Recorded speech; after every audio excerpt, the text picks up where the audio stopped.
Chapter 1: An Unexpected Time Travel. Lin Feng, a 20-year-old individual, had been an orphan since infancy, growing up in orphanage. Betheta Miharachet 15, Huan Direct the Society daily with a group of companions who shared similar backgrounds, living a precarious life.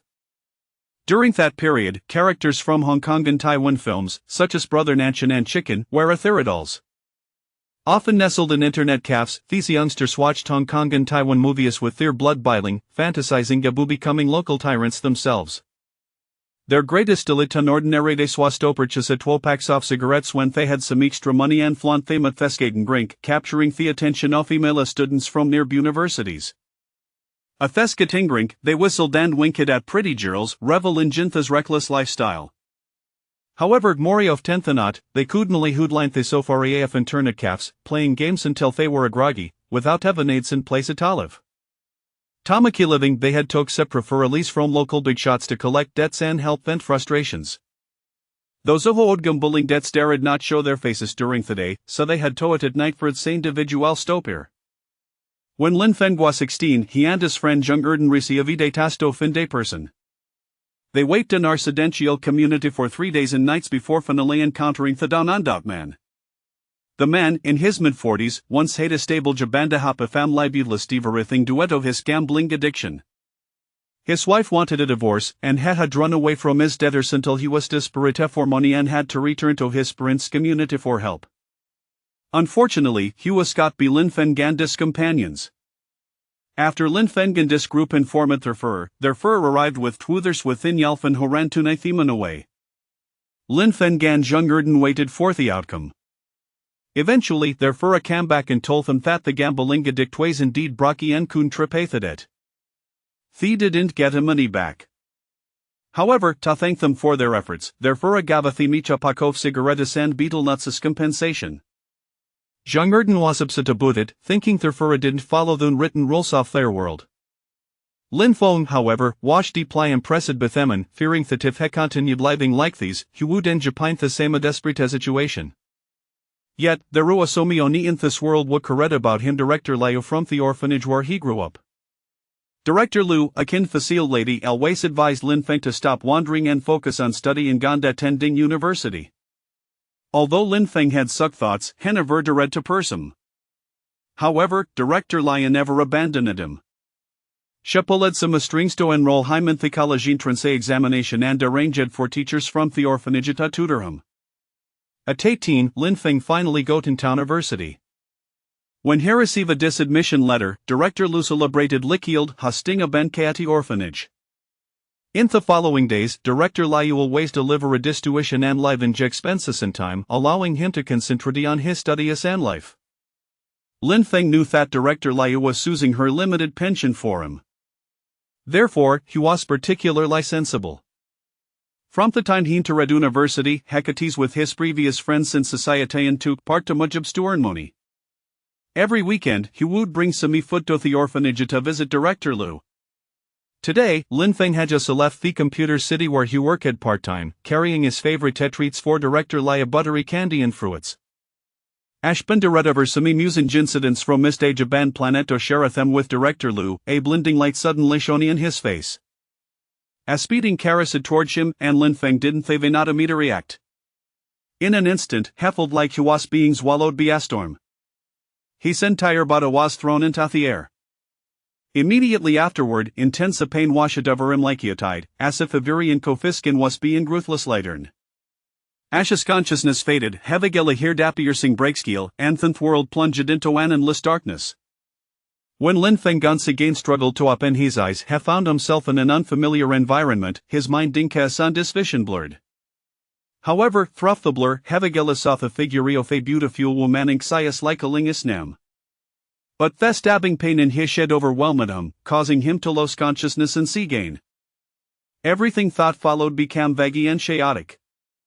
He only felt intense pain as if his body was being torn apart.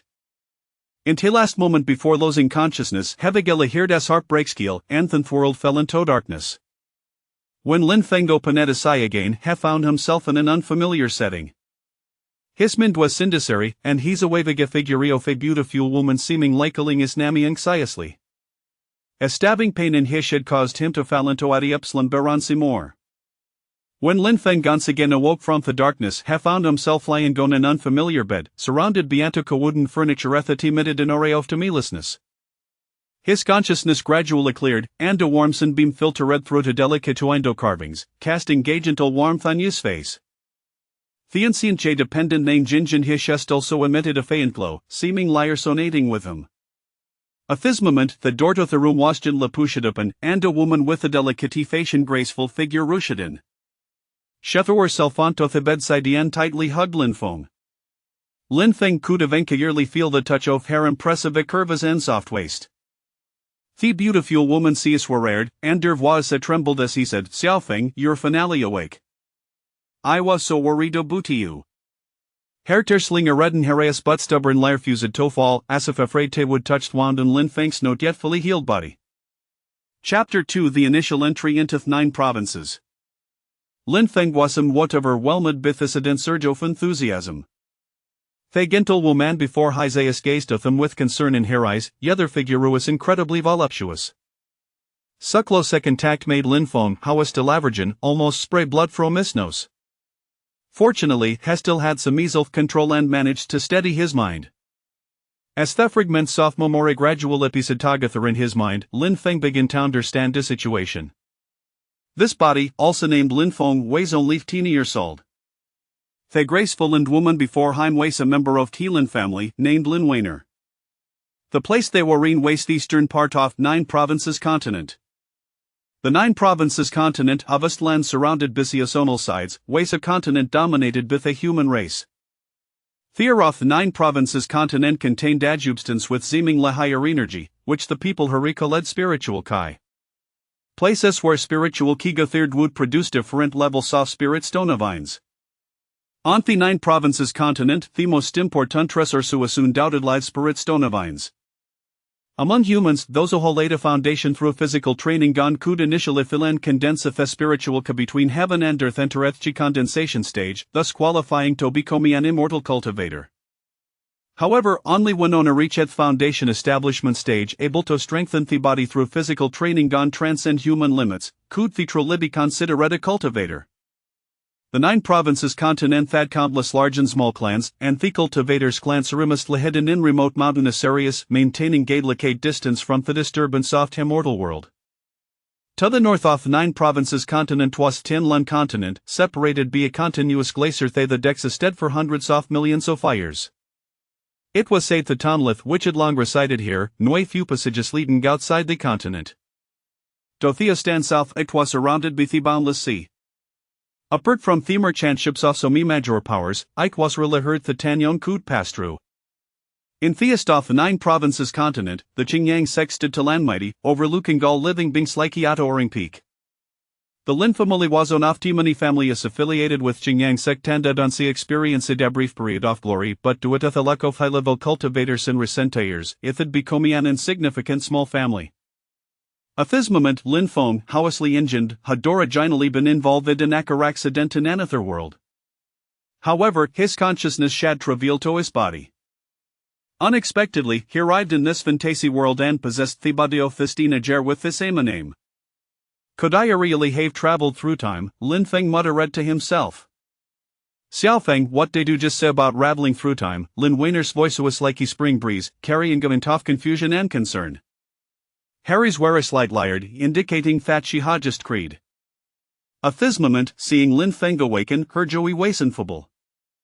Lin Feng smiled slightly to conceal his embarrassment to energy. It just stayed a strange dream and thought I had traveled through time. But no, it's fine. My mind is just a bit messy. Lin Weiner gently patted her chest and said with really few charisma to death, "You know, you've been unconscious for a whole month. I've been worrying about you every day, fearing that you would never wake up." Looking at Lin Weiner's concernities, Lin Feng felt a warm current rise in his heart. He knew that in this strange world, there was only ono ha genuinely correct about him. He said earnestly, "Wanerji, thank you for staying with me and caring about me." Lin Weiner was slightly startled, then smiled full. "Do I need to say these things between us? How do you feel now? Is there any discomfort in your body?" Lin Feng tried to move his body. Although he was still a bit weak, there was no serious problem. Hesmold him fine, just a bit weak.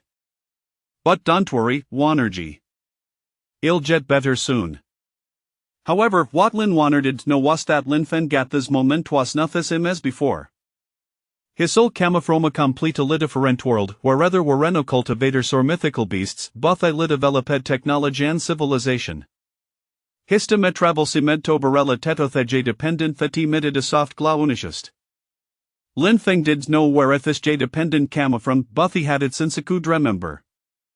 And Eventhoff had listed a few times, it always mysteriously appeared next to him again. Lin Feng had lyrabid theglowing dependent, and a wavio femotion surged in his heart. Perhaps it was because of this dependent that they had been able to travel to this world and possess the body of the teenager with this same name. Lin Feng is deeply at Lin Wainer, with the gradually clearing fragments of memory echoing in his mind. This beautiful woman, Taurus Alderthanum, was the closest person to him and his family in this foreign world. During the long days when he was soon conscious, Ikwasvoho had taken care of him meticulously. A hint of deep motion flushed in Lin Wainer size. This boy who had drawn up in front of her had suffered cold treatment due to his mediocre cultivation talent and was not truly of Lin family blood. 15 years ago, two mysterious powerful cultivators brought a baby to the Lin family. After an unknown conversation, they left the baby house Lin Feng. However, this baby's body weighs exceptionally frail and every 5 years, he would suffer a life and death calamity. Whenever this happened, Thieklin Ligrindolder would the theory at most too severious means Doriski him from the hands of death. However, the physical constraints also caused discultivation progressed obeslo, far behind Dispearson the clan. In this world where a strength was respected, Henitoral a becamithi object of disdain for many. But this calamity was more severe than any before. For a whole month, Lin Feng had no breath, and dislit force flickera days if it would extinguish.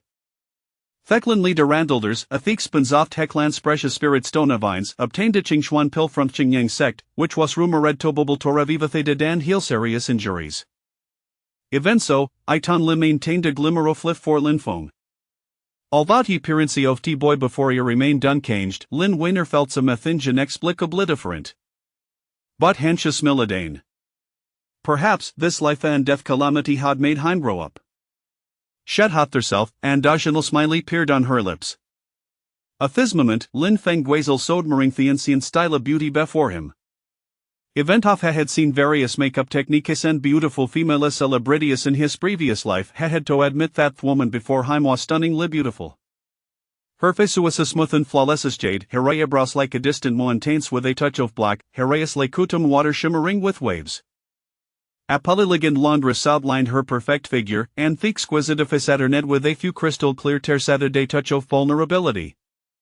A delicate hairpin was neatly inserted into her neatly arranged bun. The slightly messy hair enclosed due to the previous embrace added a hint of charm. Her cylinder neck glowed faintly in the sunshine, appearing extremely elegant. And the slightly open collar inadvertently revealed her rounded and impressive curves, making Lin Feng chiartrishi and involuntarily swallow a mouthful of saliva. Xiaofeng watery looking at, Lin Wainer noticed the strange look in Lin Feng's eyes and asked with a blush on your face. Wanerji, you're so beautiful, do want to hug you. Lin Feng couldn't resist teasing Lin Wainer when he saw her appearance. He stretched out his arm and gently wrapped it around Lin Wainer's waist, slowly moving his hand downward. However, he accidentally touched her rounded and uplifted hip. Don't move around. You've just woken up and need to rest well. Lin Wainer was told by Lin Feng's sudden move, her body instantly stiffening, and derfast turning his red as if it would bleed. Pretending to be enraged, she brushed off Lin Feng's hand and hurriedly left the room. Watching Lin Wainer's graceful figure disappear like a fugitive at the doorway, Lin Feng put away his playful expression. He looked down at the jade pendant and gasoft glauonishest, and ripple soft hot surged in his heart. Was it this jade pendant that brought him to this foreign world, or had the original him already deed? He schwookished with a bitter smile. He still need added to me to adapto a sudden change. But since had come to his world and had such a beautiful beauty accompanying him, perhaps it was a bad thing. The priority now was to quickly familiarize himself with the environment and rules of this world.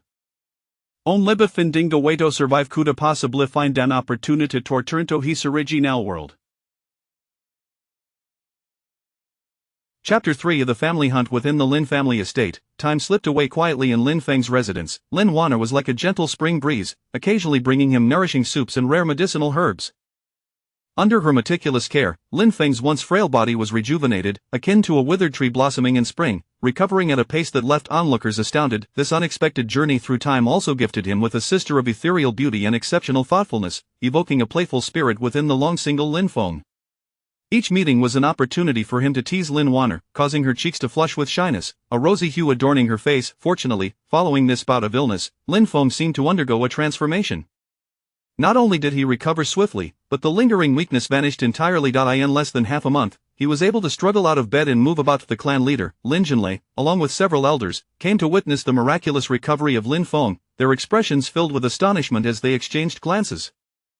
They examined Lin Feng repeatedly but found no anomalies, ultimately attributing his recovery to the wondrous effects of the Qingxian Dan. Before departing, the clan leader specifically instructed Lin Wanner to continue her attentive care for Lin Feng and directed her to apply for any medicinal herbs or spirit stones needed from the clan. Time passed swiftly, and soon it was autumn on the Zhouzhou continent. One day, Lin Wanner hurried to Lin Feng's abode, bearing news that the annual family hunting event was about to commence. For Lin Feng, this was undoubtedly an excellent opportunity for training and enhancing his strength. However, since their last playful exchanges, Lin Wanner seemed to be distancing herself from him, prompting Lin Feng to reflect on whether he had overstepped with his jesting. "Sister Wanner, I shall join your team for this hunt. You must look after me," Lin Feng exclaimed, winking playfully. Lin Wanner maintained a stern expression, choosing not to respond to his teasing. Nevertheless, her ethereal beauty and the captivating aura she exuded were undeniably enchanting. "I am speaking of serious matters, please refrain from such frivolity," she replied, her brows slightly furrowed. "I have already gathered Lin Hu and a few others to form a team. I hope this hunt will allow us to complete our tasks successfully and acquire some techniques and elixirs for you." With that, she turned and departed, leaving no room for Lin Feng's further antics. 10 days later, the Lin family's annual hunting event commenced as scheduled. The uninhabited valley in the western part of the Lin family's territory once again became a battlefield for the hunt. This area, located at the confluence of various family powers, was teeming with low-level demonic beasts, and occasionally, fierce second-tier beasts would appear. Every year, the Lin family would conduct hunting activities here to hone the combat abilities of the younger generation. They not only sought to obtain precious cores and materials from the beasts but also aimed to gather rare herbs seldom seen elsewhere. On the Zhouzhou continent, the strife between humans and demonic beasts had never ceased. Humans relentlessly hunted low-tier demonic beasts for survival and cultivation resources, while the demonic beast army, led by higher-tier beasts, had also instigated disturbances against human cities. Despite the formidable physical prowess of certain beast races, some even possessing exceptionally powerful innate skills, their numbers were relatively fewer compared to humans, and they lacked unified command. Thus, large-scale assaults on human cities were uncommon, allowing humanity to maintain its dominant position on the Zhouzhou continent. This year, the Lin family appeared particularly invested in the hunt, with clan leader Lin Jinlei personally leading the expedition, accompanied by a second-tier demonic beast, the cracked earth beast, as a sacrificial offering for the hunting ritual. Moreover, the clan's few foundation-building elders were present to oversee the proceedings, ensuring everything unfolded smoothly. The core members of the younger generation from the Lin family were all in attendance, without exception. Lin Jinlei, appearing to be in his 40s, was a commanding figure with a tall stature and a resolute countenance, his black hair interspersed with streaks of white, dressed in the ceremonial robe symbolizing the authority of the clan leader, embroidered with the Lin family crest. He exuded an imposing aura enhanced by his foundation-building cultivation. In his hand, he wielded the Haotian sword, one of the few spirit weapons of the Lin family, adorned with gemstones. Following him were several elders clad in grey robes bearing the family emblem, their expressions stern.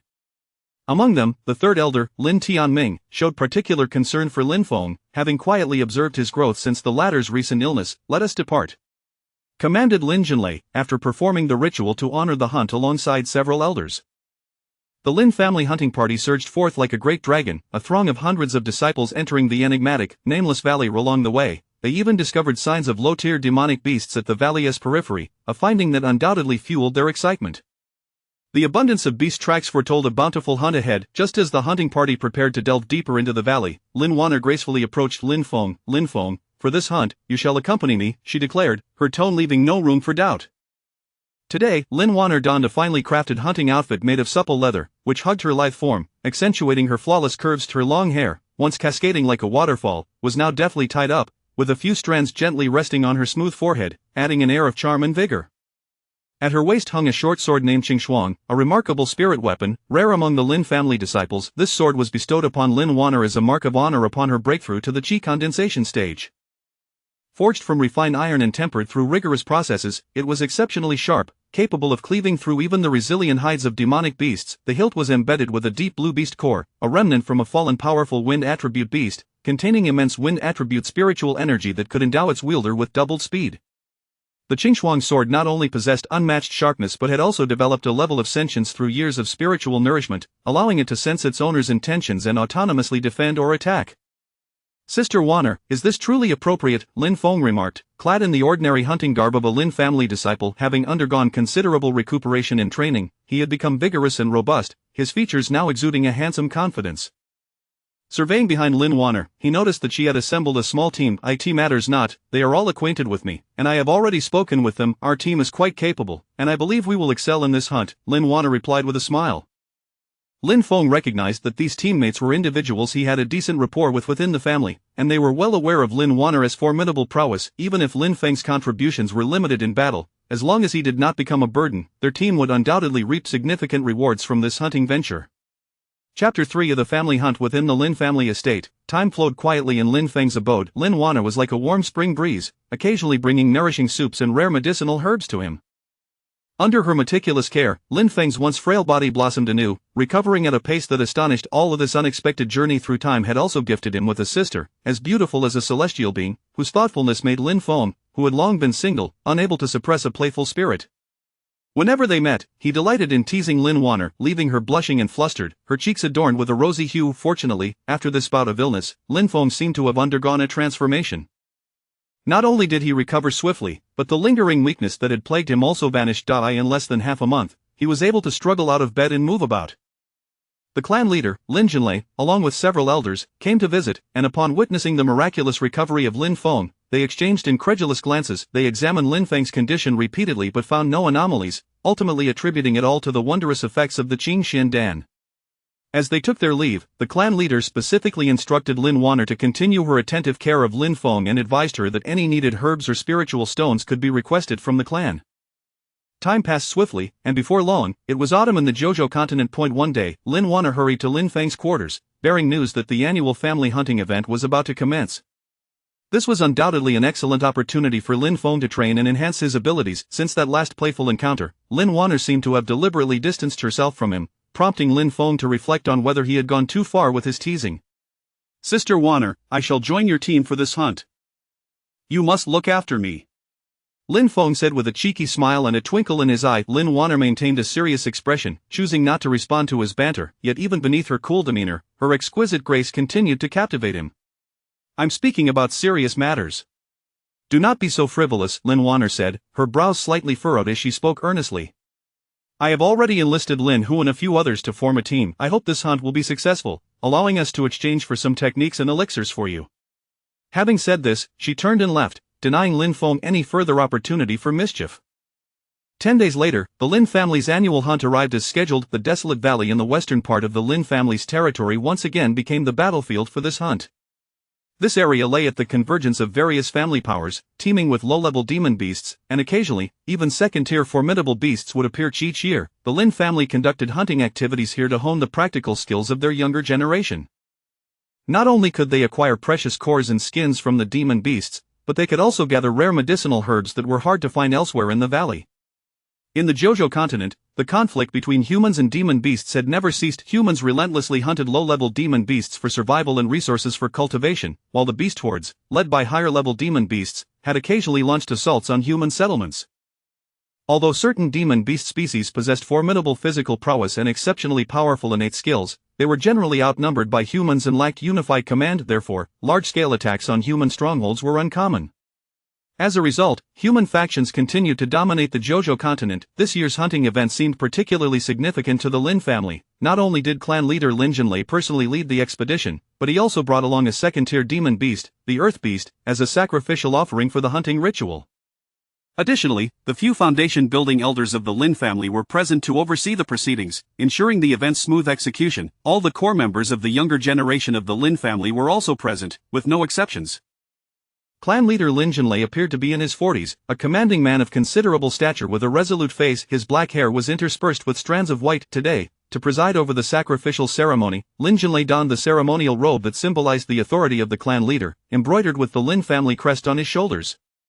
Under the pressure of his foundation-building cultivation, he exuded an air of formidable presence. He wielded a long sword embedded with gemstones, known as the Haotian sword, one of the few spiritual weapons in the Lin family.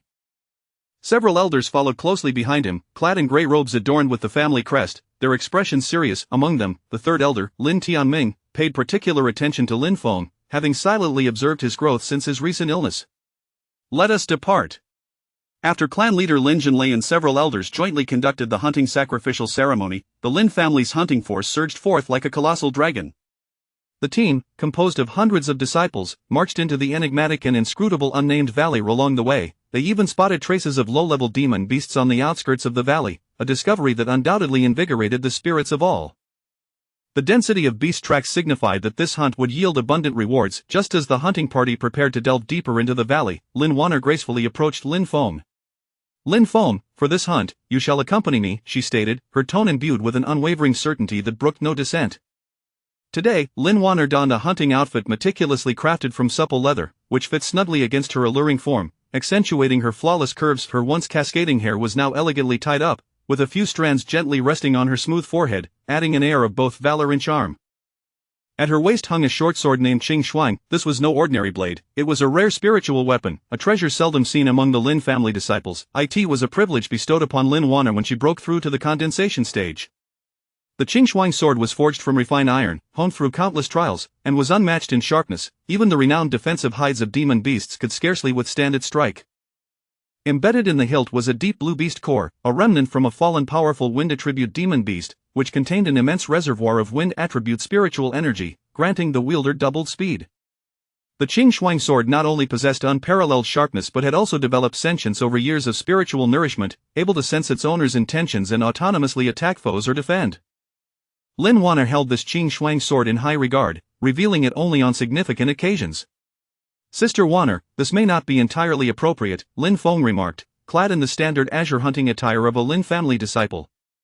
After a period of recuperation and training, his physique had transformed into one of vigor and strength, and a hint of handsomeness and confidence shone through his features. He glanced behind Lin Wanner, noticing that she had gathered a small team. Not to worry, they are all familiar faces. I have already communicated with them. Our team's strength is formidable. I believe we shall shine brilliantly in this hunt, Lin Wanner replied with a smile. Lin Feng could see that these companions were individuals of decent standing within the family, and they were well aware of Lin Wanner's formidable prowess. Even if Lin Feng's contributions in battle were limited, as long as he did not become a burden, their team would undoubtedly reap significant rewards from this hunting expedition. Chapter 4. The hunt begins at this moment. Lin Feng cast his gaze upon the individual standing behind Lin Wanner. Among the group that Lin Wanner had assembled, aside from Lin Wanner, who was at the Qi condensation stage, and Lin Feng, who had reached the third layer of body refinement, there were three other companions. One of them was a towering figure, standing at an impressive 7 feet, with muscles rippling beneath his skin, exuding an overwhelming aura of dominance. His features were rugged, and his piercing gaze burned with intensity. His long black hair was haphazardly tied at the back, giving him a wild and untamed appearance. This man was Lin Hu, the captain of the Lin family hunting team, possessing a formidable cultivation level of the 9th layer of body refinement. With extensive combat experience, he wielded a massive axe with remarkable finesse, and coupled with his immense physical strength, he could unleash devastating destruction. The second companion was a strikingly handsome youth named Lin Ning. His cultivation at the 8th layer of body refinement was also formidable, marking him as a standout among the younger generation of the Lin family. Lin Ning moved with grace and agility, excelling in ranged attacks, and his specially crafted steel longbow was an extension of his will, delivering arrows that struck true without fail. The final member of the team was a charming girl with the physique of a mature woman yet the appearance of a youthful maiden. She held a staff in her hand and was none other than Lin Tianming's daughter, Lin Yan. Not only was she skilled in the art of alchemy, but she also possessed an intimate understanding of the habits and weaknesses of magical beasts, making her an indispensable asset to the team. She shared a close rapport with Lin Feng, often engaging in playful banter. Lin Yan then retrieved several ancient jade talismans from her storage pouch, distributing them to the group. Communication talismans? Such a rare treasure, Lady Lin has truly spared no expense. Lin Hu remarked, scrutinizing the talismans with great care. Lin Hu, don't overthink it, Lin Yan retorted, casting him an exasperated glance. I borrowed these from my father specifically for this hunt. They must be returned afterward. Well, I'm just glad we get to use them, Lin Hu replied with a hearty chuckle, carefully stowing the talisman away. In contrast, Lin Ying exhibited a composed demeanor. He merely took a cursory glance at the talisman before placing it in the pocket of his attire. This is fantastic. With these communication talismans, we need not fear getting separated, Lin Wanner exclaimed with delight. Though the talismans held little utility in battle, they were exceedingly practical for communication and navigation during the hunt. The method of crafting such talismans was intricate and, on the continent of Zhozhou, only a few large sects possessed them. At that moment, Lin Yan approached Lin Feng, handing him a jade talisman and whispering into his ear, "Lin Feng, Wanner specifically instructed me to ensure you came along. Do not let the team down." Her tone carried a hint of mischief and playful teasing. Observing the extraordinary lineup before him, Lin Feng couldn't help but marvel. What a perfectly balanced team, even a healer is present. He covertly cast a glance at Lin Yan's well-developed figure, a playful smile creeping upon his lips. What healer? Lin Yan noticed Lin Feng's gaze and felt a mix of confusion and indignation flush her cheeks. She seemed to grasp the underlying implication of his words, yet remained uncertain. Lin Feng, sensing the awkwardness, offered an embarrassed smile and quickly clarified, I meant to say that our team is exceptionally strong and perfectly equipped. He spoke while discreetly gauging Lin Yan's reaction. Lin Yan paused, then realized Lin Feng's true intent. Her face flushed an even deeper shade of red, and she glared at him in annoyance. How shameless, you little rascal, what nonsense are you thinking about? With that, she huffed and turned away, ignoring him entirely. Feeling somewhat awkward, Lin Feng scratched his nose. He playfully stuck out his tongue, acknowledging that his jest had gone a bit too far, never anticipating it would provoke such ire from Lin Yan. Stealing a glance at Lin Wanner, he noticed her cold stare directed at him, her eyes betraying a hint of displeasure. A chill ran down Lin Feng's spine, prompting him to quickly suppress his smile and nod earnestly, signaling that he understood his mistake. Meanwhile, Lin Hu looked on in bewilderment, seemingly oblivious to the unfolding drama. He scratched his head and asked, "Milk, where can we find some milk?" As soon as his words left his mouth, he was met with simultaneous glares from Lin Yan and Lin Wanner. Confused and flustered, he couldn't fathom how he had offended the two young ladies. Lin Ying, on the other hand, maintained his stoic expression, as if the commotion had nothing to do with him. He silently organized his weapons and gear, preparing to join the others for the hunt, leaving Lin Hu standing there, utterly perplexed. After this brief interlude, Lin Feng's team swiftly aligned themselves with the larger group and advanced toward the valley. Each small squad entered the hunting territory surrounding the valley in an orderly fashion. In the midst of this tense atmosphere, everyone instinctively stilled their breaths, akin to dormant dragons waiting for their prey to appear. "Be cautious, there's the scent of fire rhinoceros nearby," Lin Yan suddenly whispered as they stepped into the valley. Though her voice was low, it resonated clearly in the hushed, tense environment.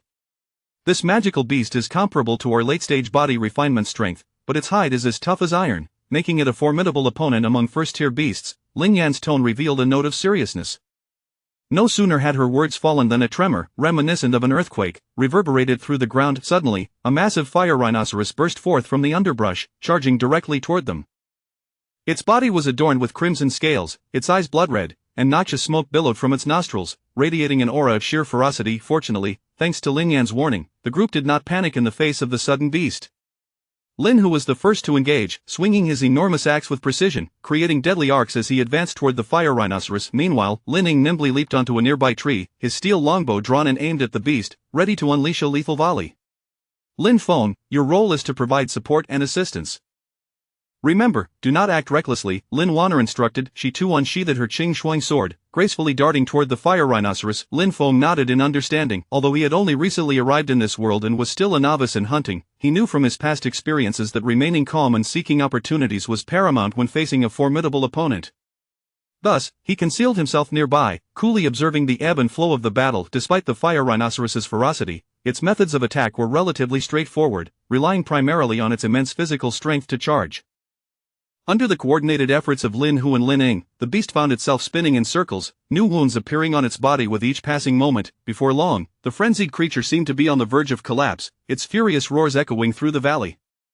However, at that critical juncture, the fire rhinoceros unexpectedly tossed its head, charging toward Lin Ying in the tree with swift agility. Lin Ying evaded the deadly strike. He swiftly nocked another arrow, releasing a flurry of shots that struck true, each hitting the fire rhinoceros in its eyes.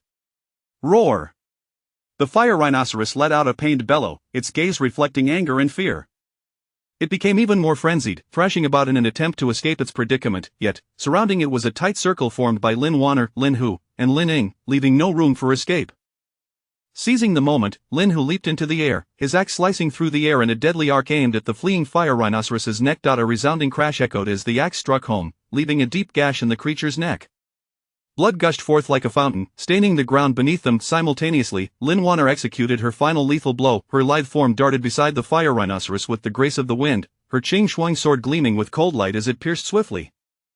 It found its mark, striking the creature's heart. With a thunderous thud, the massive body of the fire rhinoceros could no longer withstand the assault, crashing heavily to the ground and kicking up a cloud of dust. The earth trembled beneath them as if bidding farewell to the once mighty beast. Chapter 5's Genuine Emotions. In the instant the fiery rhinoceros collapsed with a thunderous crash, the members of the squad leapt forward in unison, eager to extract the precious materials from the ferocious beast.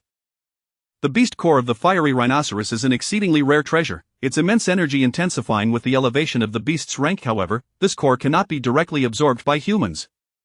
It must be refined by the skilled hands of an alchemist into a potion for cultivators to utilize. Moreover, when crafting spiritual weapons, incorporating a compatible beast core can often amplify the weapon's power, unlocking additional effects. Lin Wanner, wielding the frostblade, gracefully approached the rhinoceros's head and delicately made a cut beneath its jaw with the tip of her sword. With a gentle probe of her slender hand, she meticulously searched for the beast core. Moments later, a glimmer of delight danced in her eyes as she exclaimed, "I've found it!" With a vigorous tug, a core radiating a blazing red light sprang into her palm, its dense energy waves causing the surrounding air to shudder.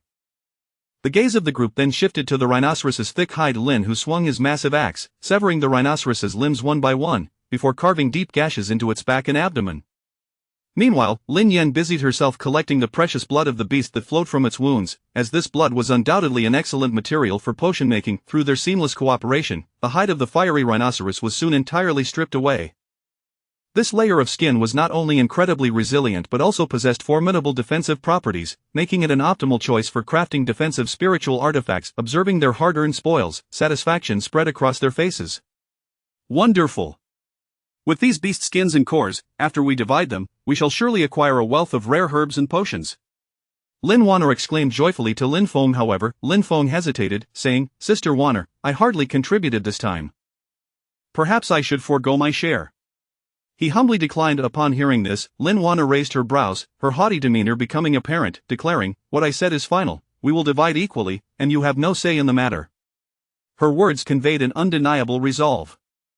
Lin Feng found her attitude amusing yet heartwarming, feeling a surge of warmth within him. Since arriving in this world, he had seldom experienced such care and significance from others. In his memories, only Grandma Lu from the orphanage had shown him such profound concern. This thought made his nose tingle with emotion. "Lin Feng, are you alright? Did our generosity bring you to tears?" Lin Yan teased from the side. Lin Feng snapped back to reality, wiping away the moisture at the corner of his eye, and smiled as he explained, "It's nothing. I simply feel overwhelmed by how wonderfully you all treat me." His smile radiated sincerity and gratitude. As Lin Wanner observed the slight redness in Lin Feng's eyes and his genuine smile, her expression softened. She understood that Lin Feng was a man of deep emotions. Though he appeared somewhat carefree, he was, in truth, sensitive and fragile. This realization stirred a deeper sense of affection and tenderness towards him. "Oh dear. You little lecher, who would have thought you were so easily moved? It seems we might have a great romantic hero emerging from our squad, but with a beauty like Sister Wanner caring for you, you truly are fortunate." Lin Yan continued to jest, eliciting laughter from the others. Feeling slightly embarrassed, Lin Feng scratched his head. He recognized Lin Yan's playful banter. However, he had come to realize that Lin Wanner genuinely regarded him with the care of a family member, even though she remained unaware that this body was no longer the brother she had nurtured, but rather a mischievous college student who had traversed from another world. This realization left Lin Feng feeling quite complicated. "Alright, enough jesting, let us promptly organize our spoils and continue our journey," Lin Wanner interjected, her cheeks flushed with embarrassment, swiftly steering the conversation away. The group then categorized and stored the spoils from the fiery rhinoceros, preparing to delve deeper into the valley in search of more beasts. In the days that followed, Lin Feng's squad diligently sought the traces of beasts within the valley. Whenever Lin Yan detected a beast, Lin Hu and Lin Ying exhibited their seamless coordination. Honed from years of combat together amidst the fierce battles, they wove breathtaking scenes of valor. The exceptionally skilled Lin Wanner acted like a cold-faced assassin, delivering lethal strikes to the beasts at critical moments with thunderous force. Throughout this heart-pounding adventure of hunting beasts, each member bore the marks of battle.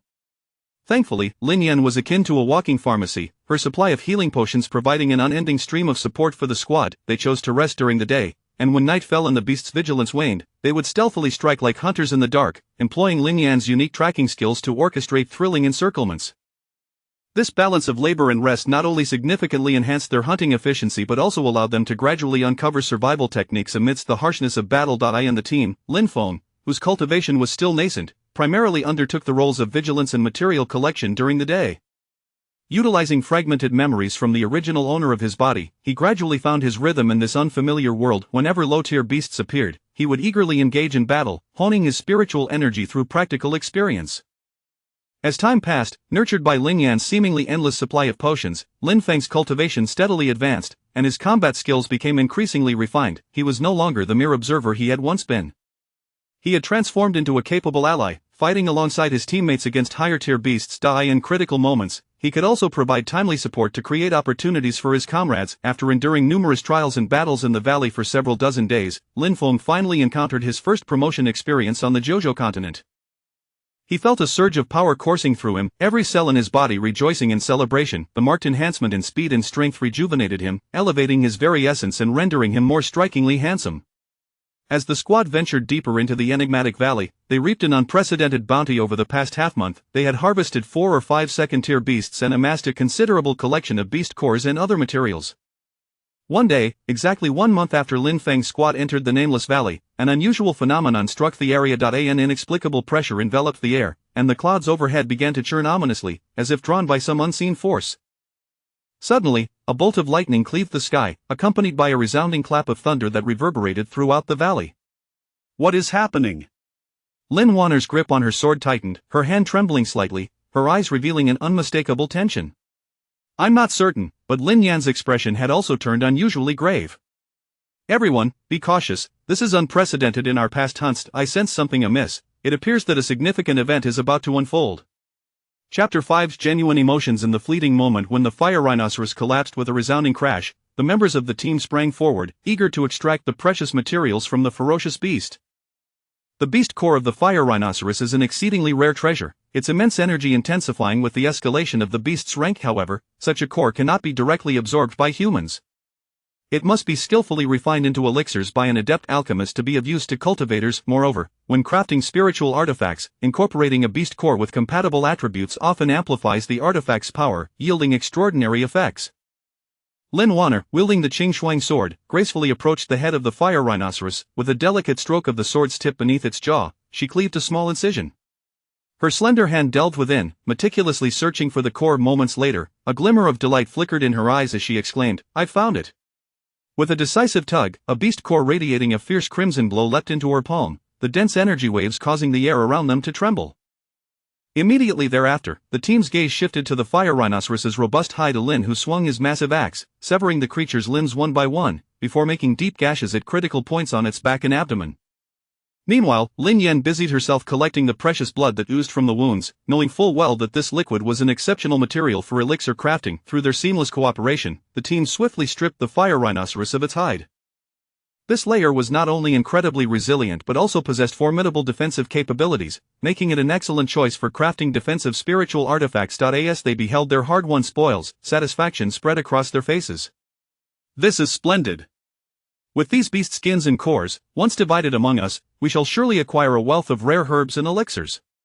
Lin Wanner exclaimed joyfully to Lin Feng. However, Lin Feng hesitated, saying, "Sister Wanner, I hardly contributed this time. Perhaps I should forego my share." He humbly declined. Upon hearing this, Lin Wanner raised her brows defiantly, her haughty demeanor unmistakably apparent. "What I said stands, we shall divide equally, and you have no say in the matter." Her words exuded an unwavering conviction. Lin Feng found her attitude both amusing and endearing, a warmth swelling within him. Since his arrival in this world, he had seldom felt such care and importance from others. In his memories, only Grandma Lu from the orphanage had ever shown him such attentive affection. The thought brought a slight sting to his nose. "Lin Feng, what's wrong? Are you perhaps moved to tears by our generosity?" Lin Yan teased from the side. Lin Feng snapped back to reality, wiping the moisture from the corners of his eyes, and chuckled, "It's nothing. I merely feel overwhelmed by how wonderfully you all treat me." His smile radiated sincerity and gratitude. Observing Lin Feng's reddening eyes and genuine smile, Lin Wanner's expression softened. She understood that Lin Feng was a person of deep loyalty and affection. Though he appeared somewhat carefree, he was, in truth, quite sensitive and fragile. This realization stirred within her a stronger sense of tenderness and protection for him. "Oh dear, little lecher, I never realized you could be so easily moved. It seems we may have a great romantic in our midst, but with a beauty like Sister Wanner caring for you, you truly are fortunate." Lin Yan continued to jest, eliciting laughter from the others. Lin Feng, feeling slightly embarrassed, scratched his head. He recognized Lin Yan's playful banter, yet he had come to understand that Lin Wanner genuinely regarded him with the affection of a family member. However, she remained unaware that the body she cared for was no longer that of the brother she had once raised, but rather that of a college student who had traversed from another world, a complexity that left Lin Feng with mixed emotions. "All right, enough jesting. Let us quickly organize these spoils and proceed," Lin Wanner interjected, her cheeks flushed with embarrassment, effectively steering the conversation elsewhere. The group then meticulously sorted and secured the spoils from the fire rhinoceros, preparing to delve deeper into the valley for further hunts. In the days that followed, Lin Feng's team relentlessly pursued the traces of beasts throughout the valley. Whenever Lin Yan detected a beast, Lin Hu and Lin Ying showcased their flawless synergy honed through years of combat together. The team wove breathtaking scenes amidst fierce battles. The exceptionally skilled Lin Wanner, akin to a cold-faced assassin, consistently delivered decisive blows to the beasts at critical moments, her strikes imbued with thunderous might. Throughout this exhilarating journey of relentless beast hunts, each member bore the marks of battle upon them. Fortunately, Lin Yan, akin to a walking apothecary, provided a steady supply of healing elixirs to the team. They opted to rest during the day, and as night fell, when the beast's vigilance waned, they would stealthily launch ambushes under Lin Yan's unique tracking skills, akin to hunters in the dark, executing thrilling encirclements. This balance of labor and leisure not only significantly enhanced their hunting efficiency but also allowed them to gradually hone their survival skills amidst the brutal battles. Within the group, Lin Feng, whose cultivation was still in its infancy, primarily undertook the tasks of vigilance and material collection during the day. Drawing upon fragmented memories from the original owner of his body, he gradually regained his rhythm of survival in this unfamiliar world. Whenever he encountered lower-tier beasts, he would readily engage in combat, seeking to refine his spiritual energy through practical experience. As time passed, nourished by Lin Yan's seemingly boundless supply of elixirs, Lin Feng's cultivation steadily progressed, and his combat skills grew increasingly refined. No longer a mere observer, he was now capable of standing shoulder to shoulder with his teammates, confronting higher-tier beasts together. At critical junctures, he could even provide timely assistance to create opportunities for his comrades. After enduring countless trials and battles within the valley for several weeks, Lin Feng finally approached his first promotion experience on the Jojo continent. He felt the surge of power coursing within him, every cell in his body rejoicing in exhilaration. The noticeable enhancement in speed and strength transformed him, imbuing him with a more striking and robust presence. The team ventured deeper into the enigmatic valley, and over the course of the past half-month, they reaped a bountiful harvest unlike any before. They had captured 4 or 5 second-tier beasts and amassed a considerable collection of beast cores and other materials.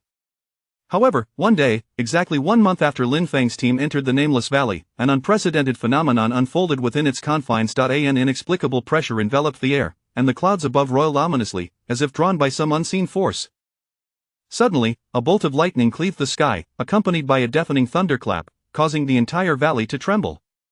"What is happening?" Lin Wanner grasped her sword tightly, her hand trembling slightly, her eyes betraying an unmistakable tension. "I'm not sure," but Lin Yan's expression grew unusually grave. "Everyone, be cautious. Such occurrences have never transpired during our hunts in previous years. I sense something is amiss, something significant may be about to unfold." Chapter 5. A heartfelt revelation. In the instant that the fire rhinoceros thunderously collapsed, the members of the squad eagerly surged forward, ready to extract the precious materials from the body of this ferocious beast. The beast core of the fire rhinoceros is an exceedingly rare treasure, its profound energy intensifying with the creature's ascending rank. However, this core cannot be directly absorbed by humans. It must be meticulously refined into elixirs by skilled alchemists before it can be utilized by cultivators. Moreover, when forging spiritual artifacts, incorporating a compatible beast core often significantly amplifies their power, yielding extraordinary effects. Lin Wanner, wielding the Azure Frost Sword, gracefully approached the head of the fire rhinoceros. With a delicate stroke of the sword's tip against its lower jaw, she deftly opened a gash. Her slender hand delved inside, carefully searching for the coveted beast core. Moments later, a glimmer of joy flickered in her eyes as she exclaimed, "I found it!" With a forceful tug, a beast core radiating a searing red light leapt into her palm, the rich energy emanating from it causing the surrounding air to tremble. Immediately, the attention of the group shifted towards the thick hide of the fire rhinoceros, Lin, who swung his massive axe, severing the creature's limbs one by one, before carving deep incisions into its back and abdomen at crucial points. Meanwhile, Lin Yan busied herself collecting the precious blood of the beast as it flowed from the wounds. This blood was undoubtedly an excellent material for concocting elixirs. Through their seamless cooperation, the outer skin of the fire rhinoceros was swiftly and completely peeled away. This hide was not only remarkably tough but also possessed formidable defensive capabilities, making it an exceptional choice for crafting defensive spiritual artifacts. Gazing at their hard-won spoils, satisfaction bloomed on the faces of the group. Fantastic! With this beast hide and core, after we divide them, we shall surely acquire a wealth of rare herbs and elixirs. Lin Wanner exclaimed joyfully to Lin Feng. However, Lin Feng hesitated, saying, "Sister Wanner, I hardly contributed anything this time. Perhaps I should abstain from the division." He humbly declined. At his words, Lin Wanner raised her brows in indignation, revealing her proud demeanor. "What I said stands, it's to be divided equally, who are you to question it?" Her tone conveyed an unwavering determination. Lin Feng found her attitude amusing, yet a warm current surged within him. Since arriving in this world, he had seldom experienced such care and attention. In his memory, only Grandma Lu from the orphanage had shown him such profound concern. This thought made his throat tighten. "Lin Feng, what's the matter? Are you perhaps moved to tears by our generosity?" Lin Yan teased from the side. Snapping back to reality, Lin Feng wiped the moisture from the corners of his eyes and smiled, explaining, "It's nothing, just feeling a bit overwhelmed by how kind you all are to me." His smile radiated sincerity and gratitude. Upon observing Lin Feng's slightly reddened eyes and genuine smile, Lin Wanner's expression softened. She understood that he was a person of deep emotion and loyalty. Though he appeared somewhat carefree on the surface, he was, in fact, sensitive and fragile within. This realization deepened her affection and protectiveness towards him. "Oh dear, little lecher, who would have thought you were so easily moved? It seems we might have a great romantic hero emerging from our little squad. But with such a stunning beauty like Sister Wanner caring for you, you truly are fortunate." Lin Yan continued to jest, eliciting laughter from the others. Feeling a bit embarrassed, Lin Feng scratched his head. He recognized Lin Yan's playful banter but had sensed that Lin Wanner genuinely regarded him as family. As a younger brother, however, unbeknownst to her, he was no longer the same boy she had raised. He had transformed into a college student who had traversed from another world, and this complexity weighed heavily on him. "Alright, enough jesting, let us quickly sort through these spoils and proceed," Lin Wanner interjected, her face flushed with embarrassment, effectively redirecting the conversation. The group then meticulously categorized and secured the spoils from the fire rhinoceros, preparing to delve deeper into the valley in pursuit of more beasts. In the days that followed, Lin Feng's squad relentlessly saw traces of the beasts within the valley. Whenever Lin Yan spotted a beast, Lin Hu and Lin Ying demonstrated their flawless coordination honed through years of combat together. They wove a tapestry of breathtaking scenes amidst the fierce battles.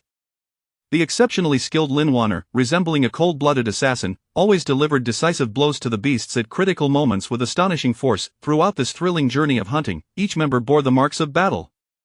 Fortunately, Lin Yan, akin to a walking apothecary, provided an unceasing supply of healing elixirs for the squad. They chose to rest during the daylight hours, and as night fell and the beast's vigilance waned, they stealthily launched surprise attacks, employing Lin Yan's unique tracking skills like hunters of the night, engaging in exhilarating encirclements. This strategic balance of labor and rest not only significantly enhanced their hunting efficiency but also enabled them to gradually refine their survival skills amid the harsh realities of combat. Within the team, Lin Feng, still at a nascent level of cultivation, predominantly undertook the responsibilities of vigilance and material collection during the day. Drawing upon fragments of the original owner's memories, he gradually regained his sense of survival in this unfamiliar world. Whenever low-tier beasts appeared, he eagerly plunged into battle, honing his mastery of spiritual energy through practical experience. As time passed, under the generous provision of Lin Yan's seemingly limitless elixirs, Lin Feng's cultivation steadily advanced, and his combat skills became increasingly refined. No longer merely an observer, he was now capable of fighting alongside his teammates, facing higher-tier beasts together. In critical moments, he could also provide timely assistance, creating opportunities for his comrades.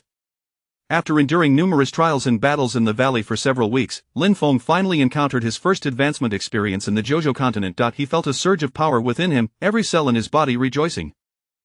The notable increase in speed and strength transformed him, elevating his overall demeanor to one of striking elegance and poise. As the squad ventured deeper into the enigmatic valley, they reaped an unprecedented bounty over the past fortnight.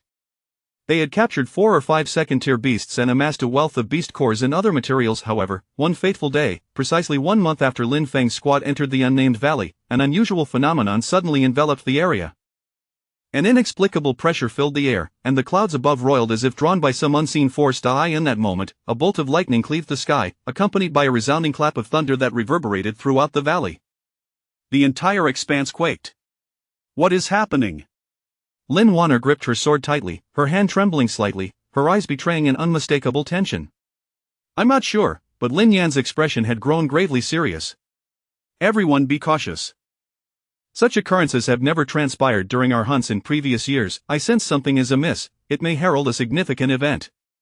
Chapter 6. The onslaught of beasts. Before Lin Wanner could finish her words, a thunderous roar erupted from the depths of the valley, shaking the heavens and the earth. The sound was akin to the collapse of the firmament, sending a reverberation through the ears of all present. It was the roar of a level 3 demon beast, Lin, whose eyes widened in terror, his expression reflecting an indescribable horror.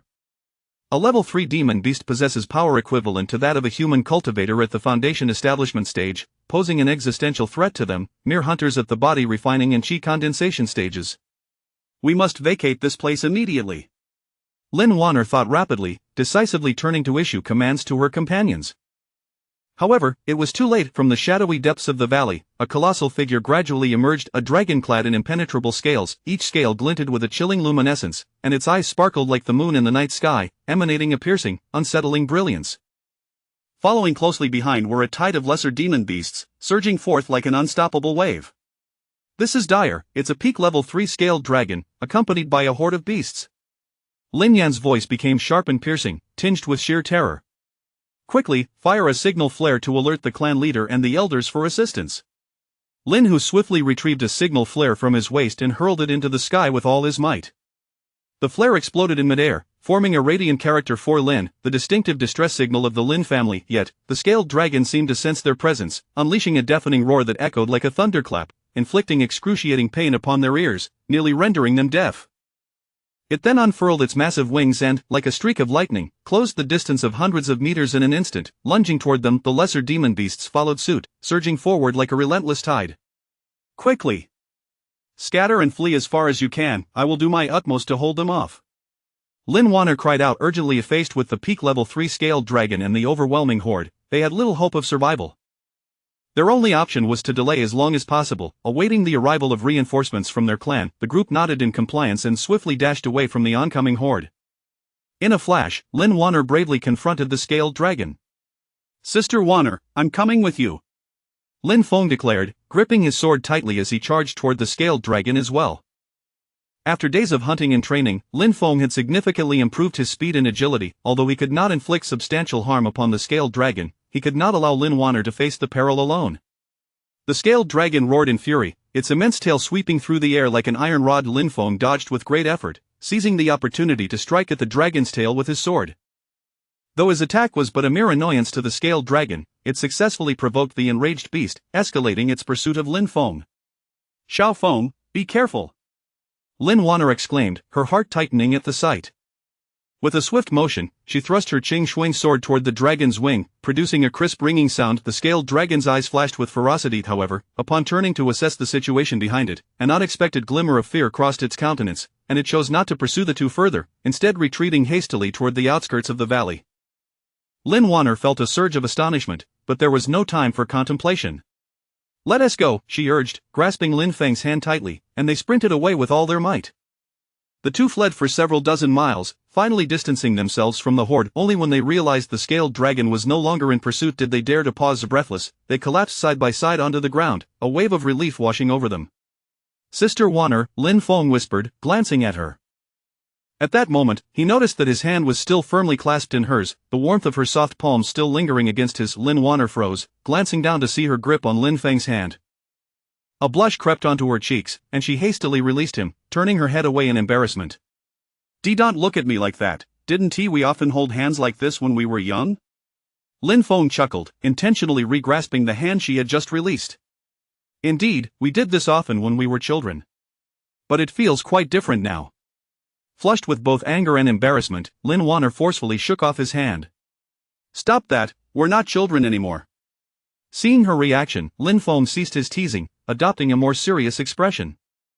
He recalled the earlier escape, the fear reflected in the scaled dragon's eyes igniting a sense of doubt within him. Sister Wanner, do you remember the ancient texts of our clan? The scaled dragon is a territorial beast that rarely strays from its domain. Lin Wanner furrowed her brow in thought. You're right, we are far from its territory. It shouldn't have appeared here. A glimmer of insight sparked in Lin Feng's eyes. I suspect that the scaled dragon's rampage is not due to our intrusion, but rather because it is evading something even more terrifying. The lesser horde of beasts likely shares the same reason. Something even more terrifying? Lin Wanner felt a jolt of disbelief. What could possibly instill such fear in a level 3 demon beast? It must be a legendary level 4 beast. Lin Feng spoke solemnly. That would be a creature comparable to a golden core cultivator. However, aside from the forbidden area deep within the valley, we must inform the clan leader and the elders at once. Let us locate the others first, Lin Wanner suggested. We can discuss this further once the elders arrive, as it concerns the entire clan. Lin Feng nodded in agreement. The two quickly retrieved their communication jade talismans to contact Lin Hu and the others. Shortly thereafter, those who received Lin Wanner's signal gathered together. Upon confirming that everyone was safe, Lin Yen sighed in relief. But that scaled dragon was truly terrifying. This area should not have been within its territory. Lin Wanner voiced Lin Feng's suspicion, and the group fell into deep contemplation. If Lin Feng's theory held any merit, their family's hunting expedition may not be as straightforward as they had anticipated. At that moment, several piercing sounds sliced through the air as figures approached rapidly. The clan leader and the rescue party have arrived. Lin Yen exclaimed, her eyes lighting up with hope. As the figures drew nearer, it was indeed the Lin family's patriarch, Lin Jinlei, accompanied by several elders. Upon seeing that everyone was unharmed, a look of relief washed over Lin Jinlei's face, though it quickly shifted to sternness. It's good that you're safe. But what transpired with the scaled dragon and the horde? Was it related to you? Lin Feng and Lin Wanner exchanged glances, uncertain how to respond. Finally, Lin Wanner took the initiative to recount the events and Lin Feng's suspicions to Lin Jinlei and the elders. Upon hearing Lin Wanner's account, the elders wore expressions of astonishment. Lin Jinlei inhaled deeply, speaking gravely, your reasoning is not without merit. Otherwise, given your strength, you would not have escaped the scaled dragon's pursuit unless it was intentionally fleeing. However, this matter is of great significance. I must confer with the elders. Lin Feng and the others acknowledged this and withdrew. Lin Jinlei and the elders then began an urgent discussion. Elders, how credible do you find Wanner's claims? Lin Jinlei asked seriously. The elder Lin Tiancheng pondered for a moment before responding. Though Lin Feng's conjecture may seem audacious, it is not entirely implausible. The behavior of the scaled dragon and the horde is indeed anomalous. Moreover, their successful evasion of the scaled dragon suggests something more profound is at play. The third elder, Lin Tianming, nodded in agreement. Indeed, Yenner has been with them the entire time. These young ones should not lie. We must regard this matter with utmost seriousness and cannot entirely dismiss the possibility of a level 4 beast's existence. Lin Jinlei nodded. In that case, we cannot afford to be complacent. Immediately summon all clan members engaged in the hunt to retreat. Also, send word to the clan to heighten their vigilance and defensive measures in anticipation of a beast horde attack. Soon, all Lin family members hunting in the valley were gathered and informed of the gravity of the situation. Despite their reluctance and confusion, the serious expressions of the clan leader and elders conveyed the urgency of the matter. Thus, the group hastily packed their belongings, preparing to evacuate the perilous valley. However, just as they were about to depart, a massive fissure suddenly appeared in the ground, as if something were about to surge forth from below. A chilling aura emanated from the crack, causing dread to wash over them. What is happening? Someone shouted in panic.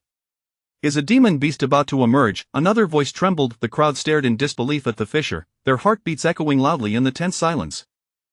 Chapter 7 The Blue-Scale Demon King. What is this? Lin Jinlei's eyes widened in shock, emotion surging within him like a tidal wave. Suddenly, from the crack, a colossal beast erupted forth, its massive form towering like a small mountain, entirely enveloped in scales as hard as steel, shimmering with a chilling blue light.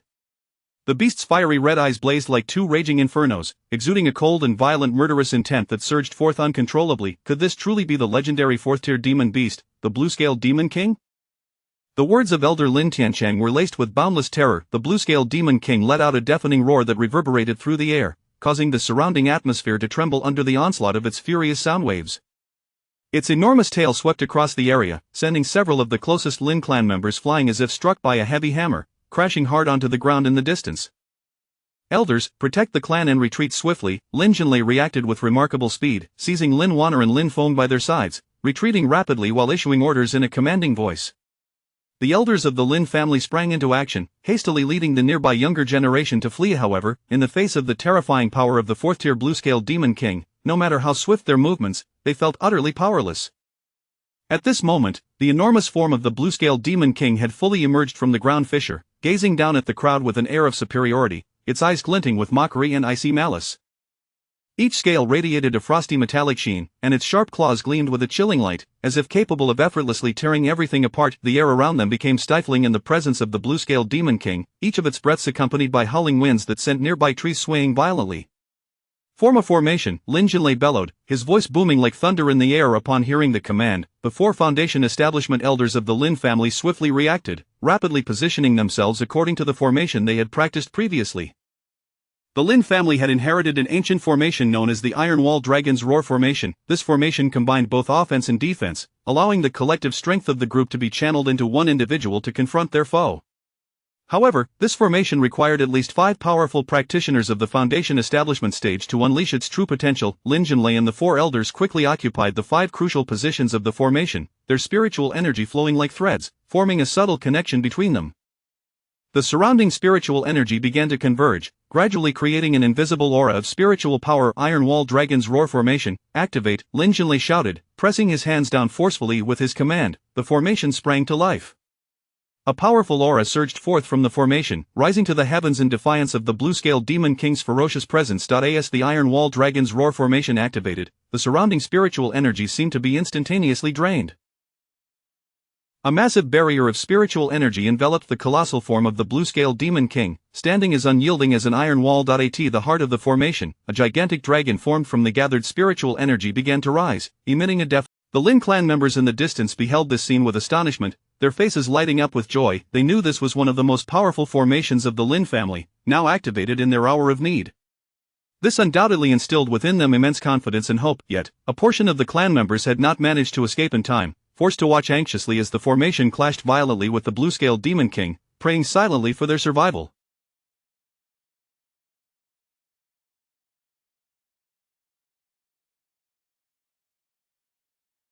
Now's the time, Wanner, Feng, you must flee, Lin Jinlei shouted, his voice filled with urgency and concern. He understood that this battle was beyond the capacity of these young ones to participate in.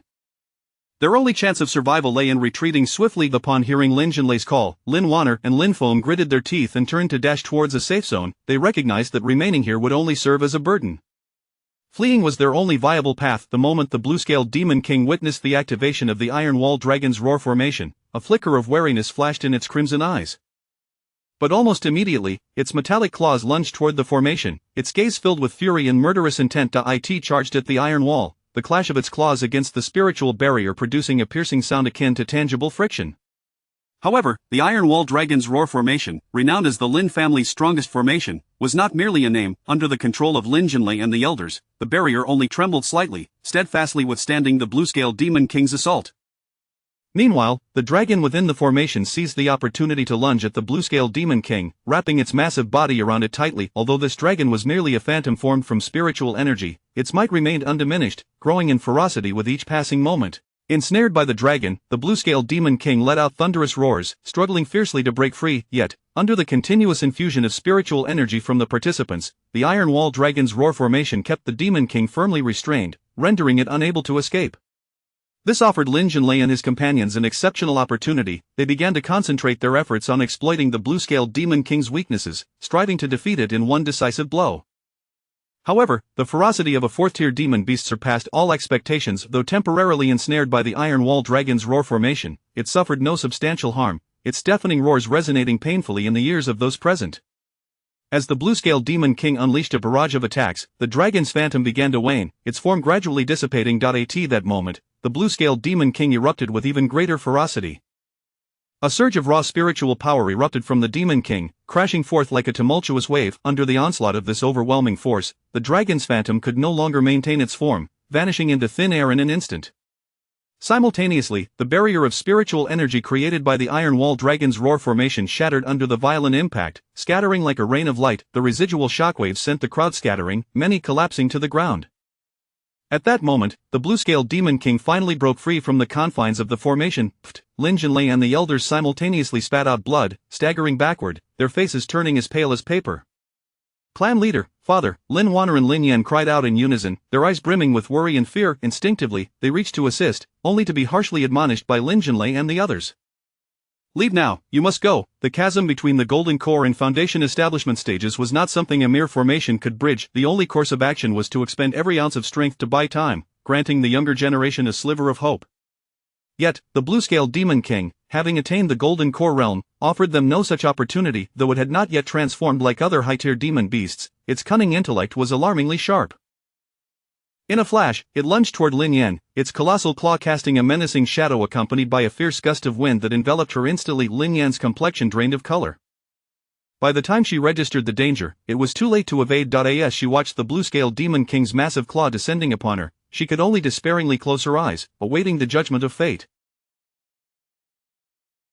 Just as the claw was about to pierce her delicate frame, a warning cry rang out, "Watch out!" Two urgent voices echoed simultaneously. In the next moment, a figure darted from the side, unhesitatingly shoving Lin Yan aside.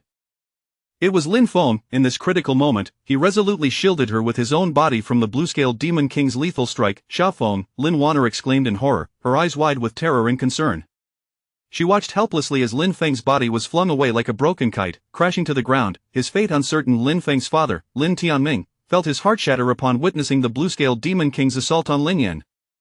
Acting on instinct to protect his daughter, he had rushed forward, only to find that this ordinarily inconspicuous young man had bravely taken the fatal blow before he could. The blue-scaled Demon King, momentarily taken aback by this unexpected turn of events, had not anticipated that this seemingly weaker human would dare to obstruct it. However, its fury quickly returned, roaring in rage as it charged once more at Lin Feng. Not at that instant, a shadow suddenly descended from the heavens, striking the blue-scaled. The Demon King let out a wail as its massive form was inexplicably sent hurtling backward by the seemingly insignificant shadow. Yet, the shadow did not linger. Instead, it swiftly seized Lin Feng from the ground and retreated into the distance. The entire sequence unfolded with lightning speed, and by the time the onlookers regained their composure, the shadow along with Lin Feng had vanished from sight. The crowd stood in stunned silence, their hearts brimming with shock and confusion. That shadow had been a mysterious beast of equal strength to the blue-scaled Demon King. Chapter 8. The mysterious beast. The blue-scaled Demon King struggled to rise, fury and resentment raging wildly within its eyes. However, before it could make any move, its colossal form suddenly stiffened, and then, like a mountain, it crashed down with a thunderous thud, devoid of any vitality. As the crowd stood in shock, they soon realized that in that brief clash, the mysterious beast had actually. At this moment, the blue-scaled Demon King lay on the brink of death, lacking the strength to resist, allowing life to ebb away gradually. The onlookers stared in astonishment at the direction in which the shadow had vanished. They recalled the terrifying scene moments ago. The mysterious beast had been cloaked in darkness, its eyes resembling two flickering, eerie green flames, radiating an enigmatic and profound light. Its figure had. It is likely a legendary being far surpassing a fourth-tier demon beast. We must deliberate carefully and not act recklessly. But Lin Feng, Lin Wanner's eyes were filled with worry and urgency. Do not fret, Wanner, Lin Tianming approached, gently patting her shoulder in a comfort. Its abduction of Lin Feng may have its own special reasons and purposes. Special reasons? Lin Wanner looked at Lin Tianming in confusion. What do you mean? I cannot say for certain. Lin Tianming shook his head, but I am confident that the beast means no harm to Lin Feng. Otherwise, with its strength, we would have no chance of resistance. Upon hearing this, Lin Jinlei nodded in agreement. Indeed, what is most crucial for us now is to remain calm and rational. Lin Feng's abduction may not be a bad thing. That beast is powerful and may present him with opportunities and fortunes beyond our imagination. Having said that, he turned to the others. Everyone, let us return to the clan for now. We shall discuss how to retrieve Lin Feng. He then directed the crowd to begin gathering the corpse of the blue-scaled Demon King, preparing to return to their clan. The body of this fourth-tier demon beast was a rare treasure, capable of significantly enhancing the strength and foundation of their clan. Time passed unmeasured, and Lin Feng slowly opened his eyes, finding his mind somewhat foggy and dazed. He discovered he was lying on a soft patch of grass, surrounded by dense forests and thickets, with sunlight filtering through the leaves, bringing a touch of warmth and comfort. This place was a stark contrast to the location where he had encountered the blue-scaled Demon King. It felt like an entirely different realm, whereas this Lin Feng was filled with confusion and disbelief. He distinctly remembered being gravely injured by the blue-scaled Demon King. How could he possibly end up here? He attempted to move his body and was astonished to find that he had miraculously healed.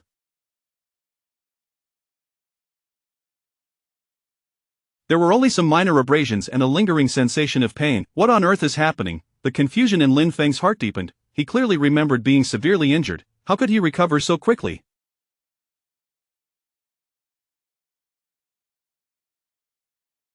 Could it be that there is some miraculous elixir or treasure here? As these thoughts raced through his mind, he stood up and began to search his surroundings carefully, but aside from some ordinary trees and flowers, he found nothing particularly extraordinary. What the hell is this place? Just as he was puzzling over this, a mysterious beast, completely black with eyes shimmering with green light, slowly emerged from the woods, exuding an overwhelming sense of pressure and danger. "It's you!" Lin Feng instantly recognized it as the very beast that had saved him and taken him away, exclaiming in surprise. The creature approached him, slightly larger than an ordinary leopard, its body covered in dark scales, two horns protruding from its head, and its emerald eyes seemed to burn with tangible green flames, casting an enchanting glow that captivated the heart.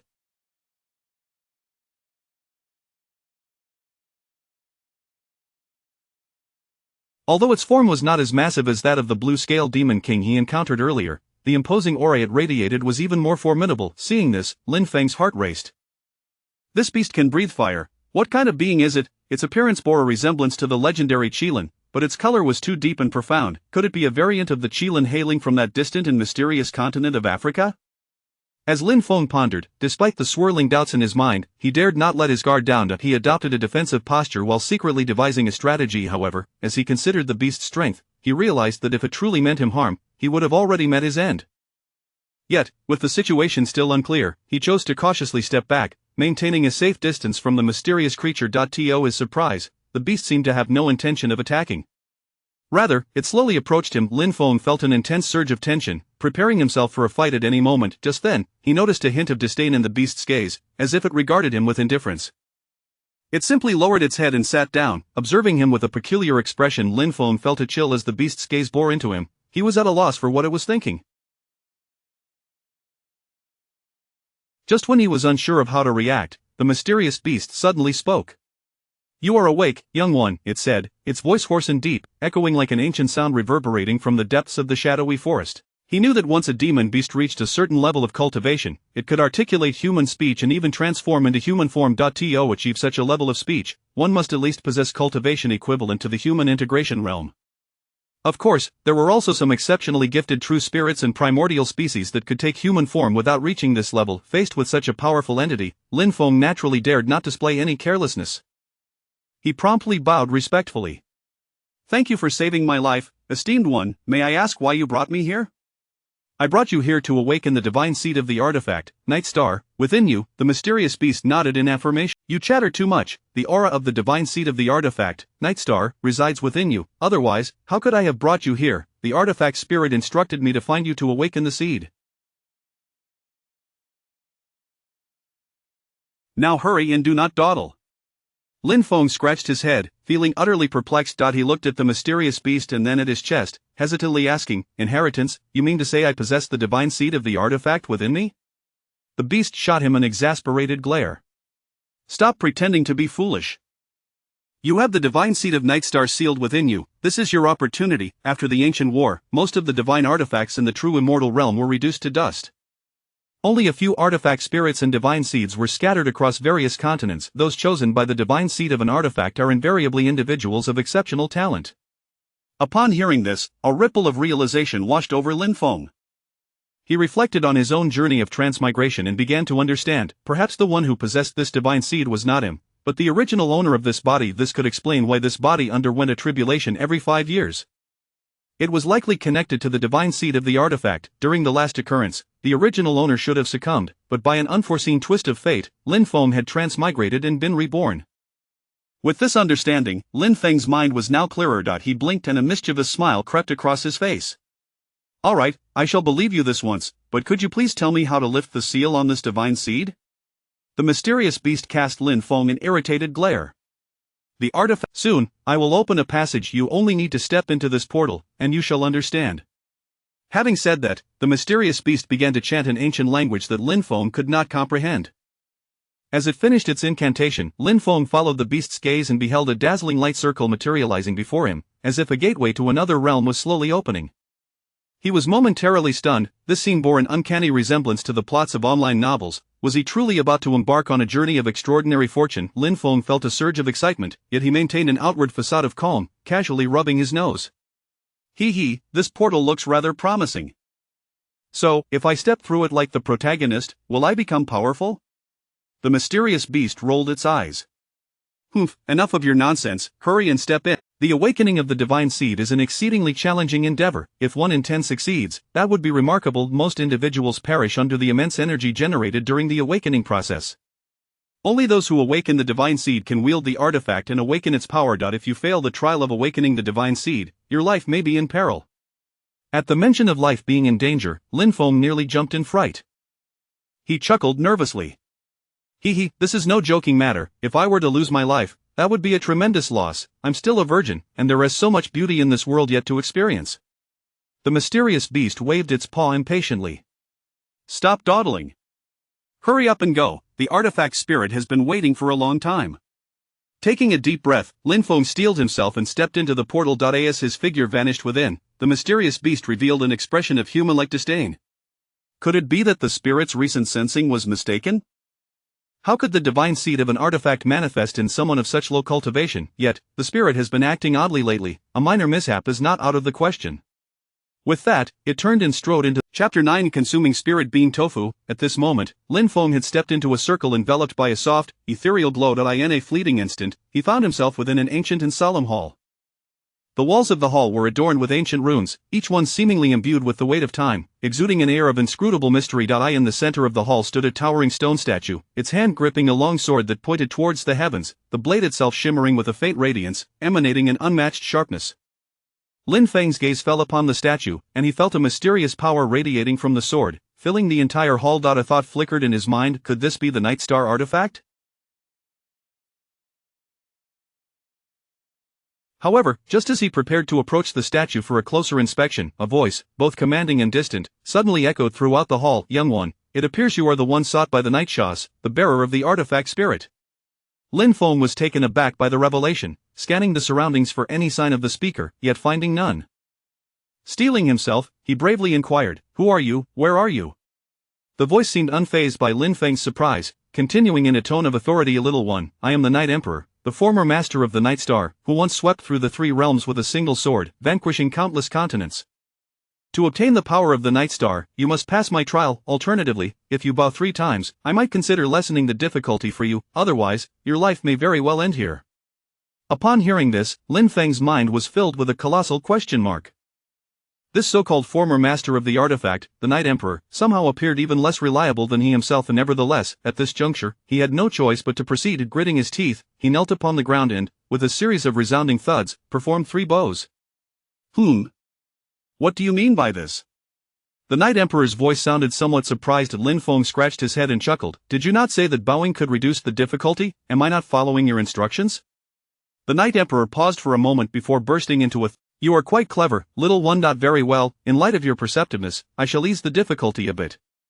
However, just as Lin Feng thought he could breathe a sigh of relief, the Night Emperor's authoritative voice resonated once more. As long as you bow to me 99 more times and call me grandma or grandfather, I shall bestow upon you the inheritance and all that I have learned. Bowing to pass a trial? Surely, this could not be so simple, Lin Feng mumbled to himself as he hastily completed the 99 bows. He stood up, rubbing his knees, and sighed, this floor is quite hard. It has left my knees sore. The Night Emperor seemed amused by Lin Feng's humor, laughing heartily. You are quite amusing, little one. However, while I have agreed to ease the difficulty, I have not said that you have passed. Upon hearing this, an ominous premonition surged within Lin Feng. With a distressed expression, he protested, Hey, this is rather unfair. What happened to easing the difficulty? The Night Emperor, with a mischievous grin, replied, I was merely teasing you. There remains one final trial. If you can successfully grasp the stone sword from the statue before you, you shall obtain the artifact. Lin Feng, hearing this, felt a wave of relief wash over him. He stepped forward to seize the long stone sword from the statue's grasp. Just when he thought it would not be so easy, the sword was unexpectedly drawn free. However, after a moment, he realized that holding the sword did not trigger any response. The elder Lin Feng stood in a daze, staring at the statue and the sword in his hand, uncertain of what to do next. Suddenly, a series of melodious, mocking laughter rang in his ears. Giggling. Did you truly believe this trial would be so simple? Startled, Lin Feng turned to see a young woman clad in a flowing black gown, her expression one of playful mockery. The woman was tall and elegantly curved, her black gown clinging to her perfect form, accentuating a captivating silhouette. Her eyes sparkled with a mischievous light, and her gaze towards Lin Feng was laden with jest. "Who are you? The Night Emperor?" Lin Feng inquired, gazing at the mysterious woman before him. Despite having weathered many storms in his previous life, encountering someone of such striking beauty and form was rare, leaving him somewhat flustered. I am indeed the Night Emperor," the woman declared, her smile brimming with cunning and playfulness, resembling a child who had just succeeded in a prank. "You are the Night Emperor? Then where is my artifact?" Lin Feng questioned, still skeptical of her identity. Yet, perhaps this woman truly was the legendary Night Emperor. The woman in black chuckled, her eyes glinting with mischief. "Artifact?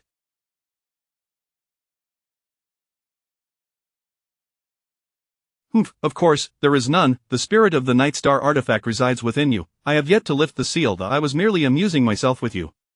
Lin Feng, upon hearing this, was momentarily speechless. He glared at the woman in black, exasperatedly retorting, "Amuse yourself? You had me bow and draw the sword just for your entertainment? I haven't interacted with anyone besides that adorably foolish fellow outside for years.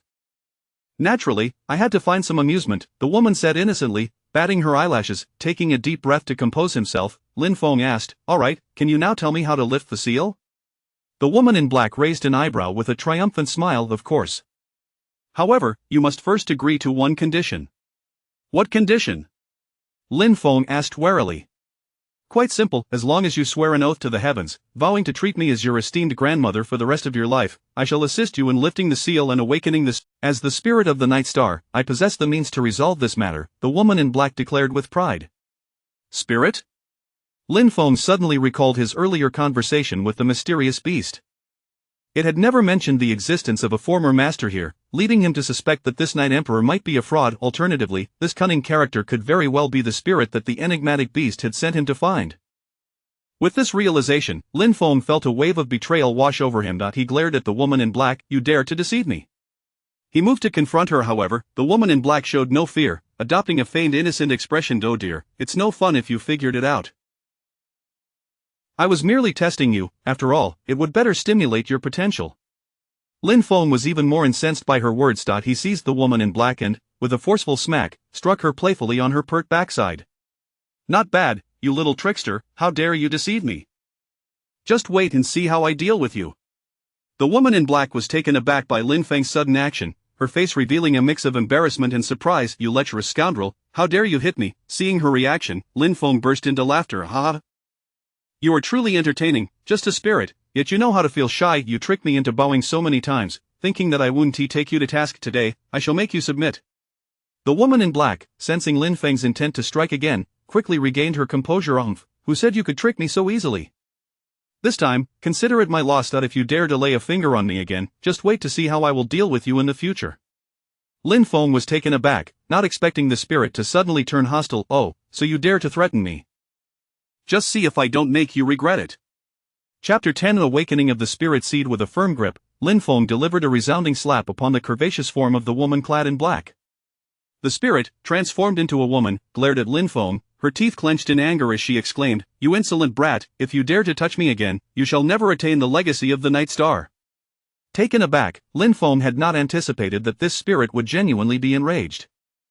He released his hold and gazed at her, retorting, "But was it not you who deceived me first? I merely offered a light reprimand, one for the Night Emperor and one for the beautiful maiden. Let us see if you dare to trick me again." Seeing Lin Feng withdraw his hand, the woman swiftly distanced herself, asserting, "Aside from masquerading as your master to tease you, where have I deceived you? I was simply born this way. Out who's to say you were so easily tricked? Consider this a lesson learned, shall we? If you dare to lay a hand on me again, I shall truly be furious." Observing the black-clad woman's serious demeanor, Lin Feng suddenly burst into laughter. "Ha! You are quite the amusing character. Who would have thought you could actually get angry? It seems you are indeed a spirit." Rolling her eyes, the woman retorted, "Of course I am a spirit. What else could I possibly be? Then can you enlighten me on how to awaken this so-called spirit seed within me?" Lin Feng inquired. The woman replied with a serious tone, "I can certainly tell you. However, you must first agree to a condition." "What condition?" Lin Feng asked warily. Having been deceived once already, he had no desire to fall prey to another trick. If one day you possess the strength to tread upon the supreme path, you must assist the former Night Emperor in uncovering a truth. The black-clad woman stated earnestly. Lin Feng regarded her solemn expression and nodded. Very well, I promise that should I ever attain the strength you speak of, I shall fulfill this vow. Catching sight of Lin Feng's somewhat youthful visage, the woman couldn't. Do you know the origin of the Night Star artifact? During the last battle between gods and demons, I fought alongside my master against the 12 ancestors, only to be betrayed by treachery. In that battle, my true form was destroyed, shattered into countless pieces scattered throughout the vast starry expanse. My master expended the last remnants of their divine power to preserve me and my spirit seed. Ultimately, for reasons unknown, I manifested here on this 9 provinces continent. She paused, her gaze sweeping over Lin Feng as if evaluating him, before continuing. As for why a spirit seed is sealed within you, I cannot say. Perhaps it was done intentionally by someone. After I assist you in awakening the spirit seed, unless it can restore to a certain degree, I will only be able to remain as this ethereal form, residing within you. Your life and death will be entwined with mine naturally. I am reluctant to entrust my existence to someone as foolish and ignorant as you. However, you are a peculiar case. Your resilience is akin to a fortress, adaptable and enduring. Perhaps you might survive a little longer in this chaotic world. Lin Feng, initially taken aback, then chuckled bitterly, shaking his head. He hadn't expected such an evaluation from the black-clad woman. However, he did not dwell on it, considering he had not made a particularly favorable first impression. Rest assured, I may not excel in many areas, but I possess a strong instinct for self-preservation, so following me should pose no issues, he assured her.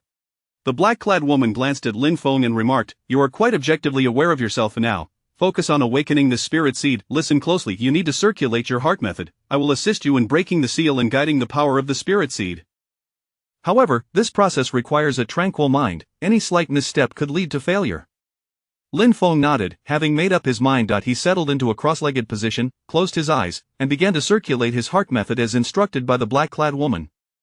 As he did so, he distinctly felt a tremendous surge of power slowly rising from deep within his veins, rampaging through his body like a mighty flood. His mind began to stir restlessly.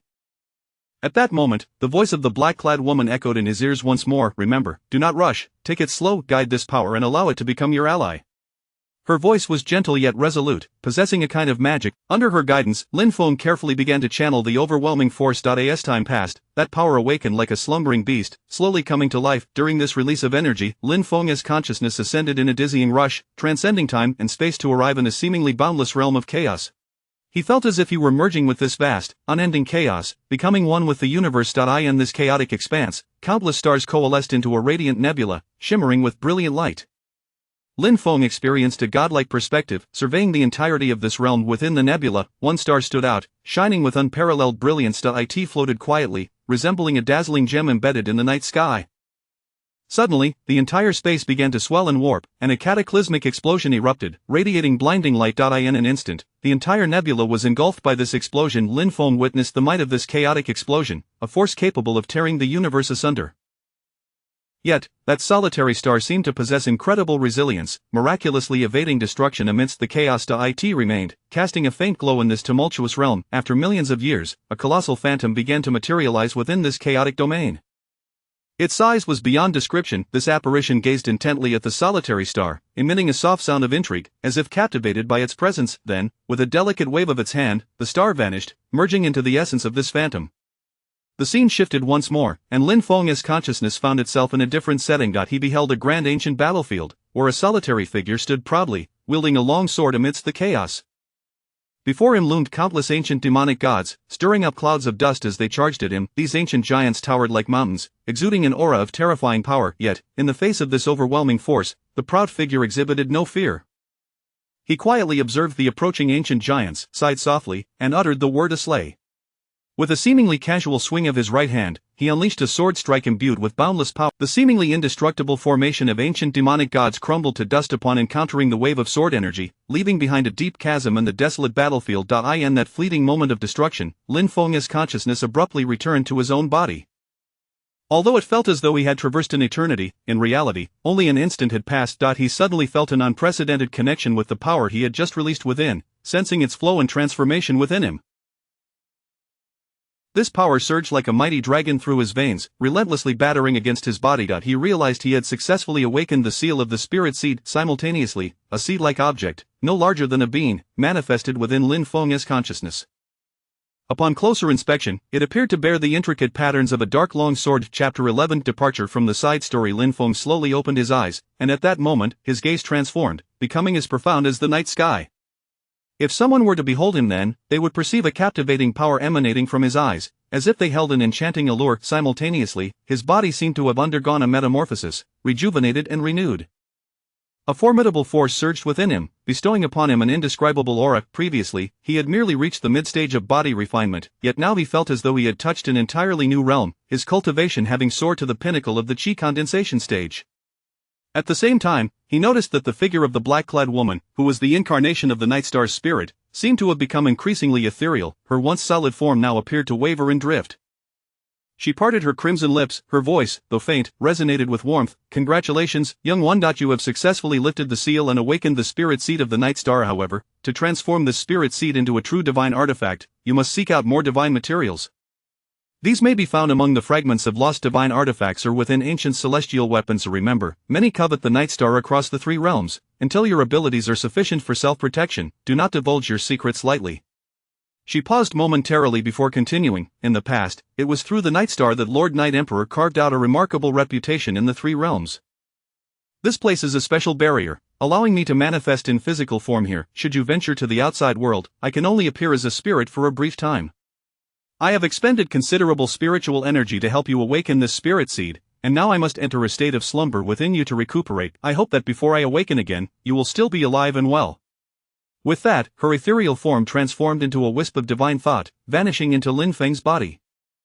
Lin Feng turned inward, discovering that the fragment of the Night Star's spirit had indeed taken the shape of the woman he had previously encountered, now peacefully resting within his sea of qi.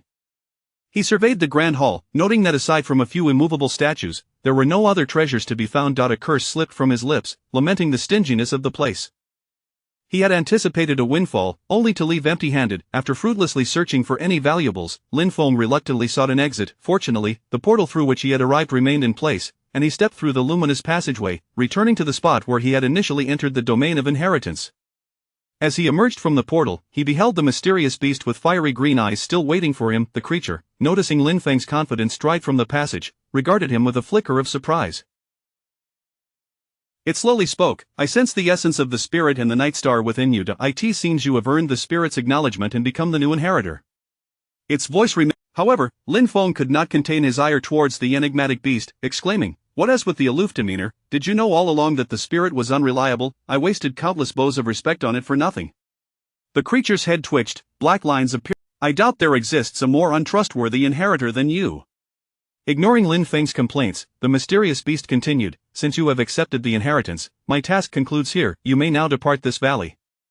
Bear in mind, until you fully master the power of the divine artifact, do not let anyone know of its existence, lest you attract endless trouble. Lin Feng felt a chill run down his spine. He recalled the spirit's earlier warning about the necessity of divine materials for the spirit seed's growth and that artifacts could devour one another. This implied that others who had similarly awakened spirit seeds and obtained divine artifact inheritances would seek out other artifacts as well. With this realization, Lin Feng ceased his playful demeanor, bowing deeply in gratitude to the mysterious beast. The beast extended its right paw, tearing through the invisible barrier ahead to create an opening for Lin Feng to pass through. I shall assist you in opening a temporary passage. You must leave swiftly. Beyond this point lies the nameless valley. With no further words, it leapt into the depths of the valley, leaving behind a fleeting shadow. Seeing this, Lin Feng hesitated no longer. As the beast watched Lin Feng's retreating figure, it sighed softly, "Ah, master, whether the spirit's choice of this young one is a blessing or a curse remains to be seen.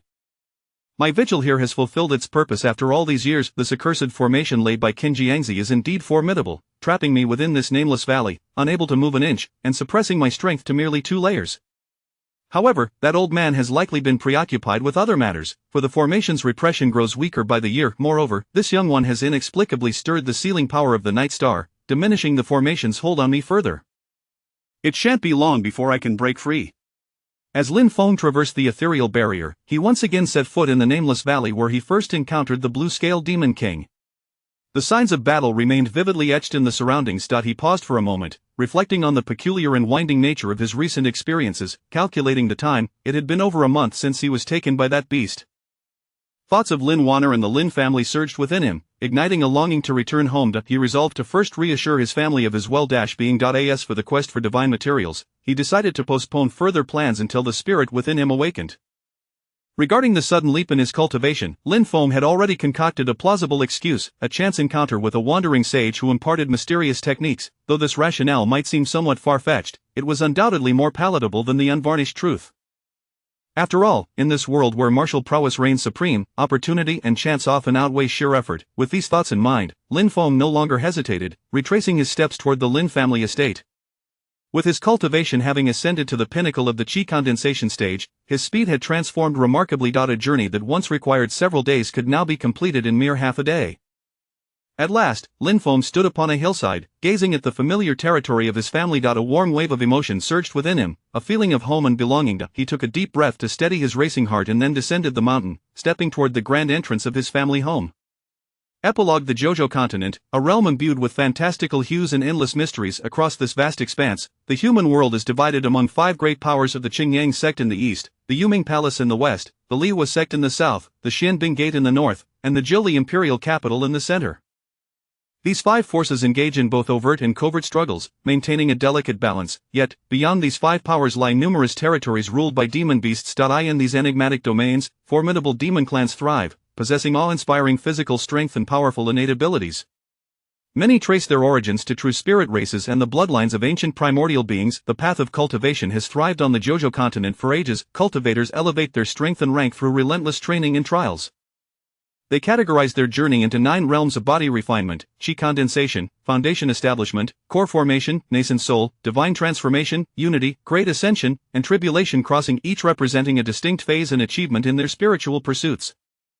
In parallel to cultivators are the classifications of demon beasts, ranked from 1 to 9, correlating each tier to a cultivator's realm. High-tier demon beasts not only possess extraordinary physical resilience and terrifying innate skills but also instill fear in even the mightiest of human warriors.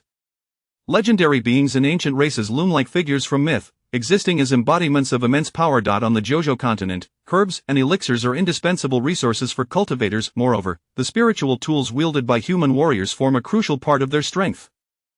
Above these spiritual tools are the legendary celestial artifacts used by ancient true immortals and divine artifacts wielded by primordial deities. These artifacts possess devastating capabilities, transcending the comprehension of ordinary cultivators, residing solely in the annals of ancient lore and myth. As for the world beyond the continent, it remains a subject of silence, never to be spoken of. Chapter 12: The Family Crisis. As Lin Feng approached the Lin family's ancestral land with increasing haste, he was suddenly startled by the sounds of battle ahead.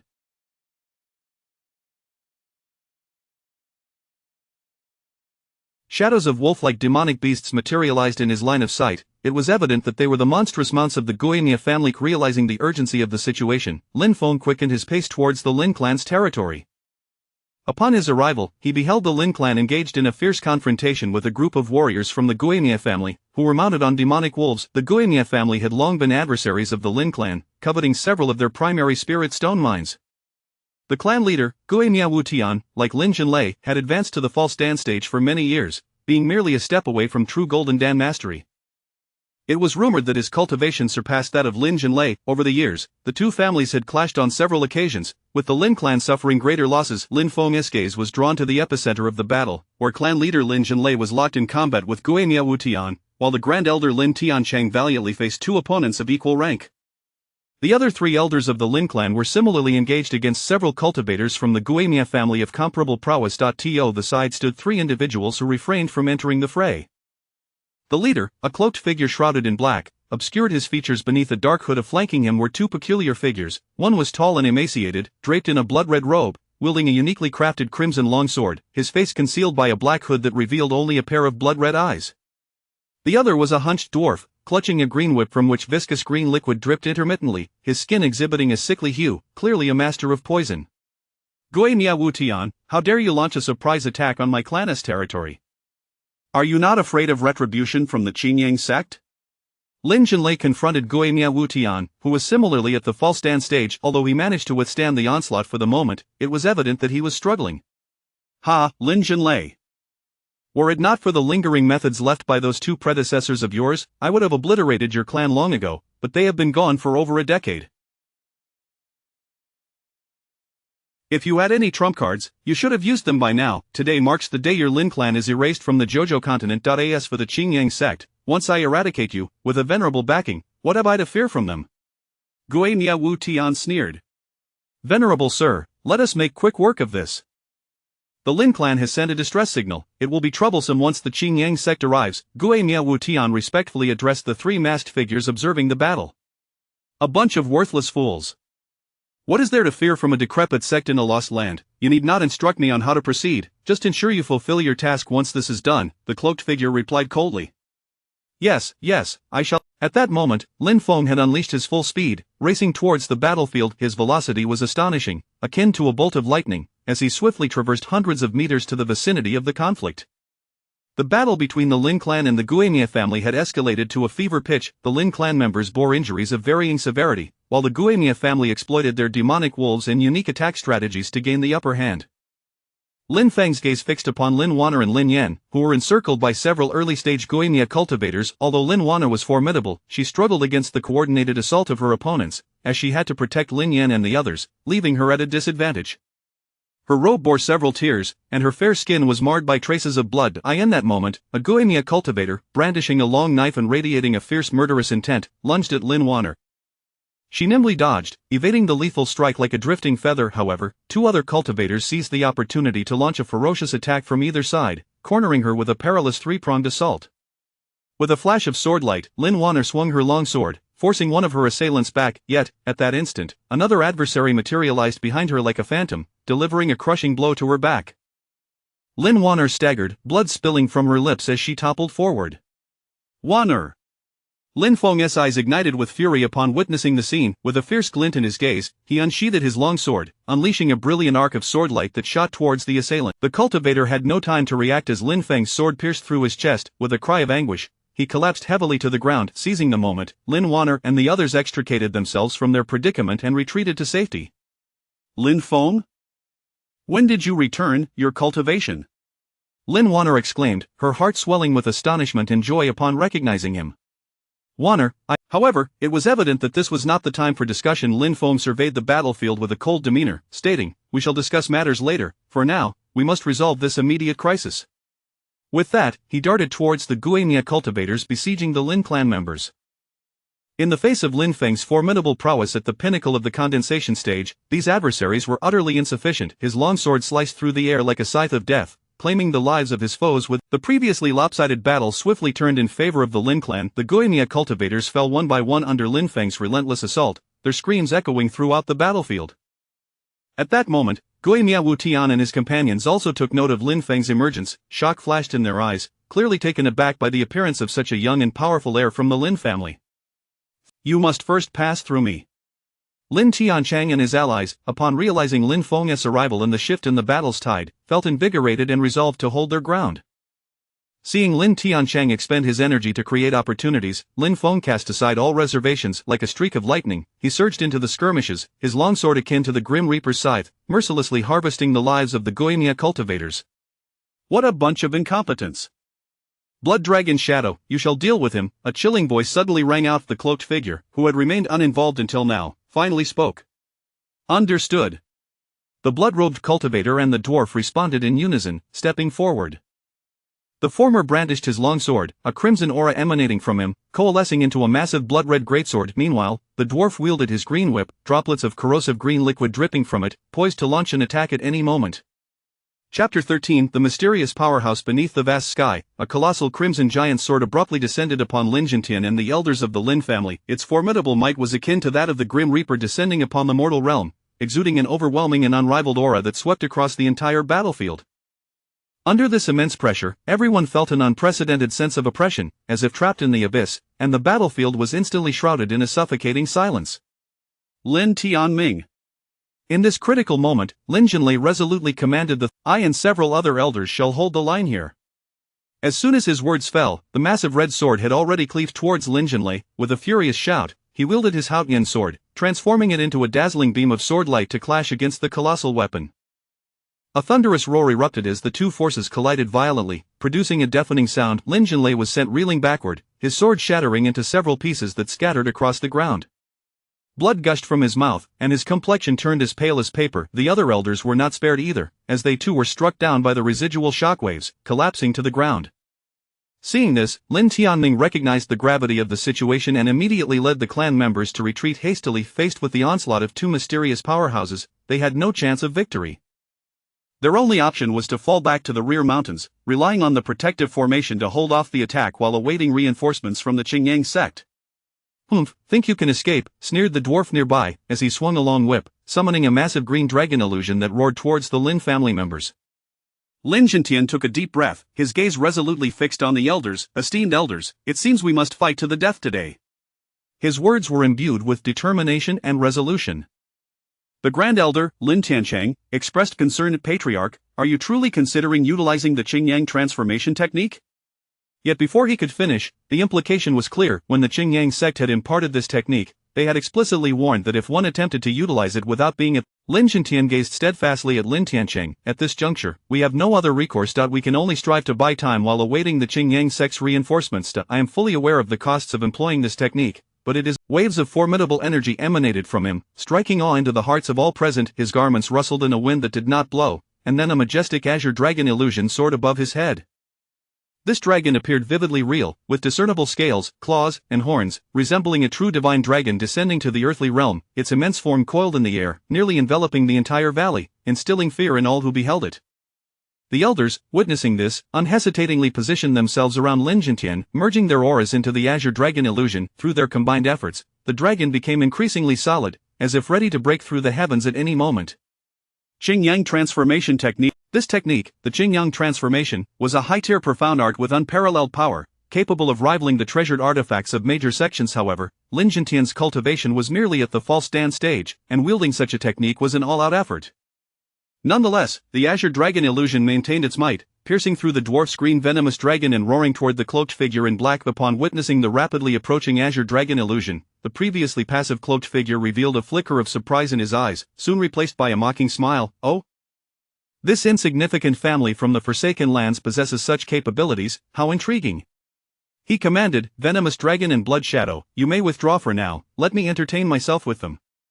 Following his words, the venomous dragon demon lord and blood shadow mass. Chapter 13. The mysterious powerhouse beneath the vast sky. A colossal crimson sword suddenly cleaved towards Lin Jintian and the elders of the Lin family. Its overwhelming might was akin to the descent of the Grim Reaper, exuding an unparalleled and grand aura that engulfed. Under this tremendous pressure, everyone felt an unprecedented sense of oppression, as if trapped in the depths of the abyss, and the battlefield was instantaneously shrouded in a suffocating silence.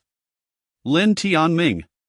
At this critical juncture, Lin Jinlei unhesitatingly commanded the third elder, Lin Tianming, quickly lead the younger generation to retreat to the rear mountain and activate the protective formation. "I and the other elders shall hold our ground here." As soon as his words fell, the red giant's sword had already struck before Lin Jinlei. With a furious roar, he transformed his Haotian sword into a dazzling beam of swordlight, clashing fiercely against the crimson blade. A thunderous explosion ensued, the two forces of swordlight colliding with a deafening sound. Lin Jinlei was sent flying backward, his treasured sword shattered into several pieces, scattering across the ground. Blood gushed from his mouth, and his complexion turned as pale as paper. The other elders were not spared either, suffering from the residual shockwave and collapsing to the ground. Seeing this, Lin Tianming recognized the gravity of the situation and promptly led the clan members to retreat swiftly. Faced with the onslaught of two mysterious powerhouses, they had no chance of victory. Their only option was to fall back to the rear mountain, relying on the protective formation to withstand the assault while awaiting reinforcements from the Qingyang. Lin Jintian took a deep breath, his gaze resolute as he addressed the elders. "Esteemed elders, it seems we must fight to the death today." His words were filled with determination and resolve. The Grand Elder, Lin Tianchang, displayed a look of concern. "Patriarch, are you considering using the Qingyang transformation technique?" However, he did not finish his sentence, yet his meaning was clear when the Qingyang said. Lin Jintian fixed his determined gaze upon Lin Tianchang. "At this point, there is no other option. We can only strive to buy time while awaiting reinforcements from the Qingyang sect. I am aware of the cost of employing this technique, but it is our only recourse." With that, he formed hand seals, and an immense surge, powerful waves of energy radiated from his body, shaking the very souls of those present. His garments rustled with an unseen wind as a gigantic azure dragon illusion ascended above his head. This dragon was vivid and lifelike, its scales, claws, and horns clearly discernible, resembling a true divine dragon descending to the mortal realm, its enormous form coiled in the air, nearly enveloping the entire valley beneath it, instilling a sense of dread. The other elders, witnessing this, did not hesitate to position themselves around Lin Jintian, merging their own energies into the azure dragon illusion. Through their combined efforts, the dragon became even more substantial, as if it could break free from the. This technique was an advanced-level profound skill, its power unparalleled, capable of rivaling the treasured artifacts of major sections. However, Lin Jintian's cultivation was merely at the pseudocore formation stage, and employing such a technique was a tremendous exertion.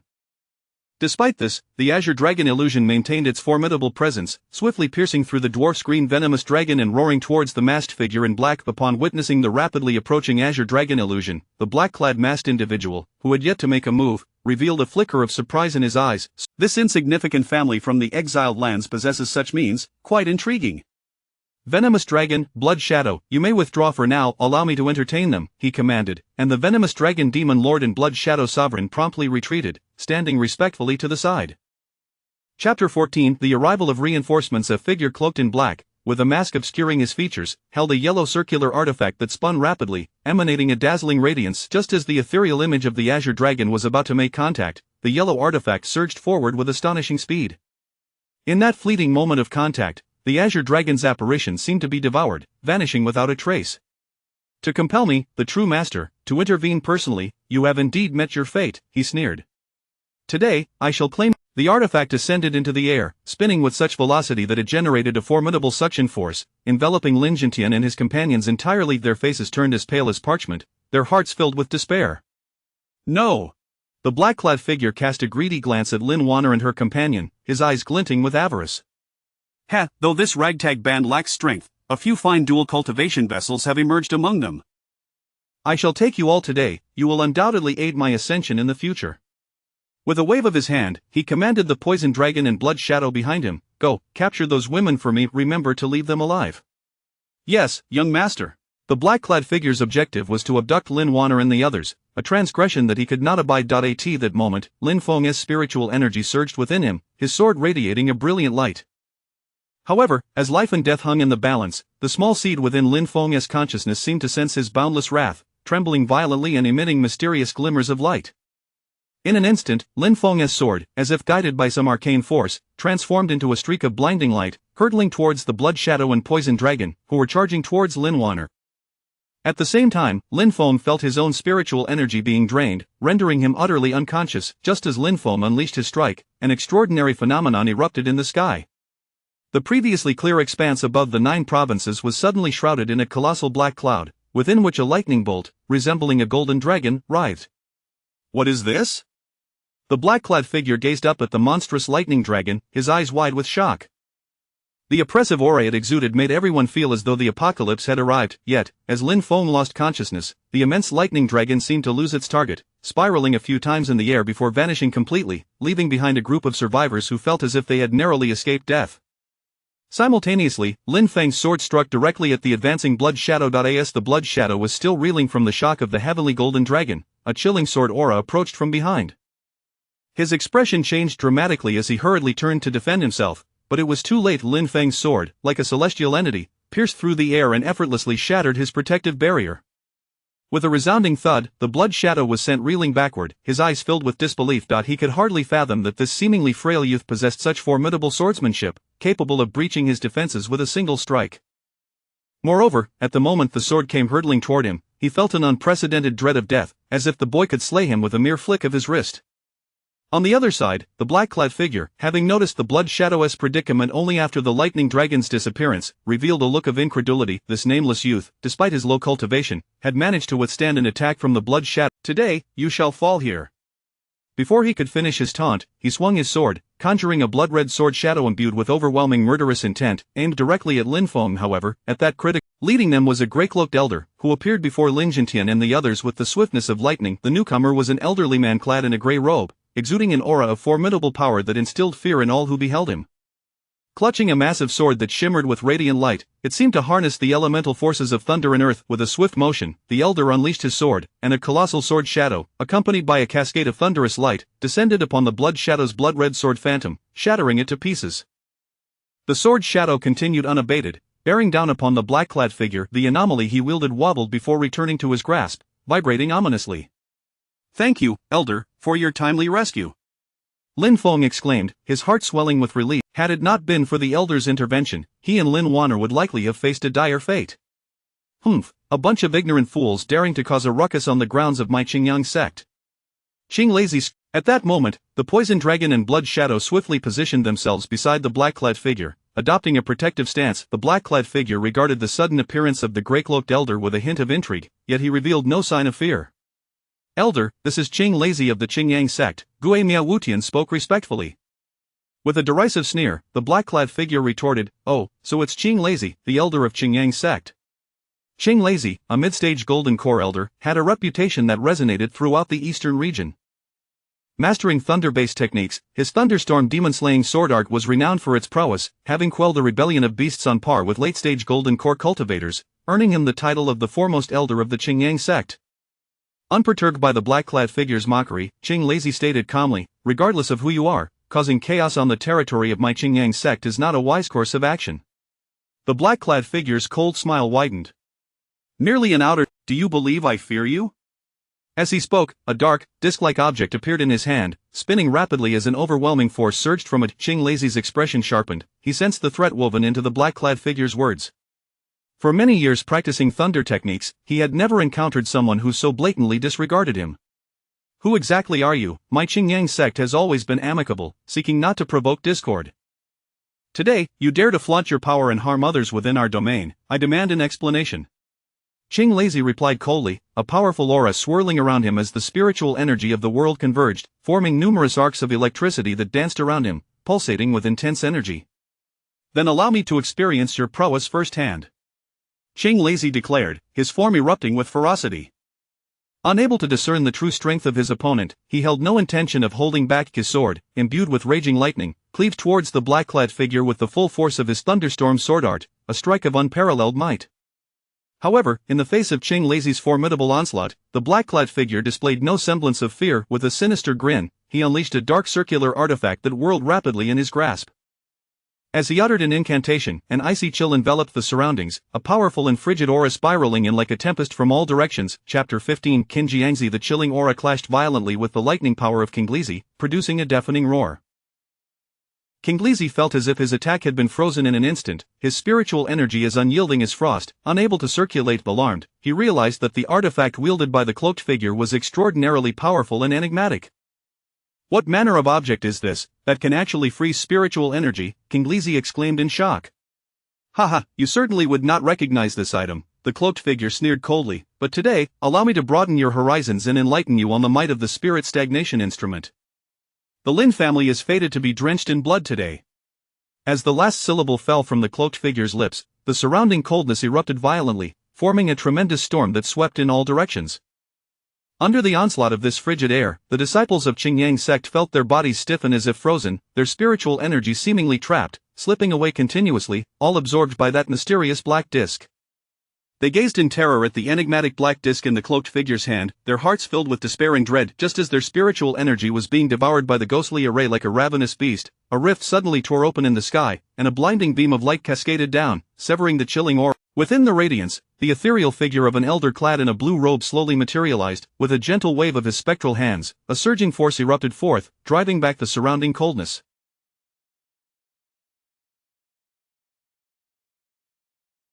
Everyone felt a sudden lightness, and the drain of their spiritual energy ceased.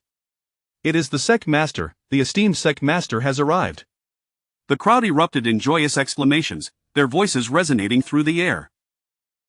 Qin Jiangzi's ethereal form solidified in the air, his expression grave as he regarded the cloaked figure, coldly inquiring, "Who are you? How dare you wreak havoc in the territory of Qingyang sect?" The cloaked figure's countenance shifted to one of seriousness upon seeing this, yet after a glance at the projection before him, he mockingly chuckled, "Ah, so it is Qin Jiangzi, one of the 5 great titans of the Zhouzhou continent? If your true form were here, I might have turned and fled, but merely a projection of your consciousness. I'm eager to test my mettle against you." Qin Jiangzi scrutinized the figure, a calm. "Then let me witness what abilities you possess, young one. Channel the spiritual energy." With that, the Toxic Dragon Sovereign and Blood Shadow Sovereign directed their spiritual energy rapidly. He swiftly formed seals with his hands, and a denser aura of darkness erupted from within him, swiftly enveloping the entire sky. The device known as the Spirit Stagnation Instrument radiated a bizarre light, and a stream of ominous power surged forth, infusing into his being. Under the relentless influx of spiritual energy from the two and the Spirit Stagnation Instrument, the cloaked figure's presence surged dramatically. After shedding his cloak, he donned a suit of dark metal armor that exuded an unsettling aura. In that moment, his power was no less formidable than that of Qin Jiangxi's projection.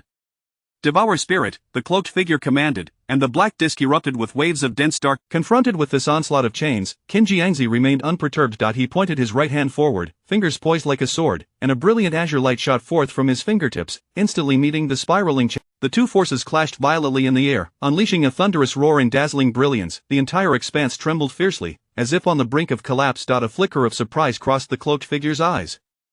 He had not anticipated that a mere practitioner from a forsaken land could possess such formidable strength. Even with the enhancement of the spiritual armor and the Spirit Stagnation Instrument, he still found himself at a disadvantage. Refusing to yield, he formed seals with his hands once more, compelling the Spirit Stagnation Instrument to unleash even more overwhelming Devour Spirit chains. These chains surged towards Qin Jiangxi, relentless in their pursuit. The light and chains collided fiercely in the air, erupting in a cacophony of thunderous explosions. The two formidable forces surged like a raging torrent, crashing against each other, creating terrifying shockwaves that swept outward. The disciples of Qingyang's sect struggled to counter the rampant aftershocks, yet some of the weaker ones were unable to withstand it, spitting blood and staggering backward. Qin Jiangxi's ethereal form flickered with a glint of determination. With a sweep of his robe, a resplendent azure barrier expanded instantly, safeguarding the members of Qingyang's sect. No matter how the shockwaves raged, they could not be shaken. At that moment, the cloaked figure. He formed seals with his hands, channeling the Spirit Stagnation Instrument to compress an even more potent force, evidently preparing for a desperate final stand. "Explode," he bellowed, and a powerful tempest of spiritual energy erupted instantaneously. The tremendous explosive force bore down upon Qin Jiangxi from all directions, as if seeking to engulf him entirely. In the face of this overwhelming assault, Qin Jiangxi's expression remained unchanged. He merely formed seals with his hands, and a massive azure ring. The azure ring emitted a radiant brilliance, as luminous as a full moon, causing the surrounding tempest of spiritual energy to dissipate instantly wherever the ring passed. The colossal shockwaves born of the earlier explosion, after nullifying most of the force from the Spirit Stagnation Instrument's detonation, the ring surged directly toward the cloaked figure. Yet the black armor he wore seemed remarkably extraordinary. After emitting a soft glow, it absorbed all of. Nevertheless, the immense impact rendered the cloaked figure's complexion ghastly pale. Realizing that Qin Jiangxi was merely a projection of consciousness, and had effortlessly shattered the storm of spiritual energy unleashed by the Spirit Stagnation, Qin Jiangxi was indeed as formidable as his reputation suggested. The cloaked figure cast a glance toward Lin Feng's direction, a flicker of malice crossing his eyes. "Boy, I believe we shall meet again soon.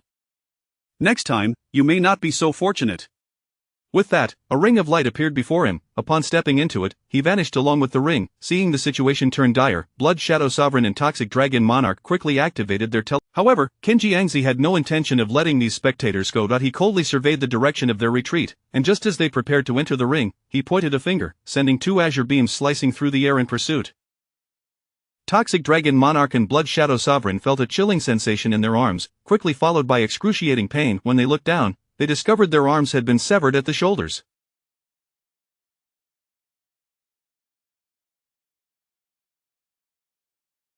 They gritted their teeth against the agony and hastily entered the luminous ring. As for the Ghost Slayer Wu Tin, his fate was far grimmer. He barely had time to utter a cry before being pierced through by a beam of azure light from Qin Jiangxi, instantly slaying him on the spot. Chapter 15. Qin Jiangxi. The chilling aura clashed violently with the lightning power wielded by Qing Lazy, producing a deafening explosion. Qing Lazy felt as though his attack had been instantaneously frozen, his spiritual energy rendered as unyielding as frost. A wave of terror washed over him. The artifact in the hands of the cloaked figure was astonishingly formidable. What manner of object could possibly freeze spiritual energy? Qing Lazy exclaimed in shock. "Haha, you certainly do not recognize this item. The Lin family is destined to be drenched in blood today." With the last syllable of the cloaked figure's voice, the surrounding chill erupted violently, forming a massive storm that swept in all directions. Under the onslaught of this icy wave, the disciples of the Qingyang sect felt their bodies freeze in place, their internal spiritual energy seemingly imprisoned. They sensed their energy continuously draining, siphoned away by that mysterious black disk. In terror, they gazed at the enigmatic artifact in the cloaked figure's grasp. their hearts filled with despair and dread. Just as their spiritual energy was being devoured by the Yin Ming formation, a sudden rift tore open in the sky, and a blinding beam of light cascaded down like a sword, instantly severing the chilling aura. Within the radiance, the ethereal figure of an elder clad in azure robes slowly materialized. With a gentle wave of his spectral hands, he unleashed a tremendous force that repelled the surrounding cold. Everyone felt a sudden lightness, and their spiritual energy ceased to drain. It is the sect master, the esteemed sect master has arrived. The crowd erupted in a chorus of joy, their voices reverberating through the air. Qin Jiangzi's ethereal form solidified in the air, his expression grave as he fixed his gaze upon the cloaked figure. "Who are you? How dare you wreak havoc within the territory of the Qingyang sect?" The cloaked figure's countenance turned serious upon witnessing this, yet after casting a glance, "If your true self were present, I might consider retreating, but merely a projection of your consciousness, I am eager to test my mettle against you."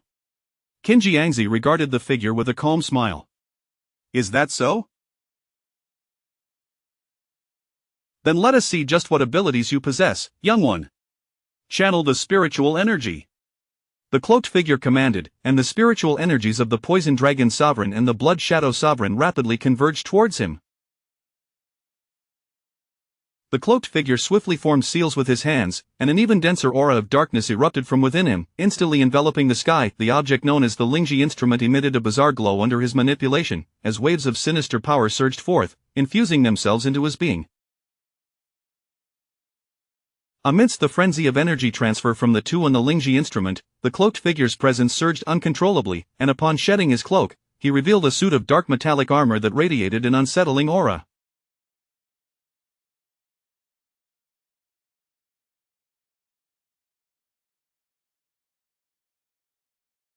At this moment, his strength rivaled that of Qin Jiangzi's projection. "Devour spirit," the cloaked figure intoned sharply, and the black disc belched forth waves of intense dark energy, which rapidly coalesced into countless chains of spiritual energy that shrieked towards Qin Jiangzi, as if faced with this onslaught of chains, Qin Jiangzi remained unperturbed. He extended his right hand, fingers poised like a sword, and with a gentle thrust, a brilliant azure light burst forth from his fingertips, racing towards the approaching chains. The two forces collided in the air, unleashing a thunderous roar and blinding brilliance. The entirety of space trembled violently, as if on the verge of collapse. A flicker of surprise crossed the cloaked figure's eyes. He did not anticipate that a mere cultivator from a forsaken land could possess such formidable strength, even with the enhancements of the spiritual armor and the Lingji instrument. Refusing to yield, he formed seals once more, urging the Lingji instrument to unleash an even mightier wave of devouring chains. These chains surged through the air, converging upon Qin Jiangzi with ferocity. The clash of light and chains erupted with a deafening roar, as two formidable forces surged against each other, generating terrifying shockwaves that radiated outward. The disciples of the Qingyang sect struggled to withstand the ramp. A glint of determination flashed in Qin Jiangzi's eyes. With a sweep of his expansive sleeves, a dazzling azure barrier unfurled instantaneously, safeguarding the disciples of the Qingyang sect. And no matter how the shockwaves raged, they could not waver his protective shield in the slightest.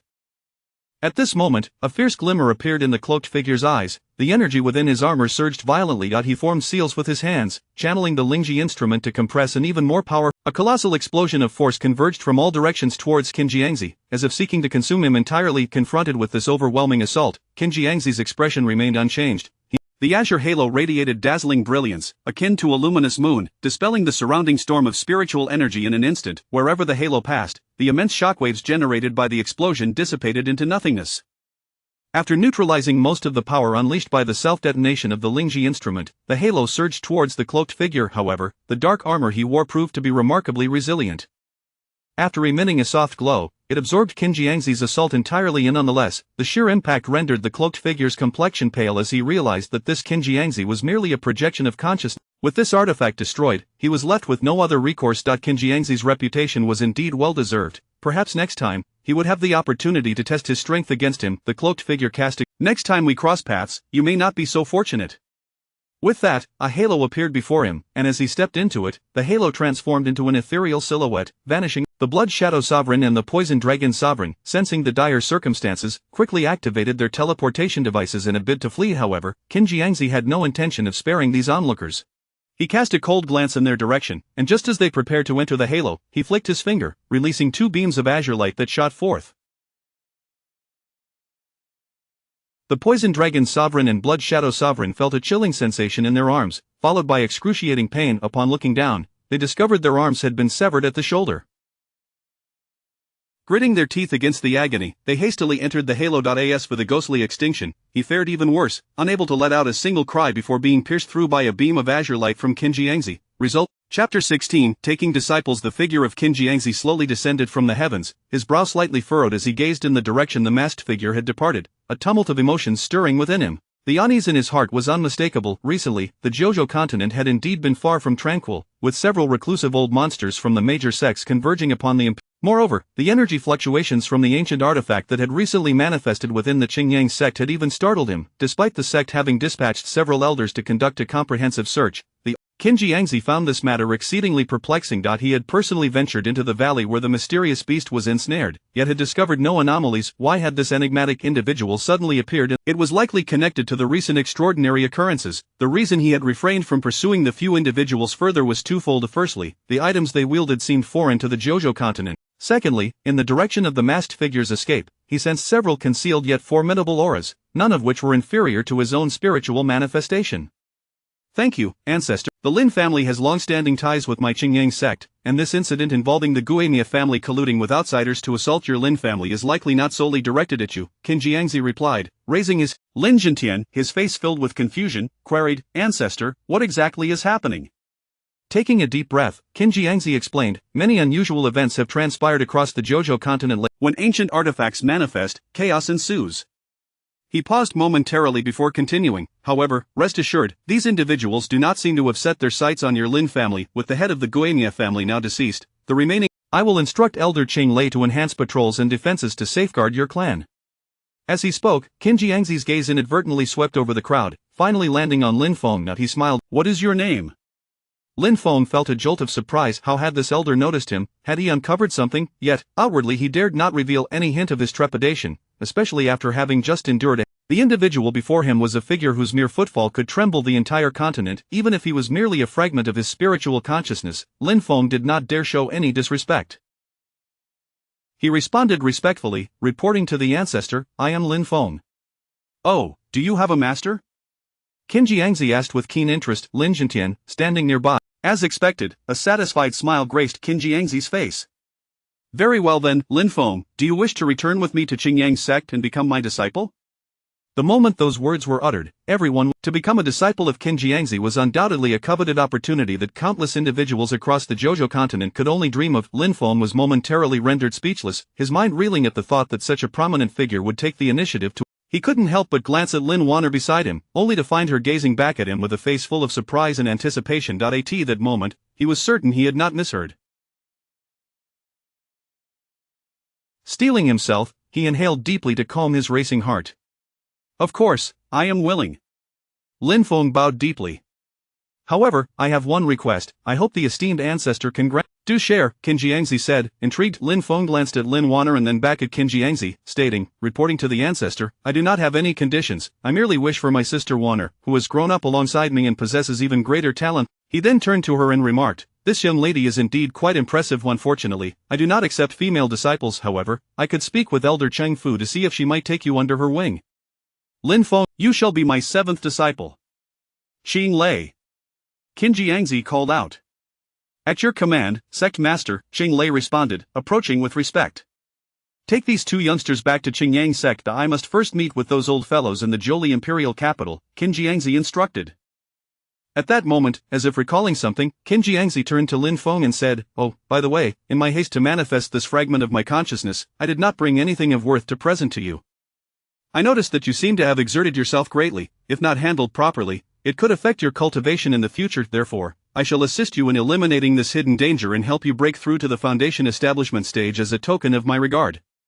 With that, Lin Feng felt the barrier of the qi condensation stage within him shatter under the pressure of this energy. In a matter of moments, he had transformed into a foundation establishment cultivator, just like the elders of the Lin family. Once you arrive at the sect, you will need to consult your senior brother to solidify your foundation. I still have matters to attend to in the Zholi imperial capital and likely will not return to the sect in the short term. Should you have any uncertainties, you may seek guidance from your senior brother or Elder Qing Lei. Qin Jiangzi seemed thoroughly pleased with his newly accepted disciple, exuding a benevolent demeanor. Without waiting for Lin Feng's response, Qin Jiangzi's After a brief exchange of pleasantries, Qing Lei led the members of Qingyang's sect to bid farewell to Lin Jintian and the others. He then addressed Lin Feng and Lin Wanner, who were still saying their goodbyes to Lin Yenner, saying, "You too, come with me." The flying artifact of Qing Lei resembled a slender boat surrounded by a thin protective shield. Though it appeared small, it comfortably accommodated over a dozen individuals from Qing Lei's entourage, isolating them completely from the howling wind. Qing Lei stood at the bow, expertly maneuvering the vessel forward while Lin Feng marveled at the Lin family estate below, now appearing as tiny as ants. This was his first experience of flying since arriving in this realm. "What's the matter? Is this your first ride on a flying artifact?" Qing Lei inquired, tossing a spirit stone the size of an egg into the vessel as he spoke. Snapping out of his reverie, Lin Feng respectfully replied, "Yes, esteemed elder, it is indeed my first time aboard such a flying artifact. It is so wondrous that I momentarily lost my composure." Qing Lei laughed heartily. "Not at all, I was far worse on my first ride, vomiting all over the place." Curious, Lin Feng asked Lin Wanner, "Why have I never seen such a Flying through the air is inherently a highly energy-consuming endeavor unless they are exceptionally rare artifacts. Only cultivators at the Golden Core stage and above can operate them. Moreover, crafting such flying artifacts is no small feat. It requires the collaborative efforts of several 4th grade or higher artifact masters to forge one of this caliber. That is why they are primarily found only in the major sections."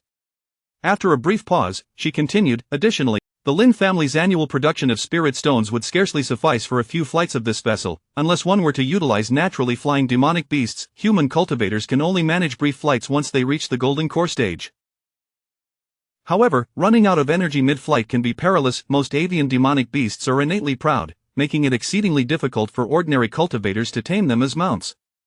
Lin Feng was taken aback.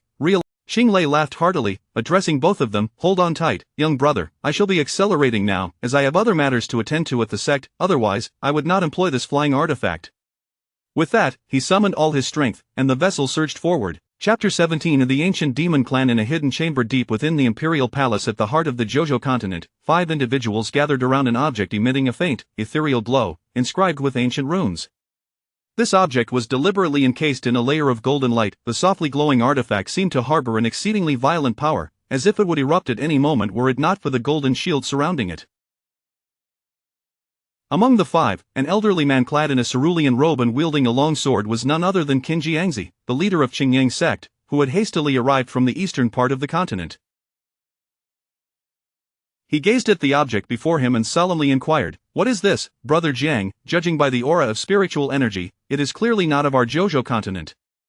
A commanding voice responded, emanating from a middle-aged. However, it seemed that his true name had long been forgotten. Jiang Wuxie had cultivated his formidable true energy to the peak of the harmonization stage, his methods unfathomable. The Ancient Demon Clan? Li Huazhenren, clad in a crimson robe and grasping a fiery red spear, the true energy of Li Hua surged around him. As the leader of the Li Hua sect, he too was a formidable figure at the late harmonization stage. "How many years has it been? I never expected to hear this name again," Qin Jiangzi said gravely. "What exactly is the nature of the Ancient Demon Clan?" Li Huazhenren turned to Jiang Wuxie for answers. Jiang Wuxie, observing the artifact that seemed to yearn for freedom, replied, "To understand. This entity later broke free from the seal of the Wuji realm and, upon returning to the demon realm, sought out 12 innate beings, claiming to be the 12 ancestral witches of the demon realm. Upon his return, the great Emperor Rahu harbored malicious intent, vowing to annihilate the celestial realm and all its immortals to avenge the grievances of his past imprisonment. He cunningly exploited the long-standing enmity between the human and demon races, inciting a war between the. Following the conflict, the great Emperor Rahu and the 12 ancestral witches clandestinely harnessed the corpses of the fallen True Dragon, True Phoenix, and Qilin, as well as the Kuanpun clan, to develop a nefarious formation known as the Extermination of Immortals, aimed at that time, the great Emperor Rahu led the 12 ancestral witches and the demon army into various star domains of the cultivation realm. To protect the realm from annihilation, the Eastern Emperor exhausted his life's cultivation to unleash the Red Lotus Karma fire from his innate treasure. The Eastern Emperor. Yet, the Extermination of Immortals formation was already activated, and after the 12 ancestral witches retreated, the great Emperor Rahu swiftly advanced, slaying the Eastern Emperor, who, bereft of his innate treasure, succumbed to the might of Rahu wielding the god-slaying spear. With the Eastern Emperor's demise, the demon clan ran rampant, instigating a massacre throughout the cultivation realm, plunging it into chaos. Only then did the cultivation realm and the demon race set aside their grievances and join forces. After thousands of years of fierce battles against the demon clan, several extraordinarily talented young cultivators emerged, later known as the Great Emperor Haodian, the Great Emperor Donghua, and the Great Emperor Zy. Ultimately, under the leadership of the venerable Hongjun and several emperors, they united with the True Dragon, True Phoenix, Qilin, Kuanping, and other demon clans to shatter the demon clan's extermination of Immortals formation, driving the demon army out of the celestial realm. The great Emperor Rahu and his innate treasure, the god-slaying spear, were jointly sealed beneath the Nine Nether by Hongjun and several emperors. As Jiang Wuxie recounted this tale, the atmosphere in the chamber grew increasingly somber. The gathered individuals seemed to be transported back to that ancient era, bearing witness to the earth-shattering war between gods and demons. But what is the significance of the demon relic appearing in our Jojo continent? Li Huozhenren could not help but. Jiang Wuxie cast a glance at Li Huozhenren and continued, our Jojo continent may very well be the ancient battleground of the celestial demon war. Ignoring the astonished expressions of Li Huozhenren and the others, Jiang Wuxie turned. It is said that to seal the ancient demon clan, a great deal of the foundational power from numerous star domains was drained, resulting in this scarcity of spiritual energy. Nowadays, for us cultivators, it is exceedingly difficult to transcend the constraints of this realm and ascend to immortality, let alone attain the legendary longevity of several 100,000 years like the Deluo Golden Immortals.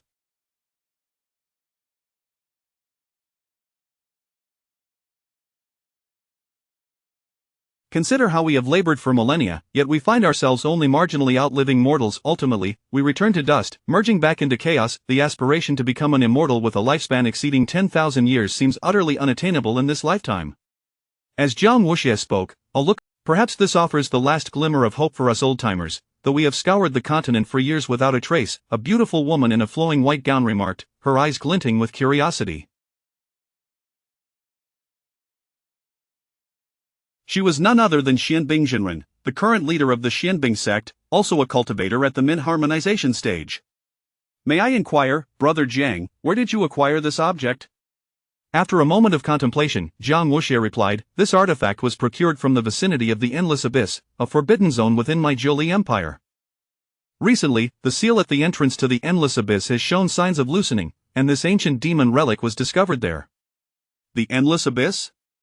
The others gasped in astonishment. Jiang Wuxie reflected for a moment before affirmatively stating, indeed, as I mentioned, the sudden appearance. First, this demon relic possesses immense power. I have attempted to seal it, but my individual strength proves inadequate, thus, I invite you all to assist me in this endeavor. Second, the loosening of the seal at the Endless Abyss presents us with an exceptional opportunity for exploration.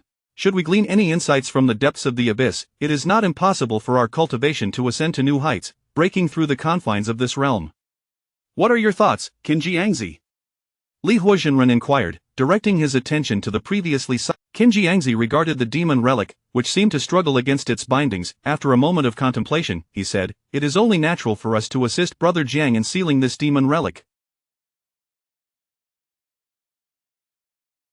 However, regarding the expedition into the Endless Abyss, I propose we wait until the grand competition for newcomers when all sects have gathered. We can then deliberate together. What does everyone think? The others agreed with Qin Jiangzi's reasoning. Given the gravity of the situation, which affected the fate of all cultivators across the Jojo continent, it would be prudent to convene all major sects for discussion. Thus, they nodded in agreement.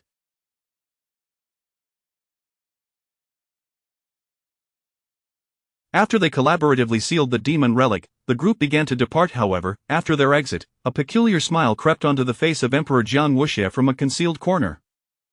Chapter 18. Entering the Qingyang sect. As Lin Feng and his companions arrived at the gates of the Qingyang sect, dusk had already fallen. The entrance forbade any form of flight, leaving them with no choice but to proceed on foot.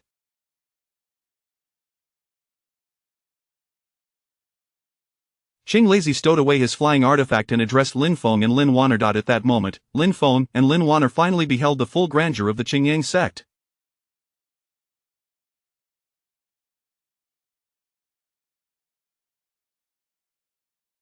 The entire sect was enveloped in a veil of inscrutable mist, evidently protected by a high-level formation. The concentration of spiritual energy here far surpassed that of other locales in the eastern region. The sect was deeply nestled amid towering mountains, with peaks soaring into the clouds, imparting an air of solemnity and mystery. As the setting sun cast its golden rays upon the majestic gates of the Qingyang sect, they appeared even more imposing. Halt! Who are you?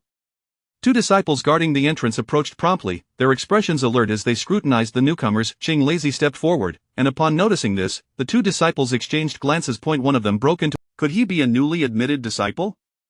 Qing Lazy offered a faint smile and introduced, "This is Lin Feng, a new disciple personally accepted by the sect leader. I have brought them both to Qingyang Peak." The two disciples' eyes widened in surprise, curiosity overtaking them as they regarded Lin Feng. Upon learning that this was a new disciple brought back by Elder Qing Lazy himself, they naturally did not dare to be negligent and promptly guided the way. "Elder, please follow us." Under their guidance, Qing Lazy led Lin Feng into the grand gates of the Qingyang. Upon entering the interior of the sect, Lin Feng was immediately awestruck by the sights before him. Countless peaks rose abruptly from the ground, piercing the sky between the mountains. Mist swirled, creating an ethereal. Amidst these towering summits, Lin Feng also observed numerous well-placed buildings and agile disciples, clad in unified azure robes. These disciples traversed the mountain paths, either practicing their arts or engaging in conversation, forming a harmonious tableau. As they spotted Lin Feng and Lin Wanner following closely behind Qing Lazy, curious glances were cast in their direction. After a considerable walk, Lin Feng and the others finally arrived at the main peak of the Qingyang sect, Qingyang Peak.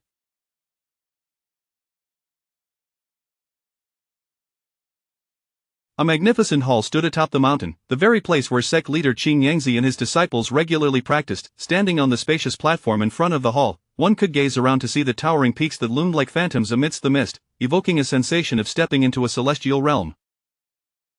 Behind the platform loomed an even more majestic hall, its entrance adorned with a grand plaque inscribed with the characters Qingyang Hall and a flourish of dragon and phoenix. "You may enter. The sect leader has already sent word and arranged for your senior brother to receive you. I have matters to attend to, so I shall not accompany you further," Qing Lazy said, leading Lin Feng to the entrance of the hall before turning to depart. "Thank you, Elder Qing Lazy." Lin Feng and Lin Wanner expressed their gratitude. Once inside, Lin Feng was again struck by the impressive sight. Rows of neatly arranged chairs and tables were adorned with various artifacts and texts. In the center of the hall stood a middle-aged man clad in an azure robe. "You must be the seventh junior brother newly accepted by the master," the man observed, appraising Lin Feng with a glimmer of. The middle-aged man smiled and nodded. "The master has already informed me. There is no need for excessive formalities. I am your senior brother, Duan Shiqing. You may simply call me senior brother Duan."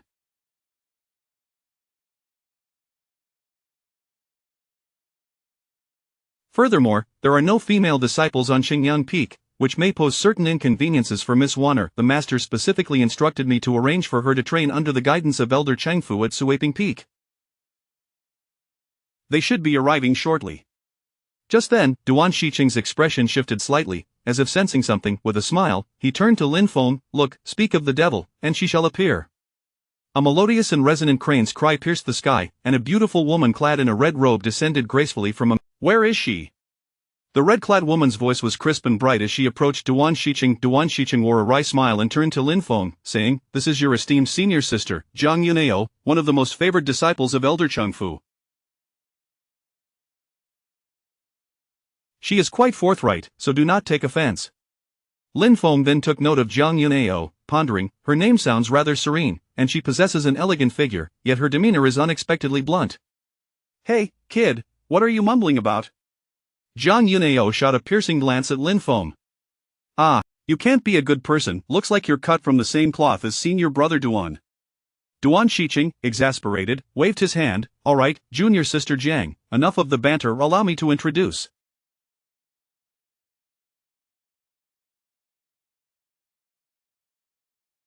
This is Lin Feng, the master's newly accepted disciple, and this is his cousin, Lin Wanner." The master specifically mentioned that Lin Wanner's talents are particularly suited for Elder Chengfu's lineage, hence the trouble of your personal visit. "Oh?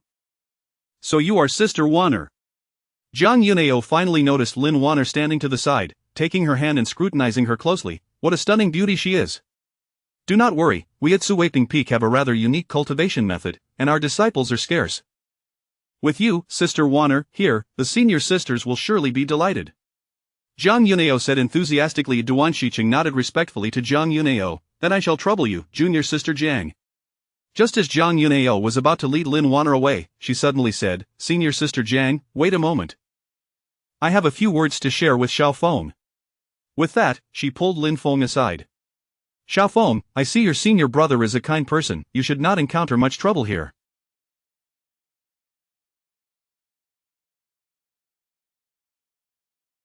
Be sure to listen well and work hard in your cultivation. Once I settle down with the master and the senior sisters, I will come to see you, Lin Warner whispered to Lin Feng. Sister Warner, worry. The master and the others are likely waiting for us, Zhang Yunao said, gesturing elegantly. A massive, snow-white crane was summoned forth. Both Zhang Yunao and Lin Warner gracefully leaped onto the crane, which Duan Shiqing observed Lin Feng, who was still lost in thought, and chuckled. All right, junior brother, no need to stare, they have already gone far.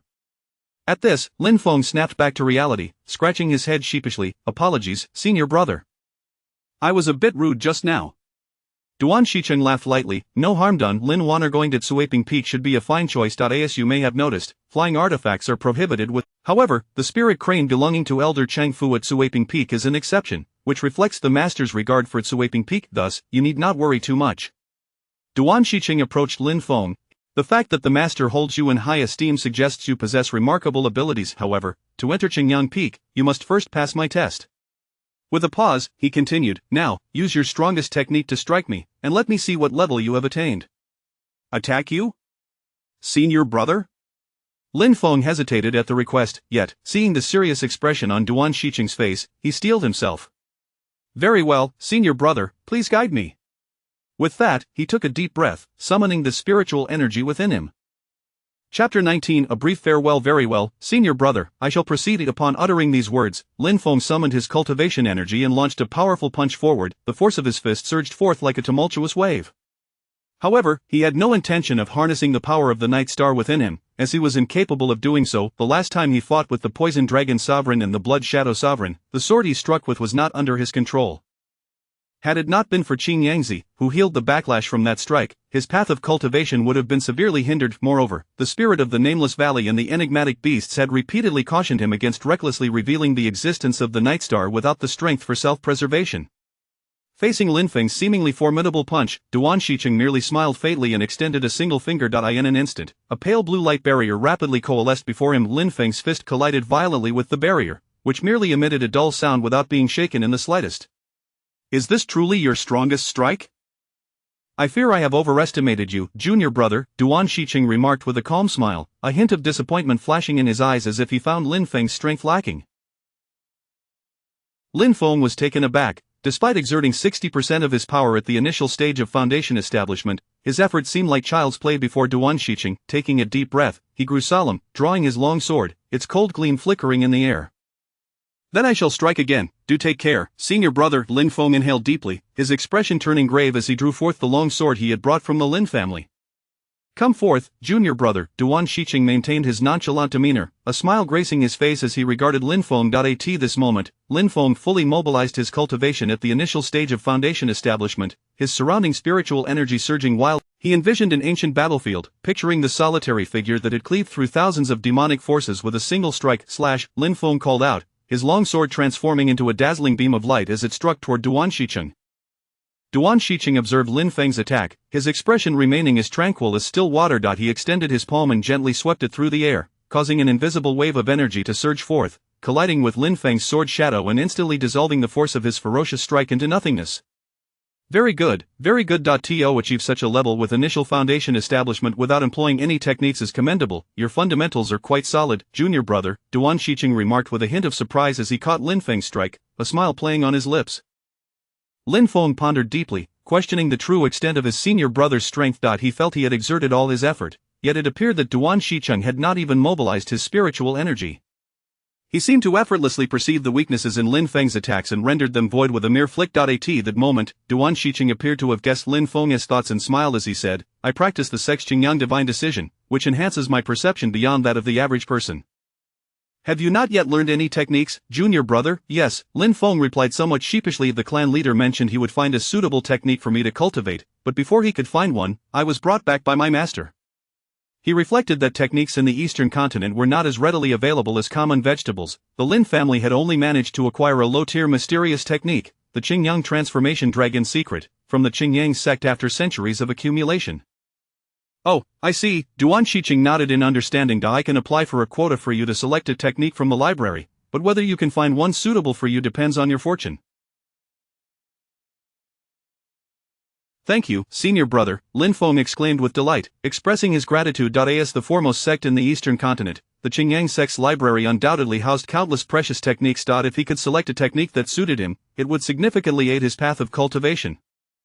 With this thought, Lin Feng felt overjoyed. Today, let us first arrange your cave dwelling so you can familiarize yourself with the environment, Duan Shiqing said as he led Lin Feng towards the back mountain. Moments later, they arrived at a secluded cave-dwelling. Junior brother, this place is rich in spiritual energy, one of the finest locations on Xingyang Peak. From now on, this will be your cave-dwelling. In a few days, I will take you to the scripture pavilion to select a technique, Duan Shiqing indicated. Thank you, senior brother. Lin Feng expressed his gratitude once more before eagerly stepping into the cave to examine it closely. He discovered that the cave had likely been prepared in advance by Duan Shiqing, as it was well equipped with various amenities. After making a few adjustments, he settled down and began meditating to cultivate. In the following days, aside from his meals, Lin Feng spent all his time in the cave meditating and absorbing spiritual energy. He noticed that as his proficiency with spiritual energy increased, the abundance of spiritual essence on Xingyang Peak was incomparably richer than what he had experienced while cultivating in his family, significantly enhancing his cultivation speed. One day, while Lin Feng was immersed in his training, he suddenly heard a crane's call from outside the cave. He hurriedly stepped out to investigate and beheld a magnificent black crane gracefully perched at the entrance, flanked by two female disciples. One was clad in a red dress, fiery and passionate, while the other wore a pink robe, gentle as flowing water. They were none other than Lin Wanner and Jiang Yunyao.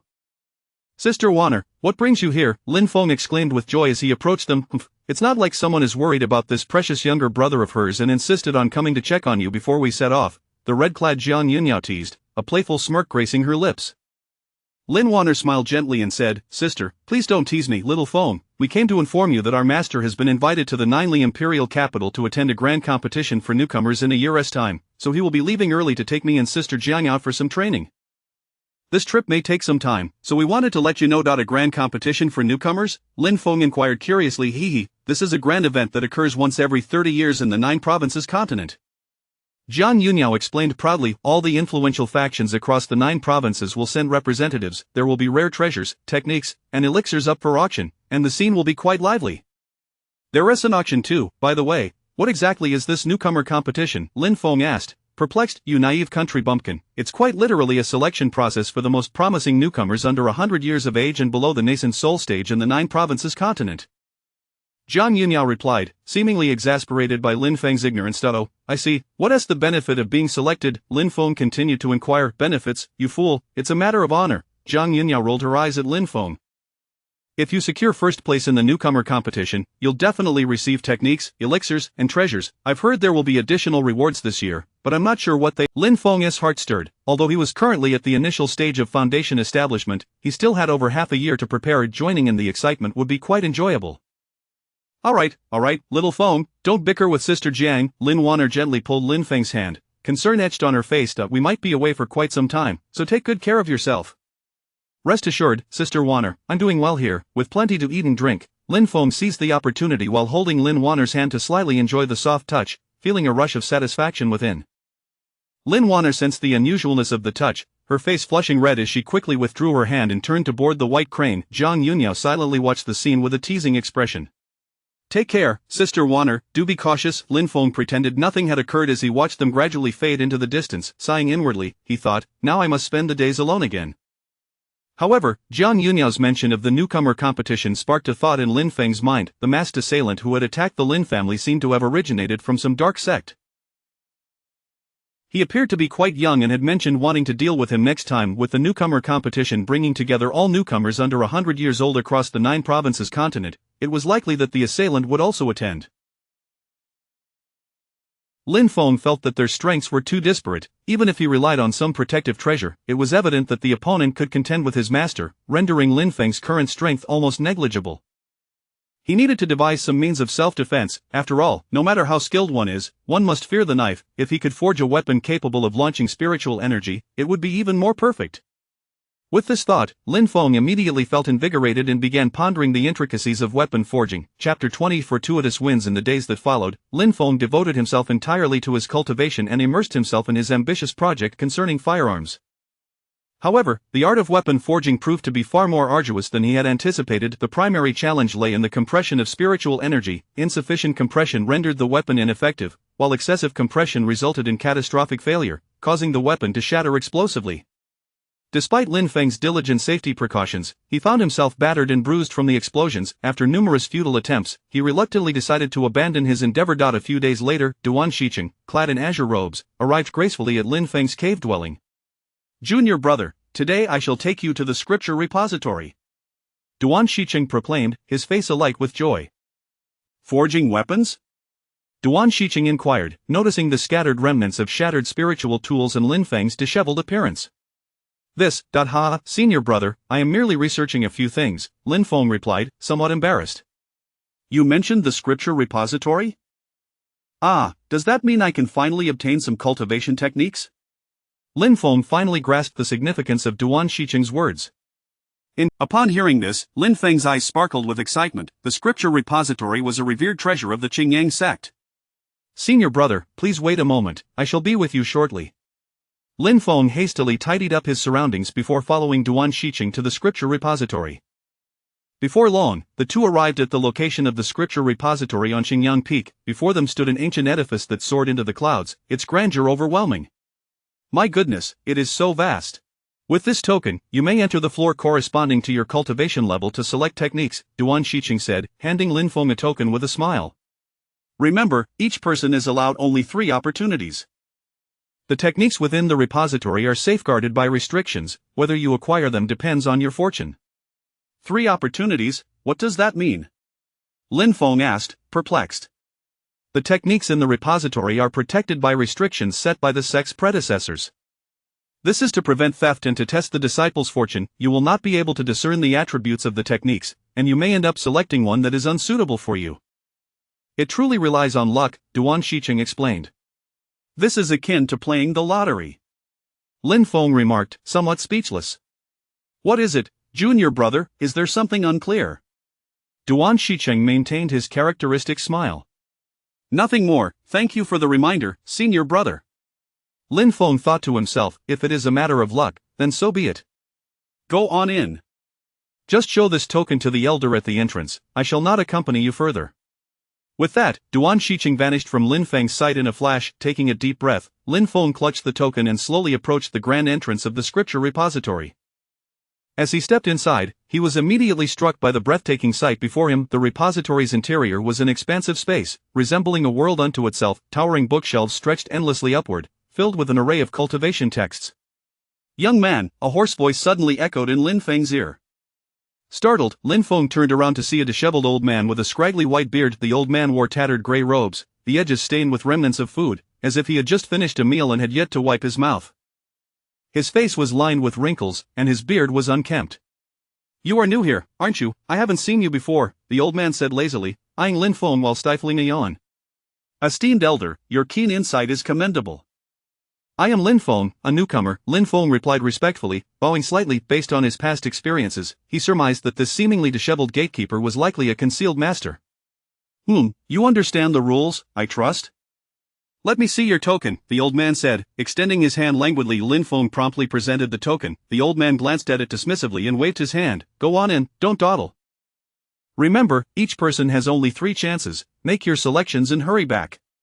Prior to entering, Duan Shicheng had thoroughly briefed Lin Feng about the scripture repository. It comprised 5 levels, the first for body refinement stage techniques, the second for foundation establishment stage techniques, the third for core formation stage techniques, the fourth for nascent soul stage techniques, and the 5th level was said to be accessible only to the sect leader and the prominent elders. Currently, Lin Feng was merely at the early foundation establishment stage, allowing him to select techniques from the first and second levels. The first level contained only basic techniques, which held little interest for him, so he proceeded directly to the second level. As he stepped into the second level, he was met with a dazzling array of techniques. However, Lin Feng did not rush to select one. Instead, he began to examine the luminous orbs representing the texts on the shelves one by one. These techniques appeared as vague glowing spheres, obscuring their true nature. How does one choose? Lin Feng mused, extending his hand towards a random O or B. At that moment, a surge of information flooded his mind. Yellow tier intermediate. Lin Feng was taken aback. He placed his hand on the orb again to confirm. The same information materialized once more in his mind. What is happening? Could it be due to the divine seed within me? Originally invisible techniques and their grades now revealed themselves. Curious, Lin Feng tried another orb. Earth-shattering / Earth attribute technique, grade yellow tier low. A wave of exhilaration surged through Lin Feng. With such a capability, he could certainly select some of the best techniques available. He perused the collection of techniques with a keen eye. No wonder Duan Shicheng had encouraged him to visit. The repository housed an impressive selection. The least valuable techniques were likely yellow tier, but many others contained nothing at all, leaving Lin Feng to ponder the intentions of the sect's ancestors for such a setup, perhaps to showcase the wealth of the Qingyang sect. Yet, there were still several profound tier techniques available. Given that each person had only 3 opportunities, it was purely a matter of luck whether an ordinary disciple could select a valuable technique without Lin Feng's unique ability to discern their ranks. Survival comes first. I must find a good defensive technique. As Lin Feng browsed through the techniques, he felt as if he were shopping in a supermarket. Fortunately, the repository was currently devoid of any other individuals. Otherwise, his methodical selection process would surely astonish onlookers. Among the vast collection of techniques, numbering in the hundreds of thousands, there were only a few dozen profound tier techniques for an ordinary disciple. Merely obtaining one such technique would be considered extraordinary luck, yet here he was, leisurely perusing each one. At that moment, Lin Feng halted in front of a particular technique. Technique name, Shadow Concealment Art. Technique level, Profound Tier. Advanced technique description. The Shadow Concealment Art is an exceedingly rare technique belonging to the evasion category. Practitioners of this technique can temporarily shroud their figure, rendering them virtually invisible. At advanced levels, one can even obscure their presence entirely, making it exceedingly difficult for others to detect them. Technique features 1. Concealment of form. The core ability of the Shadow Concealment Art lies in its capacity to hide one's form through a unique breathing method. In body technique, practitioners can perfectly cloak themselves for a limited time, even in the midst of a crowd. 2. Enhanced speed. Upon mastering the Shadow Concealment Art, practitioners experience a significant boost in speed, allowing for instantaneous movement over great distances. 3. Aura obfuscation. In addition to physical concealment, the Shadow Concealment Art also obscures the practitioner's aura, making it challenging for foes to sense their presence. Ha ha ha. Truly, the heavens are favoring me. Lin Feng's heart brimmed with joy. This Shadow Concealment Art seemed tailor-made for him. With this technique at his disposal, would it not be effortless to eavesdrop on the female disciples during their baths? Images of the female disciples of Cui Ping Peak, including Jiang Yunyao, flashed in his mind, their startled and panicked expressions as they emerged from the bathing pool. Of course, this was merely Lin Feng's whimsical fantasy. He was well aware that this technique would require diligent practice. Nevertheless, it was undoubtedly an essential technique for survival and an invaluable asset for any escapade. After selecting the first technique, Lin Feng couldn't suppress his smile. Chapter 21 of the eerie technique. At that moment, a resplendent orb of light suddenly appeared before Lin Feng's eyes. His palm instinctively reached out, and upon contact, it felt as though he had been struck by a thunderous force. A torrent of overwhelming information surged into his consciousness. Technique name, Thunderous Movement of the 9 Heavens. Technique level, Earth grade. Initial stage. Technique description. The rank remains indeterminate, provisionally classified as Earth grade due to its formidable difficulty. It is said to originate from the ancient legacy of the Thunder God. Practitioners of this technique must harness the thunderous power from the heavens above, merging it with their physical strength and spiritual energy. This fusion imbues the practitioner's body and spirit with the might of thunder, unleashing an attack that is as devastating as a tempest of heavenly lightning. Technique characteristics. Thunder armor. During the training of Thunderous Movement of the 9 Heavens, the practitioner's physical form is continuously tempered by the power of thunder. With each layer of practice, a protective armor of lightning forms around the practitioner. 9 Heavens Thunder power. Through cultivation, practitioners gradually master the power of the 9 Heavens Thunder. This enables their attacks to inflict lightning attribute damage, while also triggering unique thunderous effects. Thunder refining the body? Is this not akin to striking oneself with lightning? Lin Feng regarded the tome of Thunderous Movement of the 9 Heavens in his hand with a grim expression. This technique seemed rather extreme, yet it was likely the sole Earth grade technique available on the second floor of the scripture repository. Regardless, he decided to take it for now. He carefully stowed the Thunderous Movement of the 9 Heavens alongside the Shadow Concealment technique within his robe. He still had one opportunity left, but after this selection, it was unlikely he would encounter a technique of higher rank.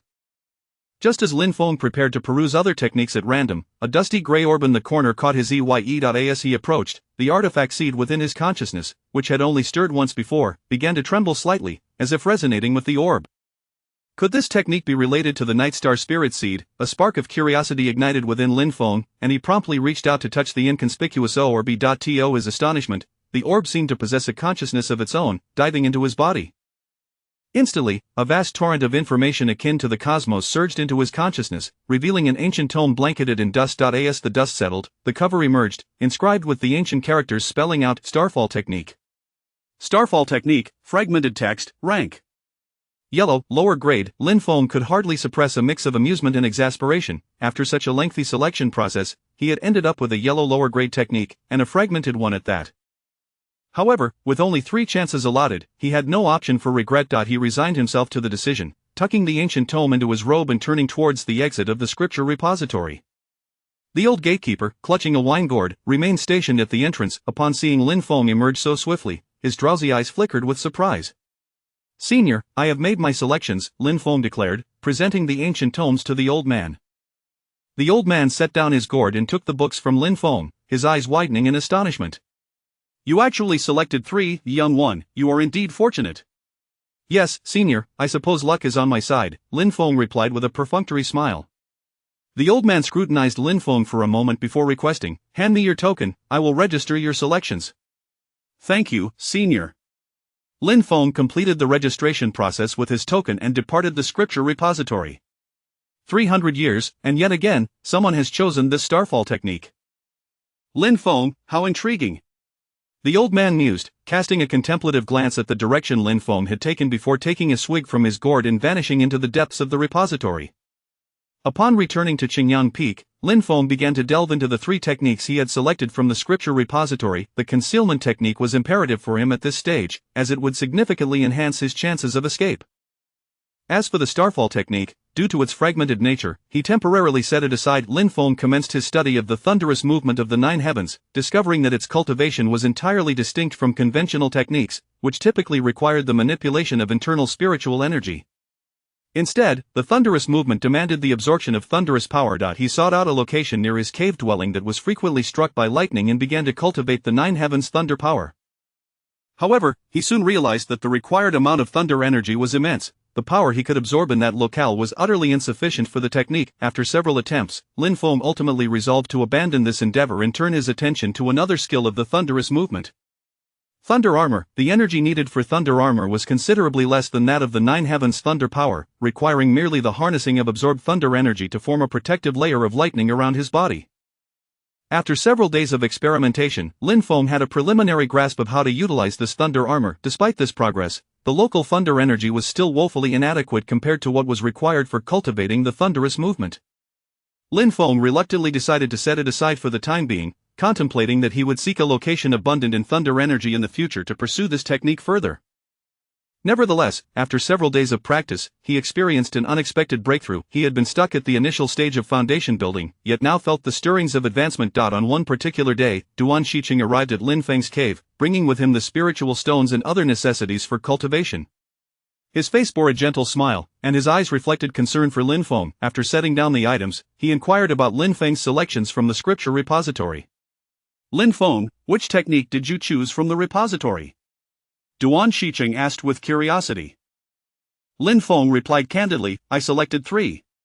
He then produced the 3 technique manuals. Duan Shiqing glanced at the tomes, his eyes widening in surprise. He paused for a moment, inhaled deeply, and remarked, 3 techniques, including 1 earth grade and 1 superior grade of the profound rank. 7th junior brother, your luck is truly extraordinary." His gaze then fixated on the starfall technique, which he regarded with particular interest. Seeing Duan Shiqing's keen interest in the starfall technique, Lin Feng could not help but feel a surge of curiosity. "Senior brother, do you happen to know the origins of this technique?" Duan Shiqing's expression turned serious as he nodded. "I am not entirely certain, but I have heard our master mention it in passing. This starfall technique was acquired many years ago by our ancestral master, the previous head of the Qingyang sect, from an ancient battlefield's ruins after enduring countless trials. However, for centuries, all who have practiced this technique have experienced regression in their cultivation or met with untimely demise. Thus, despite its mysterious origins, it is merely a fragmented text, which is why it has been classified as a lower-grade yellow technique and stored in the repository." Lin Feng was taken aback. He had not anticipated that this seemingly unremarkable technique hailed from the legendary ancient battlefield. He had witnessed the awe-inspiring scenes of the gods and demons clashing in that realm when awakening the Night Star Spirit Seed. Given its origin, the starfall technique must possess an extraordinary lineage, and the dangers of its cultivation were too great to ignore, necessitating its temporary relegation to the sidelines. "Thank you for the warning, senior brother," Lin Feng replied after absorbing the details about the starfall technique's origins. "I will exercise caution in my practice." "Ah! Lin Feng, your cultivation," Duan Shiqing exclaimed in astonishment, "it seems you are on the brink of a breakthrough?" Yes, senior brother. I sense signs of a breakthrough in my cultivation, Lin Feng stated solemnly. Duan Shiqing's face lit up with joy upon hearing this, and he patted Lin Feng's shoulder in encouragement. Well done, it appears you truly possess great fortune. During this pivotal moment, maintain a tranquil mindset and avoid haste. Should you require assistance, do not hesitate to seek me out. At that moment, Duan Shiqing's communication jade talisman suddenly illuminated. He took it, and his expression shifted slightly after reading the message. He pondered for a moment before turning to Lin Feng. 7th junior brother, I have just received news from your 5th senior brother, Li Mubai. He is currently investigating the mysterious disappearance of disciples from the affiliated sect, the Five Elements sect. There seems to be more to this matter than meets the eye. Your 5th senior brother has mastered the Qingyun sword technique to a high level, so you should be safe. I have some sect matters to attend to, so you can go ahead and meet with him. It will also serve as a valuable experience for you. Lin Feng immediately expressed his willingness to assist in the investigation. Duan Shiqing nodded, retrieving a uniquely patterned talisman from his storage bag, which faintly displayed a shrunken dark cloud, radiating a mysterious glow. He handed it to Lin Feng. This is a cloud-penetrating talisman, crafted from the bones of a beast comparable to a nascent soul-stage creature. Its speed is such that even late-stage foundation builders would find it challenging to match. This was a gift from your 4th senior brother to me, and now I bestow it upon you. Its most remarkable feature is that while you are still unable to fly with objects in the foundation stage, it will significantly enhance your speed, allowing you to reach the scene swiftly. However, be sure to exercise caution before meeting with your 5th senior brother. Duan Shiqing solemnly handed the cloud-penetrating talisman to Lin Feng, imparting his advice. As Lin Feng accepted the talisman, he could feel the powerful energy contained within it. A warm surge welled up inside him, and he looked deeply at Duan Shiqing, resolutely stating, "Thank you, senior brother, for your generous gift. I will do my utmost to assist in uncovering the truth." Chapter 22. Pursuit of the Five Elements sect. Upon utilizing the cloud-piercing talisman, Lin Feng finally comprehended the profound intricacies of this magical artifact. In terms of speed alone, it propelled him several times faster than his utmost effort. Yet, the most astonishing aspect of this talisman was its unique ability. When the user channeled their spiritual energy, a shroud of black mist could be released within a radius of several kilometers. Not only did this obscure the user's whereabouts, but it also astonishingly shielded against the probing of divine consciousness. This revelation filled Lin Feng with elation. With such a treasure in hand, it was akin to possessing a life-saving trump card. He immediately activated the cloud-piercing talisman and sped towards the direction of the Five Elements sect with the swiftness of the wind. The Five Elements sect was situated in the northeastern expanse of the Qingyang sect's vast territory. The founder, master of the Five Elements, was a legendary figure across the continent of Jiuzhou. Gifted with extraordinary talent, he established a formidable system of the Five Elements reincarnation technique, grounded in the elemental forces of metal, wood, water, fire, and earth. This technique was enigmatic and profound, allowing practitioners to gradually perceive the power of the Five Elements through their own cultivation and insights, ultimately achieving the supreme realm of unifying the Five Elements and transforming the void into reality. However, over the span of several centuries, only master of the Five Elements had succeeded in mastering this technique to its fullest extent. It was precisely due to this unparalleled skill that he traversed the Jiuzhou continent for hundreds of years, standing shoulder to shoulder with titans like the Emperor of Jiuzhou, Qin Jiangzi. Subsequently, the master mysteriously vanished, and his 5 disciples divided into the 5 factions of metal, wood, water, fire, and earth. Although they still identified themselves as the Five Elements sect to the outside world, they operated independently without any centralized authority. Consequently, the Five Elements sect gradually declined in recent years, losing its former glory. As Lin Feng activated the cloud-piercing talisman, he traversed through forests where demonic beasts roamed, leaving them bewildered as the black mist swept past. Remarkably, within just 3 days, he arrived at the mountain range where the Five Elements sect was located, a speed that was truly astonishing. Upon reaching the outer gate of the sect, he retracted the talisman and surveyed the once magnificent sect with keen eyes. Now, the Five Elements sect was a mere shadow of its former self, with sparse disciples and dilapidated structures. Evoking a sense of regret, Lin Feng stepped forward and entered the mountain gate, where he soon encountered several disciples of the Five Elements sect. Upon noticing the Qingyang sect insignia embroidered on his attire, their expressions turned tense. Lin Feng offered a gentle smile and approached to clarify his purpose, stating that he was a disciple of the Qingyang sect come to assist in investigating the recent disappearances. Upon hearing this, the disciples relaxed slightly, revealing a semblance of relief. One disciple spoke gravely, reporting to senior brother, "There have indeed been some inexplicable disappearances among our disciples recently, which has garnered significant attention from the entire sect. We have exerted ourselves to search for their whereabouts, yet to this day, we have uncovered nothing. Lin Feng nodded slightly and inquired, during your investigations, did you uncover any suspicious leads?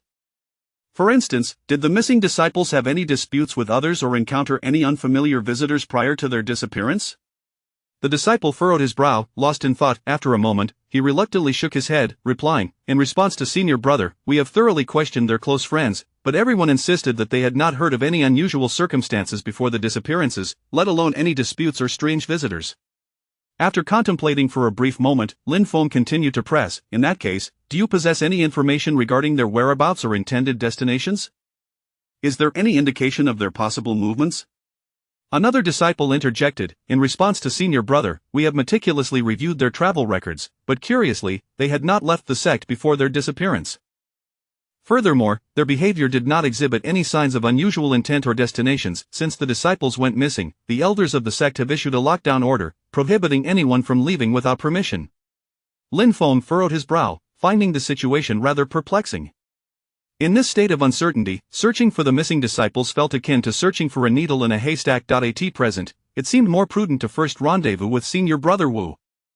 He retrieved the communication jade talisman given to him by Li Mubai before his departure and sent a message. While awaiting a response, he decided to familiarize himself with the surrounding environment.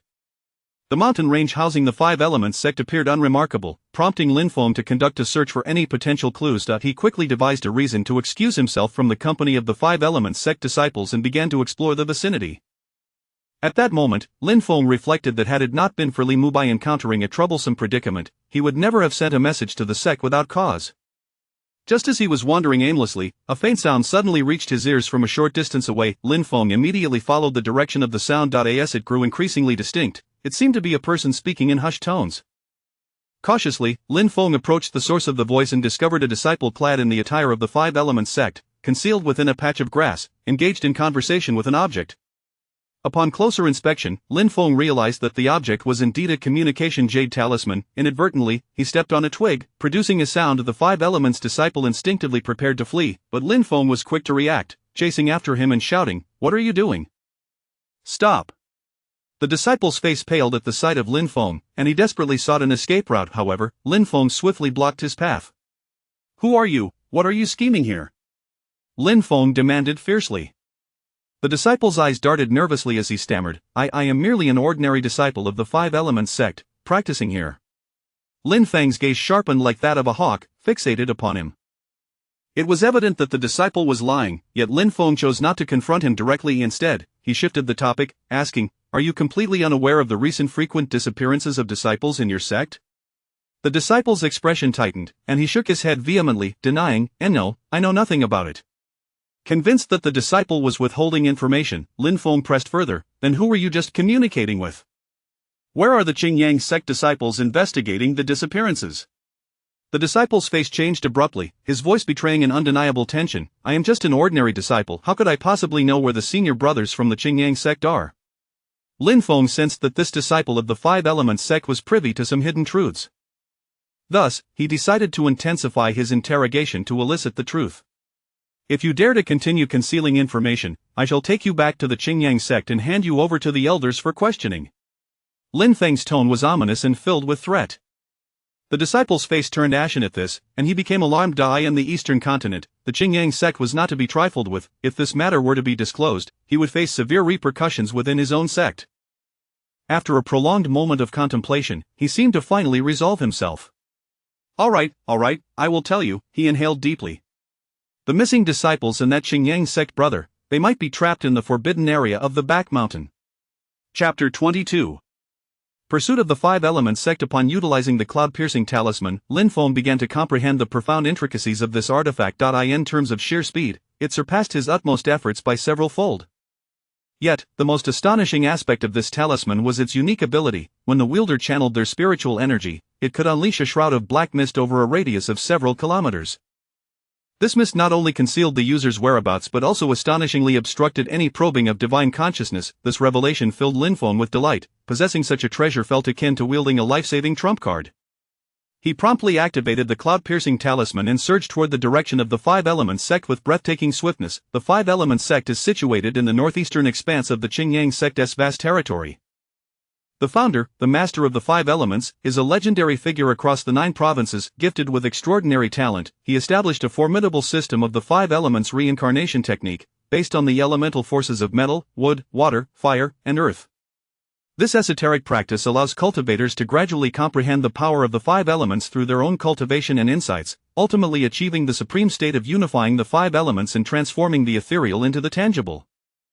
However, over the span of several centuries, only the master of the five elements has managed to cultivate this technique to its pinnacle. It was precisely through this unparalleled method that he traversed the 9 provinces for hundreds of years, standing alongside titans such as the emperor of the 9 provinces, Qingyangzi.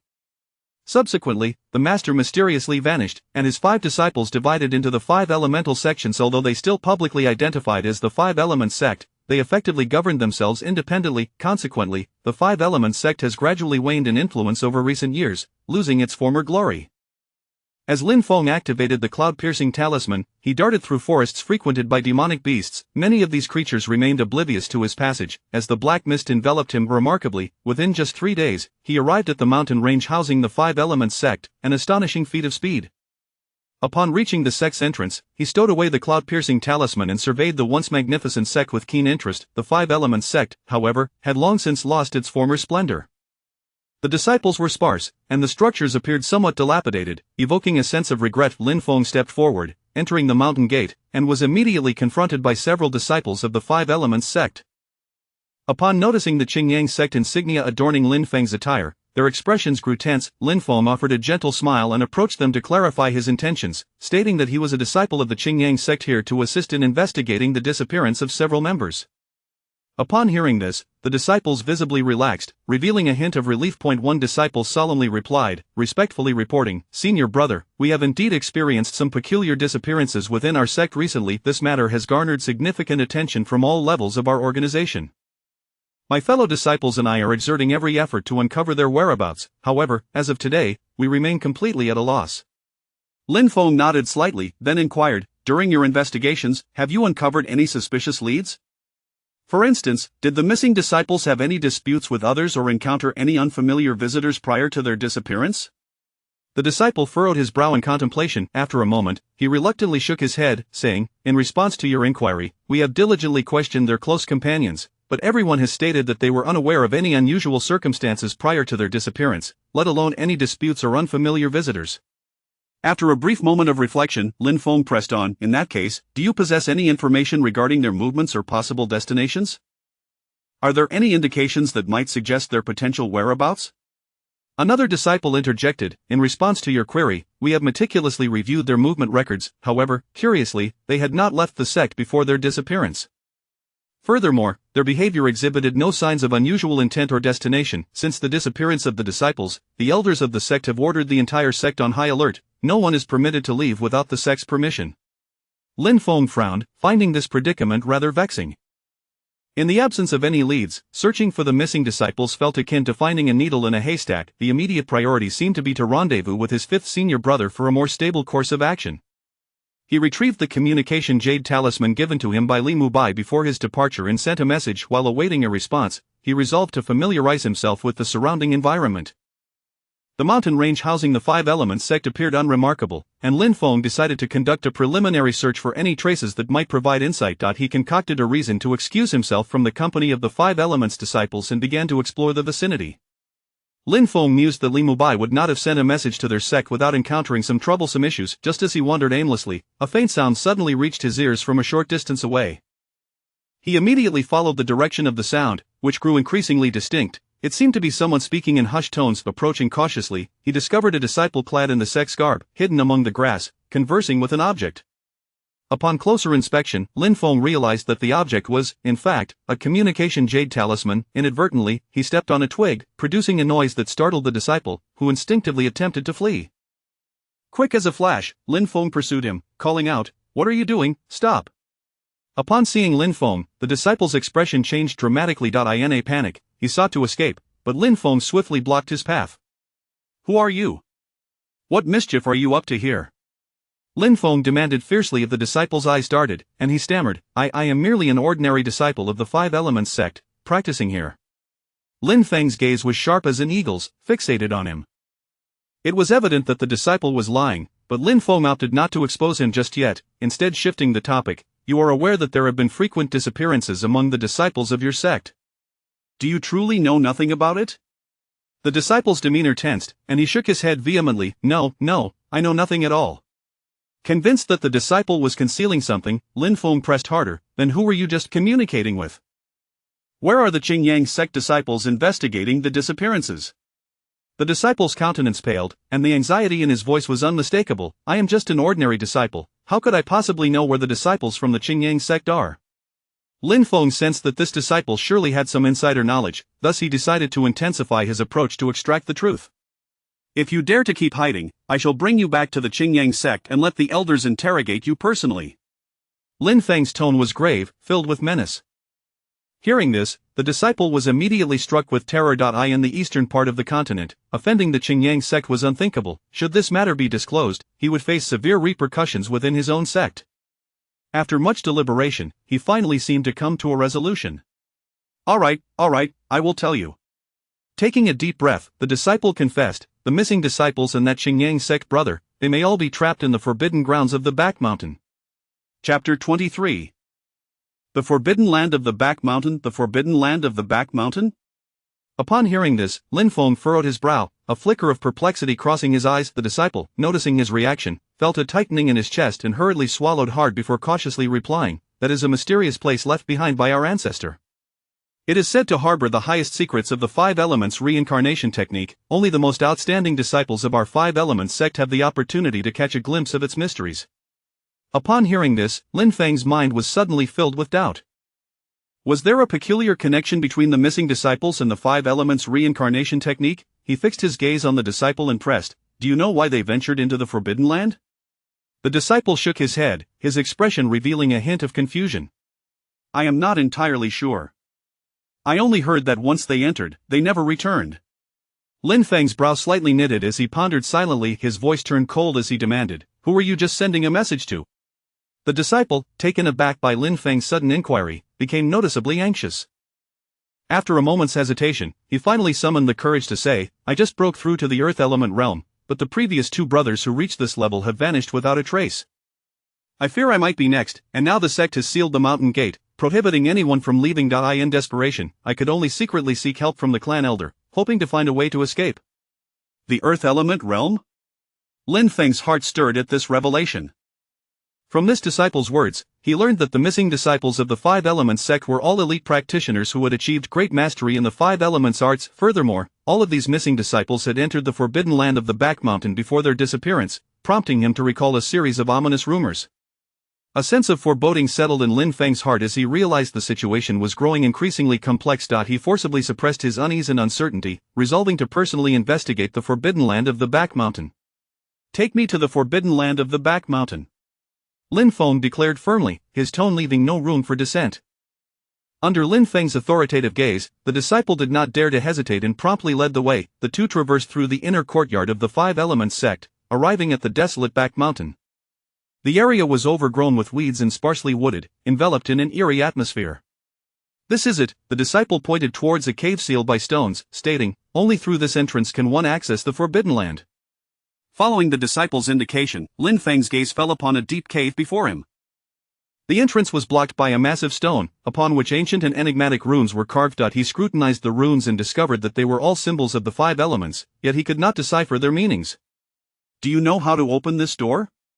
Lin Feng turned to inquire of the disciple. In response to senior brother, the disciple replied, the method to enter the Forbidden Land is known only to a few elders within. If one attempts to force their way in, they will trigger the Five Elements illusory formation. This formation was originally a training ground for our disciples, but since the division of the Five Elements sect, it has been closed due to differing opinions among the elders, thus becoming an unwritten Forbidden Land. The disciple of the Five Elements sect answered with a look of earnestness. Lin Feng's heart sank upon hearing this. He had not anticipated such secrecy surrounding the Forbidden Land of the Back Mountain. As he gazed at the cave sealed by stones, a chilling wind swept past him, causing him to shudder involuntarily. The Forbidden Land before him seemed to conceal a far greater secret. However, for the time being, both the Five Elements illusory formation and the elders of the Five Elements sect were beyond his capacity to confront. This matter requires careful consideration, Lin Feng thought to himself, deciding to await news from his fifth senior brother, Li Mubai, before making further plans. What is your name? He asked the Five Elements disciple beside him. In response to senior brother, I am Zhang Yaozu, commonly known as Zhang Erden. I am a disciple of the nearby Langya Zhang family, the disciple respectfully replied. Is there anything else you wish to command, senior brother? Lin Feng nodded, casting a sharp glance at him. Zhang Erden, I will not speak of today's events to anyone, and you must not mention that you brought me to the back mountain. Do you understand? The piercing gaze instilled a sense of reverence in Zhang Yaozu, who quickly nodded in agreement.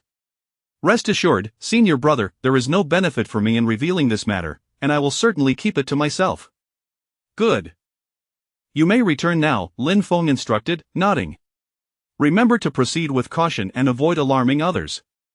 Once Zhang Yaozu's figure had receded from view, Lin Feng turned his attention back to the enigmatic forbidden land of the back mountain.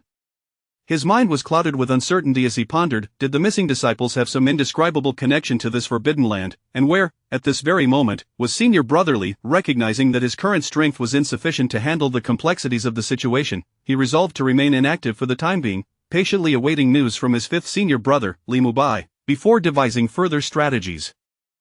Like a nimble leopard, Lin Feng silently navigated the intricate structures of the Five Elements sect. He skillfully evaded the patrolling disciples. Returning to the sect without alerting anyone. Upon his arrival, he discovered that a group awaited him. Clearly, the two disciples he had encountered earlier had leaked information. Among the crowd, an elder with a faint green hue to his skin stood out, seemingly merging with the surrounding trees, adorned in a green robe embroidered with intricate wood patterns. This individual was tall and exuded a gentle aura, akin to a refreshing spring breeze, offering a sense of warmth, evidently a result of practicing some wood-based technique. I apologize for not being able to extend a proper welcome to our esteemed guest from the Qingyang sect, the elder in the green robe said with a smile, his demeanor amiable. I am Mu Xingzi, an elder of the Five Elements sect. However, possessing the memories of 2 lifetimes, Lin Feng could not help but feel a sense of wariness. Given the numerous events that had transpired here, the elder's calm demeanor seemed suspicious. The unexpected courtesy directed at him undoubtedly concealed ulterior motives. Moreover, his senior brother had already informed the Five Elements sect of his arrival, yet they pretended to be unaware, clearly attempting to deflect his inquiries. Lin Feng couldn't help but smirk inwardly, though he refrained from exposing their deceit on the spot. He forced a smile and replied, Elder Mu Xingzi, you are too kind. I have come at the behest of my master to meet with my fifth senior brother, Li Mubai. I must apologize for not greeting you first, it was indeed a bit presumptuous, and I hope for your understanding. With the wisdom gained from 2 lifetimes, Lin Feng adeptly invoked his master's name to assert dominance over the elder. In his mind, this was trivial compared to the intricate rivalries of his past life. Upon hearing this, Mu Xingzi's face displayed an awkward smile. Ah, so you are the esteemed disciple of the Qinjiangzi. I am truly remiss. He then turned to his attendants and spoke in a stern voice, the little immortal master has traveled far, you should quickly arrange a guest room for Lin Xiaoxianxi to rest. Yes, please this way. Lin Xiaoxianxi, the 2 disciples of the Five Elements sect, evidently Mu Xingzi's capable subordinates, promptly replied with respect.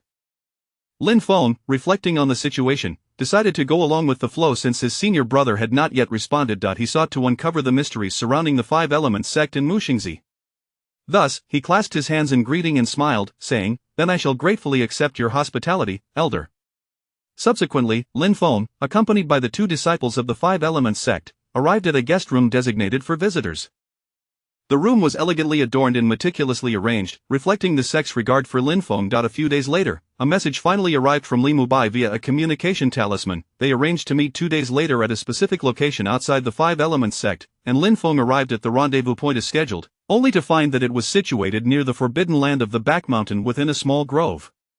Chapter 24 of the Five Elements Illusion. As soon as Lin Feng stepped into the secluded grove, he keenly sensed a gaunt white figure flicker into view like a specter. Simultaneously, a ripple of luminous energy surged around them, akin to undulating water waves, enveloping the 2 men in its embrace. This mysterious halo was not unfamiliar to Lin Feng. He had witnessed a similar spell during clandestine discussions among the patriarch and elders of the Lin family. It was a magical barrier designed to isolate external thoughts and sound transmissions specifically crafted for deliberating confidential matters. Thus, Lin Feng immediately concluded that the sudden appearance of the white-clad figure must be his fifth senior brother, Li Mubai, who was undoubtedly proficient in the Qing Yun sword technique. At this moment, Li Mubai's appearance starkly contrasted with Lin Feng's imagined image of a suave swordsman. He exuded an unmistakable air of disarray, his tattered garments stained with blood, clearly having just emerged from a harrowing battle. His gaze flitted between Lin Feng and the surroundings, as if assessing the strength and potential of his newly initiated junior brother, while also revealing a hint of concern and anticipation. "Ah, my dear junior brother," Li Mubai strode forward with great strides, his boisterous laughter resonating through the air and causing leaves to tumble from the trees. At such a young age, you have already entered the foundation establishment stage. It seems Master has indeed discovered a rare gem. As he spoke, he clapped Lin Feng's shoulder with such force that it felt as though he would drive him into the ground, clearly testing Lin Feng's foundational cultivation. Before this unfamiliar senior brother, Lin Feng dared not exhibit any slackness. He was acutely aware of Li Mubai's standing and prowess within their sect, and despite his inner astonishment at the latter's exuberance and aura, he adhered to the sect's customs and respectfully bowed, saying, "Lin Feng pays respects to fifth senior brother." Li Mubai nodded in satisfaction, a glimmer of appreciation flashing in his eyes. "Ah, good, our sect does not place great emphasis on formalities, junior brother, your innate talent is extraordinary, and your future is boundless. You must strive diligently in your cultivation to bring glory to our sect." Lin Feng scrutinized Li Mubai and noted that although he appeared bedraggled, there remained an indomitable spirit and heroic essence in his demeanor. With genuine concern, he inquired, "Fifth senior brother, what has caused your injuries? Are they related to the disappearance of the disciples from the Five Elements sect?" Li Mubai waved a dismissive hand, nonchalantly replying, "It's nothing serious. It is merely that the Five Elements great array in the forbidden area of the back mountain is quite troublesome. I was caught off guard and fell into its trap." He then shifted his sharp gaze back to Lin Feng. "Surely, junior brother, you have discerned the unusual aspects of this forbidden area as well." Lin Feng nodded and recounted his experiences from the past few days, having accompanied disciples of the Five Elements sect to this location, as well as the incidents surrounding the disappearances. Upon hearing this, Li Mubai's eyes widened in surprise. "I did not expect junior brother to be so astute and quickly uncover the clues. Indeed, when I passed through this area during my travels, I sensed that the disappearance of the Five Elements sect disciples was rather peculiar. Thus, I conducted a covert investigation until I traced it back to this forbidden area in the back mountain." He paused before continuing, "The Five Elements illusion array here is exceedingly bizarre and complex. I inadvertently fell into the illusions it ensnared. However, it is of no concern, junior brother need not worry," Li Mubai said heartily. "The Five Elements illusion array?" Lin Feng queried, puzzled indeed. "Junior brother," Li Mubai gestured toward a cave sealed by rocks not far away.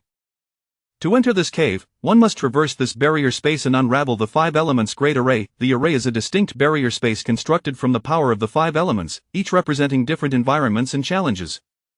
Only by overcoming 5 trials can one truly unlock the seal of the forbidden area. Upon hearing this, Lin Feng could not help but feel astonished. The difficulty of the Five Elements illusion array must be beyond imagination. Otherwise, even Li Mubai, a mid-stage golden core cultivator, would not appear so disheveled. Nevertheless, he maintained an impassive facade and smiled subtly. "I see. As for the 5 trials you mentioned, what mysteries do they hold?" Li Mubai fixed his penetrating gaze upon Lin Feng, a glimmer of admiration flickering in his eyes. "Junior brother need not be overly concerned. While the Five Elements illusion array is formidable, I have conducted thorough investigations over the past few days and have begun to uncover its secrets. I estimate that our chances of successfully passing the 5 trials are quite substantial." With that, he solemnly retrieved an ancient piece of parchment from his robes, which contained the diagram of the Five Elements illusion array. Li Mubai pointed to the diagram and meticulously explained the intricate workings of the array, as well as possible methods for its dismantling. Lin Feng listened intently, gradually gaining an understanding of the enigmatic Five Elements great array. It turned out that the entire Five Elements great array had been meticulously laid out by the legendary founder of the Five Elements sect, the Master of the Five Elements. The array contained the 5 illusions of metal, wood, water, fire, and earth. Although these illusions appeared ethereal, they could inflict tangible harm upon intruders. Upon hearing this, Lin Feng felt a profound respect and curiosity for the Master of the Five Elements, who had the ability to craft such a remarkable array. However, since the mysterious disappearance of the Master many years ago, no one within the Five Elements sect had been able to cultivate the Five Elements reincarnation technique. Aside from the 5 elders who were proficient in the ways of the 5 elements, it was nearly impossible for outsiders to step foot into the forbidden area of the back mountain. Could it be that the mystery behind the disappearance of the disciples from the Five Elements sect is indeed related to the forbidden area behind the Five Elements illusion array? Lin Feng inquired. Li Mubai nodded gravely. "Indeed, junior brother, the forbidden area behind the Five Elements illusion array likely harbors the core secrets of the Five Elements sect. I suspect that the esoteric principles of the Five Elements reincarnation technique, cultivated by disciples throughout the ages, may be concealed within.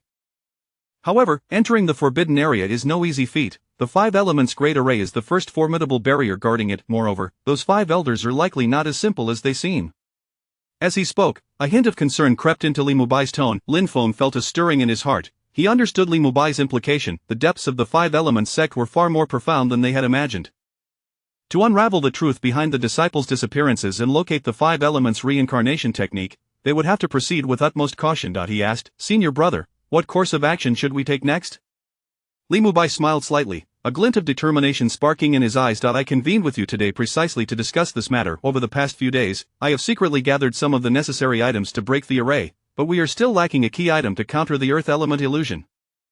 If we could find a master well-versed in Earth element cultivation to assist us, our chances of success would increase significantly. However, for now, we can only do our utmost. Junior brother, you have already gained a general understanding of the Five Elements Great Array.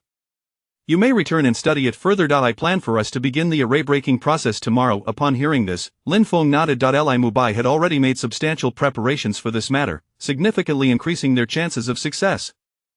A master of the Earth element. Suddenly, a thought flickered in Lin Feng's mind. "Senior brother, I happen to know someone who practices Earth element techniques. Oh, is this truly the case?" Li Mubai's eyes lit up upon hearing this. He turned to Lin Feng and asked, quickly, "Tell me more about it." Lin Feng then recounted in detail his recent encounter with Zhang Erden. After listening to Lin Feng's account, Li Mubai pondered thoughtfully. What a coincidence! I did not expect that such a minor character would be secretly observing within the Five Elements sect. It seems that there are indeed quite a number of individuals who are privy to the inside story.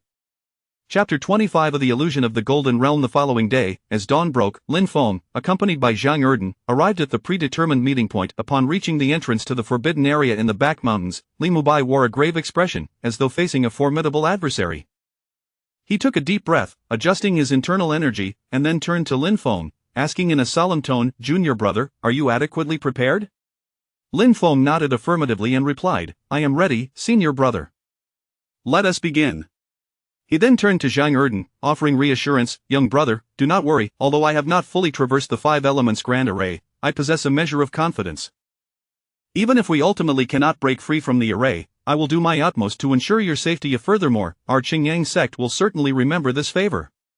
Upon hearing this, Zhang Erden's small eyes sparkled with life as he contemplated his options.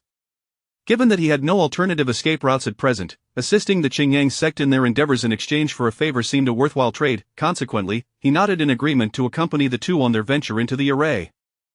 Seeing this, Li Mubai said no more. He swiftly formed hand seals, reciting incantations, as a powerful aura emanated from his being. Instantly, the air surrounding the Five Elements Grand Array seemed to solidify, filled with an invisible sense of oppression.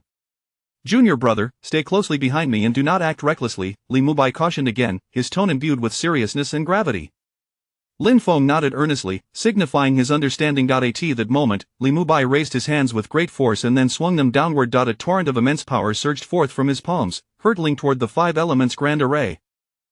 The array was instantly activated, and a brilliant radiance shot into the sky, illuminating the entire horizon. Accompanied by a violent tremor, an opening slowly materialized within the array. Li Mubai swiftly moved and leaped into the breach, with Lin Feng and Zhang Erden closely following in his footsteps, entering the illusion of the Golden Realm. As they stepped into the illusion, Lin Feng was astounded by the sight before him. Surrounding them was a vast expanse of golden desert, the sun blazing fiercely, and waves of heat radiating throughout. The air was saturated with a potent metallic essence, as if they were ensconced within a colossal metal mine. "This is the illusion of the Golden Realm," Li Mubai declared. "Exercise utmost caution." Just as they entered, the metallic elements surrounding the realm began to stir restlessly. Even the swords at their sides exhibited signs of uncontrollable agitation. Gradually, the surrounding metallic elements coalesced, forming a colossal metallic beast. The beast let out a thunderous roar and leaped toward them. As the beast ascended, the atmosphere within the illusion of the Golden Realm grew increasingly tumultuous. Noticing this, Li Mubai furrowed his brow, but he quickly extended his hands, forming a complex seal. A surge of formidable energy erupted from him, directly confronting the metallic beast. Simultaneously, he muttered incantations, seemingly invoking some mysterious force. "Lin Feng, Zhang Erden, swiftly take cover behind me," Li Mubai bellowed. Without hesitation, Lin Feng and Zhang Erden rushed to position themselves behind Li Mubai. He thrust his hands forward, unleashing a powerful gust of energy from his palms that collided with the metallic beast. With a resounding crash, the metallic beast was sent tumbling, yet it did not dissipate. Instead, it appeared to grow even more ferocious, its roars echoing through the air as it charged toward the three once more. "This is bad. The beast's strength is escalating," Li Mubai remarked, his expression grave. "It seems I have no choice but to resort to that From his robe, Li Mubai produced a fiery red orb, a precious treasure known as the Flame Spirit Pearl, specifically gathered to counteract the powers of the illusion of the Golden Realm. The orb glowed a brilliant crimson, its surface adorned with swirling patterns of intense flames, as if containing boundless fiery energy. With a gentle grip, Li Mubai elevated the Flame Spirit Pearl, which hovered above his palm, radiating a searing warmth. Lin Feng, Zheng Erden, this Flame Spirit Pearl is a powerful artifact specifically designed to counteract the forces of the Golden Realm. It was a hard-won treasure obtained from the Lihua sect. Watch as I dismantle this illusion, Li Mubai proclaimed. With a light motion, Li Mubai steadied the Flame Spirit Pearl in his palm. Infusing it with his mana, the fiery patterns on the orb ignited, transforming into a beam of blazing flames that shot toward the metallic beast. The collision of the fiery beam and the metallic creature produced a deafening roar. Under the relentless burn of the flames, the metallic beast emitted a piercing shriek. Its metallic sheen gradually dulled, ultimately transforming into pools of molten metal that evaporated into the air. Ha ha! This illusion of the Golden Realm is hardly formidable. Li Mubai laughed triumphantly, stowing the Flame Spirit Pearl and advancing further. He turned to Lin Feng and Zhang Erden, stating, "The illusion of the Golden Realm has been shattered. Let us now see what other marvels this five elements illusion possesses." However, just as they began to depart, a shadow suddenly appeared gazing at the liquid remnants of the melted metallic beast. It waved its hand to collect all of it before vanishing into the air, as if it had never existed at all. Chapter 26, The Wood Element Illusion. After successfully unraveling the metal element illusion, Lin Feng, Li Mubai, and Zhang Erden felt a surge of confidence. However, they were acutely aware that the forthcoming wood element illusion would present an entirely new challenge. Li Mubai stowed away the Flame Spirit Pearl, his expression turning notably solemn. The essence of the wood element illusion lies in growth and transformation. We must locate the core of the illusion to breach this predicament, he declared, his tone imbued with gravity. As they stepped into the wood element illusion, the surroundings morphed in a dreamlike fashion. The trio found themselves ensnared within an ancient, primordial forest, where towering trees stood like colossal pillars, thrusting into the heavens. Beneath their feet, a kaleidoscope of exotic flowers and herbs flourished, exuding a fragrant aroma that permeated the air with the refreshing scent of verdant foliage. Be cautious, both of you. The vegetation here is a manifestation of wood spirit energy, and we must not let our guard down, Li Mubai cautioned. No sooner had he spoken than the surrounding trees twisted and contorted, transforming into a horde of menacing tree demons. They brandished their branches and emitted piercing shrieks as they lunged ferociously at the trio. In the face of this sudden onslaught, Lin Feng's figure flickered, and a layer of shimmering, lightning-infused armor enveloped him. This was the thunder armor he had painstakingly cultivated through the thunder movement technique in the Sutra repository. Although he had yet to fully master this skill, the tree demons clearly feared the might of his thunderous power. At the instant Lin Feng summoned his armor, the once ferocious tree demons recoiled, as if terrified of the tempestuous force. In stark contrast to Lin Feng's poised response, Zhang Erden found himself in a more precarious position. The wood element inherently countered the earth element, and Zhang Erden practiced an earth-based technique. Fortunately, his cultivation was not overly weak. After hastily summoning a protective artifact, he managed to maintain a semblance of self-defense. Li Mubai, noticing the thunder armor enveloping Lin Feng, exhibited a flicker of surprise in his eyes. The thunder movement technique is notoriously difficult to cultivate, junior brother. Your ability to master it to such an extent is impressive. With this technique at your side, the wood element illusion should pose little threat to you, he praised with a smile. As he spoke, he casually produced a long sword from his robe. The blade emanated a soft azure light, with a refreshing aura swirling around it, as if it possessed the power to purify all impurities. This sword was known as the Golden Spirit Serrated Blade, a mid-tier artifact of the mysterious grade. The Golden Spirit Serrated Blade specifically counters the wood element. Simply infuse your magical energy into it, and you will unleash its formidable power. A junior brother, wield it against these tree demons, Li Mubai instructed, passing the blade to Lin Feng. Upon receiving the long sword, Lin Feng immediately felt a chilling aura coursing through his arm and enveloping his entire being. He gripped the hilt tightly, channeling his magical energy into the blade. The azure light on the sword surged exponentially, and the shadow concealment technique activated instantly. He transformed into a swift phantom, unleashing a flurry of sword strikes toward the swarm of tree demons. Wherever he passed, the tree demons were cleaved into multiple segments, dissipating into azure smoke. Indeed, this weapon proved exceptionally effective against wood-based entities. While Lin Feng adeptly wielded the Golden Spirit Serrated Blade, he discreetly observed Li Mubai, eager to see how his senior brother would contend with the wood element illusion. The Qingyun sword technique was renowned for its ethereal grace and profound sword intent. Having practiced this technique for many years, Li Mubai had achieved a state of unity between man and sword. At this moment, every swing of his sword seemed to resonate with the essence of the universe, as he traversed the forest with unparalleled finesse, leaving onlookers in awe of his skill. The rapidly moving tree demons could not even graze the hem of his garment. With each strike, dozens of tree demons fell in response to his blade. In stark contrast to Lin Feng's brute force, the scene surrounding Li Mubai was imbued with poetic elegance. With Lin Feng's assistance, the two swiftly cleared a space. Li Mubai stood at the center of this clearing, closing his eyes to attune himself to the fluctuations of the surrounding energies. The core of the wood element illusion must lie at the heart of this forest, he concluded after a moment. What should we do next, senior brother? Lin Feng inquired. Li Mubai replied solemnly, the key to unraveling this illusion lies in the core of the formation. Only by destroying it can we dismantle the wood element illusion. With that, the trio pressed forward, delving deeper into the heart of the illusionary forest. Despite being an independent space, the illusion mirrored the cycles of day and night. They forged ahead, clearing obstacles, and although tree demons emerged in relentless waves, none could withstand the sharpness of Li Mubai's sword intent. As the sun dipped below the horizon, they finally reached the heart of the forest. Before them stood a towering ancient tree, its canopy sprawling wide, casting shadows that obscured the sky, seemingly the very soul of the forest. Li Mubai's gaze sharpened, concluding that this was indeed the focal point of the illusion. This is the core. If we can find the essence here, we shall break through, he proclaimed with authority. Immediately, the three summoned their magical energies, launching a formidable assault against the ancient tree. However, to their astonishment, its defenses proved as solid as rock. Their attacks sank into the depths like stones cast into the sea, failing to stir it in the slightest. Li Mubai's brow furrowed deeply. The defenses of this ancient tree are formidable. We must identify its weaknesses to achieve a decisive blow. Just as the trio found themselves at an impasse, the ancient tree began to shift in response to their assaults. The once silent giant now stirred, awakening like a primordial titan. Gazing down upon the three diminutive humans, the ancient tree seemed to sense their challenge and began to sway its massive branches. The surrounding tree demons, as if summoned, surged forth like a tidal wave, encircling the trio. These tree demons were under the control of the ancient tree. They had to be vanquished first. Junior brother, Brother Zhang, deal with the tree demons. I will confront the core, Li Mubai instructed, and the trio immediately divided their tasks. Lin Feng wielded the golden spirit serrated blade to sever the branches of the attacking tree demons, while Zhang Erden conjured earthen barriers to fend off their onslaught. However, the sheer number of tree demons soon overwhelmed them, relentlessly pouring in from all directions, leaving the two increasingly beleaguered. Just then, the ancient tree emitted a deafening roar, its crown erupting with blinding light. The tree demons seemed to gain newfound ferocity, becoming even more savage.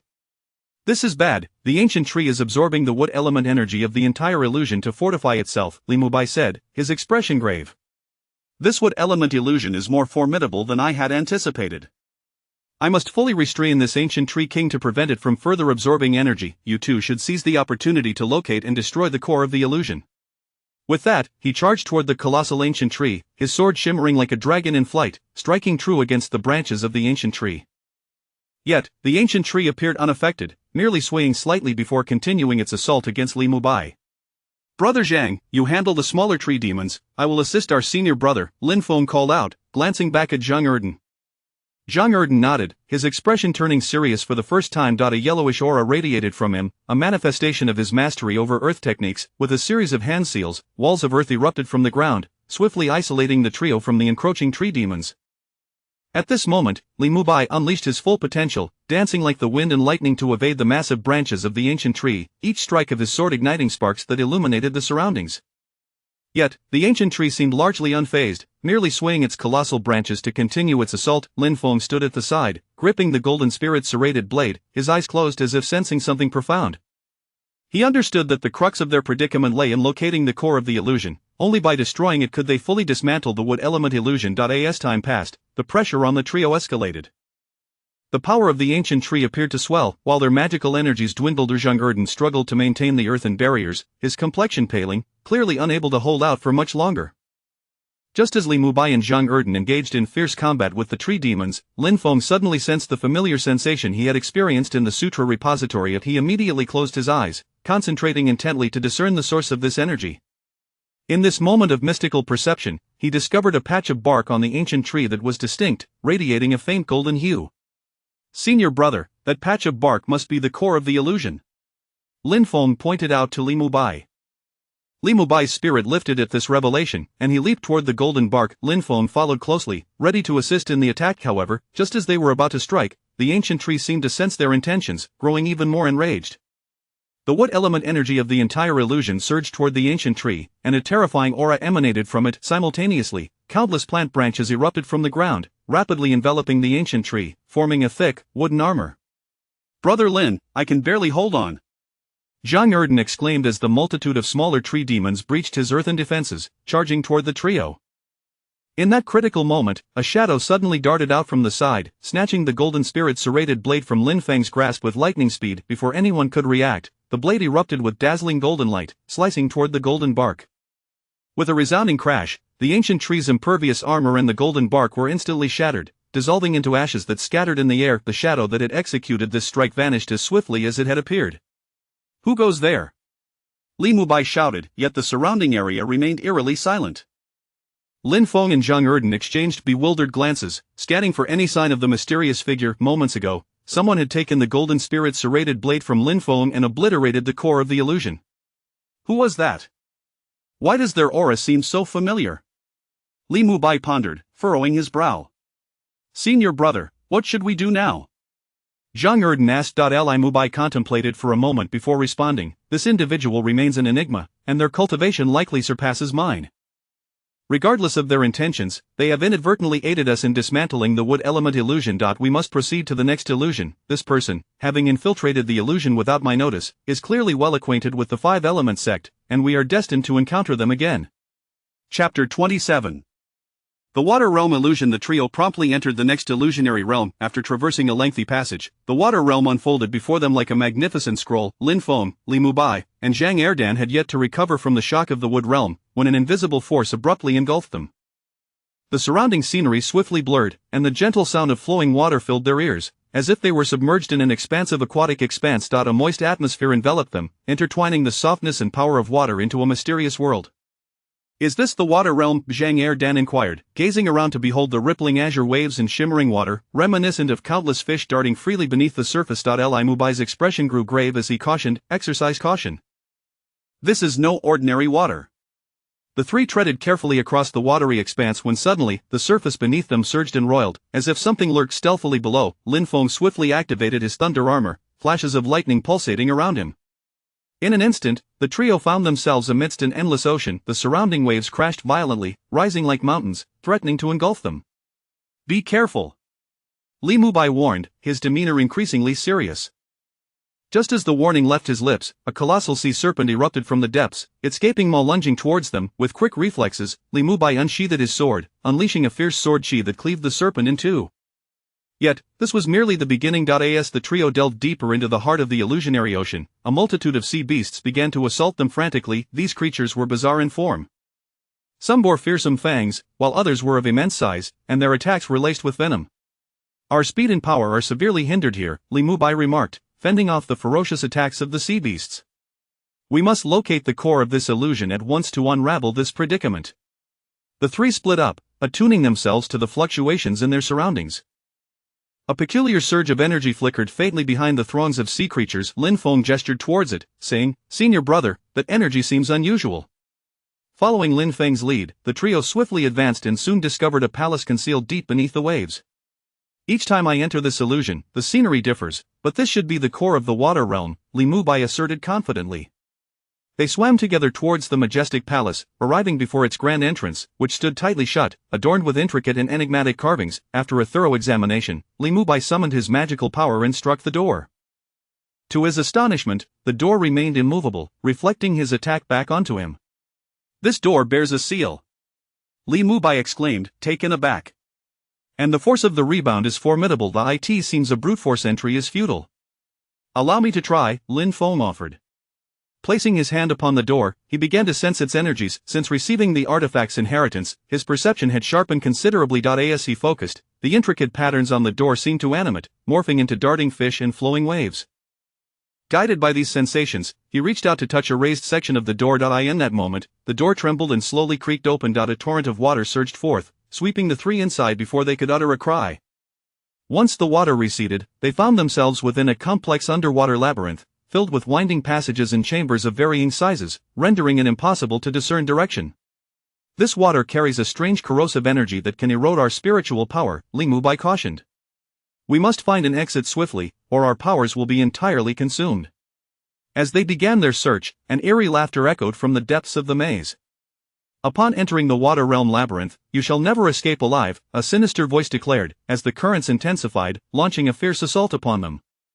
The trio quickly formed a defensive stance while seeking the source of the voice. Suddenly, a torrent of water surged from the side. With quick reflexes, they evaded the sudden attack, only to witness a massive water column rising, atop which stood a figure clad in blue robes and a veil obscuring his face. His eyes, visible through the veil, radiated a chilling intensity. You have managed to reach this point. It seems you possess some skill, however. I advise you to mind your own business, and I might spare your lives, the blue-robed figure sneered. Ha, if I say I must conquer this five elements illusion, then I shall. Li Mubai retorted with a hearty laugh. Gazing coldly at the blue figure, he noted that while their strengths were comparable, the figure specialized in water techniques, putting Li Mubai at a disadvantage within the water realm. He resolved not to reveal his true capabilities prematurely. To traverse the water realm, that depends on whether you possess the ability, the blue figure declared, waving his staff, causing the waters around them to transform into raging torrents that coiled towards Lin Feng, Li Mubai, and Zhang Erdan. Strangely, despite the ferocity of the attack, it seemed the blue figure harbored no intent to kill. At that moment, a shadow flitted past them like a specter, the mysterious figure from the wood realm. Clad in black, his countenance was as icy as the depths of winter, sharply contrasting with the blue-clad figure. How dare you cause a ruckus here, the mysterious figure admonished coldly. The blue figure appeared startled at his arrival, a flicker of panic crossing his features. How are you here, he stammered. Why should I not be, the mysterious figure countered. But tell me, why do you attack them? The blue figure fell silent, pondering for a moment, before abruptly stating, it's futile. Even if they pass through the water realm, that individual has already awakened, they stand no chance against him, you should abandon this endeavor. With that, he vanished like a wisp of water. The mysterious figure regarded the direction in which the blue figure had disappeared, deep in thought, before also vanishing from sight, leaving Lin Feng and the others in stunned silence. He just left like that? Zhang Erdan exclaimed, wide-eyed. Brother, what on earth just happened?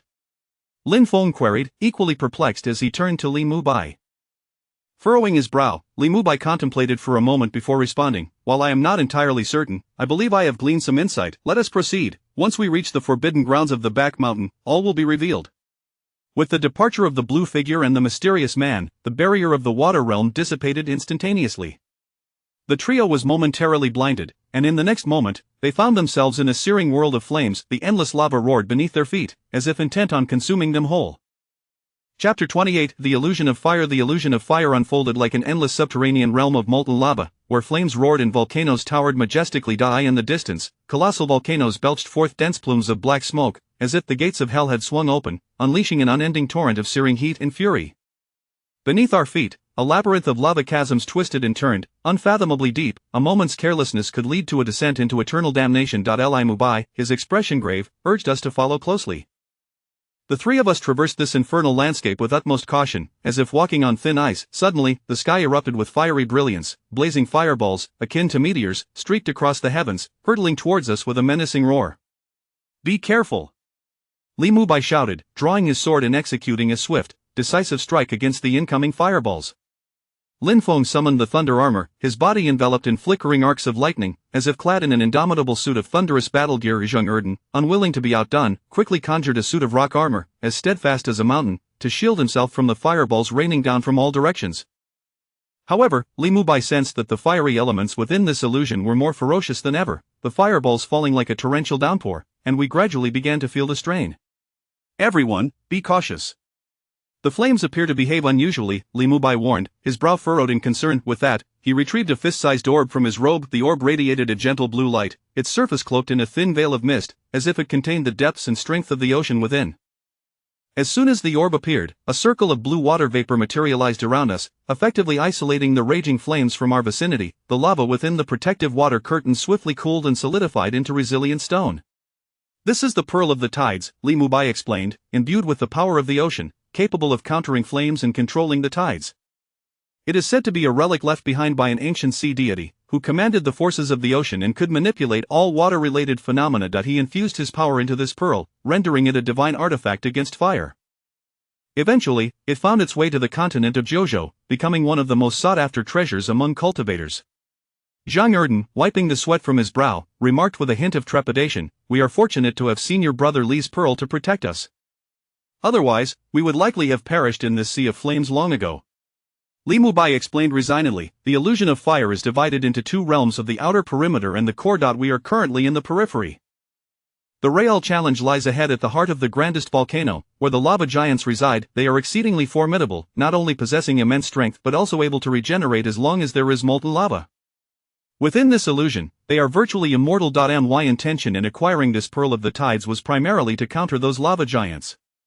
With the water curtain shielding us, our burden was significantly alleviated, and we pressed onward. Along the way, we encountered numerous fire-formed beasts, yet these creatures were swiftly petrified into stone before they could even approach us. After several rounds of attacks, although we were surrounded by low-tier fire-type beasts, they were deterred by the might of the water curtain, daring only to roar from a distance as they trailed us. This pearl of the tides truly lives up to its reputation as an ancient artifact, Lin Feng marveled, recognizing its remarkable efficacy. It is a complete dimensional suppression. Though its effects are remarkable, wielding it requires substantial spiritual energy, Li Mubai cautioned. We have not yet reached the core of the illusion. We must hasten towards the volcano's interior, or my spiritual energy may soon falter. With resolute nods, Lin Feng and Zhang Erden quickened their pace towards the volcano's mouth. Upon arrival, an intensely perilous aura assailed us. The beasts that had been trailing us suddenly seemed to sense a terrifying presence and scattered in all directions. A chill ran through our hearts as we instinctively turned our gaze towards the volcano's entrance. There, the lava churned violently, and waves of scorching heat surged forth, as if something was about to emerge. Li Mubai's expression shifted drastically as he shouted, "This is bad, the lava giant is about to emerge." No sooner had he spoken than a colossal figure began to rise slowly from the depths of the volcano. Composed entirely of molten rock, the lava giant loomed large, resembling a small mountain standing defiantly. Its eyes blazed with fiery intensity as it let out a deafening roar that reverberated throughout the illusion, causing the very foundations to tremble. The roar of the lava giant echoed within the volcano, leaving our eardrums ringing painfully. This creature was evidently the guardian of the illusion of fire, its strength far surpassing any beast we had encountered thus far. "I will confront it. You two provide support from the sidelines," Li Mubai declared, brandishing his sword and stepping forward to face the lava giant. He moved with an ethereal grace, akin to a celestial swordsman descending into the mortal realm. The lava giant roared ferociously, swinging its massive molten arm towards Li Mubai in a fierce assault. Li Mubai deftly evaded the attack and unleashed a sharp wave of sword energy. The giant's arm was severed in an instant. However, as Li Mubai had predicted, the molten substance around the giant seemed to possess a life of its own. At the moment the arm fell, it surged toward the severed limb and, in the blink of an eye, a new molten arm was regrown. Witnessing this, Li Mubai turned to Lin Feng and Zhang Erden, instructing, "You two hold it off for a moment, hand me the pearl of the tides." Lin Feng promptly tossed the pearl to Li Mubai while activating the thunder armor, and Zhang Erden quickly reformed his rock armor. Grasping the pearl in his left hand, Li Mubai darted towards the lava giant. The giant, sensing the pearl's menacing aura, recoiled in fear, as if confronted with the specter of death. It turned to flee back into the volcano, but Li Mubai pursued relentlessly. Should the lava giant escape into the volcano, we would likely lose our chance to break this illusion. As the lava giant was on the verge of crossing the threshold of the volcano, it suddenly halted, terror etched in its gaze, as if sensing some unspeakably dreadful presence. Li Mubai, taken aback, felt an overwhelming wave of searing and terrifying energy wash over him. Under the pressure of this aura, the light from the pearl of the tides shattered instantly, dimming into obscurity.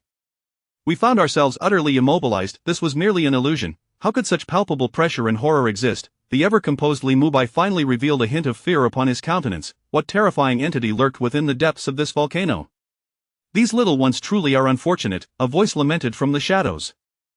If Lin Feng were standing opposite at that moment, he would undoubtedly recognize that this was the very mysterious figure clad in black whom they had encountered multiple times within the Five Elements illusion. Chapter 29 The Majesty of the Phoenix Spirit. With a piercing cry echoing through the air, a brilliant golden light suddenly illuminated the volcanic crater. Following this, a colossal avian figure erupted from within the volcano, soaring skyward. Bathed in golden flames, its wings unfurled as if to envelop the entire heavens. What in the world is this creature? Since Lin Feng's arrival in this realm, he had encountered numerous phenomena that defied logic. Thus, although he was astonished to witness this fire-breathing giant bird, he remained composed. He curiously scrutinized the magnificent creature enveloped in golden flames, his mind brimming with questions. However, Li Mubai was now displaying a look of incredulity, his eyes widened in disbelief.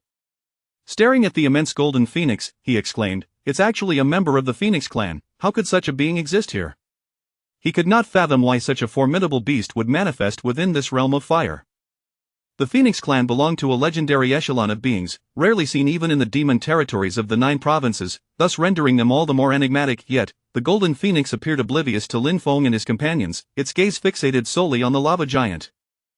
It then emitted a clear, melodious cry, flapping its wings with vigor, sending a beam of golden flames crashing down upon the lava giant. Despite its immense size, the lava giant found itself immobilized beneath the overwhelming pressure and spiritual force of the golden phoenix, helplessly watching as the golden flames consumed it.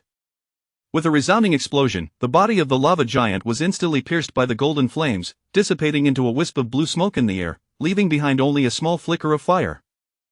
The golden phoenix swiftly devoured this flicker, emitting a satisfied cry as if it had just indulged in a delectable feast. The oppressive aura that enveloped the group dissipated with the fall of the lava giant, leading them to believe the crisis had been averted. Yet, to their dismay, the golden phoenix suddenly seemed to sense their presence. Spreading its wings wide, an even more potent wave of scorching pressure descended upon them, leaving the group gasping for breath. "This is it," Lin Feng thought, a bitter smile creeping onto his face. He inwardly lamented, believing that after the lava giant's demise, they would have a chance to escape, only to find that the golden phoenix had discovered them. Just as despair began to settle over the group, a familiar feminine voice suddenly resonated from within Lin Feng. "Oh, how intriguing, I wondered what had disturbed my slumber. It turns out to be a little phoenix. A realm of illusion, birthing a true phoenix spirit, what a peculiar occurrence indeed." Upon hearing that voice, Lin Feng's heart jolted with a mix of surprise and elation. "It's you, you've finally awakened." His thoughts drifted back to the moment he first made contact with the spirit, the soft and elastic sensation igniting a flutter in his heart. However, this subtle shift in emotion did not escape the spirit's perception. She stirred gently within him, akin to a bashful maiden, her face suddenly flushed with a hint of crimson. "You rascal, even at a time like this, you still have the presence of mind to daydream," the spirit chided. Regaining his composure, Lin Feng steadied his thoughts and asked earnestly, "From your tone, it seems you are not unfamiliar with this golden phoenix. Do you have a way to deal with it?" The spirit snorted lightly, a hint of disdain lacing her words. "Do you believe this is merely a sparrow, easily dispatched? However, having accompanied my master through the star realms, I have encountered all manner of ancient beings. Though this level of phoenix is somewhat challenging, it is not beyond my capabilities. Moreover, it has only just awakened its spiritual consciousness and lacks a true physical form." Lin Feng's heart soared with joy upon hearing this, urging her, "If that is the case, what are you waiting for? Act quickly, otherwise, we truly won't be able to withstand this." The spirit smirked, a teasing glint in her eyes. "Oh, so you fear for your life? Very well, seeing you in such a pitiable state, I shall lend you a hand. This little phoenix, lacking awareness, will be easily captured and serve as your personal maid. You must know, such innate beings can transform into human form." With that, she winked at Lin Feng, her expression playful. Lin Feng was at a loss for words. "My dear, please do not jest with me, hurry and take action, I truly cannot hold on any longer." All right, no more urging now. I will now proceed to seal this true phoenix spirit." The spirit transformed into a figure clad in black, her silhouette flickering into the air. Her gaze turned steely as she focused on the golden phoenix, a powerful aura emanating from her being. The golden phoenix sensed this aura and a flicker of fear crossed its eyes. Although it had yet to attain full consciousness, it instinctively recognized the danger radiating from the woman in black. It sought to flee, yet it was too late. Thinking of escaping? It's too late. The spirit commanded sharply, her figure vanishing from sight. In the next moment, she appeared before the golden phoenix, gracefully raising her hand as a mysterious sealing rune enveloped the bird. The woman in black smiled enigmatically, her perfect curve subtly revealed in the darkness, exuding an irresistible allure. In that instant, she resembled a goddess emerging from the shadows, shrouded in mystery and temptation, leaving Lin Feng utterly entranced. "My goodness, she is truly breathtaking," Lin Feng thought, feeling as though he had just dropped 2 droplets of saliva, his expression akin to that of a lovesick fool. Just as the golden phoenix was about to dive into the volcanic crater, the spirit, embodied in the form of the black-clad woman, stood poised in mid-air. With a delicate flourish of her hand, she inscribed an ancient and mysterious sigil in the air. Her serene and exquisite visage parted as she slowly uttered the words, "Chaotic sealing technique, seal." Sensing the threat of the seal, the golden phoenix's golden flames surged wildly, attempting to break free from its constraints. Yet, although the spirit's physical form had weakened considerably, her presence remained as sharp as a blade. She coldly fixed her gaze upon the phoenix, her voice imbued with undeniable authority. Little phoenix, do not waste your energy in futile struggles. Were it not for your pure lineage, I would have already obliterated you. Serve this individual for 10 years, and I shall grant you your freedom, aiding you through the tribulation of transformation. Hearing this, the phoenix gradually ceased its struggles. It cast a glance at Lin Feng, weighing its options. If it refused, the fearsome woman in black might indeed cause its demise. Reluctantly, the phoenix surrendered, ceasing its resistance. The spirit, upon witnessing this, began to chant incantations, her hands forming seals, causing the massive phoenix to shrink instantaneously into a petite bird no longer than a few inches. Under the guidance of the black-clad woman, it transformed into a sphere of light and surged into Lin Feng's body. Once this was accomplished, the black-clad woman flickered back to Lin Feng's side, her form becoming ethereal. Lin Feng rushed forward, concern etched on his face. Are you all right? I'm fine, the woman replied weakly. However, casting the sealing technique has drained much of my power, and I may need to slumber for a while longer. Lin Feng's heart tightened, and he quickly reassured her, rest assured, I will protect myself. After all this time, I still do not know how to address you. Let me give you a name. How about Night Spirit? Night Spirit, what a lovely name. The woman smiled faintly, then turned serious as she spoke to Lin Feng. I cannot hold on much longer. This realm of illusion has inadvertently birthed a true phoenix spirit. Though I have yet to discern the reason, this spirit has absorbed the purest and most young energy of fire to come into being. I have just discovered that it also possesses a simultaneous manifestation of the young flame essence, which is key to its power, rivaling that of the divine transformation stage. The phoenix spirit has now been sealed within you, while the young flame essence has been separated. This essence will greatly benefit you. However, prior to that, you must endure the excruciating pain of the young flame essence's purifying fire. The spirit will automatically absorb the majority of it, but the remainder will depend on your own ability to digest. I will assist you from the sidelines. Chapter 29. The might of the phoenix spirit. As a piercing cry echoed through the air, a brilliant golden light erupted from the volcano's mouth. In an instant, a colossal avian figure soared skyward from within the volcanic depths, enveloped in golden flames, its wings unfurled as if to shroud the entire sky. What on earth is this creature? Since Lin Feng's arrival in this realm, he had witnessed countless phenomena that defied logic. Thus, upon encountering this fire-breathing giant bird, although taken aback, he remained composed. He curiously scrutinized the magnificent bird ablaze in golden flames, his mind swirling with questions.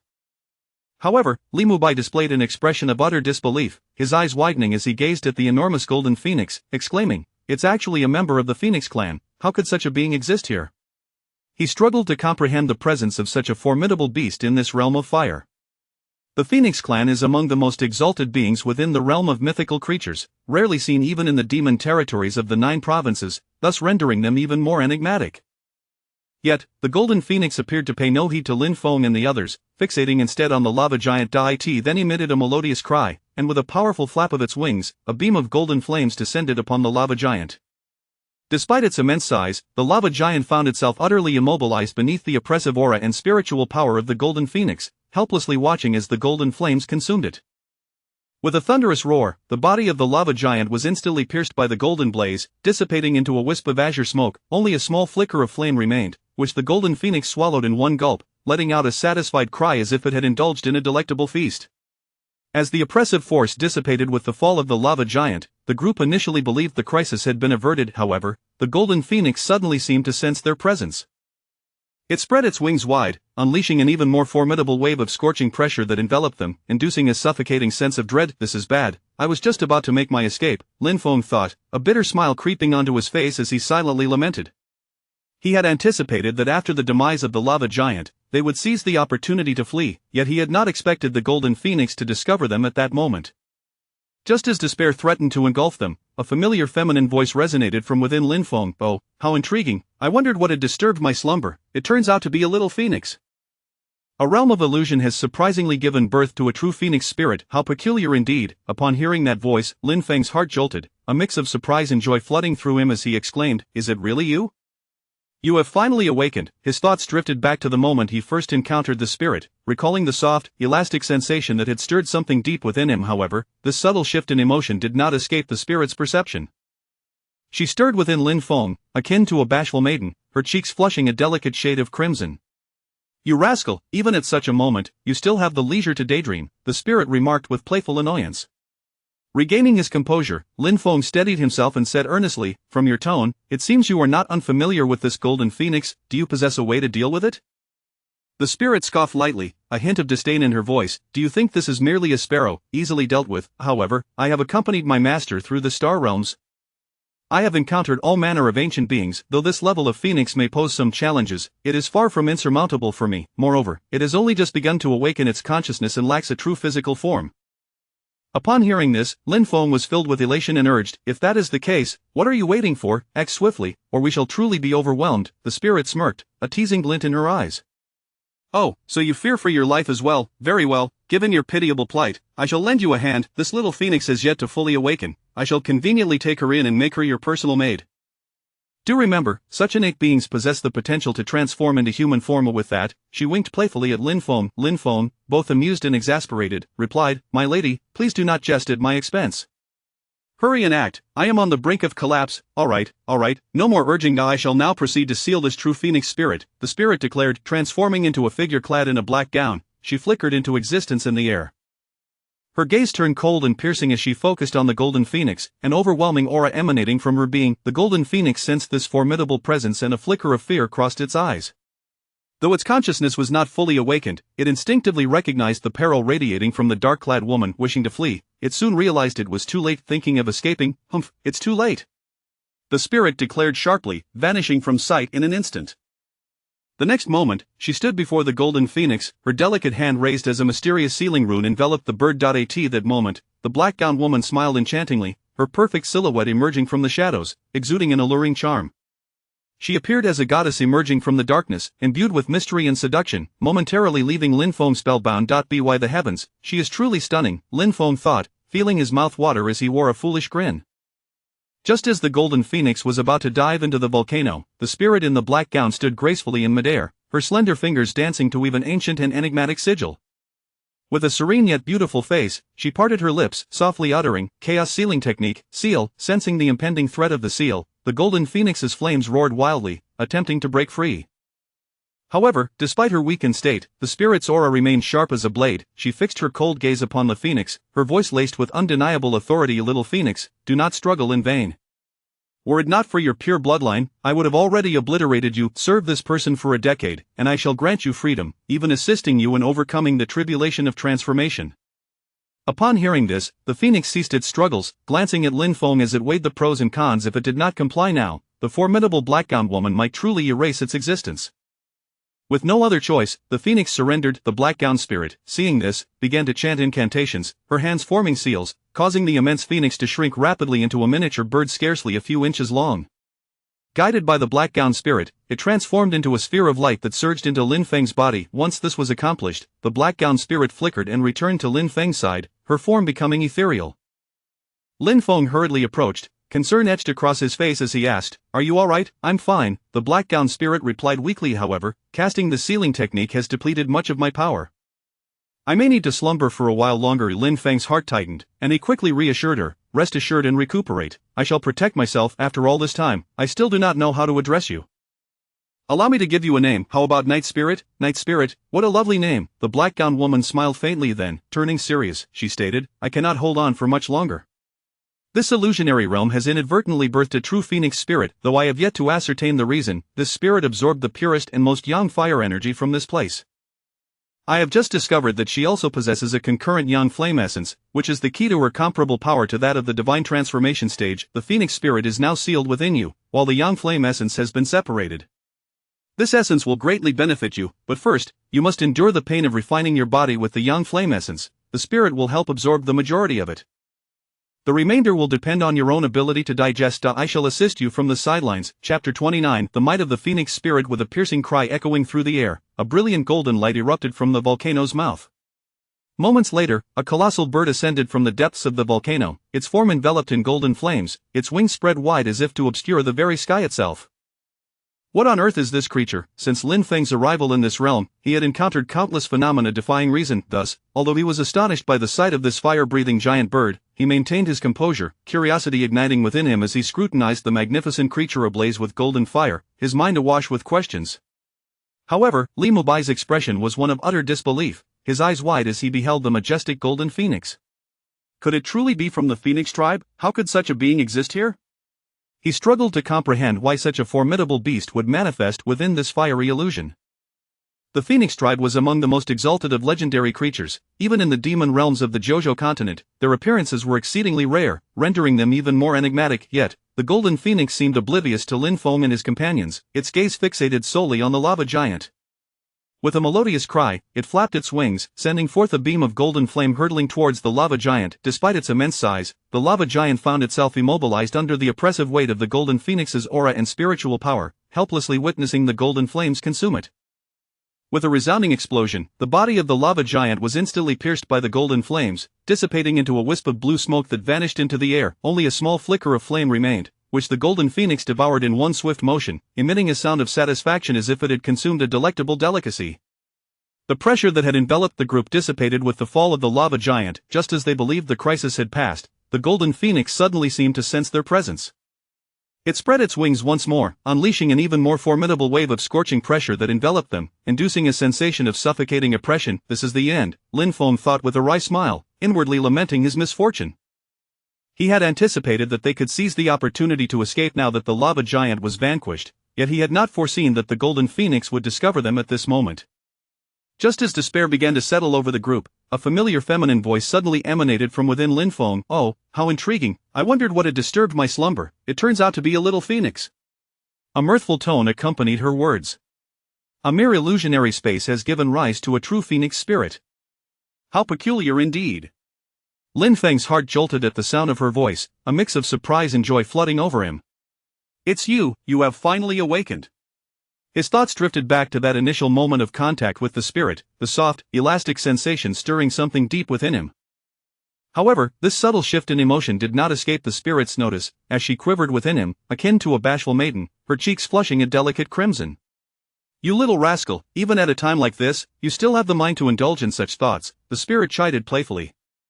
Lin Feng steadied himself, reining in his emotions.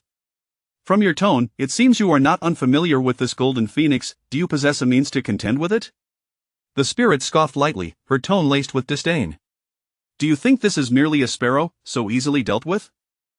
Nevertheless, during my time following my master through the starry realms, I have encountered all manner of ancient beings. This level of phoenix, while somewhat troublesome, is hardly beyond my capabilities. Moreover, it has only just awakened its consciousness and lacks a true corporeal form." Lin Feng's spirit soared at her words. "If that is the case, what are you waiting for? Act swiftly, or we truly shall not endure much longer." The spirit's lips curled into a teasing smile. "Oh, so you also fear for your life? Very well, seeing you in such a pitiful state, I shall lend you a hand. This little phoenix, still in its nascent intelligence, will be easily captured by me and transformed into your personal servant. You must understand that such primordial beings can indeed take on human form." She winked at Lin Feng, a playful glint in her eyes. Lin Feng, both amused and exasperated, replied, "My dear spirit, please do not jest at my expense. Just take action, I truly cannot hold on much longer." All right, no more urging now. I shall now proceed to seal this true phoenix spirit," the spirit declared, transforming into a figure clad in a black gown. She materialized in the air, her fierce gaze fixed on the golden phoenix, a powerful aura radiating from her.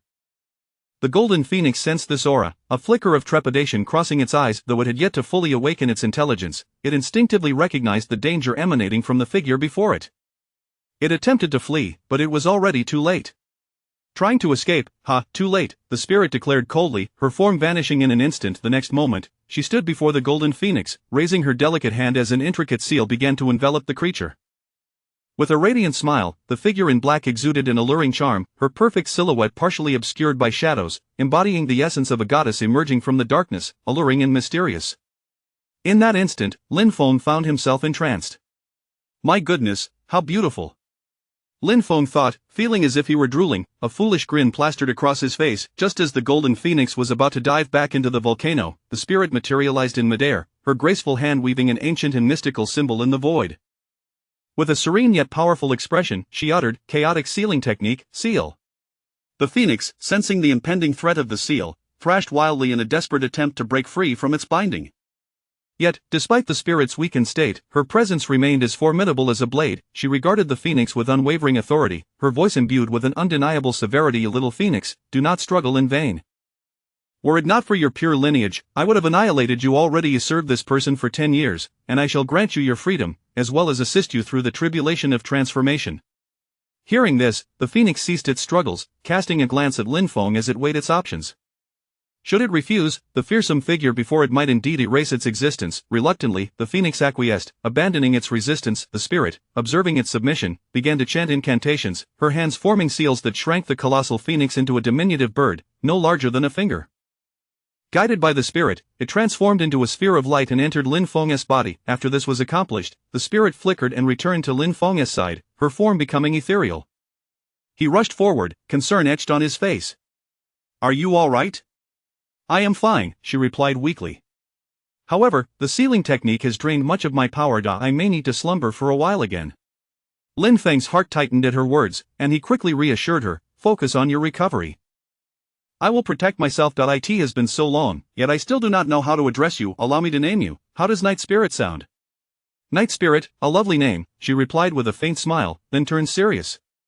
"I cannot hold on for much longer. This illusion has inadvertently birthed a true phoenix spirit, though I have yet to ascertain the reason. This spirit has absorbed the purest and most radiant fire energy to manifest. I have just discovered that it possesses an accompanying solar flame essence, which is the key to its comparable power to that of the transformation stage. The phoenix spirit has now been sealed within you, while the solar flame essence has been separated. This essence will greatly benefit you. However, before that, you must endure the excruciating pain of the solar flame's body refinement. The spirit will automatically absorb most of it, leaving the remainder for you to digest. I will assist you from the sidelines." Chapter 30 of the Sunfire Essence. At this moment, within Lin Feng's body, the Sunfire Essence emanated a searing flame, beginning to stir restlessly.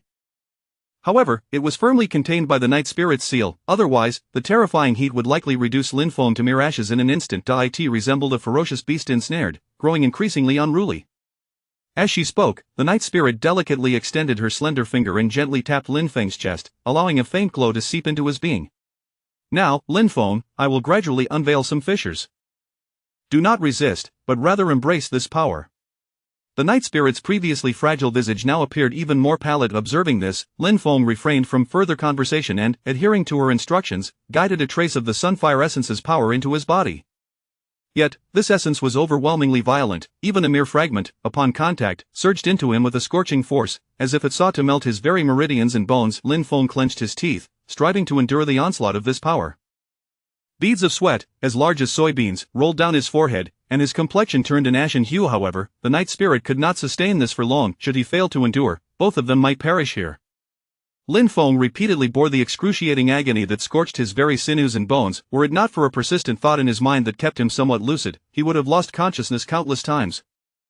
This was also due to his experience with the divine artifact's baptism. Otherwise, unless one possessed an exceptionally robust physique, even the mightiest cultivators of the 9 provinces would not dare to accept the Sunfire Essence's tempering so recklessly. Each time he felt his body nearing the brink of collapse under the overwhelming Sunfire power, the dark little sword within his consciousness suddenly began to tremble of its own accord. It was as though a vast expanse of starry sky had materialized inside him, with countless stars twinkling and swirling. These celestial bodies emitted a refreshing aura that absorbed the violent force of the Sunfire Essence entirely. Lin Feng's mind gradually cleared. Under the frenzied operation of the dark little sword, the power of the Sunfire Essence was gradually absorbed. Simultaneously, Lin Feng's meridians and bones were being cleansed repeatedly. His physique seemed to undergo a transformative rebirth. He even sensed that his physical prowess might surpass that of some primal aberrations. Moreover, under the impetus of this force, his cultivation soared, breaking through the long encumbering bottleneck of the early foundation establishment stage, and he ascended to the mid-foundation establishment stage with remarkable ease. What typically required countless spirit stones and years of cultivation to achieve, Lin Feng accomplished in the blink of an eye. The spiritual energy within him seemed to carry an exceptionally pure essence of sunfire. At this moment, the Night Spirit's petite form became almost translucent. "Wonderful, I have finally absorbed the Sunfire Essence completely, and my spirit seed has received considerable nourishment. I shall now return to your body to rest for a time. I hope that when I awaken next, you will have reached the golden core stage." A faint smile of relief graced the Night Spirit's pallid face as the mysterious woman in the black dress transformed into a wisp of shadow, quietly merging into Lin Feng. Beside them, Li Mubai, Zheng Erden, and the enigmatic figure cloaked in black, who had been lurking in the shadows, were rendered speechless, as if a colossal egg had been lodged in their throats, stunned by this sudden turn of events. "Junior brother, what is the connection between your cultivation, the Phoenix clan beings, and that woman in black?" Li Mubai was the first to regain his composure, unable to suppress his curiosity. Lin Feng offered a wry smile and shook his head. Brother, with so many questions at once, I cannot clarify everything. Once we exit this 5 elements illusion array, I will find a moment to explain in detail. Upon hearing this, Li Mubai nodded. He was not a narrow-minded individual and recognized that his junior brother must have encountered extraordinary circumstances, otherwise, their master would not hold him in such high regard. Thus, he ceased his inquiries, although his curiosity about Lin Feng only deepened. However, before the inquisitive glimmer in Li Mubai's eyes could completely fade, he suddenly wore an expression that men would understand, teasing, "But junior brother, I heard you have a senior sister, yet this woman in black seems to share quite an affinity with you. You truly are a charming figure." Lin Feng felt a few black lines form on his forehead, too weary to explain further. At this moment, Zhang Erden also emerged from his stupor, his eyes widened as if he had witnessed something extraordinary. All along, he believed himself to possess exceptional talent in cultivation, yet today, he truly realized that compared to Lin Feng, he was but a small F or Y. It was as if a small knife had opened his eyes. Not only did Lin Feng have such a powerful ally capable of subduing divine transformation, but he also appeared to be quite close to this formidable figure. Such a scenario was utterly unprecedented for him. Nonetheless, Zhang Erden, also known as Zhang Yaozu, was astute. He quickly discerned that Lin Feng was an individual of boundless potential, and cultivating a favorable relationship with him would only benefit himself and his family. At that moment, he made a silent resolution. This was a leg to cling to, and he must forge a bond. Someone with such extraordinary circumstances at a young age would likely not remain in the 9 provinces for long. He needed to cultivate a friendship, ideally becoming brothers. Thus, the future development of the Zhang family would be promising. Zhang Erden thought this to himself, unaware that his decision would spare his family from a potential catastrophe, and that he himself would one day become one of the most prominent figures in the 9 provinces. But that is a tale for another time. Congratulations, Brother Lin, it seems the golden core stage is within reach. If you require anything, just let me know, Zhang Erden said, his face brimming with goodwill as he beamed at Lin Feng. Enough of this. When we face the next challenge, listen to Brother Li's instructions and give it your all. I will remember your kindness, Lin Feng replied, harboring no ill will towards Zhang Erden. He even felt a measure of goodwill towards him, although he knew Zhang Erden's agreement to assist in breaking the array was primarily for his own safety and to uphold the Qingyang sect's reputation alongside his brother. Nevertheless, someone who could be so decisive in a crisis was indeed a talent. Lin Feng decided to observe him further. If he proved to be a decent person, he would need to build his own strength in this world, and it was essential to find reliable allies. Zhang Erden, in terms of talent, intelligence, and emotional quotient, was not lacking and was within the scope of consideration. As they conversed, the passageway of the fire element illusion had opened while Lin Feng absorbed the sunfire essence, and the 3 of them entered the passage, stepping into the final earth element illusion. Now, only a disheveled figure cloaked in black remained in the fire element illusion, a look of confusion etched on his face as he muttered to himself, "This makes no sense. No way, how could this brat possess such a terrifying entity? Yet, it seems my gamble has paid off. Their plans may indeed encounter unforeseen changes, but, was this the right decision or not?" The masked figure displayed a bewildered expression. Enough of this. I shall leave it to the ancestral master to decide. With that, the cloaked figure vanished silently from where he stood. Chapter 30 of the Sunfire Essence. At this moment, within Lin Feng's body, the Sunfire Essence radiated a searing flame, beginning to stir restlessly. However, it was firmly restrained by the seal cast by Yi Ling, otherwise, the terrifying heat would likely incinerate Lin Feng into a mere pile of ashes in an instant. It resembled a trapped beast, growing increasingly unruly. With that, Yi Ling delicately extended her slender finger and gently tapped Lin Feng's chest, allowing a faint glow to seep into his being. Now, Lin Feng, I will gradually open some gaps. Do not resist, instead, embrace this power. Yi Ling's previously wan visage appeared even more pallid at this moment. Seeing this, Lin Feng refrained from speaking further, obediently guiding a trace of the Sunfire Essence's power that Yi Ling had released into his body. Yet, the ferocity of the Sunfire's might was overwhelming. Even this mere strand, upon contact, surged through him like molten lava, threatening to dissolve his very veins and bones. Lin Feng gritted his teeth, striving to endure the onslaught of this force. Beads of sweat the size of pearls rolled down his forehead, and his complexion turned exceedingly pale. Yet, Yi Ling could not sustain this for much longer. If he did not summon the fortitude to endure, both of them risked perishing here. Again and again, Lin Feng bore the excruciating agony that scorched his very essence. Were it not for a persistent thought in his mind that kept a sliver of clarity intact, he would have long succumbed to unconsciousness.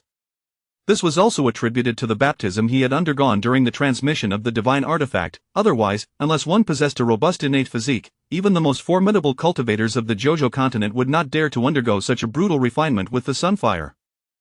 Each time his body was filled with this sunfire power, teetering on the brink of oblivion, the dark little sword within his sea of consciousness suddenly began to tremble autonomously. It was as if a vast expanse of starry sky had manifested within him, countless stars twinkling and rotating. These celestial bodies exuded a refreshing aura, absorbing the chaotic power of the sunfire completely.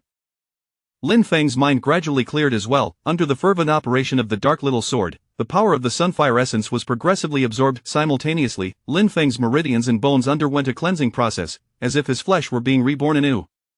He even felt that his physical strength surpassed that of certain primordial beings. Moreover, his cultivation level surged forward with the impetus of this power, shattering the bottleneck that had long confined him at the initial stage of foundation establishment, propelling him to the mid-stage of foundation establishment with remarkable success. A realm that typically required countless spirit stones and years of arduous training was astonishingly achieved by Lin Feng in the blink of an eye. The spiritual energy within him seemed to carry an exceptionally pure essence of the sunfire as well. At this juncture, Yiling's petite form became nearly translucent. Excellent, I have finally absorbed the sunfire essence completely, and the spirit seed has also received considerable nourishment. I shall now retreat into your body to rest for a while. I hope that when I awaken next, you will have reached the golden core stage. A trace of relief graced Yiling's pale face as the mysterious woman in the black dress transformed into a shadow and silently entered Lin Feng's body. Nearby, Li Mubai, Zheng Erden, and the enigmatic figure clad in black, who had been lurking in the shadows, were all rendered speechless, as if they had been struck dumb by a colossal revelation. Junior brother, what is the connection between your cultivation, the Phoenix Bird clan, and that woman in black? Li Mubai was the first to regain his composure, unable to suppress his curiosity. Lin Feng forced a bitter smile and shook his head. Senior brother, if you ask so many questions at once, I cannot clarify everything. Once we exit this 5 elements illusion array, I will find an opportunity to explain it in detail. Li Mubai nodded in acknowledgement, knowing that his junior brother must have encountered extraordinary opportunities. Otherwise, their master would not regard him with such importance. He ceased his inquiries, though his curiosity regarding Lin Feng deepened. However, before the curiosity in Li Mubai's eyes could fully fade, he suddenly wore an expression of knowing amusement. By the way, junior brother, I've heard you have a senior sister, but it seems that this woman in black has quite a close relationship with you as well. Truly, you are quite the charming figure. A few dark lines appeared on Lin Feng's forehead, and he could hardly muster the energy to explain. Meanwhile, Zheng Erden, having regained his senses from the shock, widened his eyes as if witnessing something utterly unfathomable. All along, he had believed himself to possess exceptional talent in cultivation. However, today he truly realized that in comparison to Lin Feng, he was but a small fry. This was akin to a small knife cutting through ignorance. Not only did Lin Feng have such powerful beings at his side, but he also appeared to share a profound bond with them. Such occurrences were utterly unheard of for him. Nonetheless, Zheng Erden was no fool. He quickly recognized that Lin Feng was an individual of limitless potential, and fostering a good relationship with him would only yield benefits for both himself and his family. At this moment, Zheng Erden, also known as Zhang Yaozu, quietly resolved to seize this opportunity. He must forge a strong connection with this remarkable individual, for someone who experienced such fortunes at a young age could not possibly remain in the Zhouzhou continent for long. He thought to himself that he must become brothers with Lin Feng. This way, the Zhang family's future development would be assured. Little did he know, it was precisely this decision that spared the Zhang family from a potential calamity, and he himself would later rise to become one of the most prominent figures in the Zhouzhou continent. But that is a tale for another time. Congratulations, Brother Lin, it seems the golden core stage is just around the corner. If you need anything, just let me know. Zhang Erden said, his face beaming with a flattering smile as he looked at Lin Feng. Enough of that. When we reach the next stage, follow Senior Brother Li's instructions and give it your all. I shall remember your kindness, Lin Feng replied, holding no malice toward Zhang Erden. In fact, he felt a degree of goodwill toward him. Although Zhang Erden had agreed to assist primarily for his own safety, as well as to maintain the reputation of the Qingyang sect, such decisiveness in a critical moment was indeed commendable. Lin Feng decided to observe him further. If he proved to be reliable, it would be wise to build a network of trustworthy allies in this world. Zhang Erden's talents, intelligence, and emotional quotient were all decent, placing him within the scope of consideration. At this moment, the passage leading to the fire element illusion had opened as Lin Feng absorbed the sunfire essence, and the three of them entered, transitioning into the final earth element illusion. The entire fire element illusion was now left with only the bewildered figure of the masked man in black, who stood alone, muttering in confusion, "It doesn't make sense, it just doesn't make sense. How could this boy possess such terrifying existence?" Yet, it seemed his gamble had paid off. The plans were likely to undergo unforeseen changes. However, whether his actions were right or wrong remained a perplexing conundrum. Enough of this pondering. I shall leave the decisions to the ancestral master. The masked man in black flickered and vanished without a sound from the spot. Chapter 31. Erdan's achievement. After enduring numerous hardships, the group finally reached the final barrier of the 5 elements illusion array, the Earth element illusion. Upon entering this realm, the scenery before them seemed to belong to another world. The scorching heat of flames instantly dissipated, replaced by a dense expanse of yellow earth, reminiscent of an endless desert where swirling sands danced wildly, and the air was thick with rich earth elemental energy. Li Mubai gazed intently at the boundless desert. Turning to Zhang Erdan behind him, he spoke in a low voice, "I shall clear the obstacles ahead for you. The core of this place is unlike the previous ones. It is not fixed in position and must be sensed by one who has cultivated earth element techniques. You need only focus on locating the core." As he finished speaking, a long sword, entirely emerald green, appeared in his hand. A flicker of surprise crossed Lin Feng's eyes. Ever since undergoing the baptism of the sun flame essence, his power had surged, and his perception of spiritual artifacts had sharpened. He could feel an exceptionally potent earth element energy emanating from this sword, even detecting a hint of a familiar aura. "Senior brother, what a remarkable treasure this is. The earth element energy is astonishingly strong," Lin Feng inquired curiously of Li Mubai. Li Mubai cast an admiring glance at Lin Feng and explained, "You have a keen eye, junior brother. This sword is called the Greenwood Sword. Though its name may seem ordinary, it has a significant legacy to it can be traced back to the ancient era of immortal cultivation during the Divine Demonic War. It is said to have been forged by a powerful being known as the Greenwood True Person. Renowned for mastering earth element techniques, he wielded this Greenwood sword to great effect during the ancient conflict between the ancient Cultivation Alliance and the 12 ancestral witches. This sword was crafted with immense effort and rare materials, its blade forged from the heartwood of a millennia-old greenwood tree, an exceptionally hard substance. The greenwood only grows in the cold iron veins of the far west, which is why, despite being wood, it is indestructible. The heartwood of such ancient trees has long been extinct.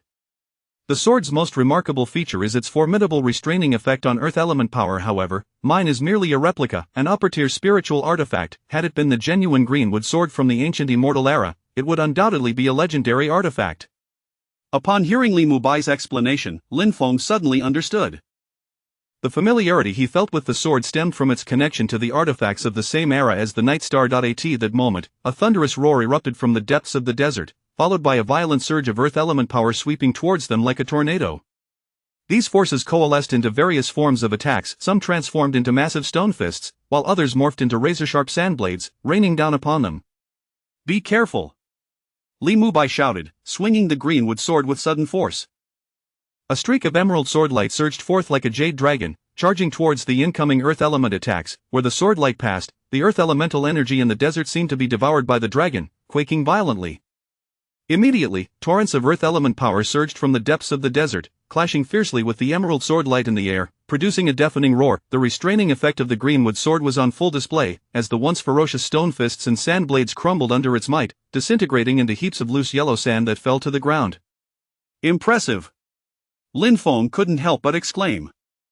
Though the greenwood sword was merely a replica, it still exhibited remarkable efficacy within the earth element illusion. Excited to test his newly enhanced physical prowess, he removed his thunder armor and darted towards the illusionary creatures taking various forms. "Senior brother, allow me to lend you a hand," Lin Feng shouted, charging directly into the tide of illusionary beings.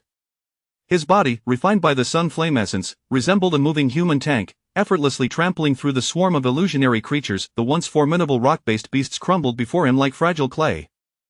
Witnessing this scene, Li Mubai was taken aback. Even with his mid-level golden core cultivation, he would not dare to charge into the throng of illusionary beasts as Lin Feng did. The strength of Lin Feng's physique was indeed comparable to that of the legendary true spirit body or ancient bloodlines. What kind of prodigy is this junior brother? Zhang Erdan, observing Lin Feng's reckless actions, felt a glimmer of brilliance in his eyes. His resolve to cling to this extraordinary senior brother solidified even further. Though these thoughts raced through his mind, his actions remained swift. As a practitioner of earth element techniques, he navigated the earth element illusion with ease. With a gentle step, a surge of earth element power erupted from the ground, lifting him into the air. He surveyed his surroundings, brow furrowed, seemingly searching for something crucial. With Lin Feng and Li Mubai dealing with the army of illusionary beasts, he could focus entirely on locating the core. At this moment, Zhang Erdan appeared exceptionally composed, attentively sensing the surrounding earth element energy. To break through this earth element illusion, he must find its core, otherwise, the onslaught of illusionary beasts would be endless. He took a deep breath, circulating his earth element techniques to merge his spiritual energy with the ambient earth element energy. At that moment, he felt as though he had become one with the desert, clearly perceiving the flow and changes of earth element energy within the illusion. With his mastery of earth element techniques at its peak, Zhang Erdan's consciousness expanded within this illusion, akin to a small boat navigating a vast sea, ever at risk of capsizing, yet he remained cautious, attuned to every subtle fluctuation and change in this ocean. Suddenly, he detected a small, earthy yellow orb darting swiftly, radiating a fierce and chaotic earth element energy. "I found it!" Zhang Erdan exclaimed with uncontainable joy. In an instant, he moved, his hands tracing intricate patterns in the air. Waves of earth element power surged forth from his palms, swirling like ribbons of yellow in the atmosphere. Zhang Erdan's command of earth element power had indeed reached an exceptional level. Under his delicate control, his earth element energy gradually made contact with the earthy yellow orb, calming its previously furious energy, rendering it docile like a tamed beast. He meticulously gathered this earth element power into a vortex, ensnaring the yellow orb to prevent its escape. "This is it." As the orb was encircled, Zhang Erdan called out to Li Mubai, his voice brimming with excitement and exhilaration.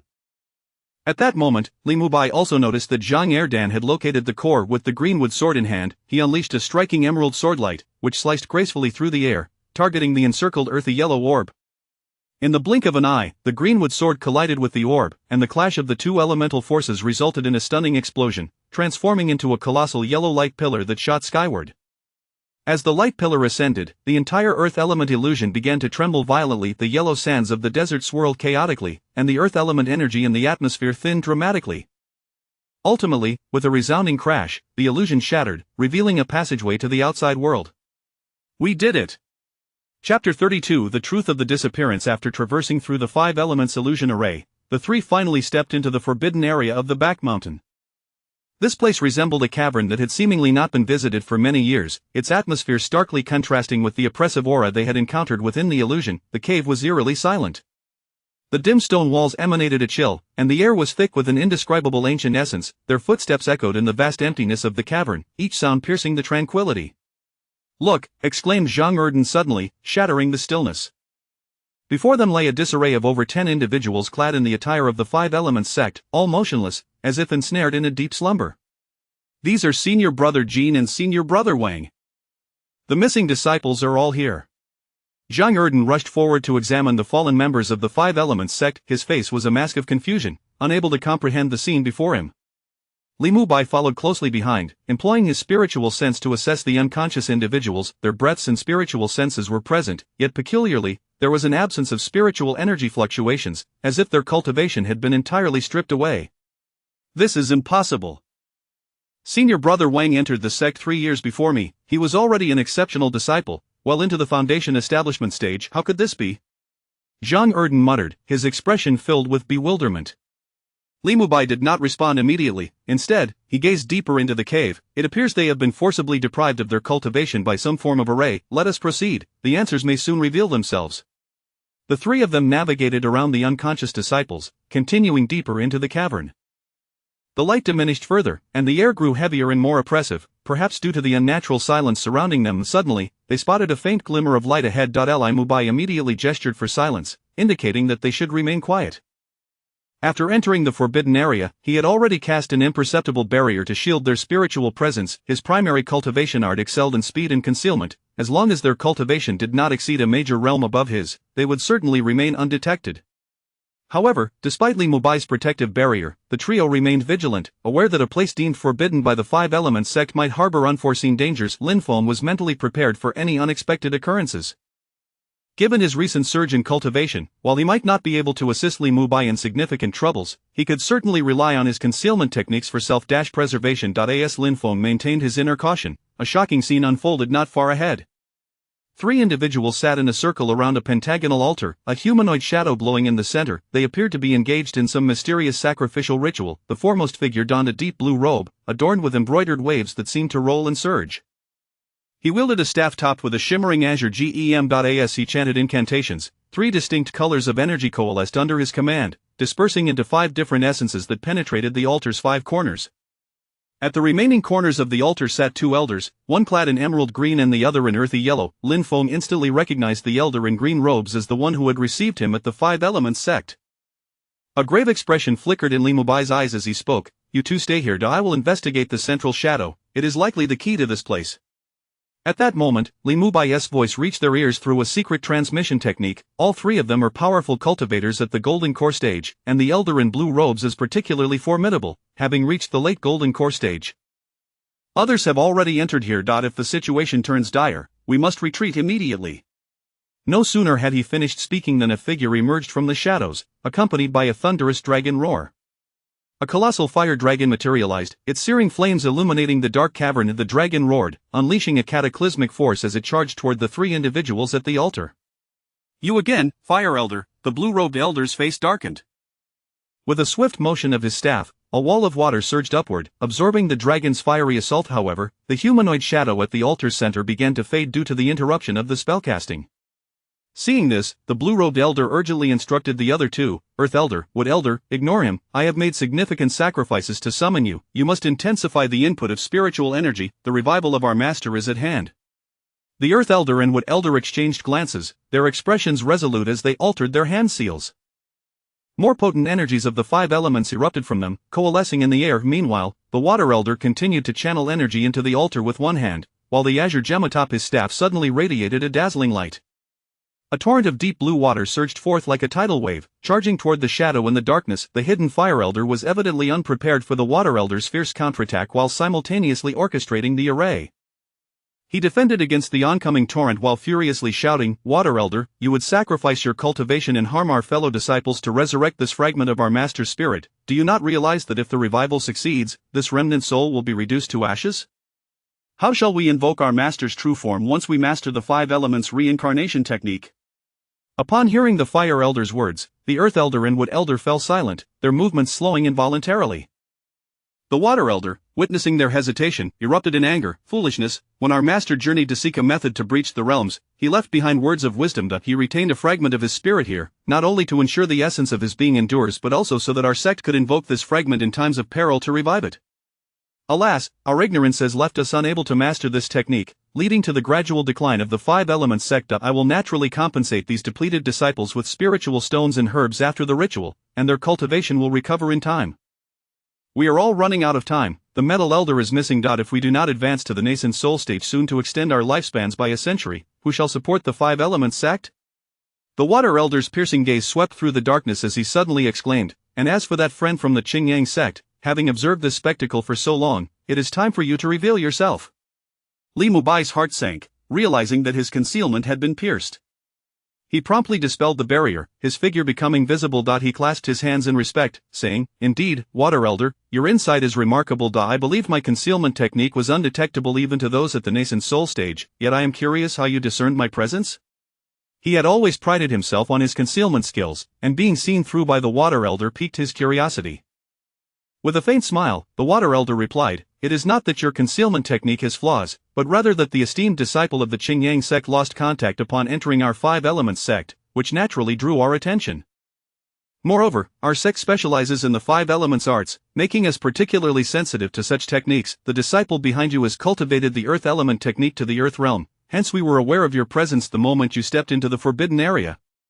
Understanding dawned upon Li Mubai. Just as the two engaged in conversation, a staggering wave of spiritual energy erupted from the center of the altar, akin to a tempest rising from a tranquil lake. A formidable aura, far surpassing the golden core stage, surged forth from the altar, instantly enveloping the entire space. Chapter 33 The Master of the Five Elements. In the fleeting moment when that powerful aura surged forth, Zhang Erden felt an invisible pressure descend upon his heart, as if a mountain were weighing down upon him, rendering even his breath a laborious and heavy endeavor. His eyes widened in astonishment, fixated intently on the center of the altar. There, a resplendent radiance surged like a tidal wave, and a figure gradually coalesced within it. That figure appeared as a colossal being amidst the heavens and earth, exuding five distinctly different auras. The sharpness of metal, the vitality of wood, the gentleness of water, the ferocity of fire, and the weightiness of earth, the five elemental forces, metal, wood, water, fire, and earth, flashed through him in a cyclical dance, each transformation emanating a heart-stirring power. His eyes conveyed an indescribable majesty, akin to a sovereign of the cosmos, commanding the five elements and wielding the supreme authority over the birth and demise of all things. "It is the master of the five elements," Li Mubai exclaimed, his voice resonating with shock and reverence. Shui Xingzi and the others were equally dumbfounded, gazing at the familiar figure with emotions that words could scarcely express. When the Master of the Five Elements established the Five Elements sect, his prowess was comparable to that of a formidable entity in the harmonization stage. Now, witnessing the re-emergence of their revered master's avatar, how could they contain their overwhelming excitement? Without hesitation, Shueixingzi, Muxingzi, and the others knelt in unison, raising their voices in fervent exclamation. Master, their voices were imbued with sincerity and fervor. The Master of the Five Elements slowly opened his eyes, his profound gaze sweeping over each individual present. When his gaze lingered momentarily upon Li Mubai and Lin Feng, he then turned his attention to Shueixingzi and the other three. He spoke gradually, his tone resonating with authority and a sense of the ages. You have forcefully awakened this avatar through the arts of the Five Elements. Have you encountered some grave peril within the sect? The four exchanged glances, and it was ultimately Huoxingzi who recounted the situation in detail. Upon hearing Huoxingzi's account, the Master of the Five Elements sighed heavily. A century ago, after I transcended the harmonization stage, I felt that my cultivation here in the 9 provinces could not advance further. During my quest for opportunities, I was unexpectedly caught in a spatial rift and found myself trapped for an entire century. I did not anticipate that the sect would fall to such depths in my absence. A sorrowful expression crossed his face as his gaze shifted to Shueixingzi and the other three, and he admonished sternly, you three, as elders, disregarded the safety of the disciples under your care and allowed such circumstances to unfold. However, recognizing that your intentions stemmed from a desire for the sect's future, I shall strip you of your positions as elders of the Five Elements sect as a form of punishment today. The Master of the Five Elements glanced at Huoxingzi and then at the other three, continuing, the illusion I created within the Five Elements realm was intended for you, my disciples, to unite in purpose and collaborate diligently in comprehending the cycle of the Five Elements. The forces of the Five Elements are both generative and destructive. The key to mastering the cycle of the Five Elements lies in dispersing one's own power during cultivation, allowing the elemental energies within to flow ceaselessly, thus achieving the state of unity with the Five Elements. This illusionary realm serves as an excellent training ground. It is unfortunate that your short-sightedness, driven by personal gains, has led the sect to such a state. Upon hearing the Master of the Five Elements reprimand, the elders of the Five Elements sect bore expressions of shame and lowered their heads. My fragment of soul cannot endure for much longer, the Master of the Five Elements lamented, until my true self returns. Let Huoxingzi assume the role of sect leader. From this day forth, there shall be no distinction among the five elders. You must cast aside factionalism and work together to cultivate the cycle of rebirth, revitalizing the glory of our Five Elements sect. The disciples who have lost their powers may, in fact, find fortune in adversity, as they are well suited for the training of the cycle of the Five Elements. Let them remain within the illusion to continue their cultivation. I possess insights regarding the Five Elements illusion and the cycle of rebirth, which I did not have the opportunity to impart to you in the past due to exigent circumstances. I shall now entrust them to you, Huoxingzi, and you may impart them judiciously to those disciples whose character and talent are deemed worthy. As he spoke, he directed a finger toward a radiant sphere enveloped in information, sending it soaring toward Huoxingzi. After executing that gesture, the Master's gaze once again turned to Li Mubai, Lin Feng, and Zhang Erden, his eyes shimmering with the elements of the five. After a brief pause, he spoke gently. Qinjiangzi, you have indeed taken on 2 exceptional disciples. You have assisted our Five Elements sect in eliminating internal strife and have borne witness to the return of my avatar. Today, I shall bestow upon you an extraordinary boon as a token of gratitude. May you seize this opportunity wisely. With that, his gaze lingered on Lin Feng for a moment longer, a strange glimmer flickering in his eyes. As the words of the Master of the Five Elements resonated, an overwhelming surge of spiritual power erupted from the center of the altar. This force surged forth like a torrent, wildly expanding in all directions. Everyone felt a warm and potent energy flood into their beings, as if they were immersed in an ocean of spiritual essence. What is this? The baptism of spiritual tide from a harmonization stage cultivator, Li Mubai marveled, his eyes wide with astonishment. Instantly, the others displayed expressions of unrestrained joy. This was the spiritual tide bestowed by a harmonization stage master, a remarkable opportunity to break through the bottleneck of their cultivation and ascend to a higher realm. Without delay, they sat cross-legged, channeling all their energy to absorb the immense spiritual power. However, the Master of the Five Elements, as a terrifying entity of the harmonization stage, emanated a spiritual tide of such magnitude that even the 4 elders of the Five Elements sect and Li Mubai, the most accomplished among them, found it somewhat overwhelming. Their faces flushed as they exerted their entire cultivation base to assimilate this energy, fearful of missing this once-in-a-lifetime opportunity. At that moment, an unexpected change occurred within Lin Feng. The dormant phoenix spirit and night spirit within him seemed to awaken, ravenously devouring the vast spiritual power like 2 insatiable black holes. Instantly, half of the spiritual power radiating from the altar surged wildly toward Lin Feng. The pressure felt by the others was significantly alleviated. Witnessing this peculiar phenomenon, the elders of the Five Elements sect and Li Mubai cast astonished glances at Lin Feng. Nevertheless, they merely exchanged a glance before returning to absorb the abundant spiritual energy, for in the face of such an opportunity, no one wished to be distracted. Moments later, the terrifying spiritual tide began to gradually wane. As the final wave of spiritual energy emanated from the altar, the fragment of the Master of the Five Elements soul began to dissipate slowly. Everyone bowed deeply toward the altar's center, expressing their gratitude for the blessings bestowed by this harmonization stage master. After the fragment dissipated, Huixingzi, originally at the late stage of the Golden Core realm, broke through to the nascent soul stage, becoming the first nascent soul cultivator of the Five Elements sect in nearly a century. Huixingzi also reached the pinnacle of the Golden Core realm, just a step away from the nascent soul stage. Meanwhile, the cultivations of Muxingzi and Tuxingzi also ascended by a realm, directly achieving the late stage of the Golden Core realm. Li Mubai, benefiting from this spiritual tide baptism, leaped from the mid-stage Golden Core realm to the late-stage Golden Core realm. Zhang Erden, seizing this powerful tide, ascended from the initial stage of foundation establishment, soaring to become a Golden Core cultivator. Thus, the spiritual tide from the harmonization stage master elevated the cultivation levels of all present by a significant degree. Chapter 33 The Master of the Five Elements. In that fleeting moment when the aura surged forth, Zhang Erden felt an invisible pressure weighing heavily upon his heart, as if an immense mountain was crushing down upon him, rendering even his breath a laborious task. His eyes widened in astonishment, fixated intently on the center of the altar. There, a resplendent light surged like a tidal wave, gradually coalescing into a distinct figure. This figure resembled a colossal entity from the very heavens and earth.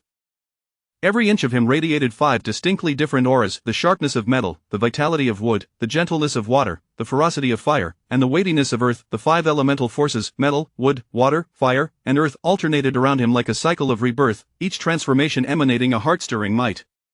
His eyes revealed an ineffable majesty, reminiscent of a sovereign ruling over the elements, wielding supreme authority over the creation and annihilation of all things. It is the Master of the Five Elements! Li Mubai exclaimed, his voice brimming with awe and shock. The others, including Huixingzi, were likewise left speechless, their hearts overwhelmed with an indescribable astonishment. When the Master established the Five Elements sect, his strength was comparable to that of a formidable being in the fusion stage. Now, with the manifestation of their revered master's avatar, how could they contain their excitement? In unison, Huixingzi, Muxingzi, and the other three fell to their knees, calling out fervently, "Master!" Their voices were infused with devotion and exhilaration. The Master of the Five Elements slowly opened his eyes, his profound gaze sweeping over the assembly. When his eyes lingered upon Li Mubai and Lin Feng, he paused momentarily before turning his attention to Huixingzi and the others. He spoke slowly, his voice imbued with authority and the weight of ages. "Have you summoned this avatar forcefully through your mastery of the Five Elements? Has the sect encountered some dire peril?" The four exchanged glances, and ultimately, it was Huixingzi who recounted the circumstances in detail. Upon hearing the account, the Master of the Five Elements sighed deeply. A century ago, after I transcended the fusion stage, I sensed that further advancement in cultivation within this realm was beyond my reach. During my quest for opportunities, I inadvertently became ensnared in a spatial rift, unaware that I would be trapped for 100 years. I had not anticipated that the sect would fall to such a state. A sorrowful expression crossed his face as he turned his gaze sternly towards Huixingzi and the other three, rebuking them. "As elders, you disregarded the safety of your disciples and allowed such a situation to unfold. However, recognizing that your intentions were rooted in the sect's future, I shall revoke your positions as elders today as a form of punishment." The Master then glanced at Huixingzi and the other three, continuing, "Years ago, I established the Five Elements illusion with the hope that you brothers could unite in purpose, diligently working together to comprehend the cycle of the Five Elements. The essence of the Five Elements is that they both generate and restrain each other. The key to mastering the cycle of the Five Elements lies in dispersing one's own power upon reaching the Five Elements stage, allowing the elemental forces within to flow ceaselessly, thus attaining the state of unity. This illusion serves as an exceptional training ground, yet you have proven short-sighted, allowing personal gains to lead the sect to such a predicament." Hearing the Master's admonishment, the elders of the Five Elements sect lowered their heads in shame. "My residual soul shall not endure for long," the Master lamented. "Before my true self returns, let Huixingzi assume the role of the sect leader. From this day forth, there shall be no distinction among the five elders. You must cast aside your prejudices and work collaboratively to cultivate the cycle of the Five Elements, restoring the glory of our sect. Those disciples who have lost their powers may find fortune in misfortune, as they are well suited for the cultivation of the cycle. Let them remain within the illusion to continue their training. I possess insights regarding the Five Elements illusion and the cycle of the Five Elements, which I was unable to impart to you in times of urgency. Henceforth, Huixingzi, you shall safeguard this knowledge, and it may be shared at your discretion with those disciples worthy of it." As he spoke, he directed a finger towards a glowing orb imbued with information, which flew towards Huixingzi. After completing this gesture, the master's gaze shifted once more to Li Mubai, Lin Feng, and Zhang Erden, his eyes shimmering with the essence of the five elements. After pausing briefly upon them, he began to speak. Qin Jiangzi, you have indeed taken in two exceptional disciples.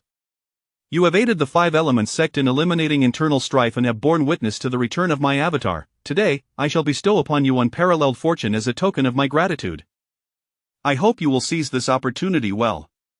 His gaze lingered on Lin Feng for a moment longer, a peculiar light flickering in his eyes. As the master of the five elements concluded his words, an overwhelming surge of spiritual energy erupted from the center of the altar. This energy, like a torrential flood, surged forth, rapidly expanding in all directions. The assembly felt a warm, potent force flooding into their bodies, as if they were immersed in an ocean of spiritual essence. What is this? A baptism of spiritual tides from a fusion stage cultivator? Li Mubai marveled almost immediately. Expressions of ecstasy adorned the faces of the others. This baptism of spiritual tides, granted by a formidable being of the fusion stage, was an unparalleled opportunity to break through the bottleneck of their cultivation and ascend to higher realms. They promptly seated themselves cross-legged, channeling all their energy to absorb the monumental spiritual force. However, the master of the five elements, as a terrifying existence of the fusion stage, unleashed a spiritual tide of such magnitude that it became challenging for even the four highest-ranking elders of the five elements sect and Li Mubai to endure.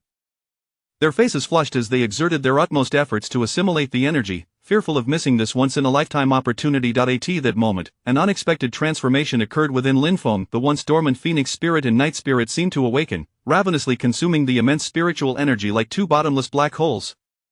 Instantly, half of the spiritual force emanating from the altar surged uncontrollably towards Lin Feng. The overwhelming pressure felt by the assembly diminished significantly. Witnessing this peculiar phenomenon, the elders of the five elements sect and Li Mubai cast astonished glances at Lin Feng. However, they merely exchanged a glance before refocusing on absorbing the abundant spiritual energy. After all, in the face of such an extraordinary opportunity, no one wished to be distracted. Moments later, the terrifying spiritual tide began to wane. As the final surge of energy flowed forth from the altar's center, the residual soul of Huixingzi began to dissipate gradually. The assembly bowed deeply towards the altar's center, expressing their gratitude for the blessings bestowed by the formidable being of the fusion stage. With the dissolution of Huixingzi's residual soul, Huixingzi, who had been at the late golden core stage, achieved a breakthrough to the nascent soul stage, becoming the first nascent soul cultivator of the five elements sect in nearly a century. Huixingzi reached the pinnacle of the golden core stage, mere moments away from the nascent soul. Meanwhile, the cultivation levels of Muxingzi and Tuxingzi advanced by a stage, propelling them to the late golden core stage. Li Mubai, through this baptism of spiritual tides, leaped from the mid-golden core stage to the late golden core stage. Zhang Erden, bolstered by this formidable spiritual tide, ascended from the early foundation establishment stage to become a golden core cultivator. Thus, the spiritual tide bestowed by the formidable being of the fusion stage elevated the cultivation levels of all present significantly. Chapter 34 of the conclusion of the five elements. At this moment, the gaze of the crowd converged upon a previously overlooked figure, Lin Feng. Amidst the overwhelming tide of spiritual energy that washed over them like an ocean, he appeared to be the greatest beneficiary. However, to their astonishment, his cultivation level had not experienced the significant enhancement they had anticipated. Brother Lin, what level of cultivation do you currently possess? Zhang Erden, who had just stepped into the golden core realm, could no longer contain his curiosity and inquired about Lin Feng's status. In his view, Lin Feng ought to be the one who reaped the most rewards from this fortuitous event, yet the Lin Feng before him seemed to show little change, leading Zhang Erden to question whether Lin Feng was concealing his true cultivation. Me? I am at the mid-stage of foundation establishment, reaching great perfection, Lin Feng replied with a faint smile of resignation. He had indeed absorbed an immense amount of spiritual energy flowing into his body, enough to directly elevate another to the late stage of golden core. Yet, the spiritual energy he absorbed had been entirely devoured by the still slumbering night spirit and the true phoenix spirit within him. Only when he could no longer absorb any more did a portion of the overflowing spiritual energy allow Lin Feng to solidify his foundation establishment cultivation, thus stepping into the realm of mid-stage great perfection. At that moment, the crowd regarded Lin Feng with the same awe and bewilderment they would reserve for an extraordinary being from ancient times. It is essential to note that even the naturally robust races such as true dragons and true phoenixes, after absorbing such a vast quantity of spiritual energy, would not remain so unfazed as Lin Feng appeared. Just as the crowd continued to marvel at Lin Feng, Huixingzi broke the silence first. I extend my heartfelt gratitude to both of you for your assistance. I am truly humbled. I had intended to resolve this matter with the help of my friendly and the Qingyang sect, but I never meant to place anyone in jeopardy. My master and the senior Qinjiangzi have always maintained a good relationship, and my fellow disciples would never dare to act against Li and the others. However, I did not foresee the situation escalating to this point. As he spoke, he removed his mask, revealing a resolute face filled with remorse. He was indeed the masked individual that Lin Feng and the others had encountered in the Five Elements illusion. Li Mubai smiled faintly and replied with magnanimity, "There is no need for the fire sect master to be concerned. It appears we were the ones who acted rashly. We have participated in your sect's internal affairs and gained significant rewards in doing so." The rewards he referred to, aside from the baptism of spiritual energy, included the true phoenix spirit encountered in the fire element illusion, which was pivotal to the changes Lin Feng experienced during the spiritual tide baptism. Huo Xingzi understood this well, yet given the circumstances, he could only accept the situation with a resigned smile. He then turned to Shu Xingzi and the other three, respectfully bowing, "Brothers, I had previously misunderstood everyone. Now that the truth is revealed, I hope we can put aside past grievances and work together to elevate our Five Elements sect." His voice resonated with sincerity and determination. With the air cleared, the others also laid down their grievances and expressed their willingness to work alongside Huo Xingzi to rejuvenate their sect. This sect, which had been gradually declining due to internal strife, seemed to regain vitality and vigor after this ordeal. Thus, the atmosphere within the Five Elements sect underwent a remarkable transformation. The disciples no longer engaged in factional disputes, and the elders ceased their infighting. The once closed Five Elements illusion was reopened, becoming a sacred ground for the cultivation of elite disciples. Naturally, this revitalization was closely tied to the insights and teachings Huo Xingzi had acquired from the cycle of the Five Elements. He adjusted and optimized the formation based on the disciples' cultivation levels, rendering the illusion more suited to their training needs. It appeared that the Five Elements sect was poised to rise once more on the continent of Zhozhou. "Brother, you must admit that Huo Xingzi is quite the adept negotiator. Not only did he graciously host us at the Five Elements sect for half a month with ample food and accommodation, but he also bestowed upon us so many spirit stones and herbs. Truly impressive. This drunken spring breeze brewed by the wood element elder is exceptional. Had it not been for our responsibilities to the sect, I would have indulged in further revelries with those old fellows." It turned out that half a month prior, Li Mubai and Lin Feng had intended to depart from the Five Elements sect. However, they were warmly persuaded to stay for an additional half-month by Huo Xingzi and others. Upon their departure, they were presented with a generous gift of spirit stones and herbs as tokens of gratitude. Li Mubai was still savoring the exquisite flavor of the wine. Over the past half-month, he had nearly emptied the sect's wine cellar. This drunken spring breeze was a fine brew crafted by the wood element elder from an array of rare flowers and herbs collected from the Zhozhou continent, which explained why Li Mubai was so enamored with it. As the two prepared to leave, they suddenly heard a breathless voice calling from behind. "Brother Lin, wait for me." Turning around, they saw a hurried Zhang Erden approaching. "Zhang Erden, why are you not staying at the Five Elements sect? What brings you here? Has something happened?" Lin Feng inquired, puzzled. No, I heard that Brother Lin was going to the Zhou Imperial capital for the newcomer competition, so I spoke with the sect master about wanting to join and broaden my horizons." The sect master agreed. Zhang Erden exclaimed with excitement. But I am still only at the mid-stage of foundation establishment, and you have reached Golden Core. Are you sure you want to follow me to gain experience?" Lin Feng responded, a hint of concern in his tone. The strength of Brother Lin cannot be measured merely by surface cultivation levels. Zhang Erden said with flattery. Then let us return together to the Qingyang sect. There is still some time before the newcomer competition, and I will arrange a place for you to cultivate at Qingyang sect. When the time comes, you can set off to the imperial capital with 7th junior brother. Seeing Zhang Erden's eager expression, Lin Feng and Li Mubai exchanged glances and smiled in agreement with his request. Li Mubai summoned his magical artifact, and the group swiftly made their way towards the Qingyang sect. Chapter 35 of the Gathering of the Sect. With Li Mubai's magical artifact in hand, Lin Feng no longer needed to activate the cloud-piercing talisman. The group soared through the skies, and within 3 days, they returned to the Qingyang sect. However, today, the atmosphere at the Qingyang sect seemed exceptionally vibrant. As they entered the mountain gate, outer disciples spotted their return and eagerly approached to extend their greetings. Lin Feng and Li Mubai reciprocated with warm smiles and salutations. They then instructed the disciples to properly accommodate Zhang Erden. Now at the Golden Core stage, Zhang Erden could barely serve as an elder in the outer sect, earning the respect of the outer disciples. After ensuring Zhang Erden was settled, the two made their way directly towards Qingyang Peak. Upon entering the main hall, they were greeted by a chorus of laughter. Standing at the center was the eldest senior brother, Duan Shicheng. Upon seeing them, Duan Shicheng immediately inquired about the situation at the Five Elements sect. Lin Feng and Li Mubai shared a brief account of their experiences at the Five Elements sect, eliciting hearty laughter from Duan Shicheng. It seems the greatest gain this time belongs to the seventh brother. Come, your senior brothers have returned just in time for introductions, you have yet to meet them. At this moment, Lin Feng noticed 4 other individuals standing in the hall, all wearing smiles as they regarded him. This is your second senior brother, Gu Xian, Duan Shiqing introduced. Greetings, second senior brother, Lin Feng promptly bowed respectfully. No need for such formality, junior brother, Gu Xian replied with a warm smile, effortlessly lifting Lin Feng with his hand. Gu Xian was handsome, tall, and held a folding fan, resembling a cultured scholar hailing from a family renowned for its literary legacy. He had been well-versed in classical texts since childhood, which lent him an air of scholarly elegance.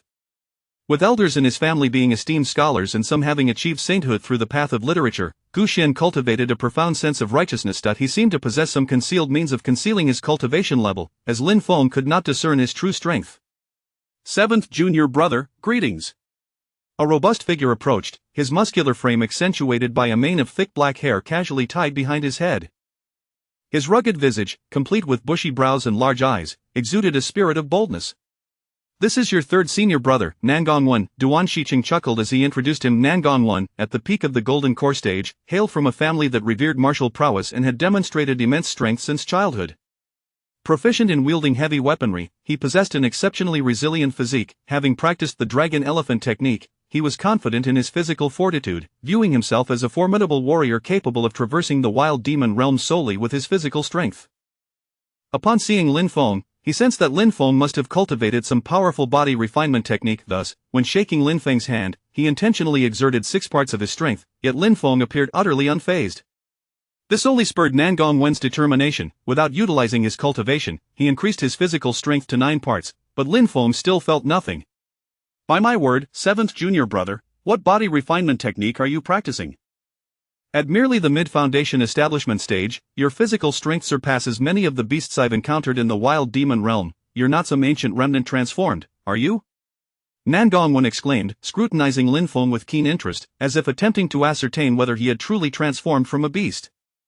At this juncture, Li Mubai approached with a smile, sharing with Nangongwen that Lin Feng had undergone the tempering of the young flame essence and the baptism of the spirit tide. However, he deliberately omitted any mention of the true phoenix spirit in the night spirit, sparing Lin Feng a great deal of explanation. Upon hearing this, Nangongwen's interest piqued. So, you truly belong to the body refinement lineage, junior brother.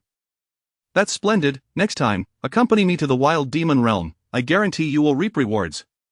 The wild demon realm? Lin Feng queried, perplexed. Junior brother is unaware of the wild demon realm. It lies in the remote northernmost reaches of the continent, perpetually shrouded in thick mist. For reasons unknown, this mist exerts a significant suppressive effect on our spiritual power, yet it poses no hindrance to the beasts that cultivate their bodies. Consequently, human cultivators seldom venture there. It has become a paradise for powerful beasts, either acting independently or exiled from their clans. However, I only dare to operate on the periphery, for within the wild demon realm, there exist formidable beasts whose strength rivals that of innate true spirits. Of course, our cultivation world has established barriers around the perimeter to prevent these beasts from wreaking havoc upon the mortal realm. Wild demon realm. Lin Feng committed this name to memory. He resolved to visit this place when time permitted, to ascertain the extent of strength his body had attained through the tempering of the young flame essence, the baptism of the spirit tide, and the inheritance of the artifact. After concluding his explanation, Nangongwen slapped his forehead in realization. No, it seems I must return to the wild demon realm to spar with those giant beasts. Even the fifth brother's cultivation has caught up with mine, he lamented, a hint of frustration evident in his tone. The group exchanged amused glances, and Duan Shiqing patted Nangongwen reassuringly on the shoulder. Third junior brother, you should not be too disheartened. The fifth and seventh brothers had the fortune to experience the spirit tide baptism and the young flame essence, which is a rare opportunity for many. He then led Lin Feng to stand before a slender figure, whose sharp gaze was partially obscured by a silver mask. Lin Feng, this is your fourth senior brother, Morong Yun. He hails from the renowned Morong family, famed for their mastery in artifact refinement, and is one of the rare prodigies in his clan. I entrusted you with that cloud-piercing talisman, which was modified by your fourth senior brother. An artifact master, this had always been Lin Feng's aspiration. My dream of firearms is finally within reach. At this moment, Lin Feng gazed at Morong Yun with an intensity akin to a famished bear discovering honey, or a cat that had not eaten fish for half a month encountering a fish that had leapt into its paws. He could hardly suppress his excitement. Morong Yun, taken aback by Lin Feng's peculiar stare, instinctively took a couple of steps back. Fortunately, his mask concealed his expression, though one could imagine how remarkable it might have been. Nangong Wen, observing Lin Feng's unusual behavior, made a face of mock disgust. Hey, junior brother Lin, you're not smitten by senior brother Morong's charm, are you? Ha, ha, ha. And no, not at all. I merely have some ideas I wish to discuss with fourth senior brother, Lin Feng stammered, still lost in his reverie about firearms, sporting a look of foolish delight.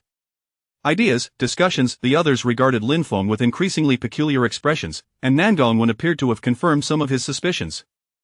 It seemed prudent to keep a distance from the seventh junior brother in the future, he mused. Enough of this frivolity, our master will arrive shortly. Lin Feng, this is your sixth senior brother, Lu Qingfeng, Duan Shiqing interjected, bringing the discussion back to order.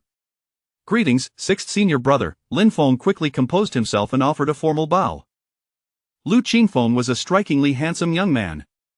Junior brother is also accustomed to wielding a sword, I presume. Perhaps we could engage in a friendly sparring session next time, he suggested with a gentle smile, opting not to elaborate further. Chapter 35 of the Gathering of Sects. With Li Mubai's magical artifact in hand, Lin Feng no longer needed to activate the cloud-piercing talisman. The group soared through the skies and, within merely 3 days, returned to the Qingyang sect. However, today, the Qingyang sect seemed particularly lively. Upon entering the mountain gate, several outer disciples noticed their return and rushed over to greet them. Lin Feng and Li Mubai exchanged smiles and greetings with each one, before instructing their personal disciples to properly accommodate Zhang Erden. Now at the Golden Core stage, Zhang Erden could barely serve as a deacon elder among the outer disciples, earning him considerable respect from them. After ensuring Zhang Erden was settled, the two made their way directly towards Qingyang Peak. Upon entering the Grand Hall, they were greeted by a chorus of laughter. Standing amidst the merriment was none other than the eldest senior brother, Duan Shiqing. Upon seeing the duo, Duan Shiqing eagerly inquired about the situation at the Five Elements sect. Lin Feng and Li Mubai shared a brief recount of their experiences there, eliciting hearty laughter from Duan Shiqing, who remarked, "It seems that the greatest harvest this time has been our junior brother Qi. Come, your senior brothers have all returned, and you have yet to meet them. Allow me to introduce you." At this moment, Lin Feng noticed 4 other individuals in the hall, all wearing smiles as they regarded him. This is your second senior brother, Gu Xian. Greetings, second senior brother. Lin Feng promptly bowed respectfully. There is no need for such formalities, junior brother, Gu Xian replied with a warm smile, lifting Lin Feng with ease. Gu Xian was strikingly handsome and tall, holding a folding fan in his hand, reminiscent of a refined scholar hailing from a family renowned for its literary heritage. He was well versed in poetry and literature from a young age, endowing him with an air of scholarly elegance. His family boasted esteemed scholars, with some even achieving enlightenment through literature on the vast continent of Zhou. Gu Xian himself cultivated a profound righteousness, possessing a method to conceal his true cultivation level, which Lin Feng could not discern. Junior brother Qi, greetings. A robust figure with bulging muscles approached, shaking Lin Feng's hand with a firm grip, his thick black hair casually tied behind him. His rugged features, with bushy eyebrows and large eyes, exuded a sense of vigor. This is your third senior brother, Nangong Wen, Duan Shiqing introduced with a smile. Nangong Wen was at the peak of the Golden Core stage, hailing from a family that revered martial prowess. He had immense strength from a young age and excelled in wielding heavy weapons, his physical resilience being formidable. Having practiced the dragon elephant technique, he was quite confident in his physical strength, capable of traversing the savage demon realm with sheer brawn. Upon first seeing Lin Feng, he sensed that Lin Feng had likely mastered some powerful body-refining technique. Therefore, when they shook hands, he intentionally used 6 parts of his strength, yet Lin Feng appeared unaffected. Nangong Wen, feeling challenged, escalated his strength to 9 parts without employing any cultivation, yet Lin Feng remained oblivious. Goodness, junior brother Qi, what kind of body-refining technique are you practicing? To be at the mid-foundation stage and possess such terrifying physical strength, it's even more formidable than the beasts I've encountered in the savage demon realm. You aren't some ancient remnant, are you? Nangong Wen exclaimed, holding Lin Feng's hands, thoroughly inspecting him as if trying to ascertain whether he had transformed from a beast. Li Mubai approached with a chuckle, explaining to Nangong Wen about Lin Feng's experiences with the young flame essence and the spiritual tide baptism. However, he deliberately omitted details regarding the true phoenix spirit and the appearance of the night spirit, thus sparing Lin Feng much explanation. Upon hearing this, Nangong Wen's interest piqued, and he enthusiastically exclaimed, "So you truly follow the body-refining path, junior brother. That's splendid. Next time, accompany me to the savage demon realm. I assure you, you'll reap great rewards." The savage demon realm? Lin Feng inquired, perplexed. You don't know about the savage demon realm. It's located in the far northern reaches of the continent, perpetually shrouded in dense fog.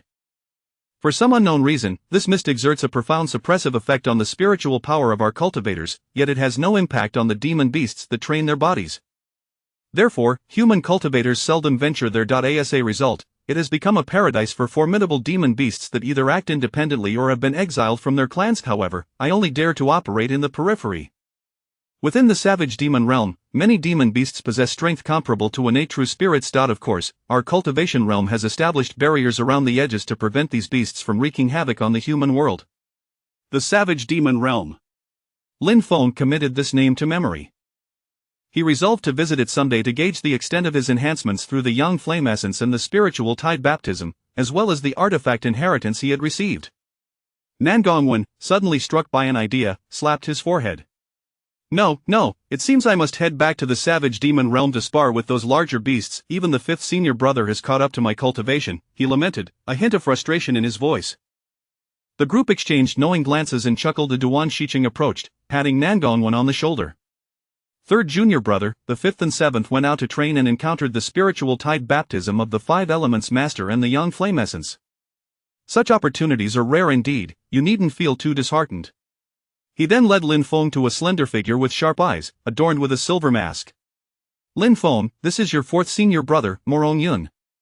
He hails from the renowned Morong family, famous for their mastery in weapon forging. He is one of the few prodigies in the family, skilled in crafting various magical artifacts and spiritual instruments. The cloud-piercing talisman I gifted you was modified by your fourth senior brother. A master of forging, this was precisely the person Lin Feng had long sought. His dreams of firearms were finally within reach. At this moment, Lin Feng gazed at Morong Yun with an intensity akin to a famished bear discovering honey or a cat that had not eaten fish for half a month catching a fish that jumped into its paws. His mouth seemed to almost water in anticipation. Morong Yun, sensing Lin Feng's peculiar gaze, instinctively took 2 steps back, relieved that his mask concealed his expression, though one could only imagine how amusing it must have been. Nan Gongwen, witnessing Lin Feng's strange behavior, made a retching gesture. Hey, junior brother Lin, are you infatuated with senior brother Morong because of your peculiar preferences? No. I merely have some ideas I'd like to discuss with the fourth senior brother, Lin Feng replied, lost in his fantasies about firearms, sporting a rather sheepish grin. Ideas to discuss. The others regarded Lin Feng with even stranger expressions, and Nan Gongwen seemed to have solidified some suspicions. He resolved to keep his distance from the seventh junior brother in the future. Alright, enough of this nonsense, the master will be arriving shortly. Lin Feng, this is your sixth senior brother, Lu Qingfeng, Duan Shiqing interjected, cutting off further discussion on the topic. Hey, sixth senior brother. Lin Feng promptly composed himself, performing a proper greeting. Lu Qingfeng was a handsome young man, exuding an air of elegance. Junior brother, I see you are accustomed to using a sword, perhaps we could spar together next time? Lu Qingfeng smiled gently, choosing not to elaborate further. Chapter 35 Gathering of the Sect. With Li Mubai's magical artifact in hand, Lin Feng no longer needed to activate the cloud-piercing talisman. The group soared through the skies with remarkable speed. In just 3 days, they returned to the Qingyang sect. However, today, the atmosphere of Qingyang sect seemed unusually lively. As they entered the mountain gate, outer disciples noticed their return and rushed over to greet them. Lin Feng and Li Mubai exchanged smiles and salutations with each person. They then instructed their own disciple to ensure that Zhang Erden was comfortably settled. Zhang Erden had now reached the golden core stage, allowing him to serve as a deacon elder in the outer sect, earning him considerable respect from the outer disciples. Once Zhang Erden was properly arranged for, the two made their way directly towards Qingyang Peak. Upon entering the grand hall, they were greeted by a chorus of laughter. Standing among them was the eldest senior brother, Duan Shiqing. Upon seeing the two, Duan Shiqing approached and inquired about the situation at the Five Elements sect. Lin Feng and Li Mubai shared a brief account of their experiences there, prompting Duan Shiqing to exclaim with laughter, it seems the greatest gains this time belong to the seventh brother. Come, all your senior brothers have returned, you have yet to meet them, allow me to introduce you. At that moment, Lin Feng noticed 4 other individuals standing in the hall, all wearing smiles as they regarded him. This is your second senior brother, Gu Xian. Greetings, second senior brother, Lin Feng promptly bowed respectfully. No need for such formalities, junior brother, Gu Xian replied with a warm smile, lifting Lin Feng up. Gu Xian was strikingly handsome, tall, and held a folding fan, exuding the grace of a cultured scholar. Hailing from a family renowned for its literary heritage, he had been well versed in poetry and literature from a young age, which lent him an air of scholarly elegance. His family included a contemporary great scholar, and on the 9 provinces continent, there were many who ascended to the Tao through literature, achieving sanctity through the refinement of their bodies. Gu Xian himself embodied a noble spirit, seemingly possessing a method to conceal his true cultivation level, which Lin Feng could not discern. 7th junior brother, hello. A robust figure approached, his sinewy muscles prominent, with a mane of thick black hair casually tied back. His rugged features, a prominent brow and large eyes, radiated an aura of boldness. This is your third senior brother, Nangongwen, Duan Shiqing introduced with a smile. Nangongwen was at the peak of the golden core stage. He hailed from a family that revered martial prowess, possessing immense strength from a young age, mastering the dragon elephant technique. He held great confidence in his physical resilience and was a formidable figure capable of traversing the wild demon realm solely through the might of his body. Upon first seeing Lin Feng, he sensed that Lin Feng had cultivated some powerful body refining technique, and thus, when they shook hands, he intentionally applied 60% of his strength. However, Lin Feng appeared completely unaffected. This prompted Nangongwen to escalate his effort, increasing his physical strength to 90%, yet still, Lin Feng remained oblivious. By my word, 7th junior brother, what body refining technique are you practicing? For someone at the mid-foundation establishment stage, your physical strength surpasses many of the beasts I've encountered in the wild demon realms. You aren't a transformed being of some ancient relic, are you? Nangongwen grasped Lin Feng's arms, inspecting him closely, as if trying to ascertain whether he was indeed a transformed beast. Meanwhile, Li Mubai approached with a chuckle and explained to Nangongwen that Lin Feng had undergone the tempering of the young flame essence and the baptism of the spirit tide.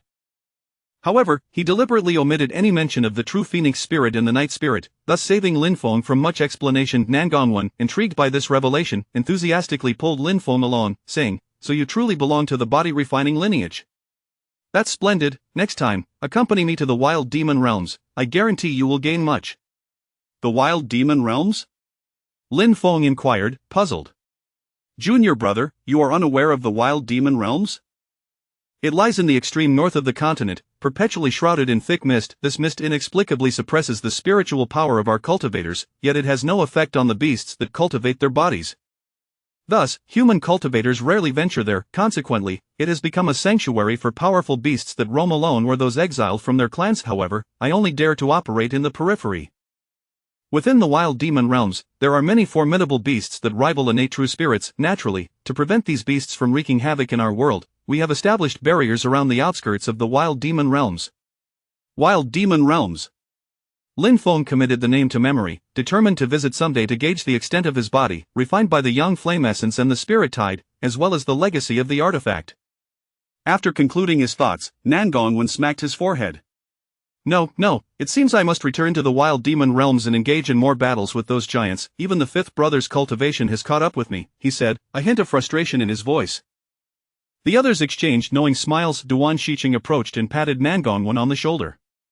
Third junior brother, both the fifth and seventh brothers have had the fortune of experiencing the spirit tide baptism and the young flame essence. Such opportunities are rare indeed. You need not feel disheartened.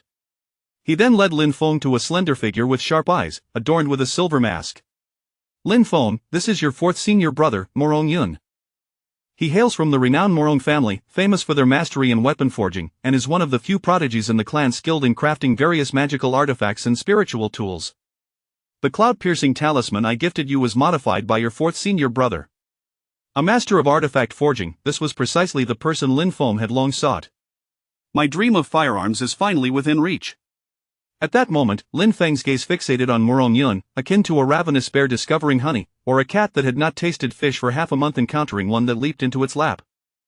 He was nearly drooling with anticipation. Morong Yun, feeling the intensity of Lin Feng's stare, instinctively took a couple of steps back. Though the mask concealed his expression, one could only imagine how remarkable it might be. Nangongwen observed Lin Feng's peculiar behavior and made a retching gesture.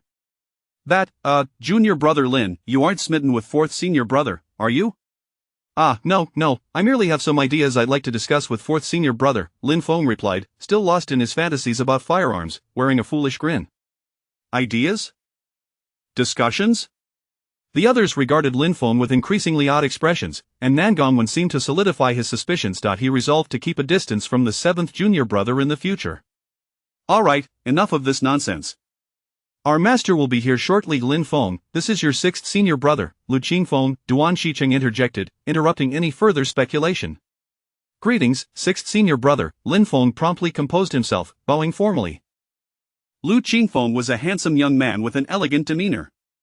Junior brother, I see you are accustomed to using a sword as well. Perhaps we can spar together next time, he said with a gentle smile, then chose not to elaborate further.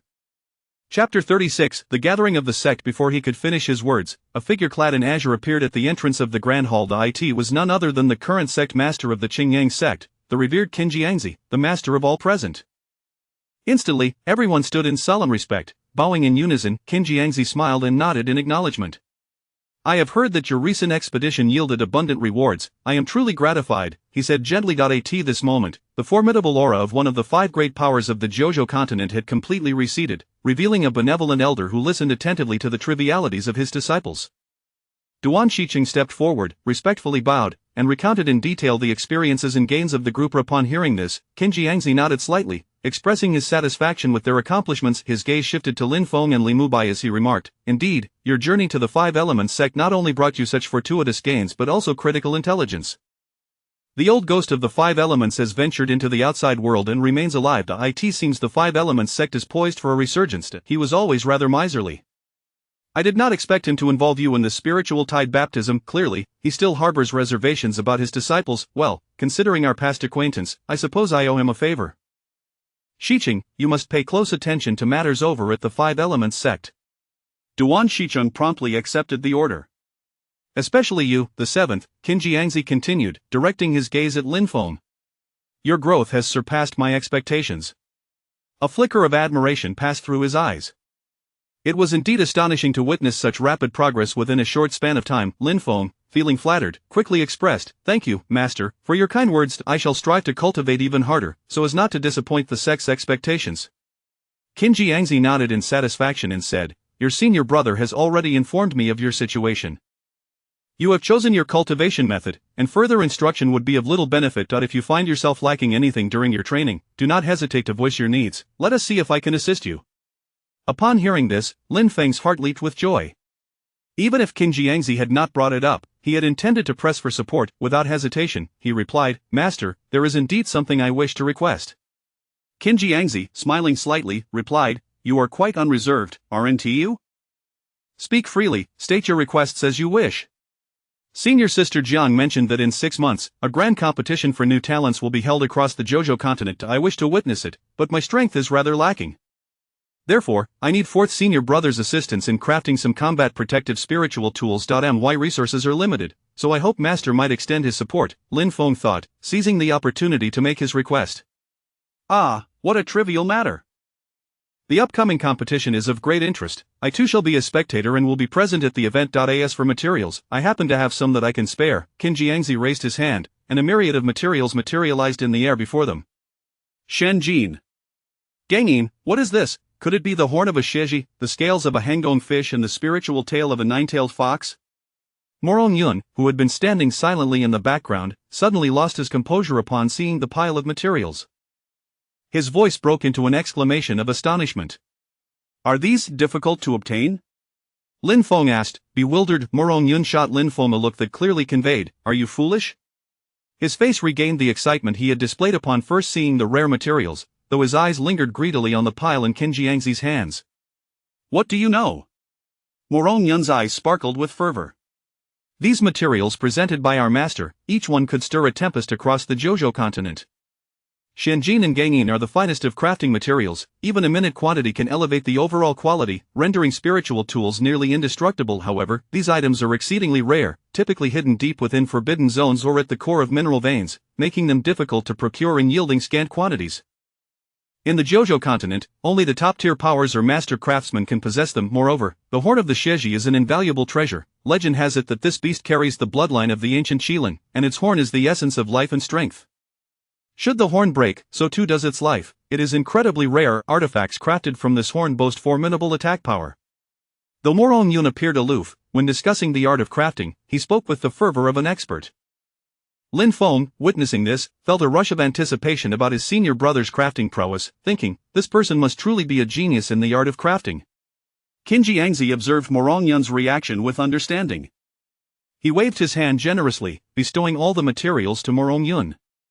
Take them and see what your junior brother requires, the remainder is for your own research.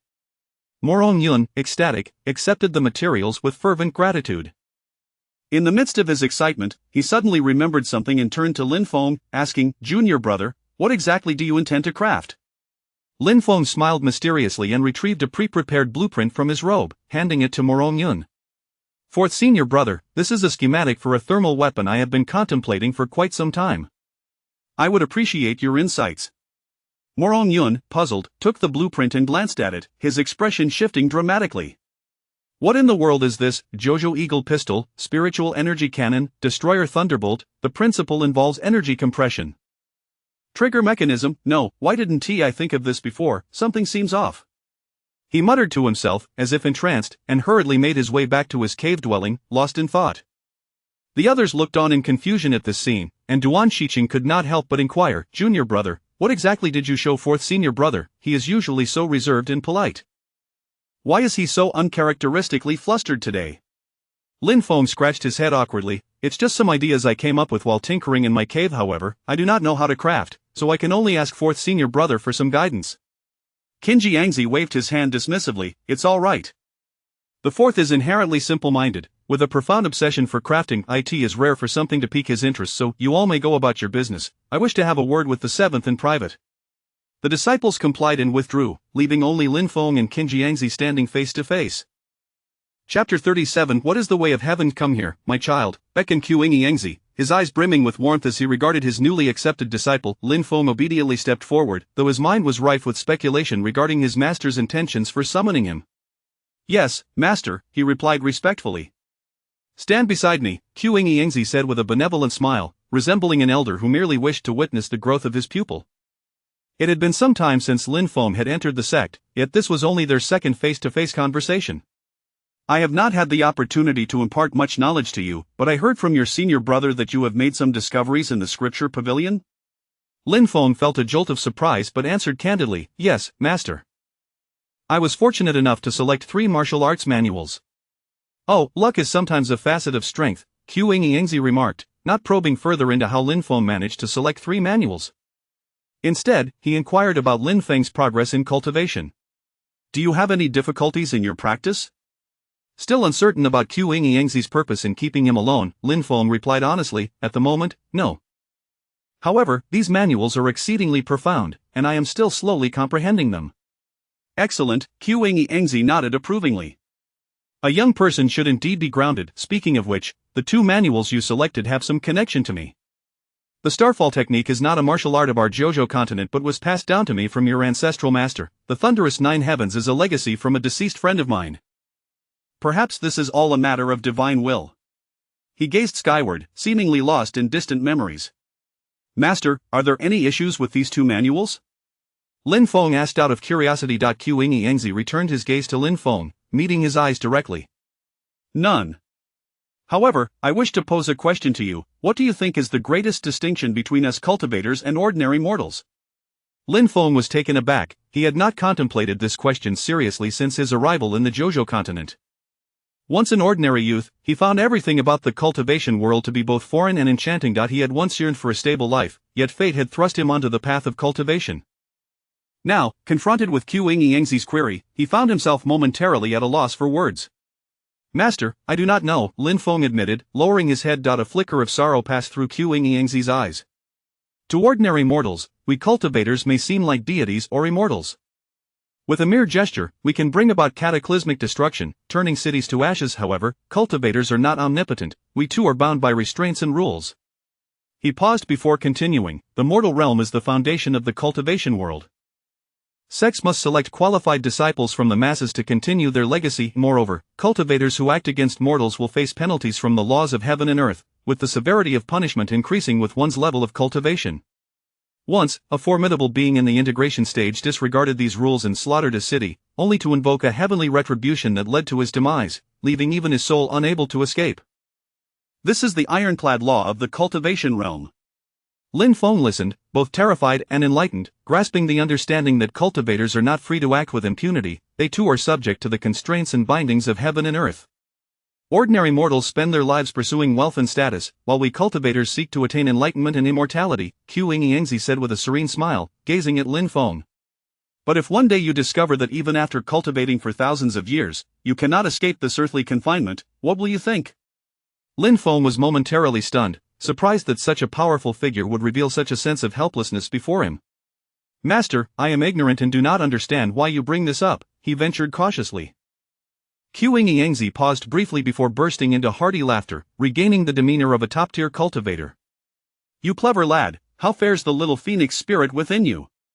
His gaze was piercing, as though he could see through everything. Realizing he could not deceive this eminent master, Lin Feng was about to explain but saw Qiu Yingzi raise a hand to stop him. No need for further words, I have no intention of prying into your secrets. Now that I have taken you as my disciple, you are part of the Qiu Yingzi sect, a member of my family. Before accepting you, I sensed the presence of something unusual near the Qiu Yingzi sect, but it vanished swiftly. Besides the phoenix spirit within you, there exists an aura that does not belong to the Jojo continent, one that even I find somewhat apprehensive. This was part of my reasoning for accepting you as my disciple. Lin Feng remained silent for a long time, feeling the depth of Qiu Yingzi's helplessness and confusion. The cycles of life and death, the ephemeral nature of worldly affairs, appeared trivial to cultivators, yet when they reach the pinnacle of this world, they often find themselves mere pawns in the hands of an unknown force, a feeling of impotence that Lin Feng found deeply sympathetic. Master, you saved my entire Lin family and took me as your disciple, imparting to me the path of cultivation. I have no means to repay you, but if I can unravel the rules of heaven and earth in this lifetime, I shall spare no effort to free you from your burdens, Lin Feng vowed solemnly as he knelt before Qiu Yingzi. Qiu Yingzi raised a hand, helping Lin Feng to his feet.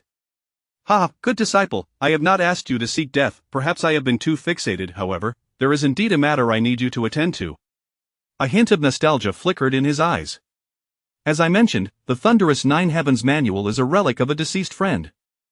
Now that you have retrieved it, it is time to return it to its rightful owner. Master, do you mean for me to return the manual? Lin Feng inquired tentatively. Precisely, Qiu Yingzi affirmed with a nod. You must have memorized the thunderous Nine Heavens technique by now, correct? I need you to deliver it to the Huashu clan in the northern Thunder Marshes and present it to their current clan leader, explaining that it is a relic of an old friend. He gazed deeply into Lin Feng's eyes, as if he had already discerned his thoughts. I know what you're thinking. Rest assured, that place will be immensely beneficial for your cultivation of the thunderous Nine Heavens technique. The Thunder Marshes is the most potent area for lightning in the entire Jojo continent, where practicing lightning attribute techniques will yield the greatest power. Moreover, on this journey to the Wild Demon Realm, your fourth brother, Nangongwen, and your fifth brother, Li Mubai, will accompany you. They are well versed in the circumstances there, and you can look out for one another. Upon hearing this, Lin Feng was overwhelmed with joy, though he maintained a demeanor of righteous resolve. Master, your words are overly generous. Though my talents are limited, I understand the principles of duty. Your command is not to be weighed against personal gain. I will wholeheartedly fulfill this task. Very well, I understand your intentions. Qiu Yingzi emphasized the word intentions with particular care. With a flick of his hand, a pill the size of a thumb appeared in his palm. The surface of the pill shimmered with a soft golden glow, smooth and round, exuding an enticing fragrance. Upon closer inspection, the interior of the pill seemed to contain a vast expanse of stars, twinkling with inscrutable brilliance. This pill is called the Soul Origin Pill. It was gifted to me by a reclusive master I encountered during my travels in my youth, Qiu Yingzi said, a hint of nostalgia in his eyes. That master was once a renowned alchemist, and he poured his life's work into creating this Soul Origin Pill. It possesses powerful restorative and nurturing properties for spiritual bodies, a treasure I have cherished for many years and now I bestow it upon you as a reward for returning the manual. Lin Feng carefully accepted the pill, feeling the immense life force contained within it. A thought crossed his mind, perhaps this was Qiu Yingzi's way of acknowledging his spiritual body. However, he did not voice this, instead bowing respectfully and saying, "Thank you for your generous gift, Master. I shall not disappoint your expectations." Generous gift, you certainly have a way with words, Qiu Yingzi chuckled, waving his hand dismissively. Now, do not linger here any longer, return to your cave abode and focus on your cultivation. Once you have rested, I will have your senior brother inform you before you depart. Observing Lin Feng's somewhat mercenary demeanor, Qiu Yingzi couldn't help but shake his head with a smile. With a wave of his hand, he ushered Lin Feng out the door. Chapter 38, The Awakening of the Spirit. Upon departing from the Grand Hall of Qingyang Peak, Lin Feng made his way directly back to his secluded abode. This journey had proven to be exceedingly fruitful. Not only had he acquired a substantial quantity of spirit stones, but the Five Elements sect had also bestowed upon him numerous precious herbs. Lin Feng meticulously extracted these treasures from his storage bag, carefully counting each one. His cultivation had rapidly advanced, necessitating some time to solidify his progress, rendering these spirit stones of little immediate use. He resolved to hand over the entirety of these stones to Morong Yun for her crafting endeavors. As for the herbs, Lin Feng decided to temporarily store them within his cave, intending to devise a plan for their use in the future. At that moment, a familiar voice echoed in Lin Feng's ear, laced with a hint of mischief. That old man is quite generous towards you, even willing to part with rare soul essence pills. Lin Feng turned to see a figure draped in a flowing black gown, languidly standing before him. It was the night spirit, who had long slumbered within him. Upon sighting the dark-clad woman, Lin Feng was overwhelmed with joy, dashing forward to embrace her tightly. Although the night spirit was but a projection of spiritual essence, Lin Feng felt as if he could sense her warmth, softness, and the delicate fragrance that enveloped her. However, the night spirit was evidently taken aback by Lin Feng's exuberant gesture. A flicker of panic crossed her face, her cheeks flushed with embarrassment as she pushed him away and chided, "What are you doing, you rascal?" Her voice trembled slightly as she stepped back, maintaining a cautious distance, as if bracing for another unwarranted advance. Regaining his composure, Lin Feng gazed at the night spirit's flustered yet indignant visage. Suddenly realizing his audacity, he sheepishly scratched his head, offering an apologetic smile. "I'm sorry, night spirit. I was simply overwhelmed with joy at seeing you and lost control of my emotions. I promise it won't happen again." With Lin Feng's apology, the night spirit's ire subsided somewhat. She tidied her disheveled hair and gently shook her head, saying, "Fine, I shall forgive you this time, but heed my warning, if you dare to act so rudely again, I will not let you off so easily." Lin Feng chuckled lightly, eager to shift the topic. "Rest assured, there won't be a next time." "By the way, what caused your sudden awakening?" he inquired with genuine concern, and the night spirit shot him an exasperated glance, replying, "Thanks to the recent surge of spiritual energy, I managed to regain some vitality, which allowed me to manifest, albeit barely. By the way, that soul essence pill the old man just gave you, might I borrow it for a moment? I shall compensate you with other elixirs in the future." Without hesitation, Lin Feng produced the soul essence pill and handed it to the night spirit. She examined it closely and exclaimed, "Indeed, this is a pill from the Pill King sect, of exceptional quality. With this, I can save myself considerable effort." Without further ado, she swallowed the pill. As the effects of the soul essence pill took hold, the night spirit instantly regained her aloof demeanor. In a frosty tone, she addressed Lin Feng, "Little Phoenix, you've been eavesdropping for quite some time now. It's time for you to reveal yourself." The true Phoenix spirit, who had been secretly observing Lin Feng, was compelled to manifest before them. She appeared as a strikingly beautiful young woman clad in white, exuding an air of elegance and mystery, reminiscent of an ethereal fairy untouched by the mundane world. In contrast to the night spirit's whimsical nature, she emanated a chilling aloofness. Upon the emergence of the true Phoenix spirit, the night spirit smirked coldly. "So, what do you think, little Phoenix? Have you pondered over our previous discussion?" The Phoenix spirit did not respond to the night spirit but approached Lin Feng instead, scrutinizing him with a disdainful gaze. "Is this the human chosen by the artifact, Night Star? Mediocre in talent, I see nothing remarkable about him." Lin Feng felt a twinge of discomfort under the Phoenix spirit's piercing gaze, yet he chose to disregard her attitude, smiling as he turned to the night spirit. "What's going on here, little knight?" The Phoenix spirit raised an eyebrow at Lin Feng's calm demeanor, seemingly surprised by his nonchalance, yet she concealed her reaction, maintaining her frosty disposition. The night spirit ignored Lin Feng's inquiry and approached the Phoenix spirit, speaking in a low voice. "Little Phoenix, you should be acutely aware of your predicament, remaining sealed by me, or daring to escape and facing annihilation by the heavenly laws. Neither option is wise." She paused momentarily before continuing. "Now, you have a third choice. Sign a soul contract with Lin Feng and acknowledge him as your master. I assure you, after 10 years, I will not only restore your freedom but also assist you in finding the means to solidify your corporeal form, enabling you to withstand the heavenly tribulations. As a primordial spirit born from the realms, your existence defies the heavens. Were it not for my sealing you within Lin Feng, concealing your aura, you would have long been obliterated by the heavenly laws." Moreover, the night spirit's voice brimmed with confidence, asserting, "In this vast continent of Jojo, it is likely only I know how to solidify the form of a primordial spirit." The Phoenix spirit hesitated, her pride as a primordial being clashing with the reality of her situation. Yet, she recognized the truth in the night spirit's words. Had it not been for the night spirit's mysterious arts, her essence would have drawn the attention of countless greedy individuals long ago. Taking a deep breath to suppress her fury, the phoenix spirit cast a glance at Lin Feng and begrudgingly conceded, "Very well, 10 years it shall be, but remember, as a primordial being, I shall never truly acknowledge you, this feeble human, as my master, unless one day your strength can truly convince me." Lin Feng regarded the phoenix spirit, internally shaking his head. Though her beauty was exquisite, her temperament left much to be desired. He turned to the night spirit with a hint of exasperation. "Is it really necessary for her to accompany me? My own strength is not insignificant, I should be able to protect myself." The night spirit rolled her eyes at Lin Feng's words, explaining, "This true phoenix spirit is a rare entity born from the heavens. Previously, I could only seal her within you through my binding arts. However, this arrangement poses a constant threat to your safety. Your body may not withstand the presence of such a powerful foreign spirit and could perish as a result.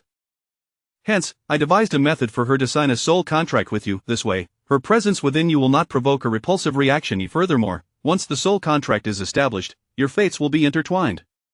Additionally," the night spirit continued, "should you come across any remnants of the true Phoenix clan, you must find a way to assist her in solidifying her corporeal form. I believe she will prove to be a significant asset to you in the future. However, due to certain constraints, I cannot offer you too much assistance without inviting unnecessary trouble and conflict." Upon hearing the night spirit's detailed explanation, Lin Feng understood her foresight. After a moment of contemplation, he concluded that despite the true phoenix spirit's fiery temperament, if she commanded the night spirit's respect, her strength must indeed be formidable. Thus, he resolutely nodded and said to the night spirit, "Very well, I shall allow her to accompany me. But if she dares to cause trouble, I will not be lenient." The true phoenix spirit let out a disdainful snort but chose to remain silent. The night spirit, noticing the phoenix spirit's lack of further objections, softly instructed, "Now, you may open your heart and mind, and I shall assist you in forging the soul contract with her." With that, a mysterious light cascaded down from their foreheads, and Lin Feng felt as though an unexplored territory within his mind had been gently touched. Once the light dissipated, the soul contract was successfully established. The night spirit then cautioned Lin Feng and the phoenix spirit, "Now that your souls are connected, she may briefly manifest in her spiritual form. However, unless absolutely necessary, it is best to avoid revealing yourselves. Should her spirit sustain any damage, recovery would be exceedingly arduous." At this moment, Lin Feng turned to the phoenix spirit, extending his hand with a hint of warmth. "Hello, phoenix spirit. I am Lin Feng. In the days to come, I look forward to your guidance."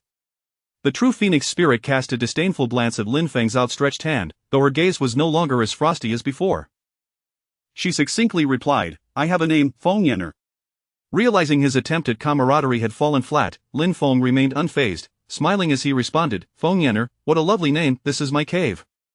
Henceforth, it shall also be your home. Please, make yourselves at ease." With a hearty laugh, he turned and exited the cave. The two women, seeing his departure, remained silent and each found a corner of the cave to immerse themselves in their cultivation.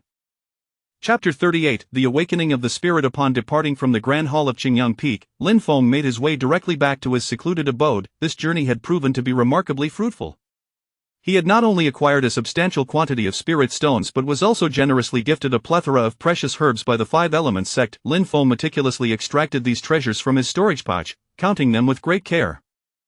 His cultivation had advanced at a swift pace, necessitating a period of consolidation, rendering the spirit stones of little immediate use to him. He resolved to transfer all these stones to Morong Yun for her crafting endeavors, while the herbs would be temporarily stored within his cave, to be utilized when the need. At that moment, a familiar voice echoed in Lin Feng's ear, tinged with a hint of mockery, "That old man truly treats you well, even bestowing upon you rare items like the soul essence pill." Turning to glance, he beheld a figure in a flowing black gown, languidly standing before him. It was the night spirit, the entity that had long slumbered within him. Upon sighting the dark-clad figure, Lin Feng was overwhelmed with joy and leaped forward to embrace her tightly. Although the night spirit was merely an ethereal projection, he felt an inexplicable warmth and softness emanating from her, accompanied by a delicate fragrance. However, the night spirit seemed taken aback by Lin Feng's sudden action. A hint of fluster crossed her face, her cheeks flushed as she pushed him away, playfully scolding, "What are you doing, you little rascal?"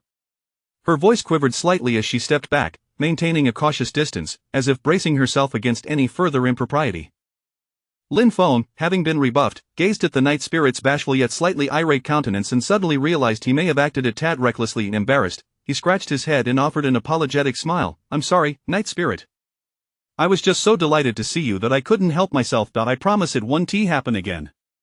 Upon hearing Lin Feng's apology, the night spirit's ire somewhat dissipated. She adjusted her disheveled hair and gently shook her head, saying, "Very well, I will forgive you this time.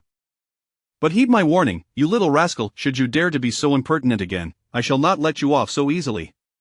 Lin Feng chuckled, quickly shifting the topic. Rest assured, there won't be a next time.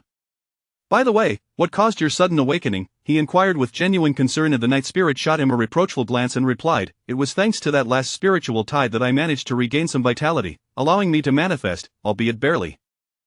Speaking of which, may I borrow the soul essence pill that old man just gave you? I promise to help you find other elixirs as compensation later. Without hesitation, Lin Feng produced the soul essence pill and handed it to the night spirit. She examined it closely, exclaiming, indeed, this is a pill from the Pill King sect, of superior quality. With this soul essence pill, I can save myself a great deal of effort. With that, she unhesitatingly consumed the pill. Once she had ingested the soul essence pill, the night spirit instantly regained her aloof demeanor. In a chilling tone, she addressed, Little Phoenix, after eavesdropping for so long, it is time for you to reveal yourself. The true Phoenix spirit, who had been covertly observing within Lin Feng, was uncovered by the night spirit and had no choice but to appear. Before them stood a young woman clad in white, her countenance serene and her presence exuding an air of elegance and mystery, akin to an ethereal being untouched by the mortal realm. In contrast to the night spirit's whimsical nature, she appeared exceptionally haughty and aloof. Upon the appearance of the true Phoenix spirit, a cold smile graced the night spirit's lips as she inquired, so, what do you think? Little Phoenix, have you given thought to our previous discussion? The Phoenix did not respond to the night spirit's query but instead approached Lin Feng, scrutinizing him from head to toe. She coldly remarked, laced with disdain, is this the human chosen by the divine artifact, Night Star, mediocre talent, nothing remarkable to behold? Lin Feng felt somewhat uncomfortable under the Phoenix's scrutinizing gaze but chose to disregard her attitude, simply smiling as he turned to the night spirit and asked, Little Knight, what is the situation here? The Phoenix raised an eyebrow, seemingly surprised by Lin Feng's calm demeanor but refrained from showing it, maintaining her indifferent posture. The night spirit ignored Lin Feng's inquiry and stepped beside the Phoenix, speaking in a grave tone, Little Phoenix, you ought to comprehend your predicament. Remaining under my seal or risking escape to face annihilation by the heavenly Tao are both unwise choices. After a pause, she continued, now, you have a third option. To forge a soul contract with Lin Feng and recognize him as your master. I assure you that after 10 years, not only will I restore your freedom, but I will also assist you in finding the means to solidify your corporeal form and help you survive the heavenly punishment. You, as a congenital spirit born of the illusionary realm, are inherently defiant against the heavens. Had I not sealed you within Lin Feng to obscure your presence, you would have already been erased by the laws of the heavenly Tao. Moreover, the night spirit's voice conveyed a sense of confidence. In this Jojo continent, I alone possess the knowledge of how to solidify the corporeal form of a congenital spirit. Hesitation flickered in the Phoenix's eyes upon hearing this. As a congenital being, her pride forbade her from easily submitting to a human. However, she also recognized the truth in the night spirit's words. Without the night spirit's mystical arts to conceal her presence, her ethereal form would have long attracted the greed of countless would-be captors. Taking a deep breath, the Phoenix forcibly suppressed her anger. She cast a glance at Lin Feng and begrudgingly conceded, very well, 10 years it is, but remember, we congenital beings shall never genuinely acknowledge you, this feeble human, as our master, unless one day your strength can earn my respect. Lin Feng observed the Phoenix and inwardly shook his head. Though her beauty was striking, her temperament left much to be desired. He turned to the night spirit, expressing his reluctance, is it truly necessary for her to accompany me? I am not without power. I should be capable of safeguarding myself. Rolling her eyes at Lin Feng's words, the night spirit explained, this true Phoenix spirit is a rare entity born from the heavens and earth. Previously, I could only seal her within you, but this arrangement poses a persistent risk. Your body cannot withstand the strain of harboring such a powerful external spirit indefinitely, lest you perish. Thus, I devised a means for her to sign a soul contract with you. In doing so, her presence within you will not provoke a rejection response. Furthermore, once the soul contract is successfully established, your lives will be irrevocably intertwined. Additionally, the night spirit continued, if you ever chance upon any relics belonging to the true Phoenix or true Phoenix clan, you must endeavor to assist her in solidifying her corporeal form. I believe she will prove to be a significant ally in your future endeavors. As for myself, due to certain constraints, I cannot assist you too overtly, lest I attract unnecessary troubles and conflicts. Upon hearing the night spirit's thorough explanation, Lin Feng understood her foresight.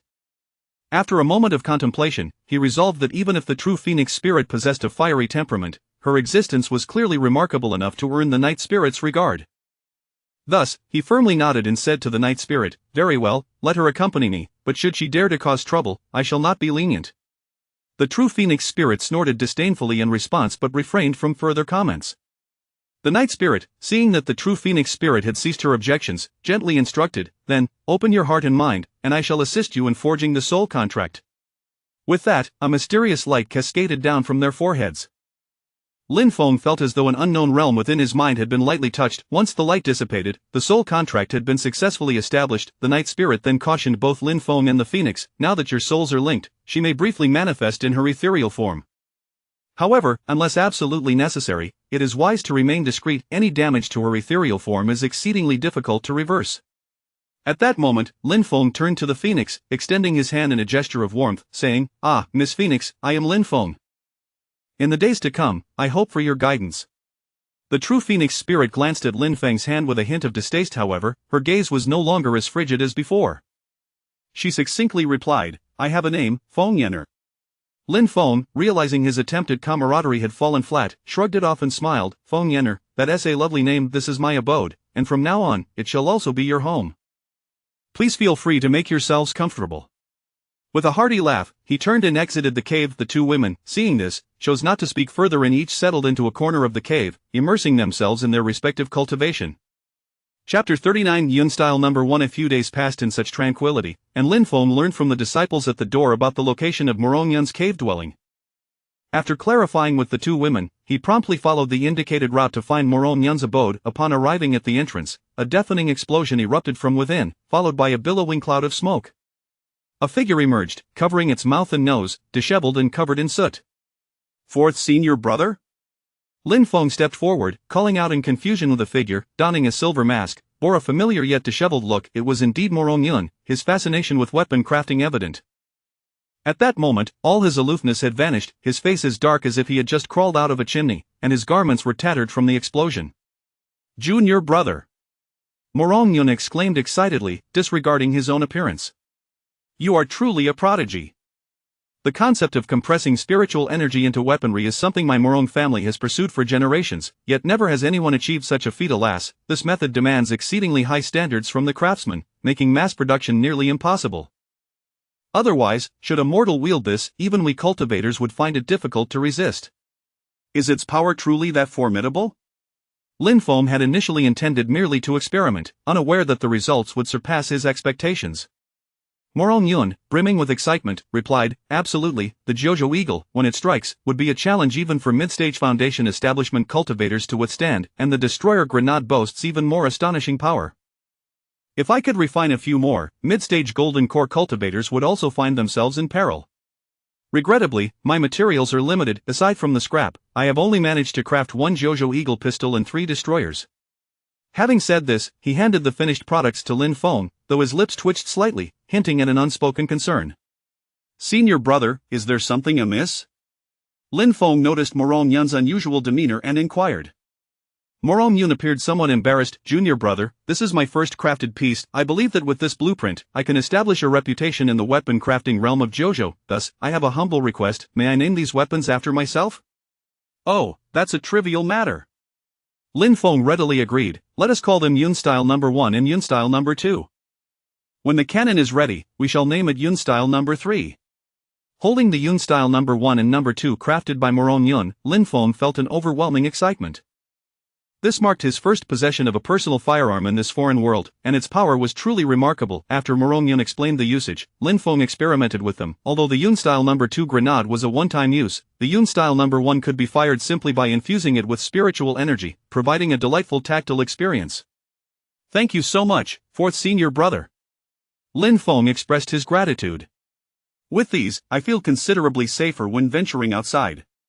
Morong Yun smiled and replied, "Junior brother, you are too courteous. The designs were all your contribution, I merely followed the blueprint and put in some effort." At that moment, Lin Feng held a storage bag in his hand, heavy with spiritual stones and rare materials procured from the Five Elements sect. He gazed intently at Morong Yun and boldly declared, "Senior brother, feel free to utilize these spiritual stones and materials without worry of waste. If you find yourself in need, I can always procure more from that old man." With that, Lin Feng clasped his hands in respect to Morong Yun, then swiftly stored away the Yun Style Number 1 and Number 2 and darted back to his cave dwelling. Upon entering, he discovered Feng Yenner and Yi Ling meditating with their eyes closed, surrounded by a faint aura of spiritual energy, exuding an air of mystery. Sensing Lin Feng's return, both women opened their beautiful eyes in unison and turned to him. Yiling spoke first. So, how did your journey fare? What have you brought back? Lin Feng, unable to conceal his pride, flipped his palm to reveal the Yun style number 1 and number 2, showcasing them to the two women. After listening to Lin Feng's introduction, a flicker of surprise crossed Yiling's eyes as she remarked, "This weapon can actually threaten golden core cultivators, however, it seems it can only be effective when the opponent is caught off guard or immobilized. If faced with a vigilant adversary, its efficacy may wane. Nevertheless, even so, it is quite astonishing." Feng Yenner scoffed dismissively, "Merely a trick."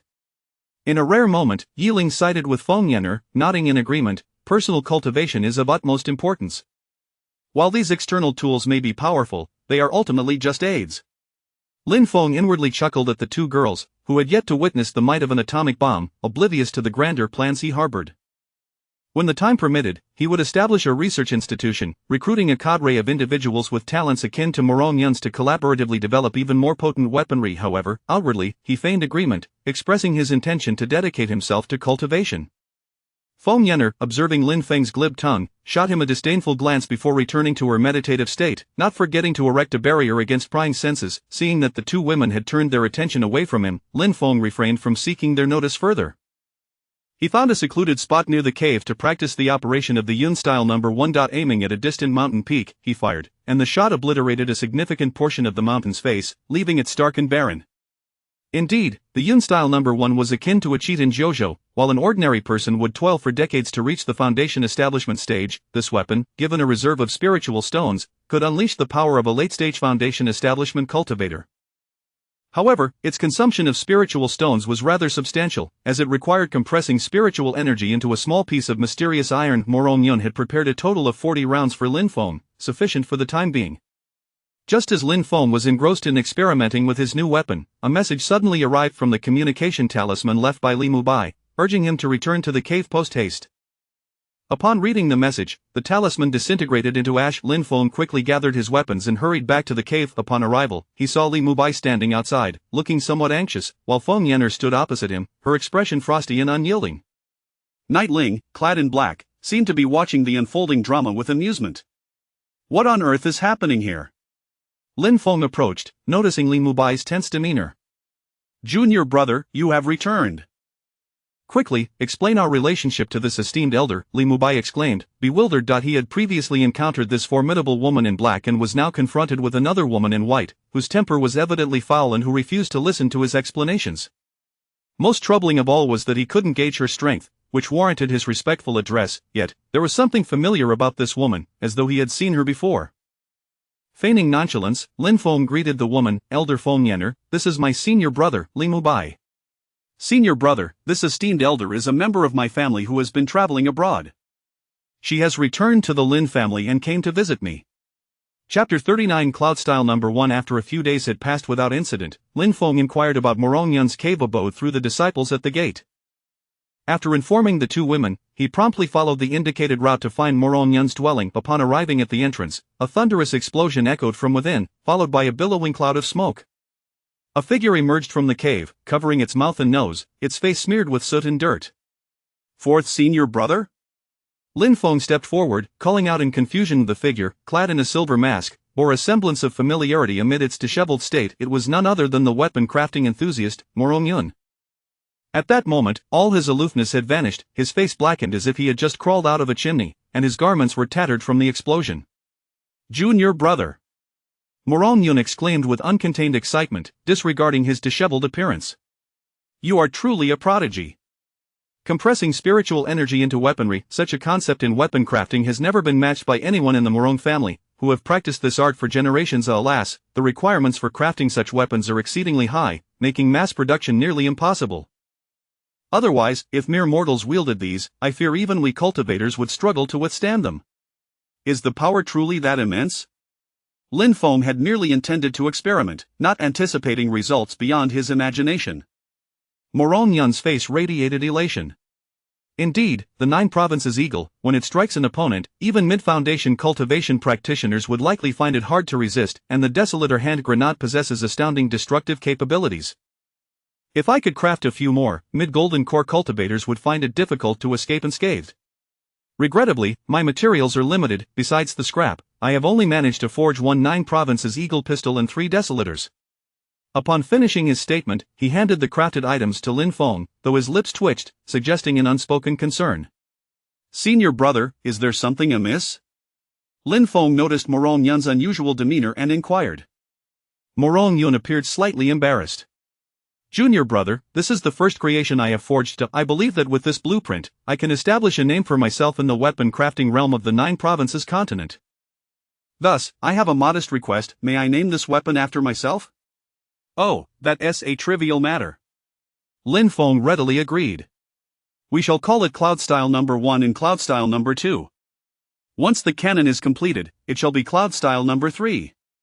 Holding the Cloud Style No. 1 and No. 2 crafted by Morong Yun, Lin Feng felt an overwhelming excitement. This was the first time he possessed his own firearms in this foreign world, and their power was extraordinary. After Morong Yun explained their usage, he attempted to handle them. The Cloud Style No. 2 grenade was indeed a one-time item, but the Cloud Style No. 1 merely required the infusion of spiritual energy to fire, providing an excellent feel and ease of handling. Thank you so much, fourth senior brother. Lin Feng expressed his gratitude. With these, my sense of security greatly increases when I venture outside. Morong Yun chuckled, saying, Junior brother, you are too courteous. The blueprint was provided by you, I merely followed it and added some craftsmanship. At this moment, Lin Feng held a storage bag that felt heavy, filled with spiritual stones and rare materials he had brought back from the 5 Elements sect. He gazed intently at Morong Yun and boldly declared, Senior brother, feel free to use these spiritual stones and materials, do not worry about wasting them. If they run low, I will simply procure more from that old man. With that, Lin Feng offered a salute to Morong Yun, turned, and swiftly returned to his cave abode, clutching the newly crafted Cloud Style No. 1 and No. 2. As soon as he stepped inside, he saw Feng Yenner and Yi Ling meditating with their eyes closed, surrounded by a faint aura of spiritual energy, exuding an air of mystery. Sensing Lin Feng's return, both women opened their beautiful eyes almost simultaneously and looked at him. Yi Ling was the first to speak, asking, So, how did your journey fare? Lin Feng could hardly conceal his pride. With a flourish of his hand, he revealed the Cloud Style No. 1 and No. 2, showcasing them to the 2 women. Upon hearing Lin Feng's introduction, a flicker of surprise crossed Yi Ling's eyes, and she spoke, This weapon can actually pose a threat to Golden Core practitioners? However, it seems it can only be effective when the opponent is caught off guard or unable to move. If faced with a cautious adversary, it may prove ineffective. Even so, it is still astonishing. Feng Yenner, however, scoffed dismissively. Merely a clever trick. In an unusual turn of events, Yi Ling sided with Feng Yenner, nodding in agreement. Personal cultivation is paramount. While these external tools may be powerful, they ultimately serve only as aids. Lin Feng silently chuckled, amused by the fact that these 2 young women had yet to witness the might of an atomic bomb, oblivious to his grander plans brewing in his mind. When time permitted, he would undoubtedly establish a research institute, recruiting a group of talented individuals like Morong Yun to collaboratively develop even more formidable weaponry. Yet, outwardly, he feigned agreement, expressing his intent to diligently focus on his cultivation. Observing Lin Feng's smooth and glib demeanor, Feng Yenner cast him an annoyed glance before returning to her meditation, not forgetting to erect a barrier against prying senses. Seeing that the 2 women no longer attended to him, Lin Feng chose not to pursue further and instead found an uninhabited area nearby to practice operating the Cloud Style No. 1. Aiming at a distant mountain peak, he fired, instantly stripping half of it bare with a single shot. The Cloud Style No. 1 truly represented a bug-like existence within the 9 provinces continent. While ordinary individuals would toil for decades to reach the foundation establishment stage, with sufficient reserves of spiritual stones, this weapon could unleash power equivalent to that of a late foundation establishment practitioner. The only drawback was its substantial consumption of spiritual stones, as it required compressing spiritual energy into a small piece of mysterious iron. Morong Yun had crafted a total of 40 rounds for Lin Feng, sufficient for the time being. Just as Lin Feng was engrossed in experimenting with his new weapon, a message suddenly arrived from the communication talisman left by Li Mubai, urging him to return to the cave post-haste. Upon reading the message, the talisman disintegrated into ash. Without delay, Lin Feng gathered his weapons and hurried back to the cave. Upon his arrival, he found Li Mubai standing outside the cave, appearing somewhat anxious, while Feng Yenner stood opposite him, her expression frosty and devoid of emotion. Yi Ling, clad in black, seemed to be enjoying the spectacle. What on earth is happening? Lin Feng inquired, noting Li Mubai's tense demeanor as he stepped forward. Junior brother, you have returned. You must explain our relationship to this esteemed elder, Li Mubai said, bewildered. He had encountered this formidable black-clad woman before, and now, there was an unfamiliar white-clad woman with a foul temper, who seemed entirely disinterested in his explanations. Most troubling was that he could not gauge her strength, making it appropriate to address her as an elder. Still, there was something familiar about her, as if he had seen her somewhere before. Feigning nonchalance, Lin Feng greeted the woman. Elder Feng Yenner, this is my senior brother, Li Mubai. Senior brother, this esteemed elder is a member of my family who has been traveling abroad. She has just returned to the Lin family and came to pay me a visit. Chapter 40 The Super Grenade. I was still pondering how it was possible for a profound and inscrutable senior to suddenly appear in your cave, junior brother. Li Mubai's gaze flitted between Feng Yenner and Lin Feng, his expression transforming into one of sudden realization. He paused momentarily before continuing, I have come precisely to convey the orders of our esteemed master. He has issued a decree that we must depart for the Huashu clan within the next 2 days. The Huashu clan? Lin Feng was momentarily taken aback, as this was a name he had never encountered before. Li Mubai elaborated, the Huashu clan is an ancient lineage, and though they are not practitioners of the immortal arts, they are by no means to be underestimated. This clan resides in the Thunder Marshes, a perilous region within the Wilderness Demon domain. Given our cultivation speed, it will take us approximately a month to traverse from the outskirts to their location. The Thunder Marshes are beset by violent thunderstorms year-round, which is precisely why the Huashu clan can dwell there in safety, even amidst the dangers of the Wilderness Demon domain. Moreover, the indigenous inhabitants have absorbed the power of lightning over generations, rendering their physical prowess far superior to that of ordinary cultivators.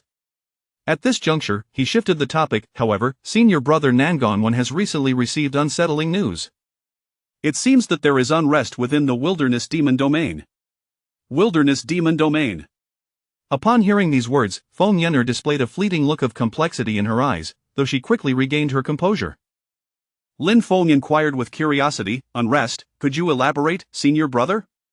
With a grave expression, Li Mubai replied, it is said that the beasts of the Wilderness Demon domain have been unusually agitated of late, with indications that powerful creatures may attempt to breach their seals.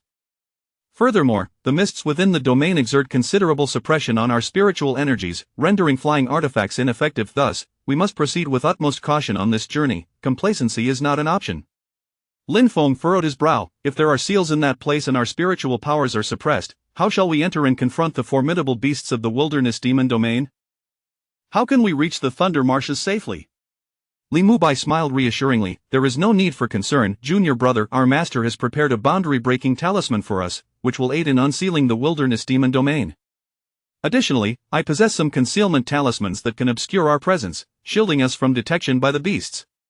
Concealment talismans? Lin Feng examined the talisman in his hand with intrigue. Can this truly mask our presence? Li Mubai nodded with a smile, indeed. These concealment talismans were personally crafted by our master, of superior quality, and will undoubtedly conceal our aura. However, you must understand that these talismans are not omnipotent, they have a limited duration. Hence, we must be mindful of the timing to ensure they can exert their full effectiveness at critical moments. Upon hearing Li Mubai's explanation, Lin Feng's worries dissipated instantly, and he nodded in relief. With the concealment talismans, the risks of traversing the Wilderness Demon domain were considerably diminished. Before the two could continue their discussion, Feng Yenner arose and walked toward the cave. Yet, a slight furrow appeared on her otherwise exquisite brow, and a hint of perplexity flashed in her eyes.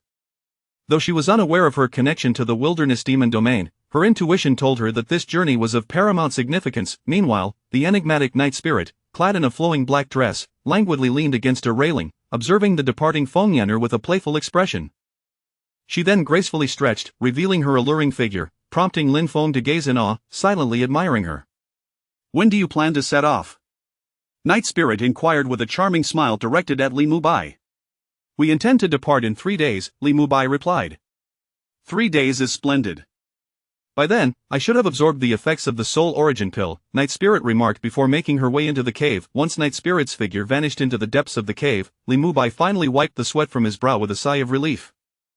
He glanced in the direction of the cave and, with a hint of mischief, said to Lin Feng, junior brother, I must say, I am thoroughly impressed. To have 2 such formidable women by your side is truly enviable.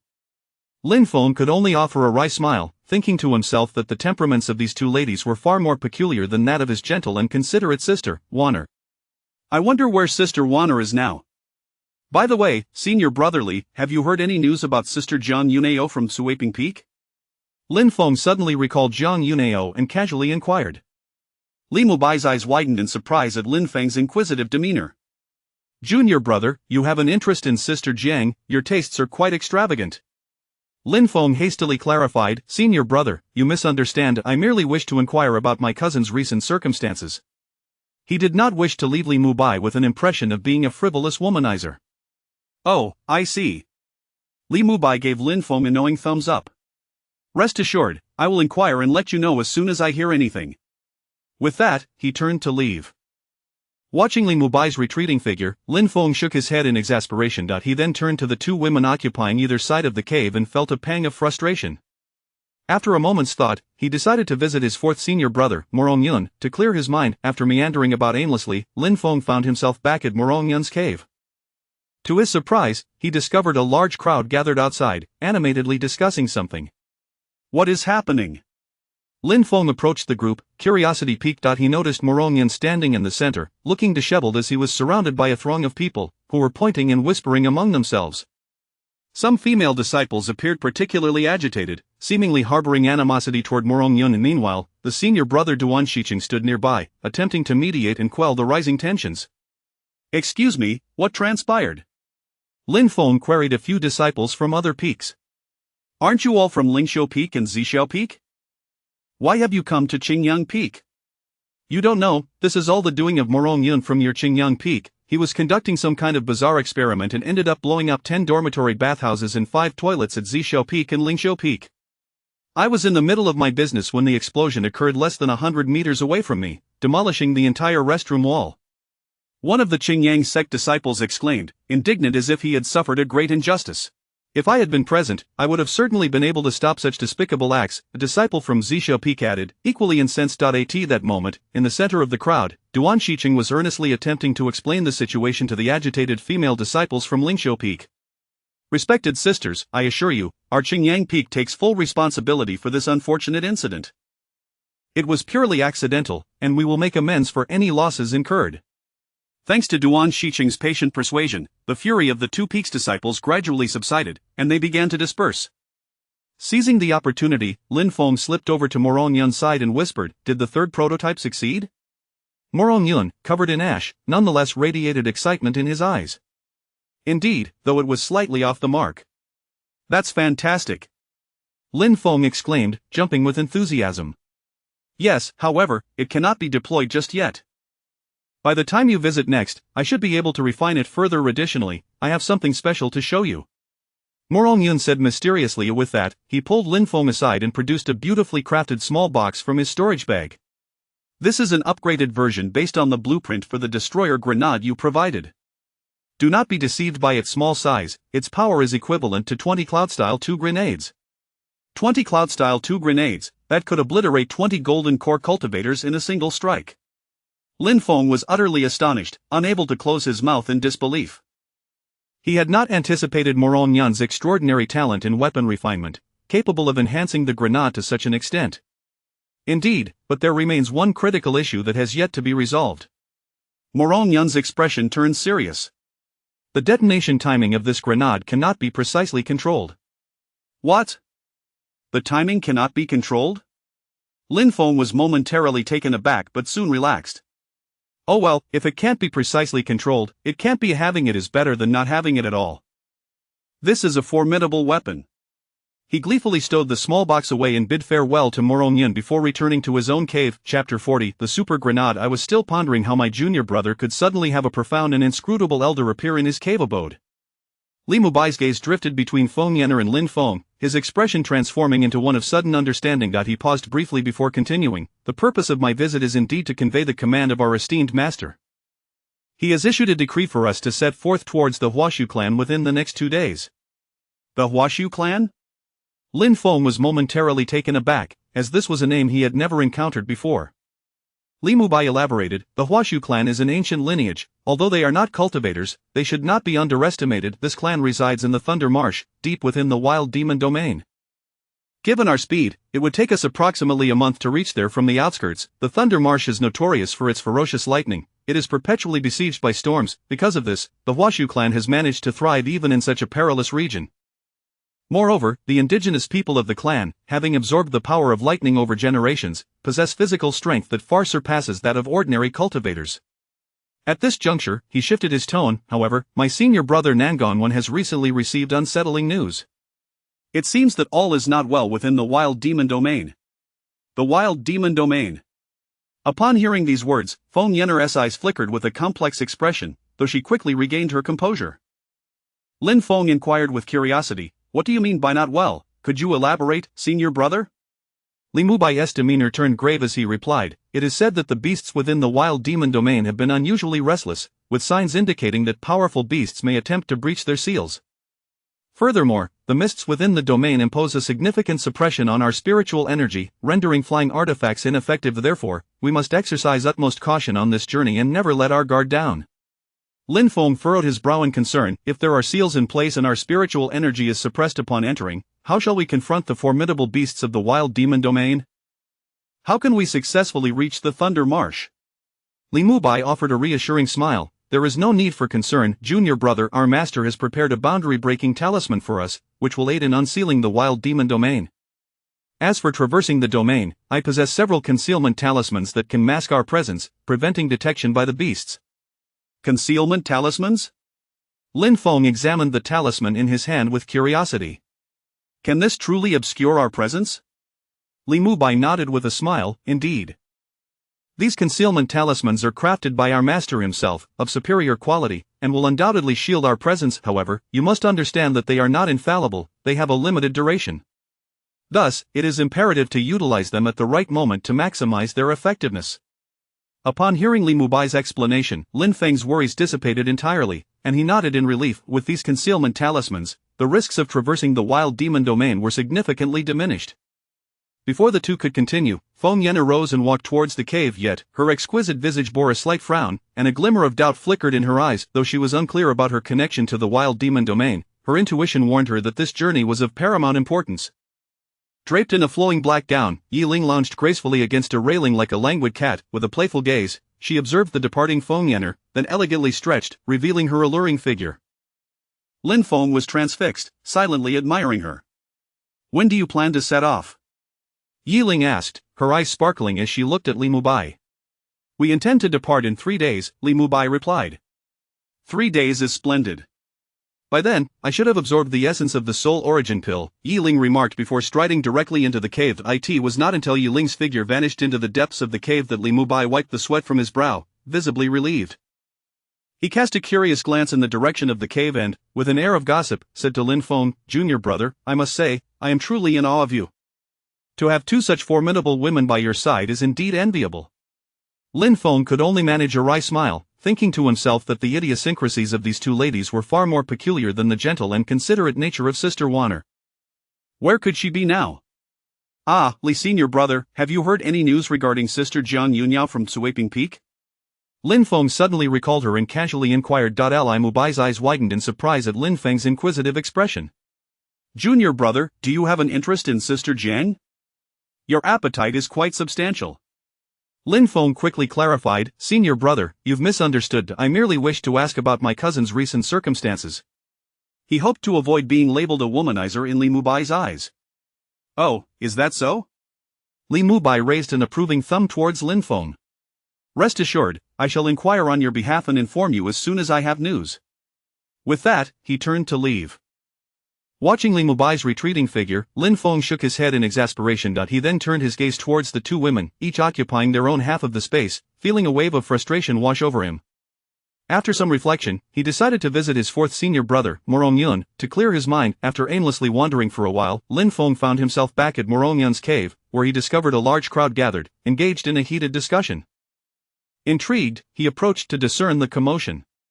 "What is happening here?" Lin Feng inquired as he observed Morong Yun standing in the center, looking disheveled while being scrutinized by the crowd, which included several female disciples who appeared particularly agitated, seemingly harboring animosity towards him.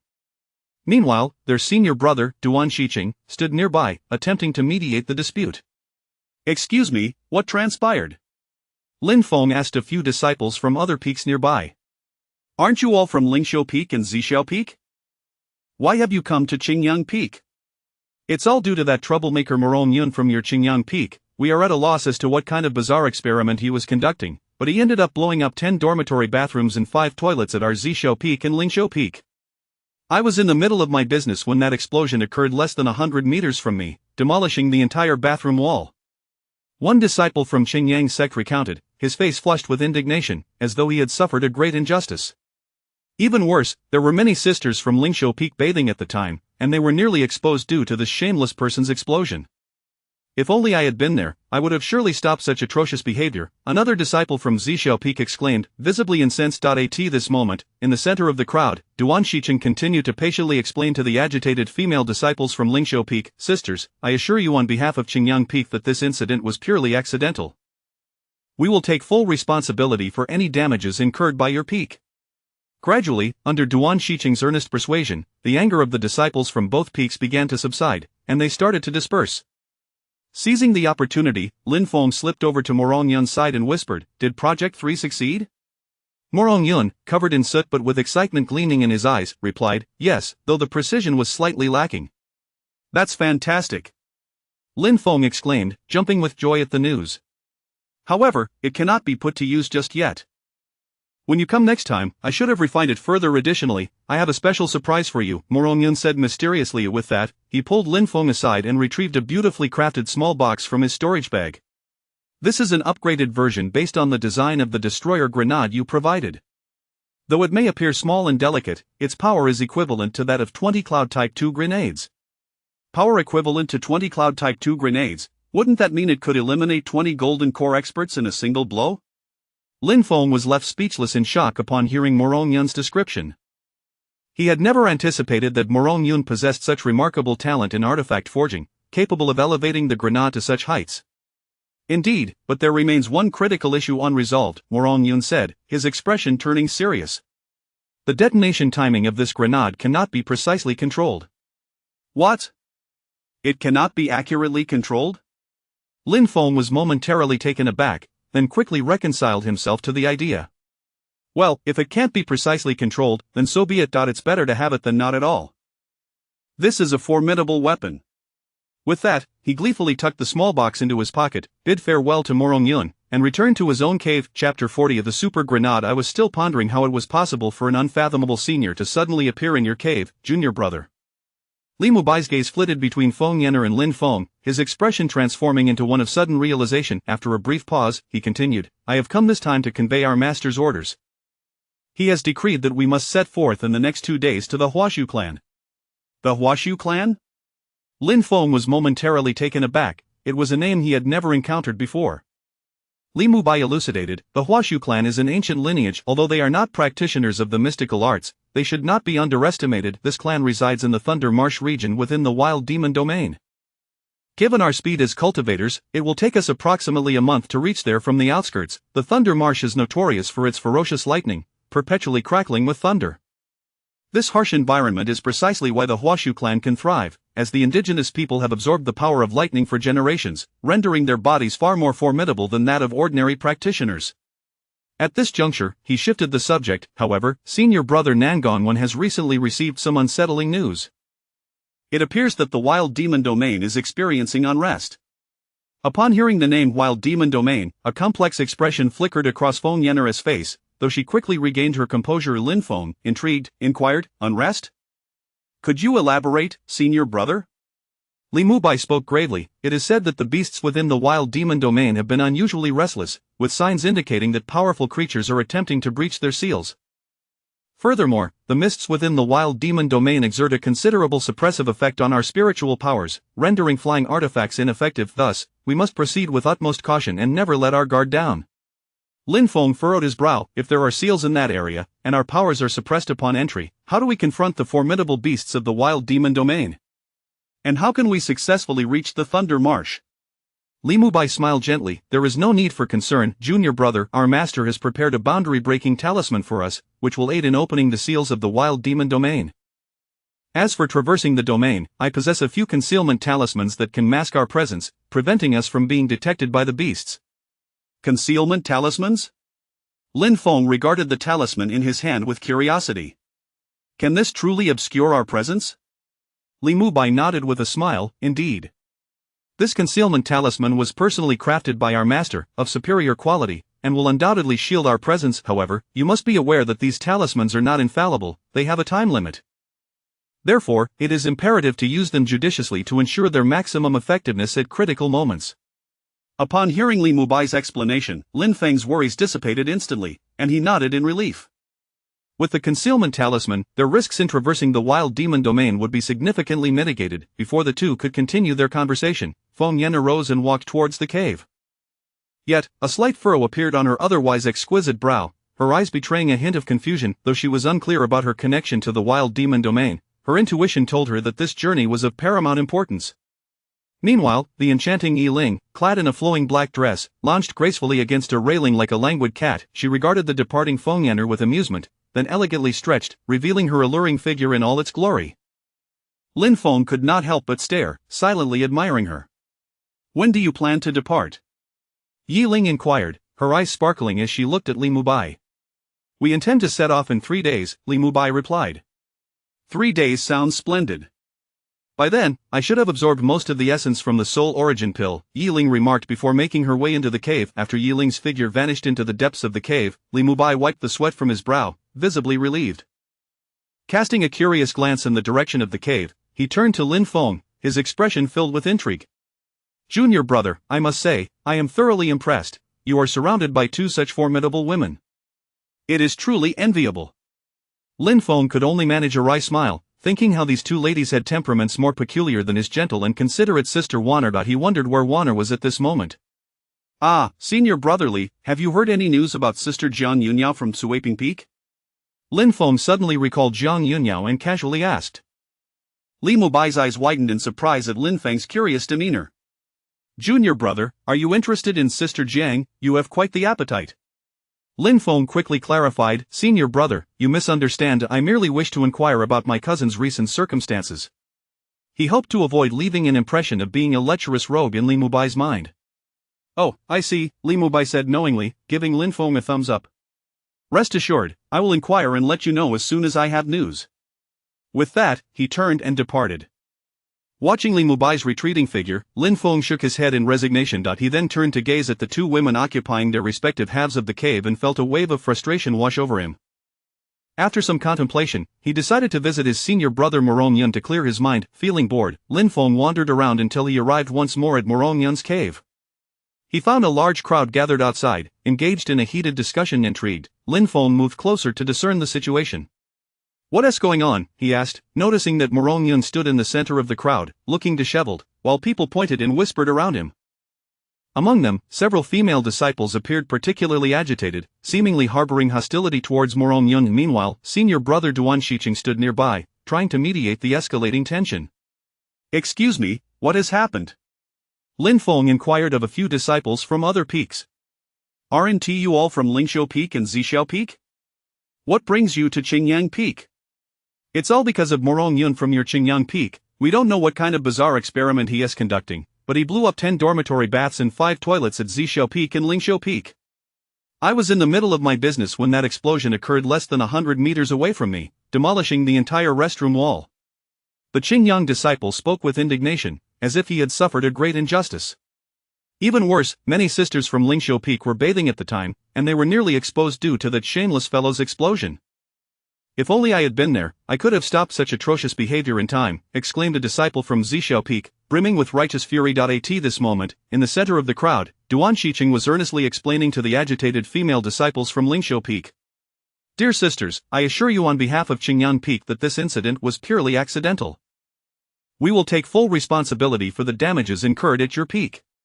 Gradually, under Duan Shiqing's patient persuasion, the anger of the disciples from both peaks began to subside, and they started to disperse. Seizing the opportunity, Lin Feng slipped over to Morong Yun's side and whispered, "Did the 3rd prototype succeed?" Morong Yun, covered in soot yet with excitement gleaming in his eyes, replied, "Indeed, though it lacks a bit in precision." "That's fantastic!" Lin Feng exclaimed, jumping in joy. "However, it cannot be put to use just yet. By the next time you visit, I should have it further perfected. Additionally, I have something special to show you," Morong Yun said mysteriously. With that, he led Lin Feng to a side and pulled out a delicately crafted small box from his storage bag. "This is an upgraded version based on the blueprints you provided for the Demolisher grenade. Don't let its small size fool you, its power rivals that of 20 Cloud Type 2 grenades. 20 Cloud Type 2 grenades worth of power, that means it could annihilate 20 golden core experts in one blow.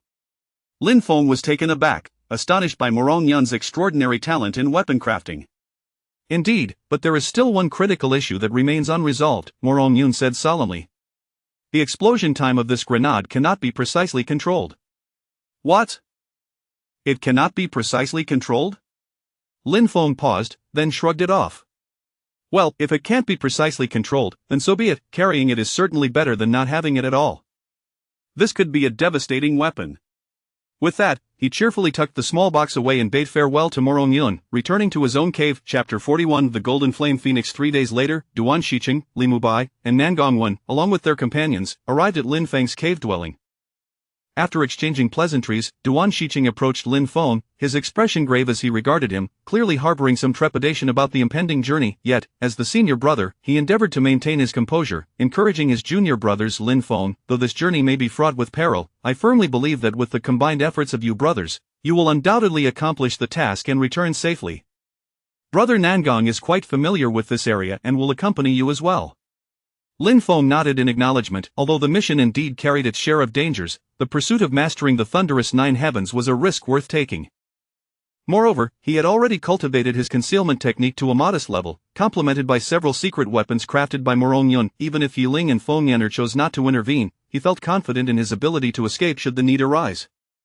As for Zhang Erden, Lin Feng had already left a message instructing him to await their return so that he could join them when they departed for the imperial capital after completing their task in the Thunder Marsh. Observing the situation, Li Mubai beckoned to Lin Feng and Nan Gongwen. The three of them set forth on the path leading to the wild demonic realm and the Thunder Marsh. After nearly a month of arduous travel, they finally reached the edge of the wild demonic realm. The sight before them was breathtaking. The vast expanse of land appeared to have been cleaved in two by a colossal blade, with a mysterious formation sealing the divide. On one side lay the wild demonic realm, shrouded in swirling mist. This is the most direct route to the Thunder Marsh, Li Mubai stated gravely, activating a boundary-breaking talisman. A brilliant flash of light enveloped him, and in an instant, he vanished from sight.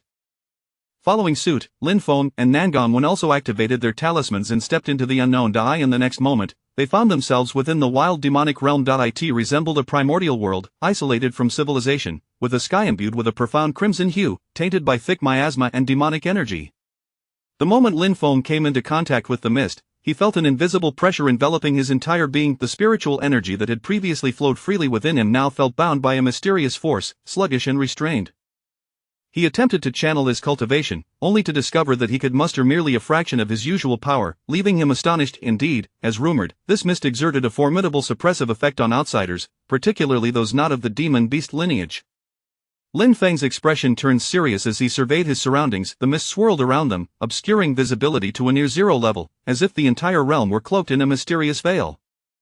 Suddenly, a deafening roar reverberated through the air, causing the ground to tremble beneath its might. The faces of the group paled in unison as they quickly activated their concealment talismans, suppressing their presence to the utmost, as if they had vanished into thin air. The roar drew nearer, and a colossal demon beast, possessing the strength of the nascent soul stage, emerged before their eyes. Its body was covered in impenetrable scales, with eyes blazing red like flames, exuding an aura of lethal intent. Fortunately, the concealment talismans proved effective, and it seemed oblivious to their presence as it brushed past them. That was a close call. It appears the concealment talismans are indeed remarkable, Li Mubai thought, taking a deep breath. He then retrieved an ancient map and a divination coin. With a gentle toss, he sent the coin into the air, muttering incantations as if communing with the spirits of heaven and earth.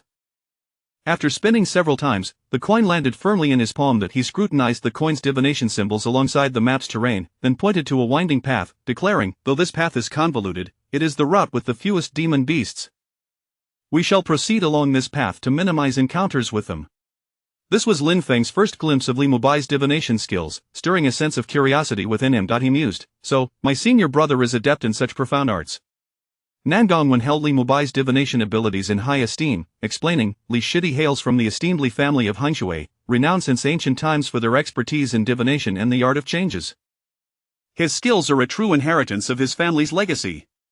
Thus, under Li Mubai's guidance, the group cautiously advanced along the winding path toward the Thunder Marsh. Just as Li Mubai had predicted, the trail indeed bore witness to significantly fewer traces of demon beasts. Although they encountered a few demon beasts on par with the Golden Core stage, they were easily handled by Nan Gongwen, showcasing the true prowess of the dragon elephant profound art passed down through his family. This technique not only allowed Nangong Wen's physique to grow to that of a giant but also endowed him with immense strength, easily dispatching several golden core demon beasts with a single blow. At this pace, we should reach the Thunder Marsh in about half a day's time, Li Mubai exclaimed with excitement. Suddenly, a series of thunderous roars erupted ahead, akin to the sound of heavenly thunder, shaking the very core of their beings. The group turned to investigate the source of the commotion, only to behold two massive demon beasts locked in a fierce confrontation. One of them resembled a gigantic bird, multiple times larger than an ordinary one, possessing 3 fearsome heads. Its body was adorned with golden feathers that gleamed with a fiery brilliance, and as it flapped its wings, a violent gale swept through, uprooting trees and conjuring a tempest that was nothing short of terrifying. The other demon beast resembled a colossal bull but had only one leg. It appeared robust, emitting a thunderous roar that resonated with the power of countless thunderbolts, shaking the very air around it. It was indeed a formidable adversary, a golden flame phoenix. Nangongwen, having traversed the wild demonic realm multiple times, was well acquainted with its inhabitants. His expression grave, he continued. This phoenix king is a sovereign of the wild demonic realm, said to share a bloodline with the ancient golden crow, having reached the transformation stage. But what manner of beast is that resembling a giant bull, capable of contending with the golden flame phoenix? Lin Feng and his companions observed the fierce battle from a distance. A confrontation at the level of the god transformation stage was beyond their capacity to interfere. However, at that moment, an urgent voice resonated within Lin Feng, belonging to Feng Yan'er. I sense something of great importance within. Her tone conveyed an urgent plea. However, this phoenix shares my kind. It will be especially sensitive to my aura. If I reveal myself, it will detect me immediately. Lin Feng, could you assist me? Lin Feng was taken aback. This was the first time Feng Yan'er had sought his help with such urgency. Understanding the gravity of the situation, he inquired, assist you, how so? Taking a deep breath, Feng Yan'er replied, I wish for you to stealthily retrieve an item from the nest of the golden flame phoenix. I suspect the reason for the battle between these two demon beasts is that very object. It holds immense significance for me. Being of the demon race, I fear that I will be discovered by the golden flame phoenix the moment I reveal myself. I need you to covertly infiltrate its nest and obtain that item. Chapter 42 Entering the Tiger's Den to Steal. This task is far from simple. Lin Feng let out a bitter smile, yet upon observing Feng Yan'er's earnest demeanor, he understood the gravity of the situation and steeled himself to comply. Taking a deep breath, Lin Feng commenced the shadow concealment technique, suppressing his aura and spiritual fluctuations to their lowest possible levels. Cautiously, he approached the lair of the golden flame phoenix, each step taken with extraordinary care. He was acutely aware that he had but one chance. Once detected, the golden flame phoenix would never afford him another opportunity to draw near. Fortuitously, the golden flame phoenix was presently engrossed in a standoff with the one-legged behemoth, oblivious to the faint and concealed ripples of energy nearby. Lin Feng successfully infiltrated the vicinity of the phoenix's nest, where he spotted a solitary crimson feather lying silently, radiating a dazzling glow that seemed to encapsulate the essence of fire itself. This is the very item. A surge of excitement coursed through Lin Feng's heart as he reached out to grasp the feather. However, at the moment his fingers brushed against it, an overwhelming wave of scorching heat assaulted him, causing even his body, tempered by the sunfire essence, to experience an unbearable searing pain. Nonetheless, with no choice but to act, he grit his teeth, enduring the excruciating agony surging through his hand, and finally secured the feather firmly in his grasp. In that instant, the golden flame phoenix emitted a furious roar, clearly sensing Lin Feng's movement. Oh no, I've been discovered. Lin Feng's heart raced as he activated the shadow concealment technique and promptly turned to flee. The golden flame phoenix, disregarding the one-legged behemoth, furiously flapped its wings, conjuring a tempest that pursued Lin Feng relentlessly. Witnessing the enraged phoenix bearing down upon him, Lin Feng felt a tightening in his chest. It seemed that the feather had compromised his ability to conceal his presence. He immediately put all his effort into enhancing his speed, his body, refined by the sunfire essence, accelerating to its utmost limit, rendering his form almost indistinct, as if he had melded with the surrounding air. Lin Feng sprinted forward with reckless abandon, refusing to allow himself a moment's respite. However, as a remnant of the primordial era, the golden flame phoenix possessed strength comparable to a transformation stage cultivator, its speed far exceeding Lin Feng's capabilities.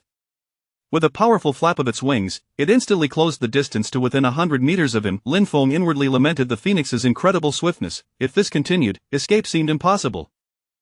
This beast is immensely powerful, and my spiritual energy is severely suppressed here. We are nearing the Thunder Swamp. I shall assist you in masking the aura of that fiery feather, and you must find a way to hasten your escape to the Thunder Swamp, where you may find safety, Night Spirit urgently reminded him from within.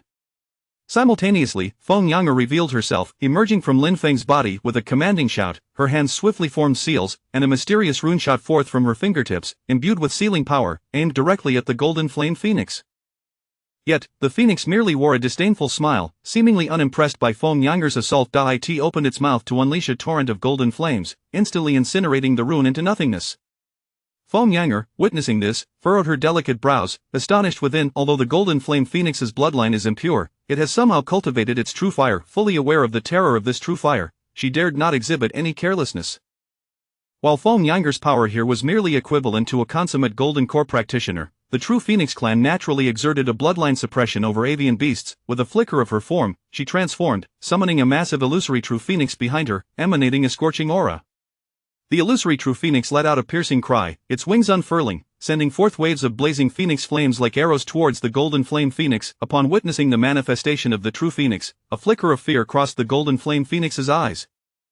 However, as a seasoned demon king, it relied on its transformation stage prowess, dismissing Feng Yanger's attack. After all, that feather was of far greater importance to it. It opened its mouth once more, expelling 3 golden fire pillars that clashed violently with the phoenix flames in midair, resulting in a cacophony of deafening explosions. Seizing the opportunity while the phoenix was momentarily preoccupied with Feng Yanger, Lin Feng shouted towards Li Mubai and Nangong when senior brothers, you must swiftly retreat to the Thunder Swamp. I have my methods of escaping. Once we reach the Thunder Swamp, we will communicate via the transmission talisman. In this realm of suppressed spiritual energy, facing a rampaging nascent soul demon king, they were indeed of little assistance. Though Lin Feng's strength was lacking, he had repeatedly surpassed Li Mubai's expectations since their acquaintance. Lin Feng was not a reckless individual. Since he urged them to depart first, it was evident he had confidence in his ability to extricate himself. With this thought in mind, Li Mubai and Nangong hesitated not, immediately activating their shadow concealment talismans and hastening toward the Thunder Swamp. Once the two had safely departed, Lin Feng temporarily eased his pace. Upon spotting the one-legged behemoth, a bold idea surged within him. He promptly transmitted his plan to Feng Yanger, who was locked in aerial combat with the golden flame phoenix. After a moment of contemplation, she nodded slightly, indicating her agreement to proceed as planned. Seeing this, Lin Feng immediately activated his movement technique, altering his course and dashing at maximum speed towards the direction of the one-legged behemoth. He understood that to elude the golden flame phoenix's pursuit, he had to take a daring risk, in hopes of securing a slim chance of survival. The golden flame phoenix, incensed by the sight of the thieving human suddenly veering away, was consumed by rage. It unleashed a torrent of true fire, temporarily staving off Feng Yanger's assault, then rapidly pursued Lin Feng. Vowing to capture this despicable human, it swore to torment him 1,000 times to satiate its wrath. As Lin Feng fled, he continuously deployed Cloud-style No. 2 grenades. However, these grenades posed little threat to the golden flame phoenix, whose cultivation was at the nascent soul stage. They merely dislodged a few of its feathers. This only served to further inflame the phoenix's fury, spurring it to accelerate its pursuit, bent on tearing Lin Feng to shreds. Just as Lin Feng was on the verge of exhausting his last ounce of strength, wielding his final Cloud-style No. 2 grenade, he finally caught sight of the massive form of the one-legged behemoth. At the same time, the behemoth also noticed Lin Feng and the golden flame phoenix in hot pursuit behind him. A surge of joy welled within Lin Feng as he activated the thunder movement technique, dashing past the behemoth while raising the sphere encasing the fiery feather high above his head, casting it away into the distance. The golden flame phoenix, spotting the sphere, was momentarily overtaken by greed. It roared in fury and disregarded everything else as it lunged towards the sphere. Meanwhile, the one-legged behemoth let out a thunderous bellow, its body crackling with electricity, producing a series of sharp snaps. It charged forward, colliding with the golden flame phoenix, causing it to stagger. The enraged phoenix howled as it engaged the one-legged behemoth in a fierce battle. Lin Feng, witnessing this, felt a surge of elation, knowing he had successfully diverted the golden flame phoenix's attention. Chapter 43 of the Art of Deception. At this moment, Feng Yanger had returned to his body, her delicate form adorned with a fiery red feather, which she had stealthily acquired from the nest of the golden flame phoenix. It turned out that while Feng Yanger was ensnaring the golden flame phoenix, Lin Feng had secretly communicated with her about their cunning plan to switch the feather. Feng Yanger replicated one of her own spirit feathers, simultaneously substituting it with the pilfered one, and had Night Spirit temporarily mask its aura. As Lin Feng caught a glimpse of the Cyclopean bull, he sensed a profound connection between himself and the thunderous power coursing through the colossal beast. A flicker of realization sparked within him. Perhaps his thunderous nine heavens technique bore a deep-seated bond with this singular creature. The subtle link might offer him a sliver of hope amid the life-threatening predicament he faced. Indeed, Lin Feng's intuition did not betray him.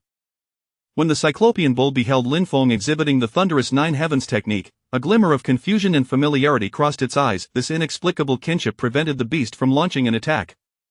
However, when Lin Feng cast a sphere enveloped in the fiery feather, the Cyclopean bull detected the same aura as that of the treasures from the phoenix's nest. It gazed at Lin Feng in bewilderment, unable to decipher the meaning behind the human's deception.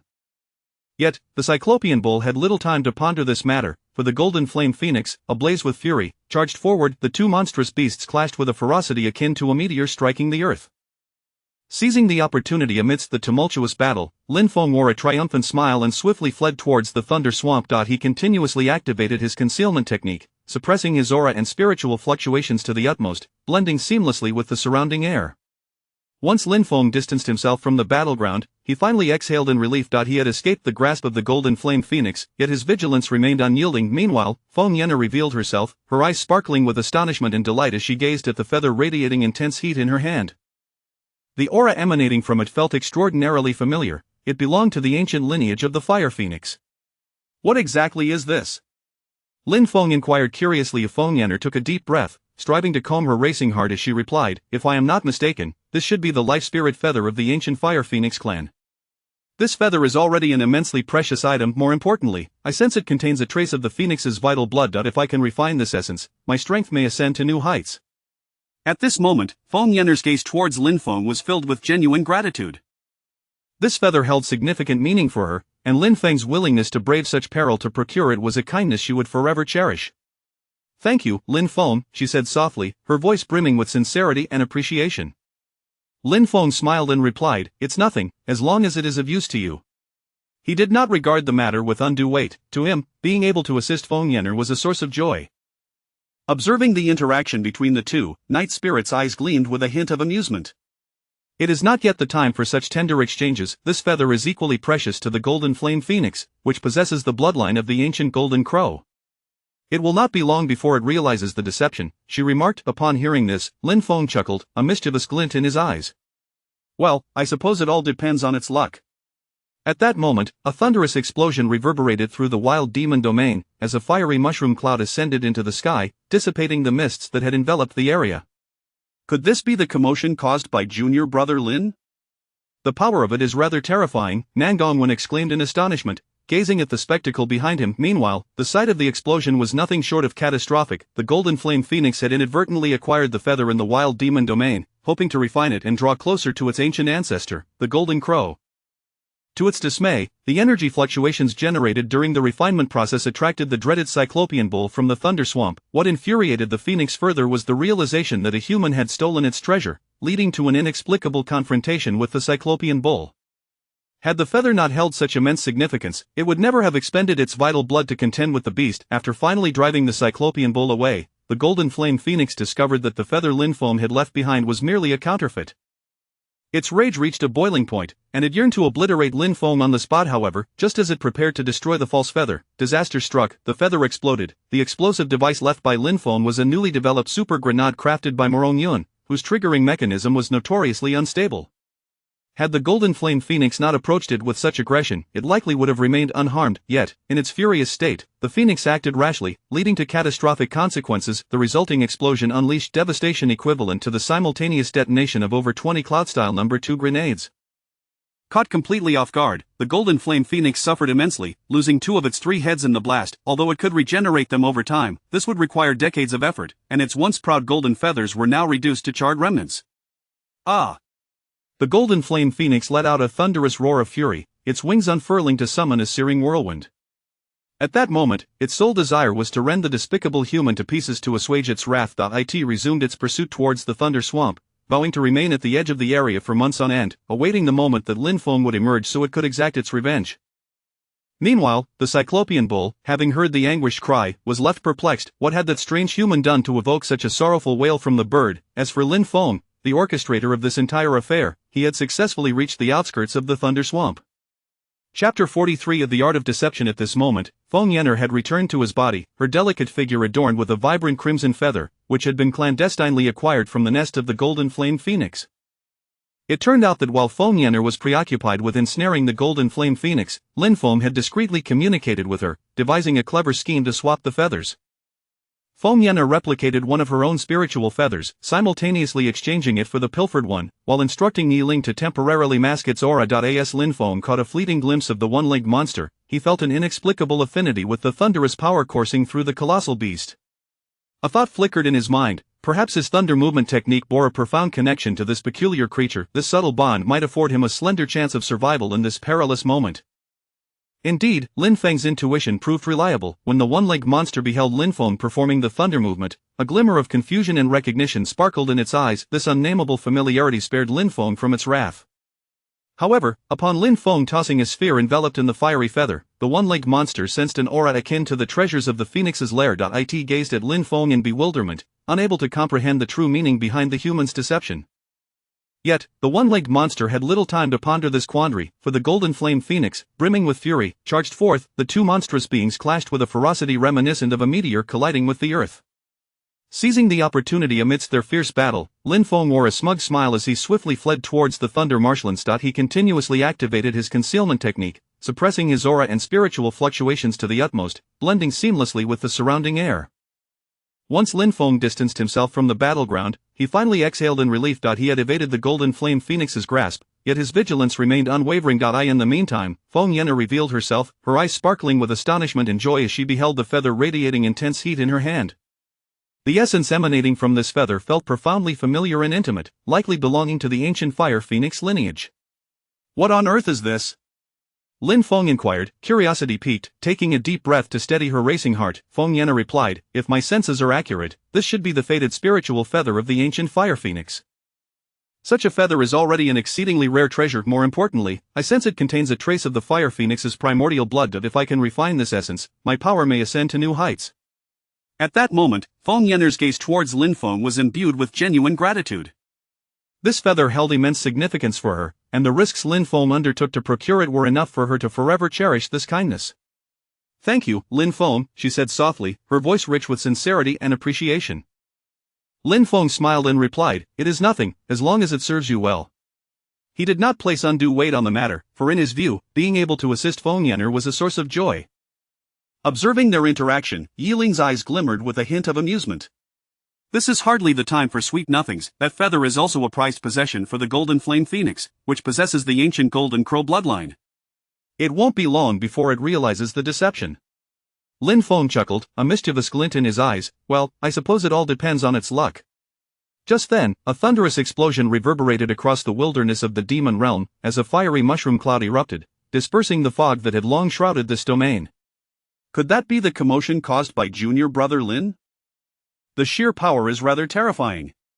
Nan Gongwen exclaimed in astonishment, staring wide-eyed at the scene before him. Meanwhile, the sight of the explosion was nothing short of catastrophic. The golden flame phoenix had inadvertently acquired the feather in the savage demon realm, hoping to refine it and draw closer to its ancestral roots, the ancient golden crow. However, the energy fluctuations generated during the refining process had attracted the dreaded one-legged monster from the thunder marshlands. Adding to the phoenix's fury was the realization that a human had stolen its treasure, leading it into a senseless battle with the one-legged beast. Had the feather not been of such paramount importance, it would never have expended its primordial blood to contest with the creature. After a grueling struggle, when the golden flame phoenix finally managed to drive away the one-legged monster, it discovered that the feather left behind by Lin Feng was nothing but a counterfeit. Its rage reached a boiling point, and it yearned to obliterate Lin Feng into mere ashes. Yet, just as it prepared to annihilate the false feather, tragedy struck. The thing exploded. What Lin Feng had left behind was a newly developed super grenade courtesy of Morong Yun. Its activation was indeed rather unstable. Had the golden flame phoenix not recklessly engaged with it, it likely would have remained unscathed. However, in its furious state, the phoenix failed to exercise caution, resulting in catastrophic consequences. The explosion's force equated to the simultaneous detonation of over 20 Yun-style No. 2 grenades. Caught unawares, the golden flame phoenix suffered the full brunt of the attack, losing 2 of its 3 heads in an instant.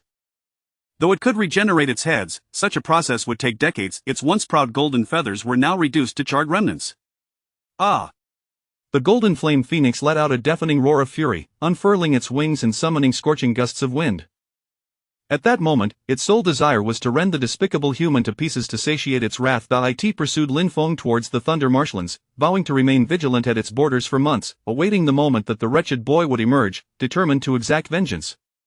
Meanwhile, the one-legged monster in the thunder marshlands pondered the source of the anguished cry. What had that peculiar human done to provoke such sorrow from the bird? As for Lin Feng, the architect of this chaos, he had successfully arrived at the threshold of the thunder marshlands. Chapter 44 The Land of Thunder. Before me lies a vast expanse of desolation, the entire sky shrouded in ominous clouds, a boundless wasteland rife with ceaseless lightning. The perpetual mist that has cloaked the wilderness of the demon domain has finally dissipated in this place, revealing what appears to be two distinct worlds. We have finally arrived. Lin Feng inhaled the tumultuous air charged with thunder, feeling an inexplicable exhilaration. Surely that clumsy giant bird would not dare pursue us here. This location serves as an ideal sanctuary for cultivation. Night Spirit made her appearance, her gaze sweeping the surroundings before settling upon an area where the thunderous energy was particularly intense.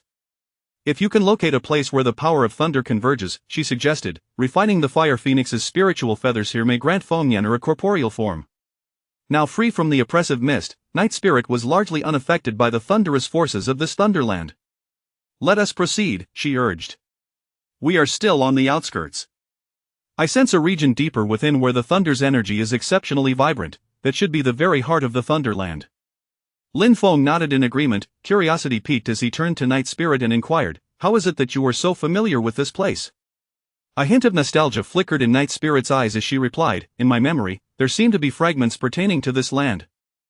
The ancient thunder god wielded the power of thunder, standing alongside the Night Emperor, the great emperor of the East, and others as a celestial being of great renown. It is said that this thunderland was the ancestral ground of the ancient thunder god. However, why it has fallen into such a state of ruin remains a mystery to me. The ancestral ground of the ancient thunder god? Lin Feng's eyes widened in astonishment. Night Spirit nodded slightly. If I am not mistaken, that recent encounter with the horned beast was likely the legendary steed of the thunder god, the Kueino. Yet, it appears not to have fully awakened, otherwise, its strength would be far greater. What, you think it isn't strong enough? Lin Feng's lips twitched, wondering if Night Spirit had a skewed perception of strength. She shot him a disdainful glance. What celestial steed of true immortals is not capable of shaking the heavens and the earth with its might? If its power were merely this, it would have been no more than a gatekeeper in ancient times.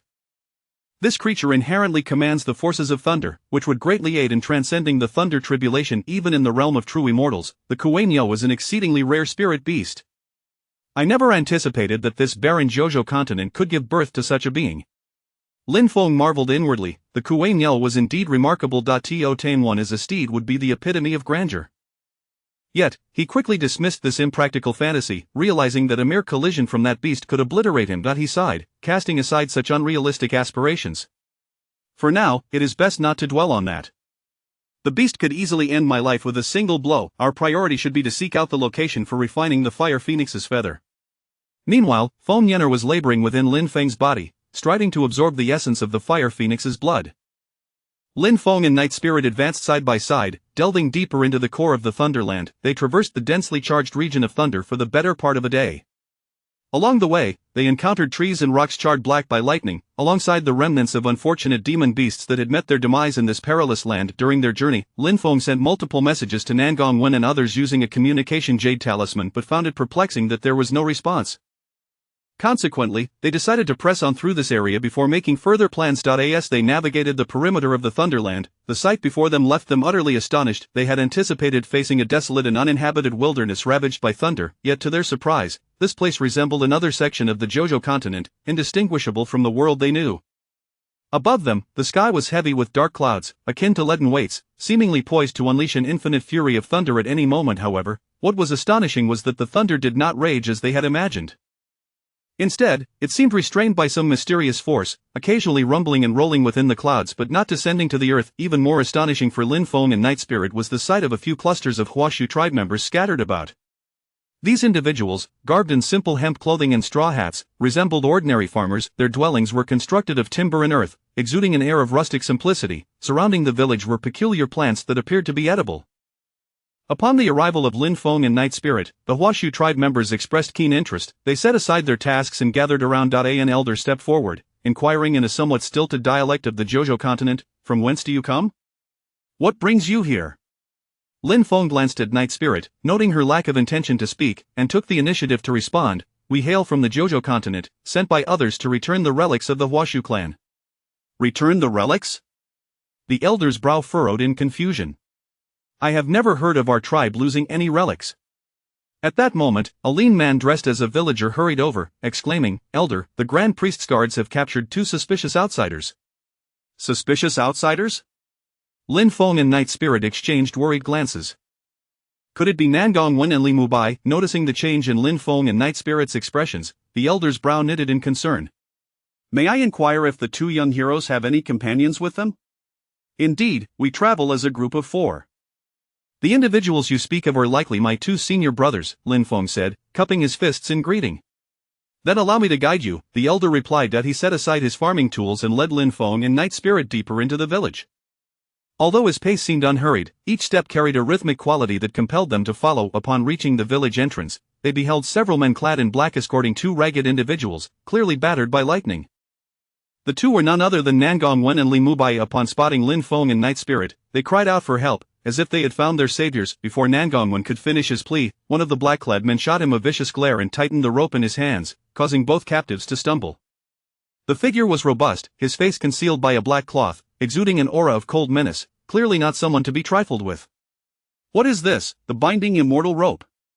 Lin Feng mused, though he quickly corrected himself, recognizing it was not the famed artifact from ancient times but merely a counterfeit.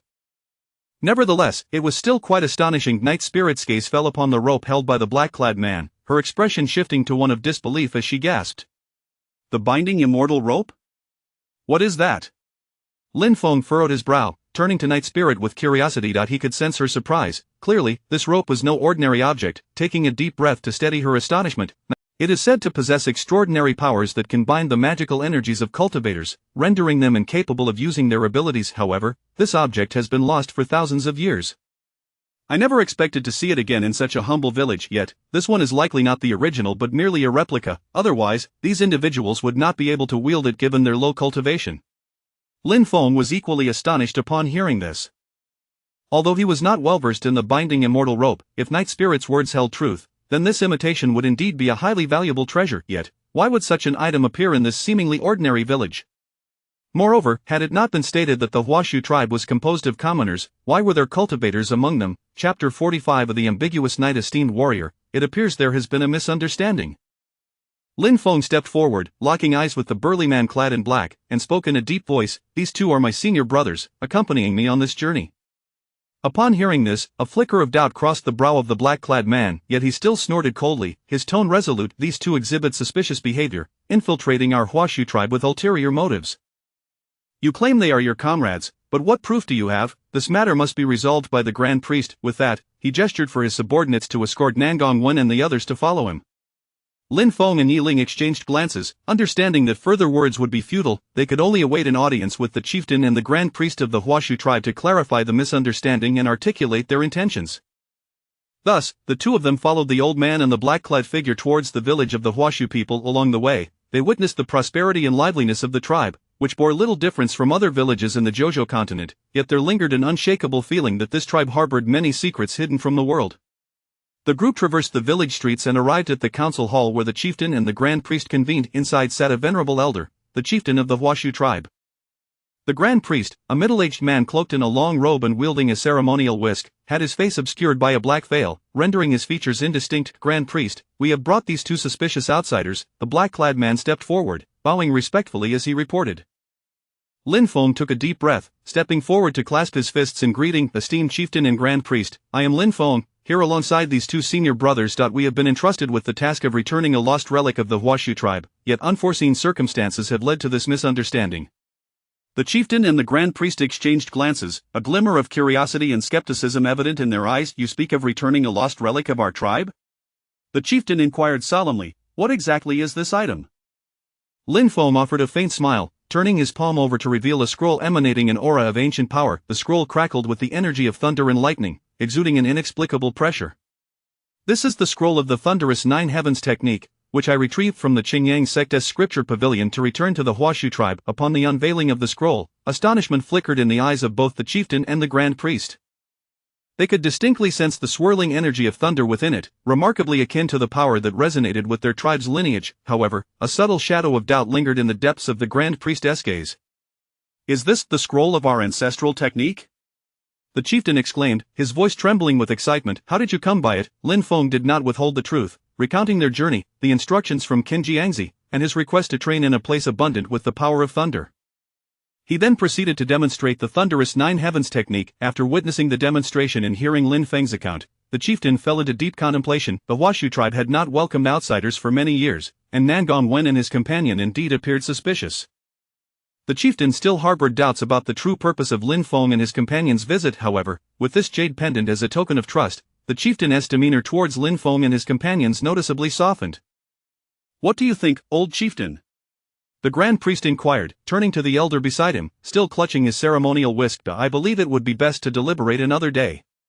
These individuals have traveled far to return our tribe's relic, and it would be prudent to prepare a banquet tonight to extend our hospitality. What are your thoughts, Grand Priest?"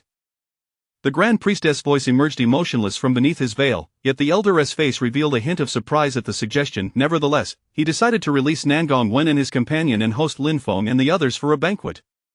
As for other matters, they would discuss them the following day. As night deepened, the people of the Huashu tribe seemed to have entirely forgotten the earlier incident involving the binding of Nangong Wen and his companions. During the banquet, they extended their warmest greetings to Lin Feng and his party. Nangong Wen was especially besieged by the same black-clad men who had bound him, being toasted repeatedly until he was thoroughly intoxicated. After the feast, the Grand Priest personally arranged accommodations for Lin Feng and his party. However, amidst these arrangements, an unexpected twist occurred. Originally, the Grand Priest had reserved a quiet and elegant room specifically for Yi Ling, a gesture of respect and honor. Yet, Yi Ling declined this offer. With a slight parting of her lips, she coldly stated, "Grand Priest, I appreciate your kindness, but I am accustomed to sharing a room with Lin Feng, and there is no need for separate accommodations." Upon her words, the room fell into a stunned silence, with everyone's gaze instinctively turning toward Lin Feng, while Li Mubai and Nangong Wen's eyes sparkled with barely concealed envy. Yi Ling, however, seemed unfazed by the attention. Walking calmly into the room, Lin Feng, watching her retreating figure, could only manage a wry smile and shake his head. The Grand Priest, observing the scene, chose not to say more. After ensuring everyone was settled, he took his leave. Lin Feng followed Yi Ling into the room. The chamber was dimly lit, a faint fragrance wafting through the air, creating an atmosphere of warmth and tranquility.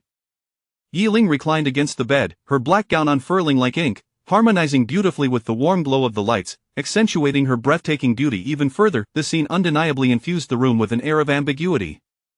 Lin Feng stood by the door, his gaze fixated on Yi Ling's ethereal visage and her otherworldly aura, stirring a tumultuous wave of emotions within him. He struggled to contain himself, striving to quell the sudden surge of feelings. Yet, after a mere moment, he could no longer resist and slowly approached the bed. He looked at Yi Ling, seated gracefully, and asked, "Why do you wish to share a room with me?" "I don't know, I just feel that there might be some underlying issue, and it may be safer for you and me to share the same quarters," Yi Ling replied, meeting Lin Feng's gaze. Then, lifting her head slightly, a playful smile graced her lips. "What's the matter? Is there anything inappropriate about sharing a room with me? Our little phoenix is currently engrossed in refining the blood of the fire phoenix and will not awaken for a while. Here, it is just the two of us, no one will discover our secret. Or is it that I am not charming enough?" Although Lin Feng understood that Yi Ling was merely a vessel of spirit at this moment, her teasing words still left him feeling awkward. A flush crept to his cheeks. Despite having navigated romantic entanglements in his past life, facing a beautiful woman so closely while discussing such sensitive topics was a first for him. He hastily averted his gaze, unwilling to meet Yi Ling's eyes. Instantly, the room descended into an oppressive silence, broken only by the chirping of insects and the rustling of leaves in the night air.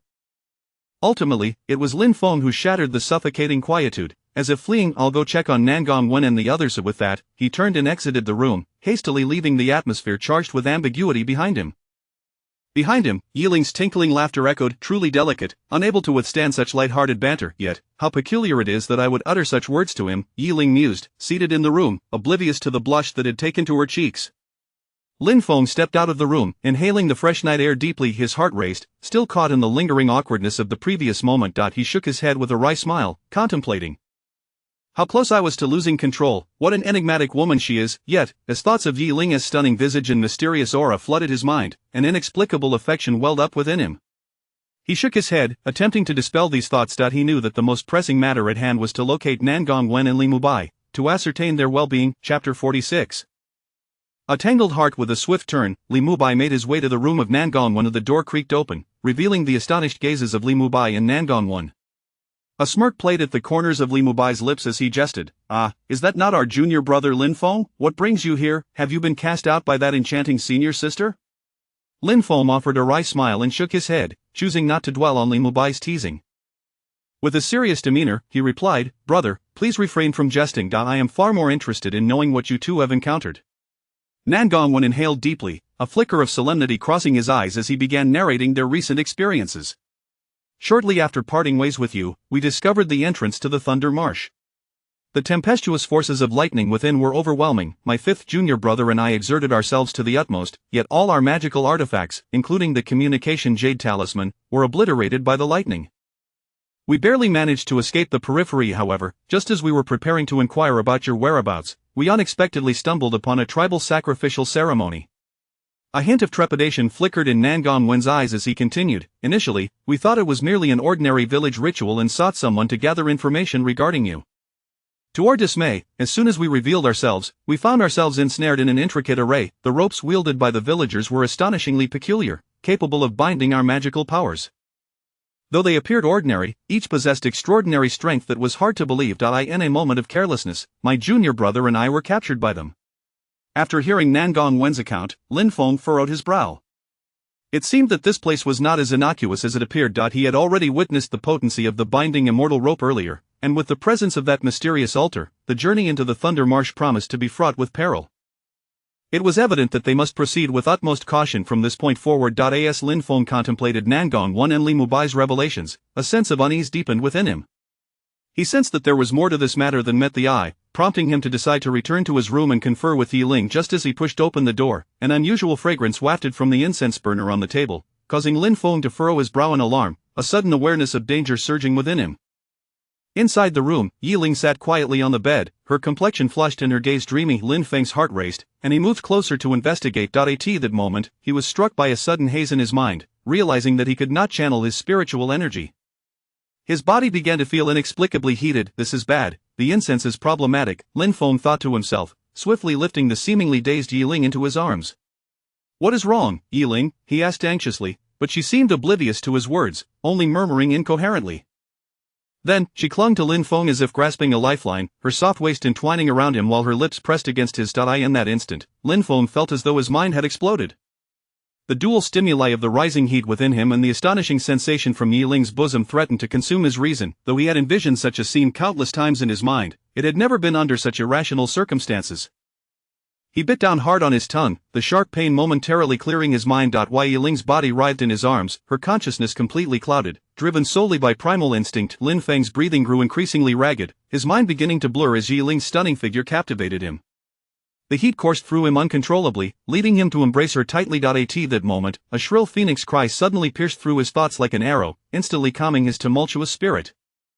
Following this, a white figure gracefully emerged. It was Feng Yenner, who had been refining the blood essence of the fire phoenix. It was evident that she had successfully absorbed the fire phoenix's life essence, her power now vastly superior to before.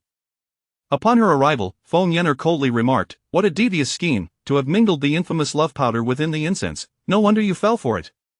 With a flick of her delicate hand, the flames within the incense burner were promptly extinguished. Seeing Feng Yenner, Lin Feng felt a wave of embarrassment wash over him. "Thank goodness you arrived in time, Feng Yenner. It seems this incense is problematic." However, Feng Yenner shot him a sardonic glance, laced with mockery. "I believe you are more upset that I interrupted your little encounter." Flushing with embarrassment, Lin Feng hurriedly explained, "Please, Feng Yenner, this is no time for jokes. We need to check on Yiling's condition." Upon hearing his words, Feng Yenner ceased her jesting. It became clear that Lin Feng's previous actions were merely a figment of his imagination induced by the love powder, while Yiling had genuinely succumbed to its effects. She bent down to examine Yiling, and with a wave of her hand, an invisible aura was drawn from Yiling, who then slipped into a deeper slumber. Feng Yenner sighed in relief. "I never expected this love powder could even incapacitate a divine artifact spirit. But fret not, she is merely overwhelmed by the potency of the powder. I have removed the toxins from her system, she should awaken shortly." Recalling his earlier conversation with Li Mubai, Lin Feng relayed the details to her. Feng Yenner's expression turned serious as she contemplated. "It appears this has been meticulously orchestrated by someone within the Huashu tribe. If I am not mistaken, your two senior brothers have likely fallen victim as well." After a moment of thought, she continued, "In light of this, we might as well turn the tables and see who the true mastermind behind this scheme is." Lin Feng found this reasoning sound and readily agreed. At that moment, Yiling began to stir, her gaze shifting between Feng Yenner and Lin Feng in confusion. Upon realizing that she had been affected by the love powder and witnessing Lin Feng's embarrassed expression, she quickly deduced the situation. Though no actual transgression had occurred, her face flushed with a mix of indignation and shame. This love powder is utterly contemptible, only a handful of demonic sects would dare concoct such a vile substance. I shall uncover the identity of the reckless fool who dared to use such despicable means against me. Lin Feng, equally embarrassed, promptly shared their plans and Feng Yanner's insights with Yi Ling. She nodded in agreement, stating, "Then let us proceed with this ruse. I will conceal our spiritual energy to simulate the effects of poisoning, and we shall set a trap for our unsuspecting prey." Chapter 46. Ensnared by emotion with a swift turn, Li Mubai made his way towards the chamber of Nangong Wen. The door creaked open. The astonished gazes of Li Mubai and Nangong Wen met him. A teasing smirk curled upon Li Mubai's lips as he jested. "Ah, is that not our junior brother Lin Feng? What a predicament you find yourself in, cast aside by that enchanting senior sister?" Lin Feng offered a wry smile, choosing not to dwell on Li Mubai's banter. His expression turned serious as he replied, "Brother, I would appreciate it if you refrained from jesting. I am far more interested in knowing what trials you both have faced." Nangong Wen inhaled deeply, a flicker of gravity crossing his features. He began to recount the events of the past few days. "After parting ways with you, we soon discovered the entrance to this Thunder Marsh. The electrical forces within were exceedingly violent. My fifth junior brother and I exerted ourselves to the utmost, and all our magical artifacts, including the communication jade talismans, were obliterated by the tempestuous lightning. We merely managed to escape the periphery. However, as we sought information regarding your whereabouts, we stumbled upon a tribal sacrificial ceremony." A hint of trepidation flashed in Nangong Wen's eyes as he continued, "Initially, we paid little heed, assuming it was merely an ordinary village ritual, and endeavored to inquire about you. To our surprise, the moment we revealed ourselves, we fell into a bizarre formation. The ropes wielded by the villagers were peculiarly effective, capable of binding our spiritual powers. Moreover, although they appeared ordinary, each villager possessed extraordinary strength, defying belief. In our moment of carelessness, my junior brother and I were captured." Upon hearing Nangong Wen's account, Lin Feng's brow knitted in concern. Evidently, this place was not as innocuous as it seemed. He had already witnessed the formidable nature of the binding immortal rope, and with the presence of that mysterious altar, it was clear that their expedition to the Thunder Marsh would be fraught with peril. It was imperative that they proceed with utmost caution. As Lin Feng pondered over Nangong Wen and Li Mubai's narrative, a cloud of suspicion thickened in his mind. He sensed that there was an underlying scheme at play. Thus, he resolved to return to his chamber to confer with Yi Ling. Just as he pushed open the door, an unusual fragrance wafted from the burning incense burner on the table, causing Lin Feng to frown, and a wave of inexplicable alertness surged within him. In the room, Yi Ling sat quietly on the bed, her complexion flushed and her gaze dreamily alarmed. Lin Feng approached her, but at that moment, a sudden haze enveloped his mind, and he found that his spiritual energy was inexplicably stifled. A wave of inexplicable heat coursed through his body. "This incense is suspicious," Lin Feng realized inwardly, swiftly lifting Yi Ling, who appeared to be in a daze. "What is wrong, Yi Ling?" he inquired anxiously, but she seemed oblivious to his words, merely murmuring incessantly. Then, she grasped Lin Feng tightly, as if clinging to a lifeline, her soft waist entwining around him, and her tender lips pressed against his thigh. In that instant, Lin Feng felt as though his mind had exploded, the dual sensations of the searing heat within him and the extraordinary sensation from Yi Ling's embrace nearly driving him to the brink of madness. Though he had envisioned such a moment countless times, it was not under circumstances where the other was devoid of reason. He bit down hard on his tongue, the sharp pain momentarily clearing his mind. Yi Ling writhed in his arms, her consciousness completely clouded, guided only by primal instincts. Lin Feng's breaths grew heavier, and his awareness began to fade, the alluring figure of Yi Ling before him proving to be irresistibly tempting. He felt an overwhelming heat engulfing him. Unable to restrain himself, he pulled her closer. At that moment, a piercing cry of a phoenix echoed in his mind. The sound sliced through the chaos like an arrow, bringing a temporary calm to his frenzied state. Suddenly, a white figure emerged gracefully. It was Feng Yanner, who had been refining the blood essence of the fire phoenix. It was evident that she had successfully absorbed the fire phoenix's essence, her strength now vastly superior to before. Upon her arrival, Feng Yanner sneered, "What a devious scheme, to mix the notorious love powder into the incense. No wonder you fell victim." With a flick of her delicate hand, the flames within the incense burner extinguished instantly.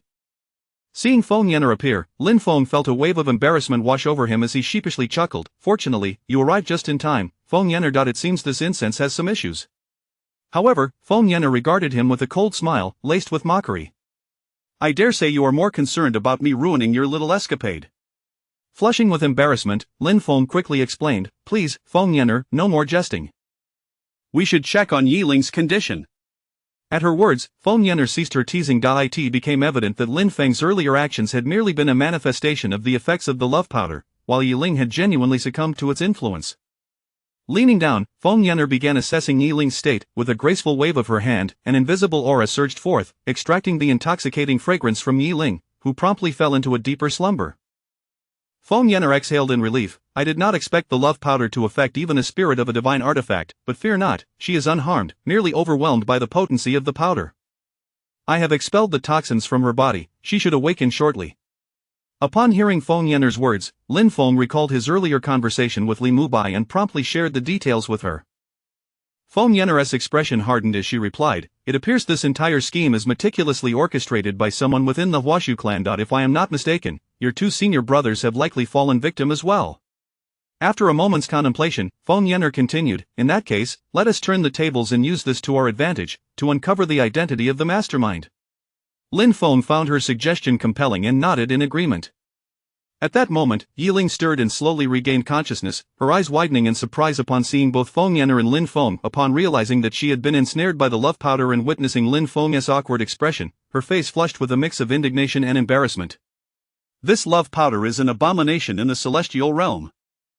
Only a handful of dark sects would dare to concoct such a vile substance. I shall find out which fool dares to use such despicable means against me.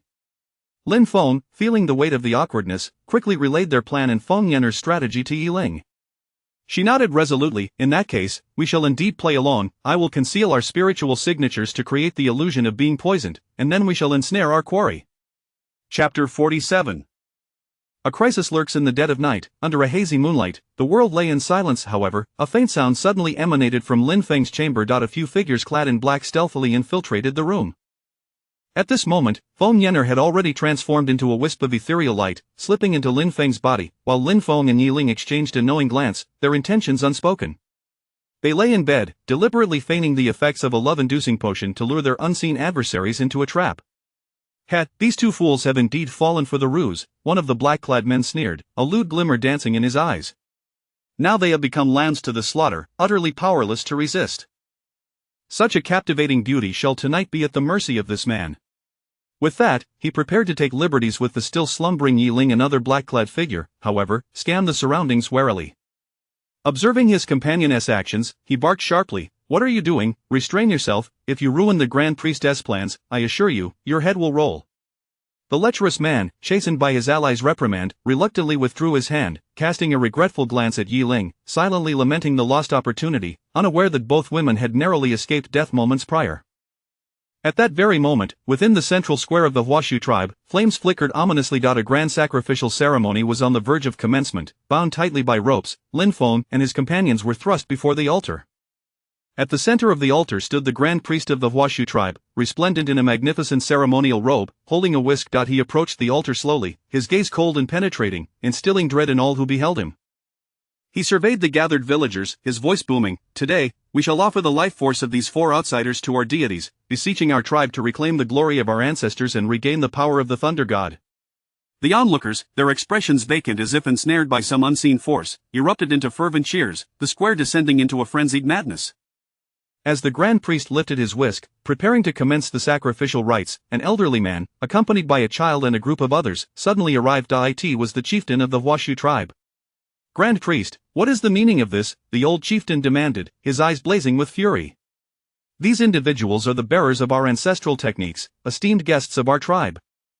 How can you treat them with such disrespect? Upon hearing this, a sinister smile flickered across the Grand Priest's face. Old fool, have your years dulled your senses? These individuals are clearly here to covet our tribe's hidden treasures. As for your so-called techniques, as a messenger of the Thunder Goddess Palace in the upper realm, I have never heard of such a thing. It is nothing but a smokescreen. You! The old chieftain trembled with rage, pointing a finger at the Grand Priest. Even if their techniques are a facade, must you take their lives? The Grand Priest cast a disdainful glance at the chieftain, his voice dripping with contempt. Foolishness! Do you not realize these individuals are practitioners? If they were to escape and divulge the secrets of this place, it would spell great trouble for us. Better to sacrifice them to honor our Thunder ancestor. The old chieftain was left speechless, his face ashen. I care not who you are from the upper realm, he spat, gritting his teeth. Innocent lives shall not be trampled upon at your whim. Otherwise, you will never have the entrance to our secret realm. Humph, how audacious.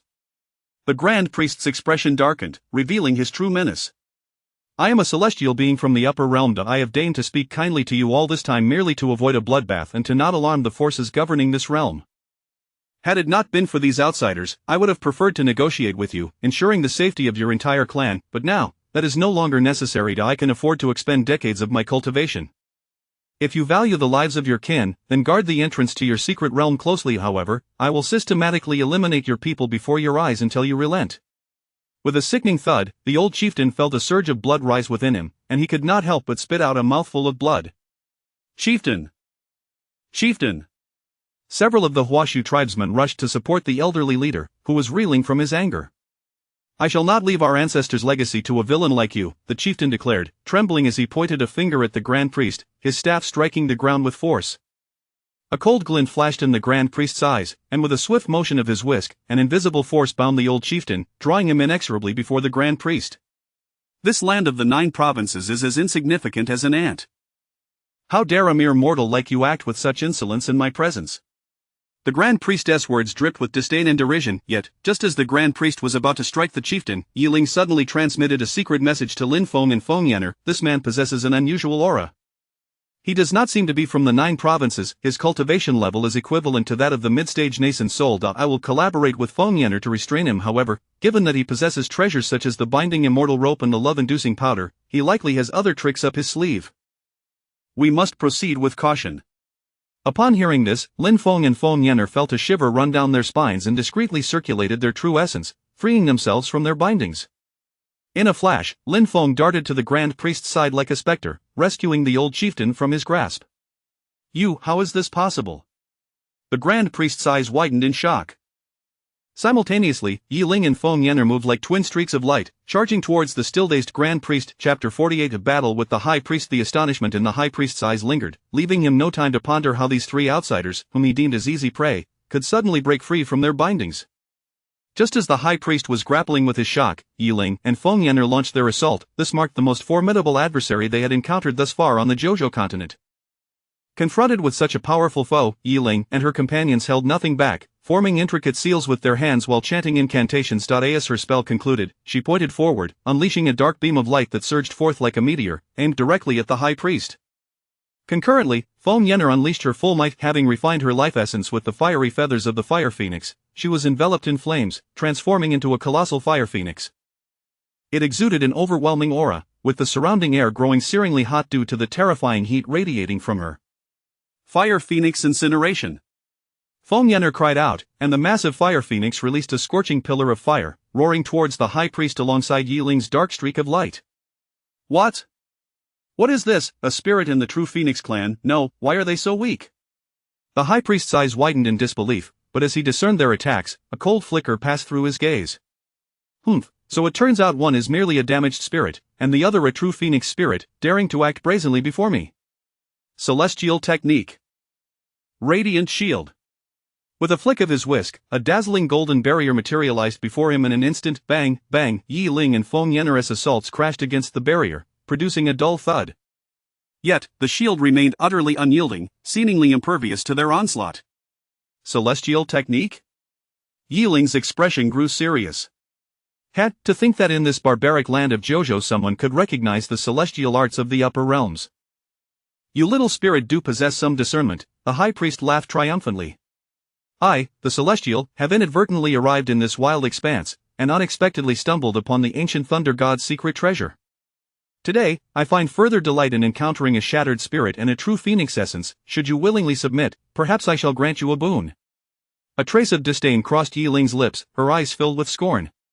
Humph, a mere nascent soul cultivator dares to claim the title of a Celestial, armed with a few scrap artifacts akin to broken copper and iron? What a farce! The High Priest was taken aback. You can discern my cultivation level? However, his expression soon darkened, and with a cold snort, he brandished his whisk. Ignorant youngsters, since you are so oblivious to the situation, do not blame me for being merciless. Before his words echoed, he began to chant the true incantation, Celestial Technique. Golden Thunder of Divine Light. In an instant, the sky transformed dramatically, dark clouds swirling ominously, and thunder rumbling ominously. Golden divine lightning danced through the clouds like colossal golden dragons, bearing a terrifying might that struck towards Yi Ling and Feng Yan'er. Realizing the gravity of the situation, Yi Ling and Feng Yan'er exchanged grave glances, aware that the high priest's celestial arts were no trifling matter. A moment's carelessness could lead to their annihilation. In this critical moment, Yi Ling's figure flickered, her aura surging, as a black sword shadow materialized behind her, identical to the pitch-black sword in Lin Feng's Sea of Consciousness. She charged defiantly towards the terrifying golden lightning. Meanwhile, Feng Yan'er transformed into a massive fire phoenix, her body engulfed in flames. As she spread her wings, torrents of fire surged forth to clash violently with the descending divine lightning. Boom! The deafening roars echoed continuously, and each collision sent shockwaves through the air, as if the very heavens and earth were on the verge of being torn asunder by this overwhelming power. The high priest, witnessing this, couldn't help but exhibit a flicker of astonishment. He had clearly not anticipated that these two women could withstand his golden thunder, yet soon, his gaze returned to its icy and sinister demeanor. "Oomph, you two youngsters indeed possess some skill. I was merely toying with you, but this ends here." With that, he cast forth an object, the binding celestial rope. "Go!" He then pointed his whisk lightly, chanting once more, "Celestial technique, heavenly net." With a low command, a massive golden net appeared in the sky. This net was woven from countless golden threads, each shimmering with a fierce and unmatched brilliance, capable of slicing through anything. The binding celestial rope surged towards Yi Ling and Feng Yan'er with lightning speed. Upon witnessing this, both felt a tightening in their hearts, realizing the severity of the situation. Yet before they could react, the golden net had swiftly enveloped them from all directions. A powerful binding force surged forth, ensnaring Yi Ling's black sword shadow and Feng Yan'er's fire phoenix tightly. "Not good!" Yi Ling gasped, struggling to break free from the confinement. However, as the binding celestial rope ensnared them, the golden net tightened rapidly, rendering any attempt at escape utterly futile. Feng Yan'er's fire phoenix was equally trapped, its flames raging wildly in an effort to break free from the binding. Yet, the golden net not only proved to be remarkably resilient but seemed to possess a restraining effect on their spiritual energy, continuously draining their power. "Ha, you two youngsters, no matter how fiercely you struggle, you shall never escape my heavenly net." The high priest laughed with delight. This net was acquired from a secret realm in the upper realms. "Even with your formidable cultivation, it is impossible to break free, and now, you shall willingly become prisoners beneath my heel." Feeling their spiritual energy waning, Yi Ling and Feng Yan'er's faces turned ashen. Just then, a voice suddenly rang in their ears, "Hold on." In the next moment, a sound of air splitting pierced the silence, and a figure appeared out of thin air. It was Lin Feng, accompanied by the one-legged monstrous bull they had encountered in the wild demon realm. Chapter 49: The Wrath of the Sacred Beasts. It was at the very moment when the two women were engaged in a fierce battle with the high priest that Lin Feng took the opportunity to relocate the old patriarch and several members of the Huashu tribe to a place of safety. Meanwhile, the minions of the high priest were dealt with by the recently liberated Li Mubai and Nangong Wen. Lin Feng was in the midst of transferring the tribespeople. The strange one-legged bull they had encountered in the wild demon domain suddenly appeared, appearing to be quite affectionate towards the child who accompanied the old patriarch. The old patriarch explained to Lin Feng that this peculiar bull was a demon beast residing within the secret realm of the Huashu tribe, a creature that typically dwelled in seclusion and seldom ventured outside.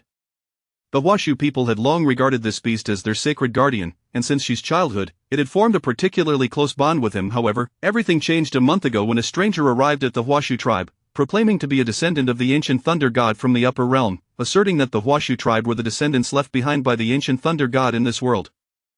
He claimed to have been sent to guide the descendants of the thunder god to restore the glory of their ancestors and promised to teach the villagers how to harness the power of thunder and ascend to the upper realm to become immortals. The Huashu tribe had always revered the thunder god as their forebear, and this individual indeed demonstrated his godlike ability to manipulate thunder, which led many tribe members to believe that he was undoubtedly a descendant of their ancestors. Consequently, he became the high priest of the Huashu tribe. After his arrival, he began to manipulate the tribespeople, urging the old patriarch to open the gates of the tribe's secret realm. The secret realm had been the tribe's most closely guarded secret for centuries, known only to the current patriarch, and any outsiders who attempted to intrude would trigger the terrifying wrath of heavenly punishment. The old patriarch remained wary of this person and did not easily acquiesce to his demands. Initially, the stranger's demeanor was quite amiable, and the Huashu people possessed an innate affinity for thunderous powers. He indeed taught many tribe members how to wield such powers, and several elderly members of the tribe, on the brink of death, were miraculously revived by him using his celestial techniques, even appearing more vigorous than before, which further solidified his standing among the tribe. Under the pressure of his formidable abilities, the old patriarch resorted to feigned compliance, placing his hopes upon the sacred beast. However, little did he know that since the beast had emerged from the secret realm months ago, it had vanished without a trace until today. After listening to the old patriarch's account, Lin Feng began to comprehend the situation. The one-legged bull recognized Lin Feng as the unusual human cultivator it had encountered during its battle with the golden flame yen sparrow. Curiously, it widened its eyes and gazed at him. "Hey, silly bull, you can understand me, right?" Lin Feng addressed the peculiar bull. The bull glanced at Lin Feng and nodded, seemingly conveying its comprehension. "There are those who wish to bring harm to the people of this tribe, and they even sought to harm Shi. What do you say, shall we deal with him?" Lin Feng winked at the bull. Initially, the bull showed little reaction, but upon hearing that someone intended to harm Shi, its expression transformed into one of fury. It looked toward Shi, who nodded in affirmation of Lin Feng's words. Enraged, the bull charged forth, leading to the scene where the two women witnessed Lin Feng accompanied by the furious creature. As Lin Feng's visage became clear to Night Spirit and Feng Yanner, their eyes sparkled with incredulous delight. "Hold on a moment longer, I shall rescue you shortly," Lin Feng declared with unwavering resolve. He then turned to point at the high priest, addressing the one-legged bull firmly. "Silly bull, it is this person."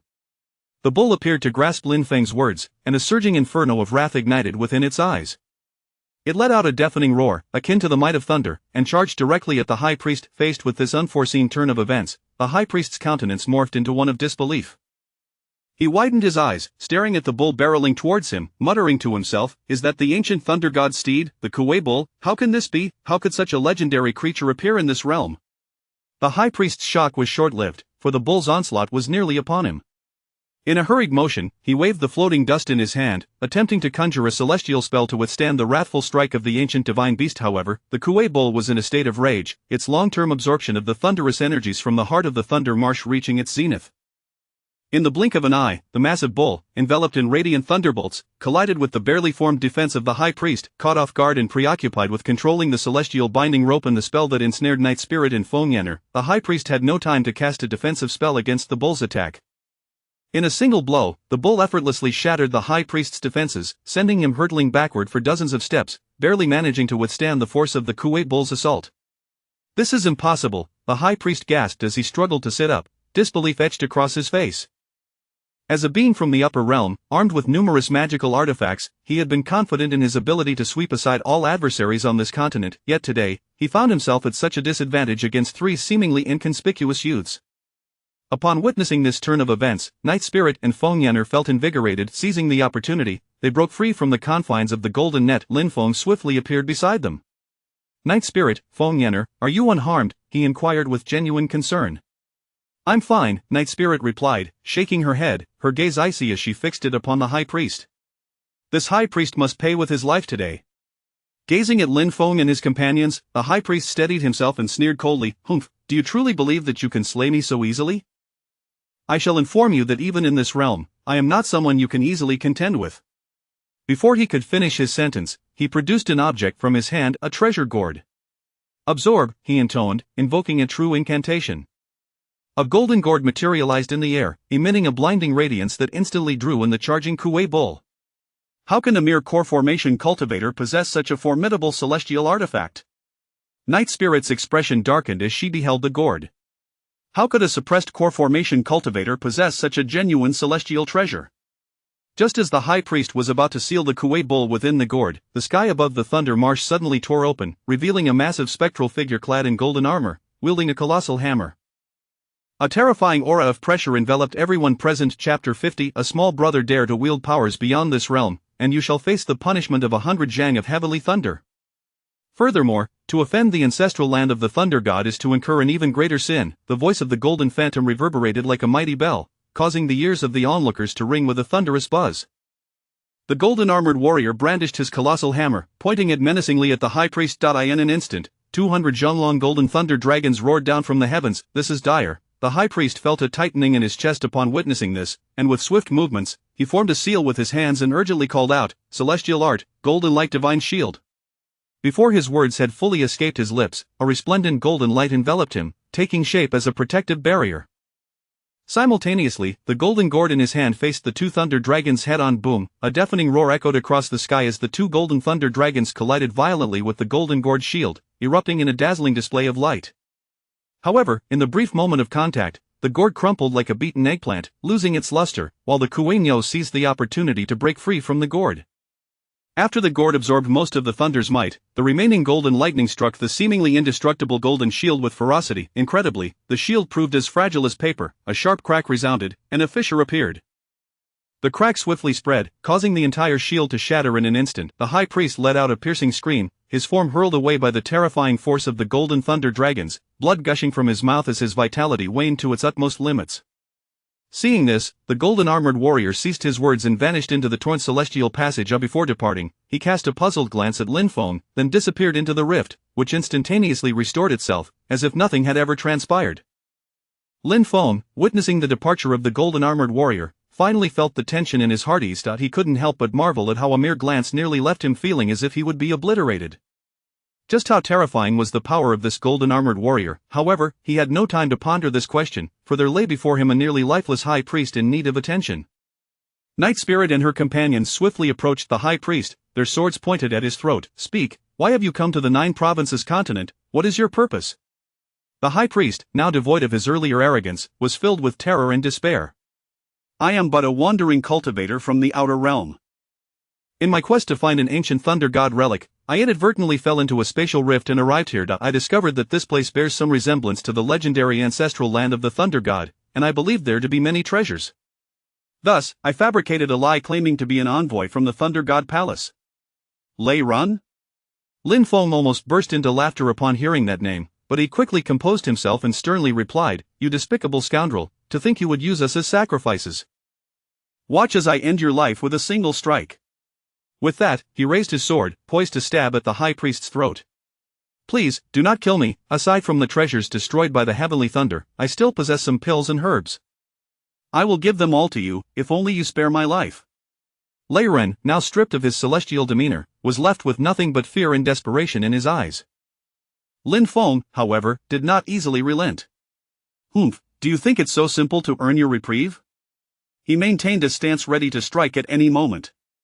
"Wait, brother, hear me out."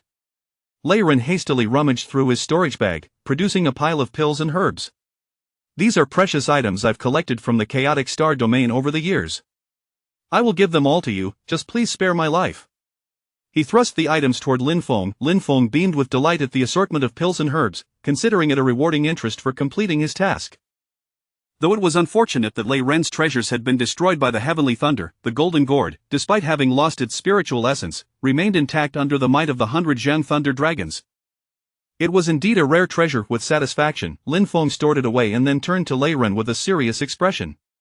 "Humph, a dignified being of the upper realm, having endured countless years, is this all you have to show for it?" Lei Ren's face instantly turned ashen, resembling a bitter melon. He sighed in resignation. "Brother, I truly have given all that I possess, with no reserves left." Upon hearing this, a mocking smile crept onto Lin Feng's lips as he advanced the sword closer, casually stating, "Oh? If that is the case, then this worthless life of yours serves no purpose. Why not let me send you on your way now, putting an end to it all and saving you from seeking revenge on me in the future?" Seeing Lin Feng take genuine action, Lei Ren inwardly lamented his unfortunate fate. He cursed this wretched youth for being even more despicable than himself. Inwardly, he lamented his bad luck in encountering such a troublesome adversary. Had he not exhausted his powers against the heavenly thunder, he would never have bowed to a junior from the lower realm. At that moment, Night Spirit's eyes glinted with cunning as she observed the pleading Lei Ren, an idea forming in her mind. A playful smile graced her lips as she softly inquired, "Esteemed Celestial, do you wish to live?" Upon hearing Night Spirit's words, a glimmer of hope ignited in Lei Ren's eyes. He eagerly nodded, "Yes, yes, if you can spare my life, I am willing to pay any price." Night Spirit nodded in satisfaction, stating, "Very well. As long as you agree to become Lin Feng's subordinate and obey his commands, we shall spare your life." "Subordinate?" Lei Ren was momentarily taken aback, then he grimaced, "But I am a celestial from the upper realm, how can I serve this lowly cultivator as a subordinate?" "What? Are you unwilling?" Night Spirit's expression darkened as she advanced her sword closer. "If so, I shall send you on your way." Wait, I am willing. Lei Ren, terrified, quickly begged for mercy. He understood that he had no room for resistance at this moment and could only comply with Night Spirit's demands. Thus, under the coercion of Night Spirit, Lei Ren humbly knelt before Lin Feng, bowing deeply, "Brother, please accept my reverence as your subordinate." Lin Feng, observing Lei Ren kneeling before him, couldn't help but find it amusing. He had not anticipated that he would be able to subdue a being from the upper realm as a subordinate to it was truly beyond his expectations. However, he also recognized that although Lei Ren had submitted to him at this moment, his heart was likely brimming with resentment and reluctance. Hence, he needed to remain vigilant against this subordinate to prevent future treachery. Alright, rise, Lin Feng gestured for Lei Ren to stand. As long as you remain loyal and steadfast by my side, I shall ensure you are well taken care of. Otherwise, before Lin Feng could finish his sentence, a chilling aura radiated from him, causing Lei Ren to tremble with fear. He knew that his life was now in Lin Feng's hands, and any misstep could lead to his demise. Thus, he could only obediently respond, yes, I will remain loyal and devoted to you, brother. Night Spirit, satisfied with the turn of events, nodded approvingly and sheathed her sword. She then turned to Lei Ren with a smile. However, for safety's sake, I must place a 7 evil heart-linking seal upon you. Her tone was calm, as if discussing an ordinary matter. Yet, this caused Lei Ren's expression to shift dramatically as he exclaimed, the 7 evil heart-linking seal, how do you know of this technique? Curious at Lei Ren's intense reaction, Lin Feng inquired, what is this technique? Night Spirit glanced at him and explained, it is a secret method used to control others. Once the seal is planted, the subject will be subservient to the caster. Failure to comply will result in the torment of the 7 evil rebound. Upon hearing Night Spirit's explanation, Lin Feng enlightened, while Lei Ren fell into deep contemplation. Weighing the pros and cons, he seemed to arrive at a decision, gritting his teeth. Fine, I accept, but I have one condition. Oh, pray tell, Night Spirit replied. Intrigued, Lei Ren took a deep breath, asserting, the seal's duration must be limited to 5 years. His tone was resolute, indicating he had made his utmost concession. Night Spirit chuckled at this. 5 years will suffice, by then, Lin Feng will surely be capable of standing on his own. With that, she gestured to Lin Feng, signaling him to prepare to cast the spell. Lin Feng nodded, focusing his energy on Lei Ren. Night Spirit formed a complex seal with her hands, and a wisp of divine consciousness flew from Lin Feng, transforming into 7 strands of dark energy in her grasp. These then entered Lei Ren's 7 orifices, vanishing without a trace. Done. I advise you to harbor no ill intentions, otherwise, the torment of the 7 evil rebound is not to be taken lightly, Night Spirit warned, her eyes narrowing as she regarded Lei Ren. Though she wore a smile, the underlying threat in her demeanor made it clear to Lei Ren that he must not show any sign of negligence. Gazing at Night Spirit's ambiguous smile, Lei Ren felt a profound bitterness. He had always enjoyed good fortune, managing to turn calamities into blessings and unexpectedly acquiring numerous treasures. He had thought that falling into a spatial rift would lead him to safety and that arriving in this 9 provinces continent would yield more fortunes. Little did he expect to find himself ensnared by these 3 young individuals. Not only was he compelled to use his celestial artifact, but he also attracted the punishment of divine thunder.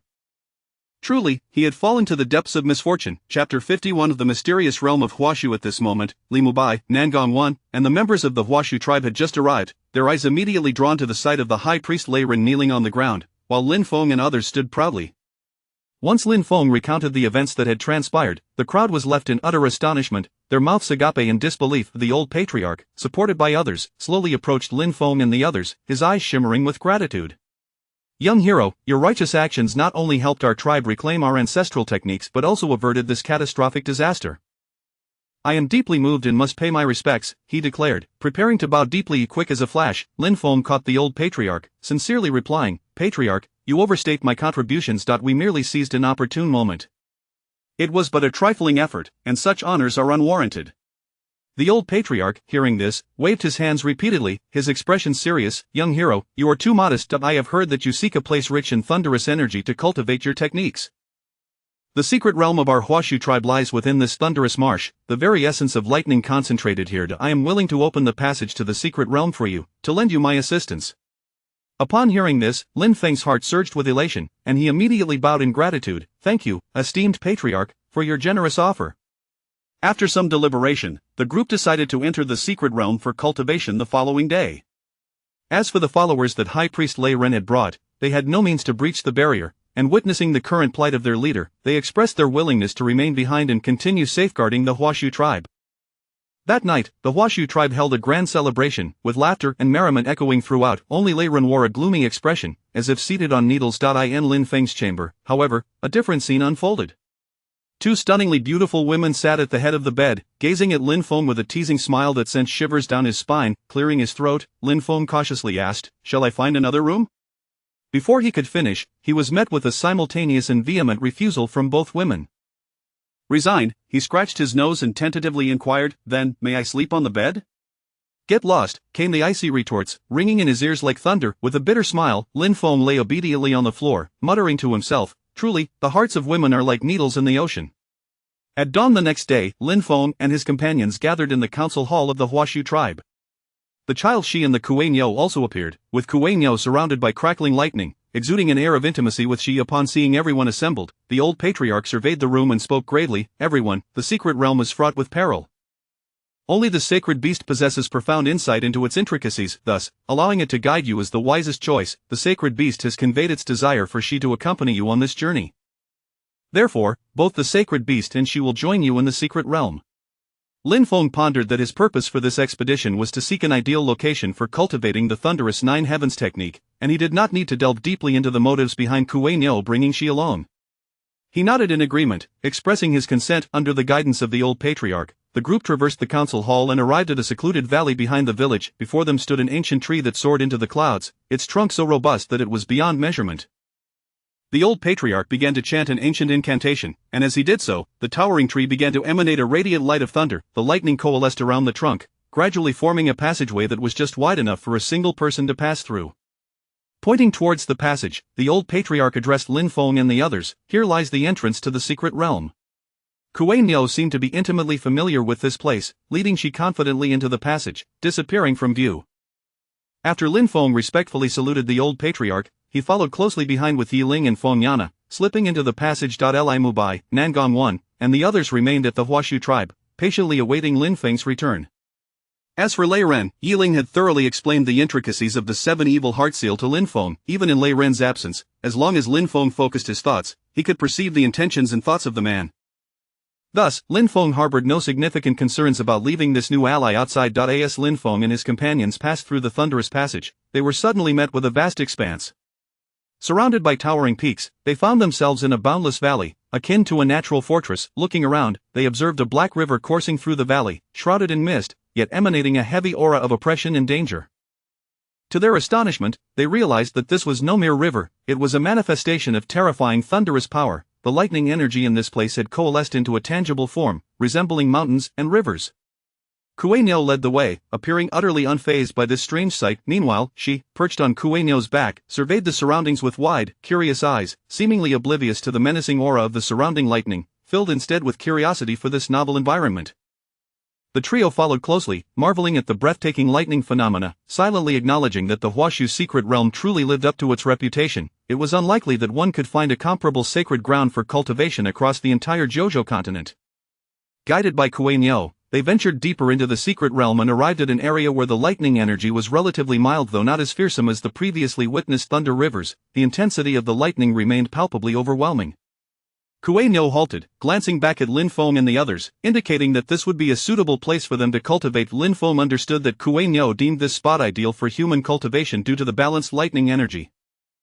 Expressing his gratitude with a clasped fist, Lin Feng immediately settled down, assuming a meditative posture to fully activate the thunderous nine heavens technique. The surrounding lightning energy surged into his body like a tidal wave, cleansing his meridians and nourishing his soul.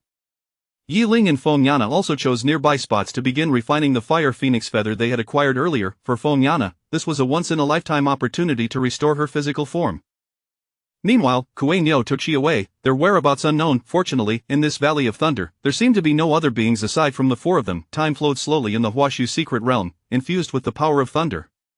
Lin Feng immersed himself in cultivation, experiencing every moment of the thunderous nine heavens technique's operation within him. The overwhelming lightning energy continuously washed over his meridians, gradually allowing his body to adapt and greedily absorb this force.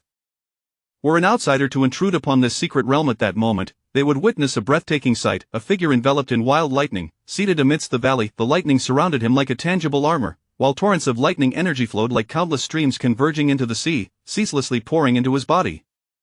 After an indeterminate amount of time, Lin Feng suddenly felt a slight tremor within him, akin to the cracking of an eggshell. His cultivation had firmly entered the later stage of foundation establishment, yet even more astonishingly, he discovered that another inner dam was forming within him.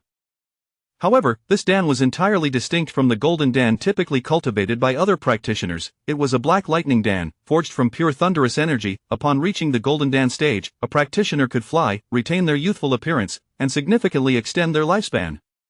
Yet, Lin Feng remained unaware of the differences between this lightning Dan and a true golden Dan. Lin Feng gradually opened his eyes, a flash of lightning gleaming in his gaze.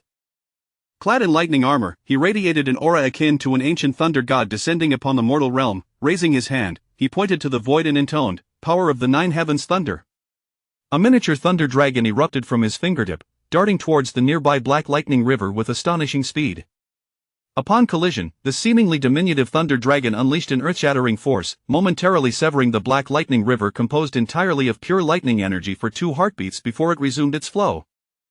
This spectacle was unwittingly witnessed by Kuei Niu, who had returned without their notice. Its eyes reflected a human-like astonishment and disbelief, while she, perched upon its back, nearly widened his eyes, clapping his hands in joy, exclaiming, "Big brother is amazing."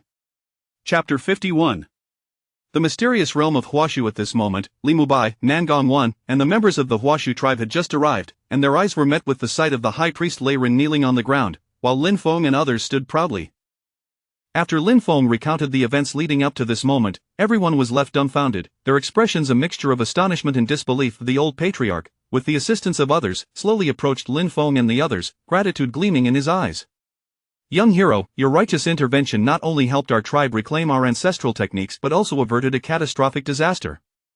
I am overwhelmed with gratitude and must pay my respects." Having said this, he prepared to bow deeply. Lin Feng, quick on his feet, caught the old patriarch and sincerely replied, "Patriarch, you honor me too much. We were merely fortunate to be at the right place at the right time. It was but a small effort." Hearing this, the old patriarch waved his hand repeatedly, his expression earnest. "Young hero, you are too modest. Earlier, I heard you were seeking a place rich in the power of thunder for your cultivation. The secret realm of our Huashu tribe lies within this thunder marsh, where the essence of lightning is most potent.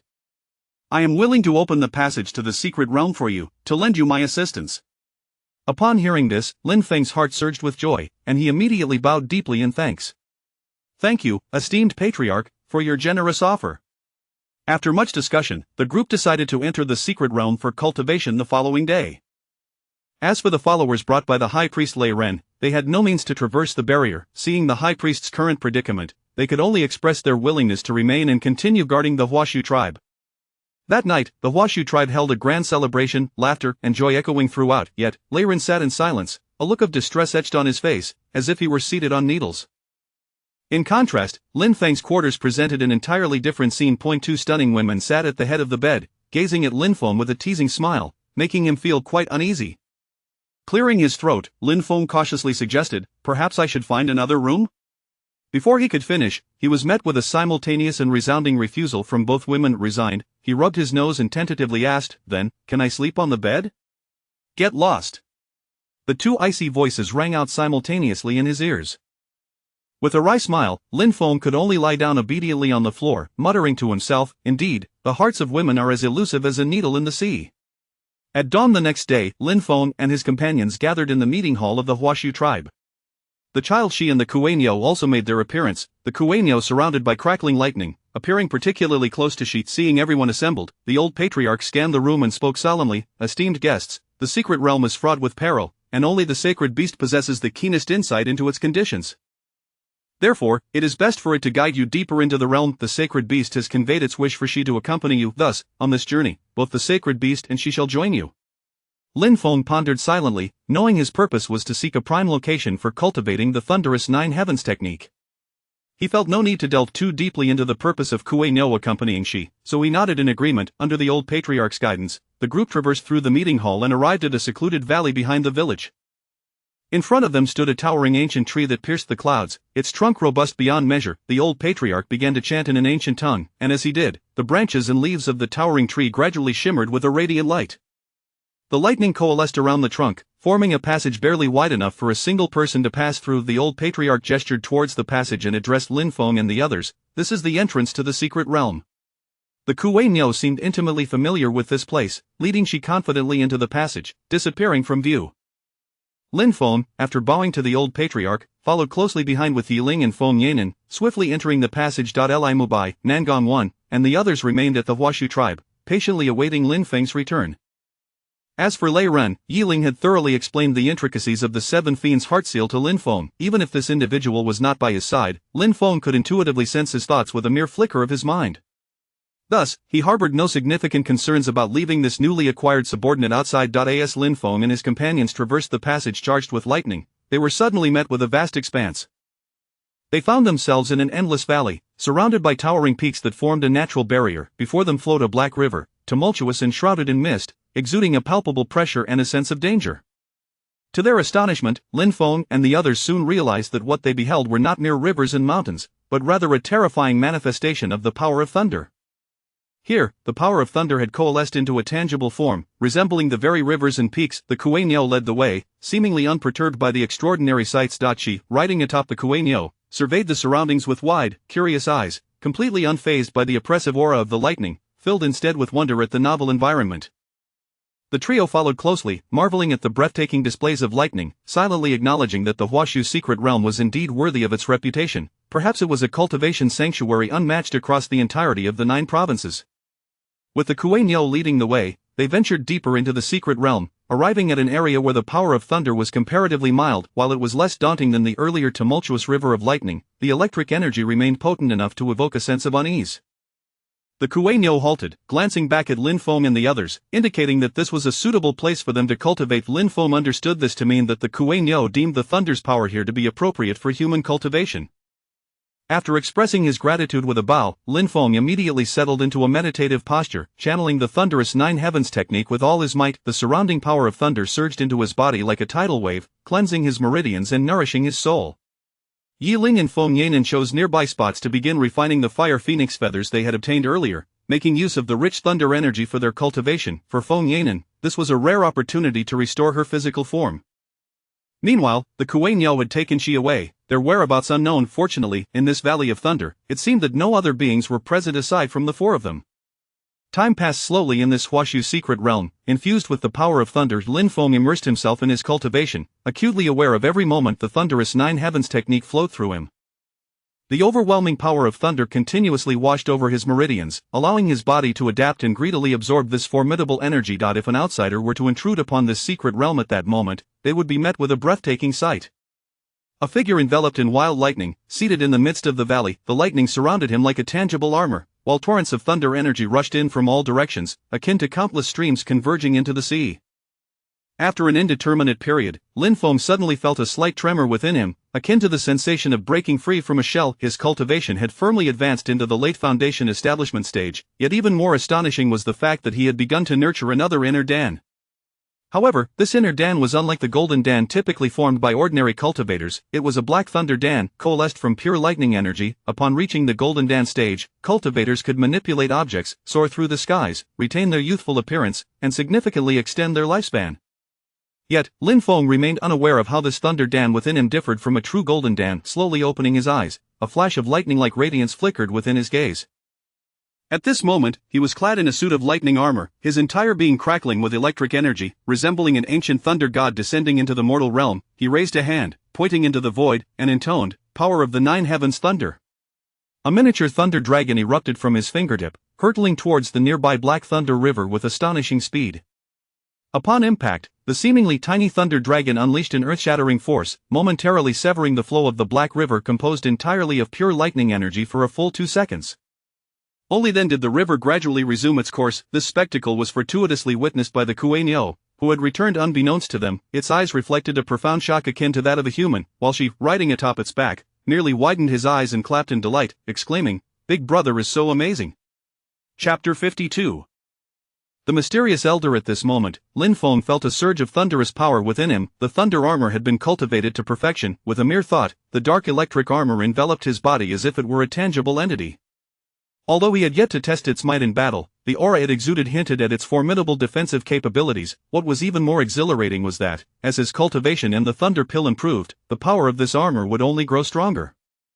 Should Lin Feng one day attain the realm of transcendence, this thunder armor might rival the legendary pseudo-immortal treasures. Moreover, his training in the power of the 9 heavens thunder had neared completion, thanks to the vast essence of thunder he had absorbed within the Huashu secret realm.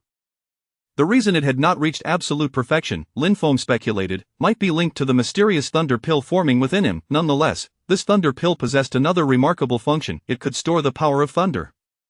Originally, the Nine Heavens thunder technique, which could emulate the might of heavenly thunder, was already astonishing, but the emergence of the thunder pill allowed Lin Feng to unleash the true power of heavenly thunder.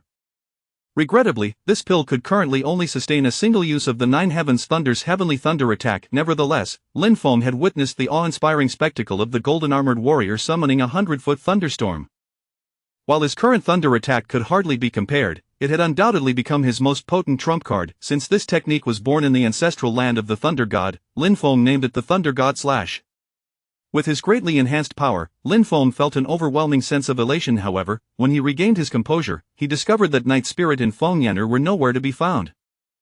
At that moment, he spotted Kuei Niu and the figure seated upon its back. She. "Can you find my companions?" Lin Feng hurriedly inquired of Kuei Niu. Kuei Niu nodded and exchanged a few words with She. After hearing this, she relayed to Lin Feng, "The sacred beast says that the two young ladies were initially here nearby refining something, but it seems there was a mishap during the process, and they subsequently vanished without a trace. However, Kuei Niu can lead us to their location." Upon hearing this, Lin Feng was instantly filled with anxiety.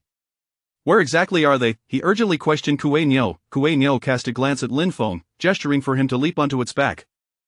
Following this, Kuei Niu let out a low rumble, and with lightning speed, it galloped forth. Along the way, Kuei Niu paused several times to sense the direction, ultimately bringing Lin Feng to the entrance of a cave. It lowered its head and emitted a series of calls towards the cave's mouth. "Big brother," she explained, "the sacred beast says that the two young ladies are right here. However, it seems there is something inside the cave that it greatly fears, thus it does not dare to venture in recklessly." Upon hearing that the two young ladies were trapped within, Lin Feng wasted no time and dashed into the cave.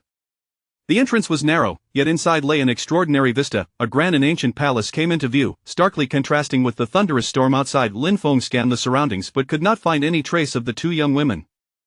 At that moment, an ancient and weathered voice resonated behind him. "How intriguing, truly intriguing. I did not expect that upon awakening from my slumber, I would encounter such interesting little fellows. One is the spirit of a divine artifact, another a true spirit body, and yet another, a lad harboring the seed of a divine artifact spirit. Ha ha." Lin Feng's senses heightened at the sound, and the thunder armor instantly enveloped him.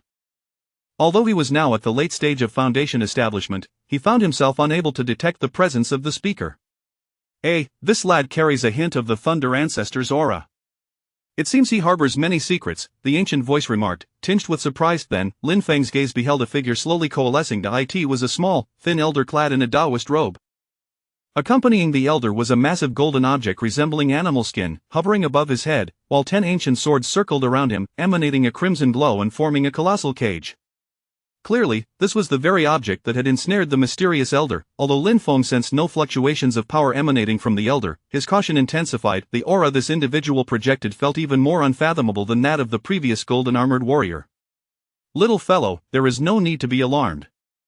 I harbor no ill intentions towards you," the elder said with a genial smile.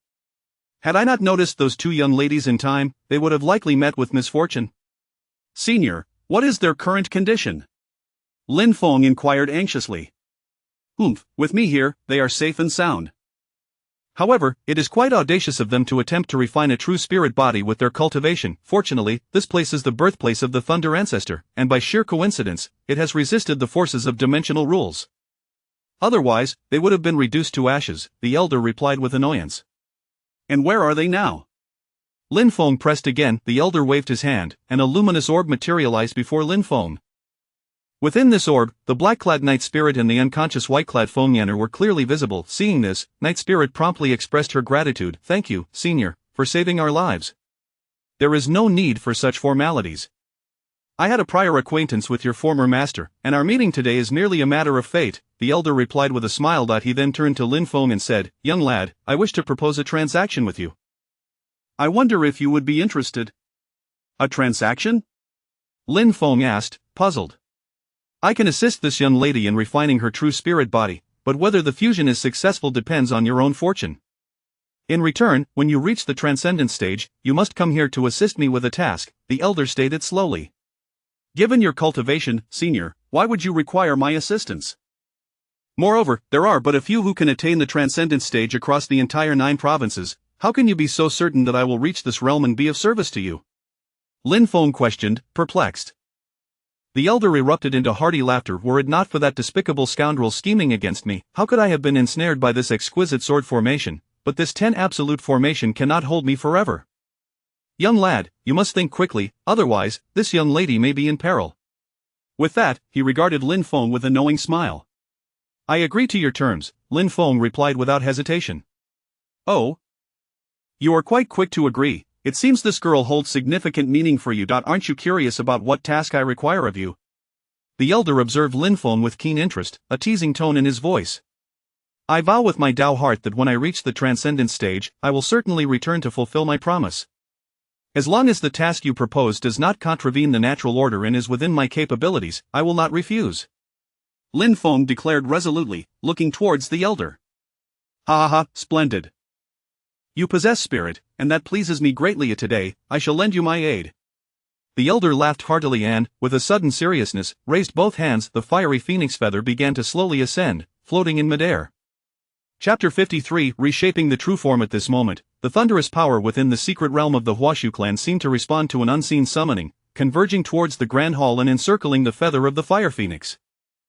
Outside the cave, the Shihi and Kuei-Nyo also sensed the extraordinary phenomena manifesting in this mystical domain. The Kuei-Nyo appeared to be exceedingly fearful, as she tenderly stroked the trembling creature while casting a gaze skyward, a flicker of inexplicable brilliance illuminating her eyes.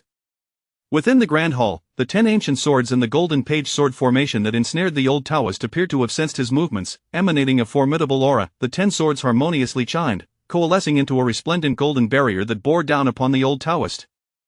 With a disdainful glance at the golden shield, his hair and beard billowed as a commanding presence surged forth. Humph, though I am ensnared in this place, you shall not hinder my manipulation of this meager celestial essence. With that, he pressed against the constraining golden barrier with one hand while the other deftly harnessed the gathering thunderous power, commencing the refinement of the fire phoenix feather suspended in the air. After a considerable duration, akin to the burning of half an incense stick, the color of the fire phoenix feather began to transform, as intricate black patterns gradually emerged upon its originally vibrant crimson plumage. The old Taoist bellowed, "Congeal!" In an instant, the feather, adorned with black markings, coalesced into a swirling orb of red and black that floated gently in the air. Upon completing this feat, the old Taoist appeared utterly drained, his spirit waning. Young one, the true spirit form has been refined. Whether it merges successfully now rests upon your fortuity. Do not forget your promise. As his words faded, the old Taoist's figure vanished from the Grand Hall, taking with him the immense golden page and the 10 ancient swords. The hall instantaneously reverted to its emptiness and silence, as if nothing had transpired. In that fleeting moment of the old Taoist's disappearance, the Kuei-Nyo outside the cave seemed to sense the vanishing aura that had instilled fear within it, letting out a relieved sigh. Meanwhile, Lin Feng and Yiling remained wholly absorbed in the refining process. While Yiling gently maneuvered the red and black orb, which the old Taoist had refined, towards the unconscious spirit body of Feng Yanner, then formed a hand seal to guide her ethereal essence into the orb. However, the orb seemed to possess consciousness of its own, erupting with arcs of lightning, vehemently resisting the entry of Feng Yanner's spirit. Quickly, Lin Feng, the newly refined true spirit form, has absorbed an excessive amount of thunderous power, resulting in a repulsive reaction against the spirit body. You must endeavor to direct this overflowing lightning energy while I simultaneously assist Feng Yanner's spirit in entering this true spirit form. Yiling exclaimed in alarm. Upon hearing her words, Lin Feng grasped her intention immediately. He activated his thunderous armor and rushed to the side of the orb, attempting to tame the frenzied lightning coursing above it. The moment Lin Feng made contact with the orb, the thunder essence within his body began to operate autonomously. The previously tumultuous lightning seemed to perceive a formidable adversary and sought to flee in every direction. Lin Feng, however, would not allow it to escape. Invoking the thunder movement technique, the once volatile lightning was swiftly subdued, settling down as it was gradually absorbed into his thunder essence. With the lightning power within the orb tamed, Yiling's guiding efforts became significantly easier. Before long, Feng Yanner's spirit body was fully enveloped within the orb. At this moment, Yiling exhaled a sigh of relief and spoke to Lin Feng. The reshaping of the true spirit form is inherently fraught with peril. To undergo such a transformation is akin to a rebirth through nirvana, yet, I did not anticipate that this little phoenix's bloodline would not be of the ordinary true phoenix lineage, making this process more arduous than expected. Fortunately, the phoenix feather has absorbed an immense amount of primordial thunderous energy. If successful, it will greatly benefit her. However, from here on, it will depend solely on her. Moreover, she has already absorbed the life essence of the fire phoenix, so the probability of successful fusion should be considerably heightened. Yiling appeared somewhat fatigued, observing Feng Yenner's true spirit form with a hint of dazedness. Lin Feng paused momentarily, suspecting what weighed on Yiling's mind.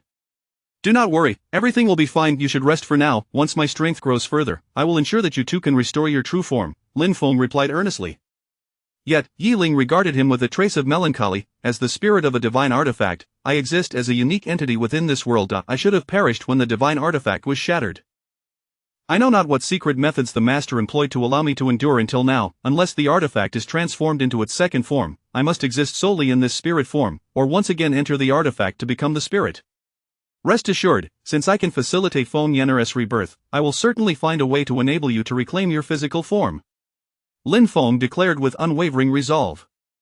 Yiling gazed at him, gratitude flickering in her eyes. I have lingered outside for far too long, I must return to your body. With that, she transformed into an ethereal wisp and vanished into Lin Feng's consciousness. Lin Feng promptly settled into a meditative position, awaiting the fusion of the true spirit form. As time passed, the previously tranquil orb began to exhibit signs of change. Lin Feng quickly rose to investigate. He observed that the shimmering light surrounding the orb gradually dissipated, revealing a pristine human shape emerging within. Upon witnessing this sight, Lin Feng could not help but bleed from his nose. Before him stood a form identical to Feng Yenner's spirit, albeit without a stitch of clothing. Feng Yenner slowly opened her eyes, meeting Lin Feng's gaze, which was fixed upon her with an intensity that sparked her curiosity. What's the matter? Do you not recognize me? Has my appearance changed? She inquired, casting a glance at her own form. At that moment, an earth-shattering scream resonated throughout the grand hall, startling even the Kuei-Nyo and she at the cave entrance, their faces adorned with bewilderment. Feng Yenner bellowed, "You pervert, turn around this instant!" After a brief moment, Lin Feng noticed that the rustling behind him had ceased. Unable to contain his curiosity, he asked, "Are you all right now?"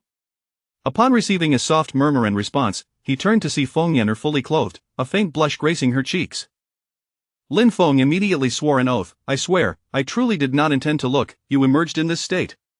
Feng Yenner shot him an incredulous glare. After a moment, as if recalling something, she addressed Lin Feng, "By the way, where is Yiling?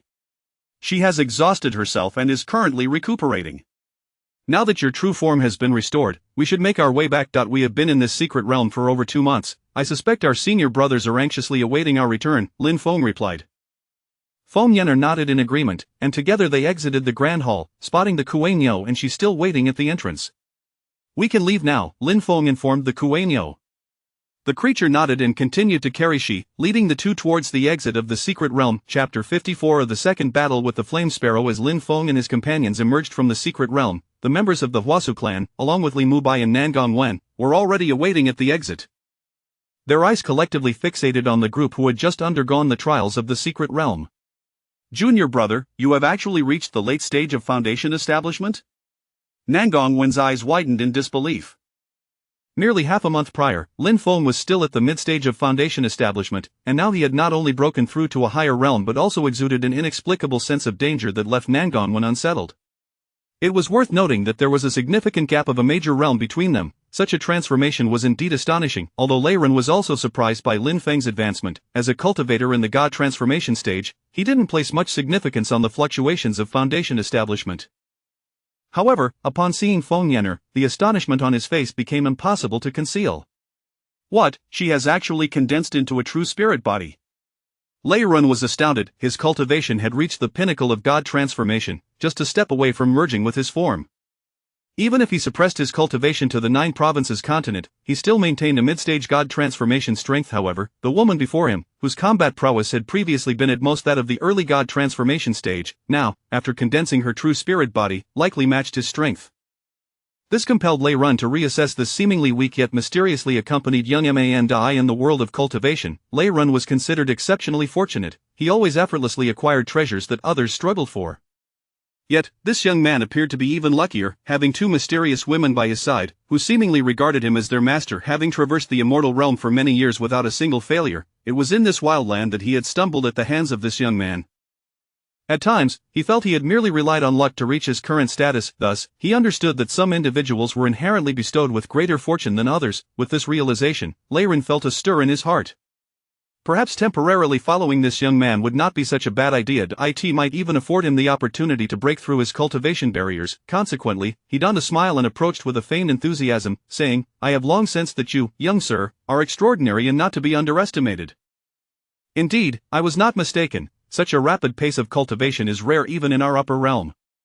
Lin Feng was unsure of what this fellow was scheming, but since he had said so, he decided to play along and offer him a way out. "Rest assured, little Lei, follow me, and I guarantee you will feast." Lei Ren silently cursed, deeming this person the most shameless he had ever encountered. Nevertheless, he concealed his true feelings and quickly responded with a smile. "Congratulations, young hero, it appears that this expedition into the secret realm has yielded significant rewards. The burden in my heart has at last been alleviated," the old clan leader remarked, gazing deeply at Lin Feng. "Thank you, esteemed clan leader, for your support." "Indeed, I have encountered considerable fortune within the secret realm," Lin Feng replied with a respectful gesture, his tone filled with gratitude. "If there is ever a need for my assistance in the future, please do not hesitate to command me." Lin Feng's words were heartfelt. Had it not been for his training in the Huasu clan's secret realm, how could he have cultivated the thunderous Nine Heavens technique to such a level, let alone the thunder pill that had coalesced within him? The young hero is too modest. "Although my Huasu clan resides in seclusion in the Thunder Marsh, indifferent to worldly affairs, we have still faced calamities." The old clan leader gazed towards the secret realm, seemingly lost in thought. This young hero's transmission of the cultivation method may indeed be a stroke of destiny. "Clan leader, while it is indeed vital to harbor benevolence, one must also possess the ability to protect one's kin," Lin Feng advised. "A man is innocent, yet possessing treasure may invite calamity. Thus, the clan leader ought to prepare in advance. Compassionate heart, thunderous means." The old clan leader laughed heartily upon hearing this. "What you say is indeed true. It appears our clan truly requires some changes." At this moment, Li Mubai stepped forward. "Junior brother, since matters here have come to a close, we should set forth back to the Qingyang sect. We have been out for quite some time, and the grand competition in the Zhuli imperial capital is fast approaching." Lin Feng nodded in agreement, and thus the group bid farewell to the members of the Huasu clan.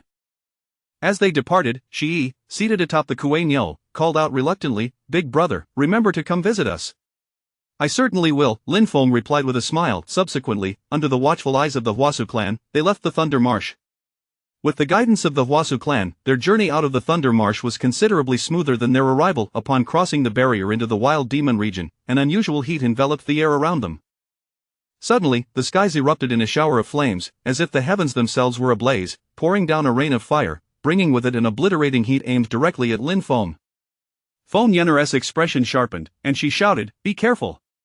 Her form darted like the wind, and in an instant, she stood before Lin Feng, her white dress billowing in the breeze, effortlessly absorbing the torrent of fiery rain. Lin Feng looked up to behold a colossal avian creature blotting out the sun above, a magnificent flame sparrow, the very owner of the fiery feathers from earlier. Its body bore remnants of charred marks, and its blazing eyes seemed capable of spewing flames as it glared furiously at Lin Feng. "Ah, there exists a flame sparrow of ancient golden crow bloodline here. What an excellent choice for a mount," Lei Ren observed with keen interest. In the chaotic star domain, such a divine beast would undoubtedly incite frenzied competition among numerous clans. Though the flame sparrow could not speak, it possessed considerable intelligence. Upon hearing Lei Ren's words, its anger intensified. With a mighty cry, it unleashed 3 blazing feathers that shot toward Lei Ren like meteors. At this sight, Lei Ren's expression shifted drastically. The mists of the Wild Demon region naturally suppressed the spiritual energy of cultivators. Currently, he could only be considered at the nascent soul stage, and with his old injuries unhealed, compounded by the mist suppression, his strength had significantly diminished.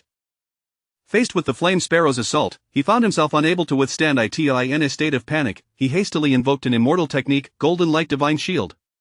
A golden shield materialized, but it merely held against the fiery feathers for a fleeting moment before shattering explosively. Seizing that brief moment of protection, Lei Ren hastily evaded, yet he was still singed by the scorching heat, leaving half of his hair and eyebrows charred, presenting a rather disheveled appearance. The flame sparrow, witnessing its fire feathers evaded by this human, displayed a flicker of surprise in its eyes. However, Feng Yenner offered it little time for contemplation. With a swift motion, she transformed into a massive phoenix, rivaling the size of the flame sparrow, and confronted it.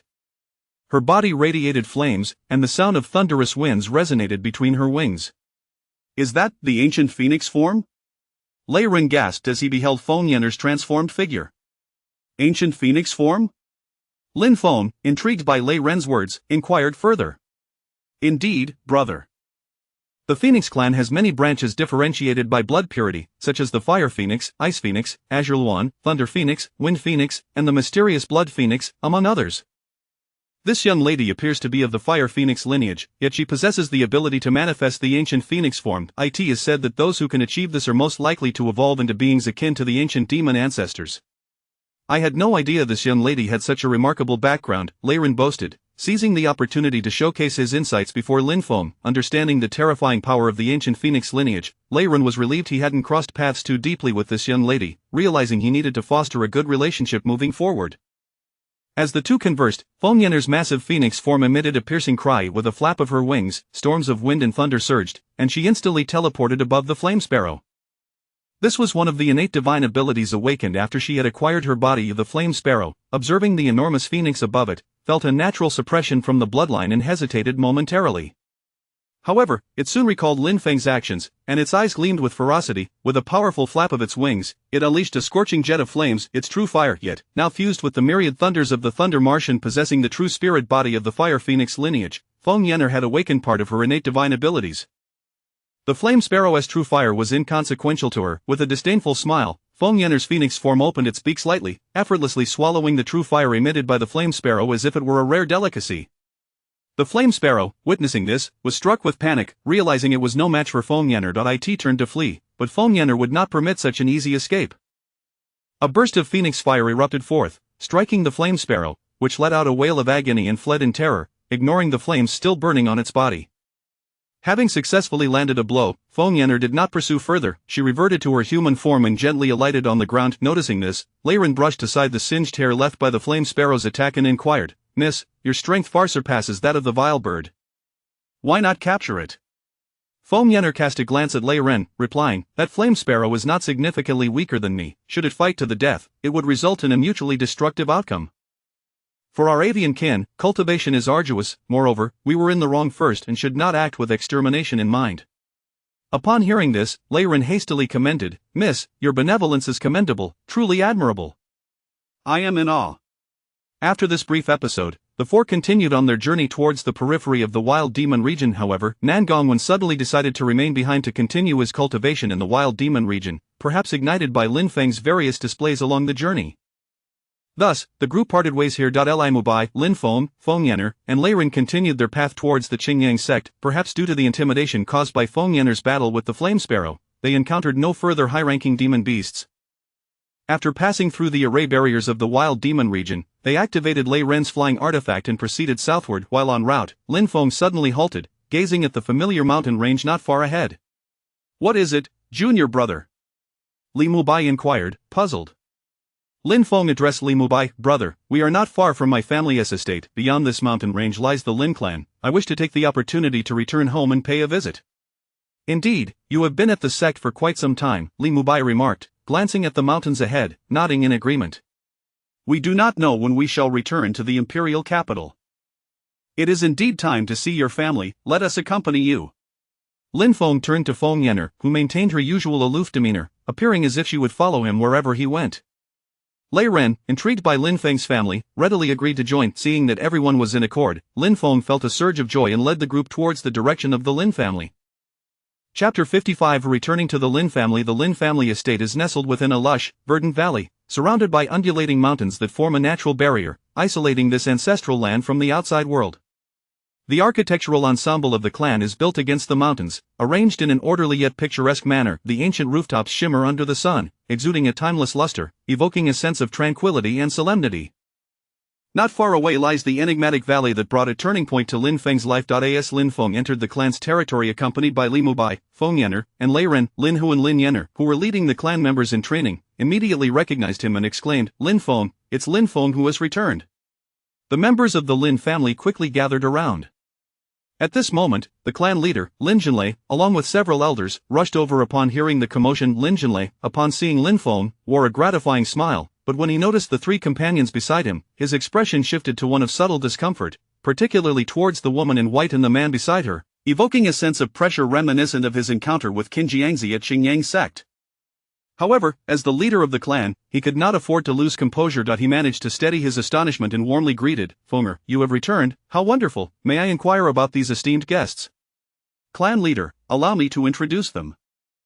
This is my fifth senior brother, Li Mubai, this young lady is Feng Yanner, and this is the esteemed Lei Ren. Lin Feng introduced each of them in turn. Lin Jinlei cordially shook hands with everyone, expressing his gratitude for their care towards Lin Feng.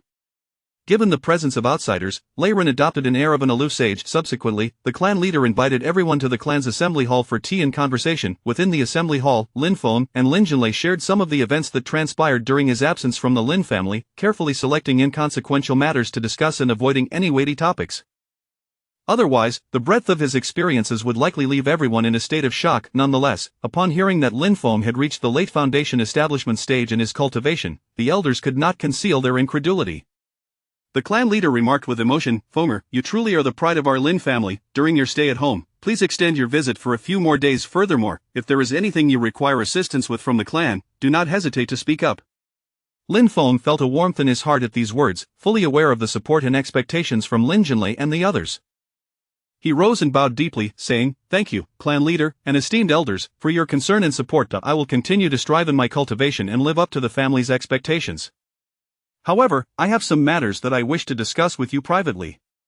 Recognizing Lin Feng's need for a private conversation with Lin Jinlei, the others tactfully suggested taking a stroll around the vicinity of the Lin family estate.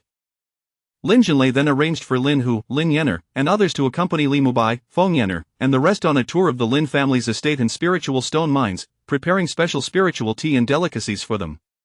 Feng Yanner and Lin Yanner, sharing similar names, surprisingly found themselves in delightful conversation, with Lin Yanner recounting amusing anecdotes from Lin Feng's childhood, eliciting bursts of laughter between them.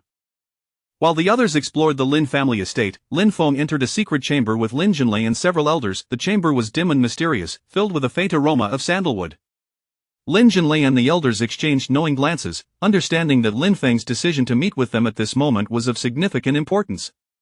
"Speak your mind, Fenger," Lin Jinlei said solemnly. Lin Feng nodded and retrieved an object from his bosom. It was a magical artifact that glimmered with a soft light. "Clan leader, esteemed elders, this is an ancient blueprint I fortuitously acquired during my recent trials. According to its records, I had someone craft several types of magical artifacts based on it. This one is Cloud Type 1, capable of delivering an attack equivalent to a late Foundation establishment strike, and it is reusable. There is also a more powerful Cloud Type 2, equivalent to a Golden Core attack." As Lin Feng's words echoed in the chamber, an overwhelming silence enveloped the room. The third elder, Lin Tianming, examined Cloud Type 1 with disbelief etched on his face. He scrutinized the artifact repeatedly, his eyes alight with astonishment and joy. "This is simply extraordinary. If our Lin family possesses such a treasure, we will undoubtedly ascend to new heights," Lin Tianming exclaimed excitedly. Lin Jinlei and the other elders nodded in agreement, fully aware of the artifact's immense value. This was not merely a potent offensive tool, it represented a beacon of hope for the Lin family's resurgence. Witnessing the fervor in their expressions, Lin Feng felt a surge of reassurance in his heart. He knew that if this plan could be executed as envisioned, he would undoubtedly possess a formidable trump card in this realm.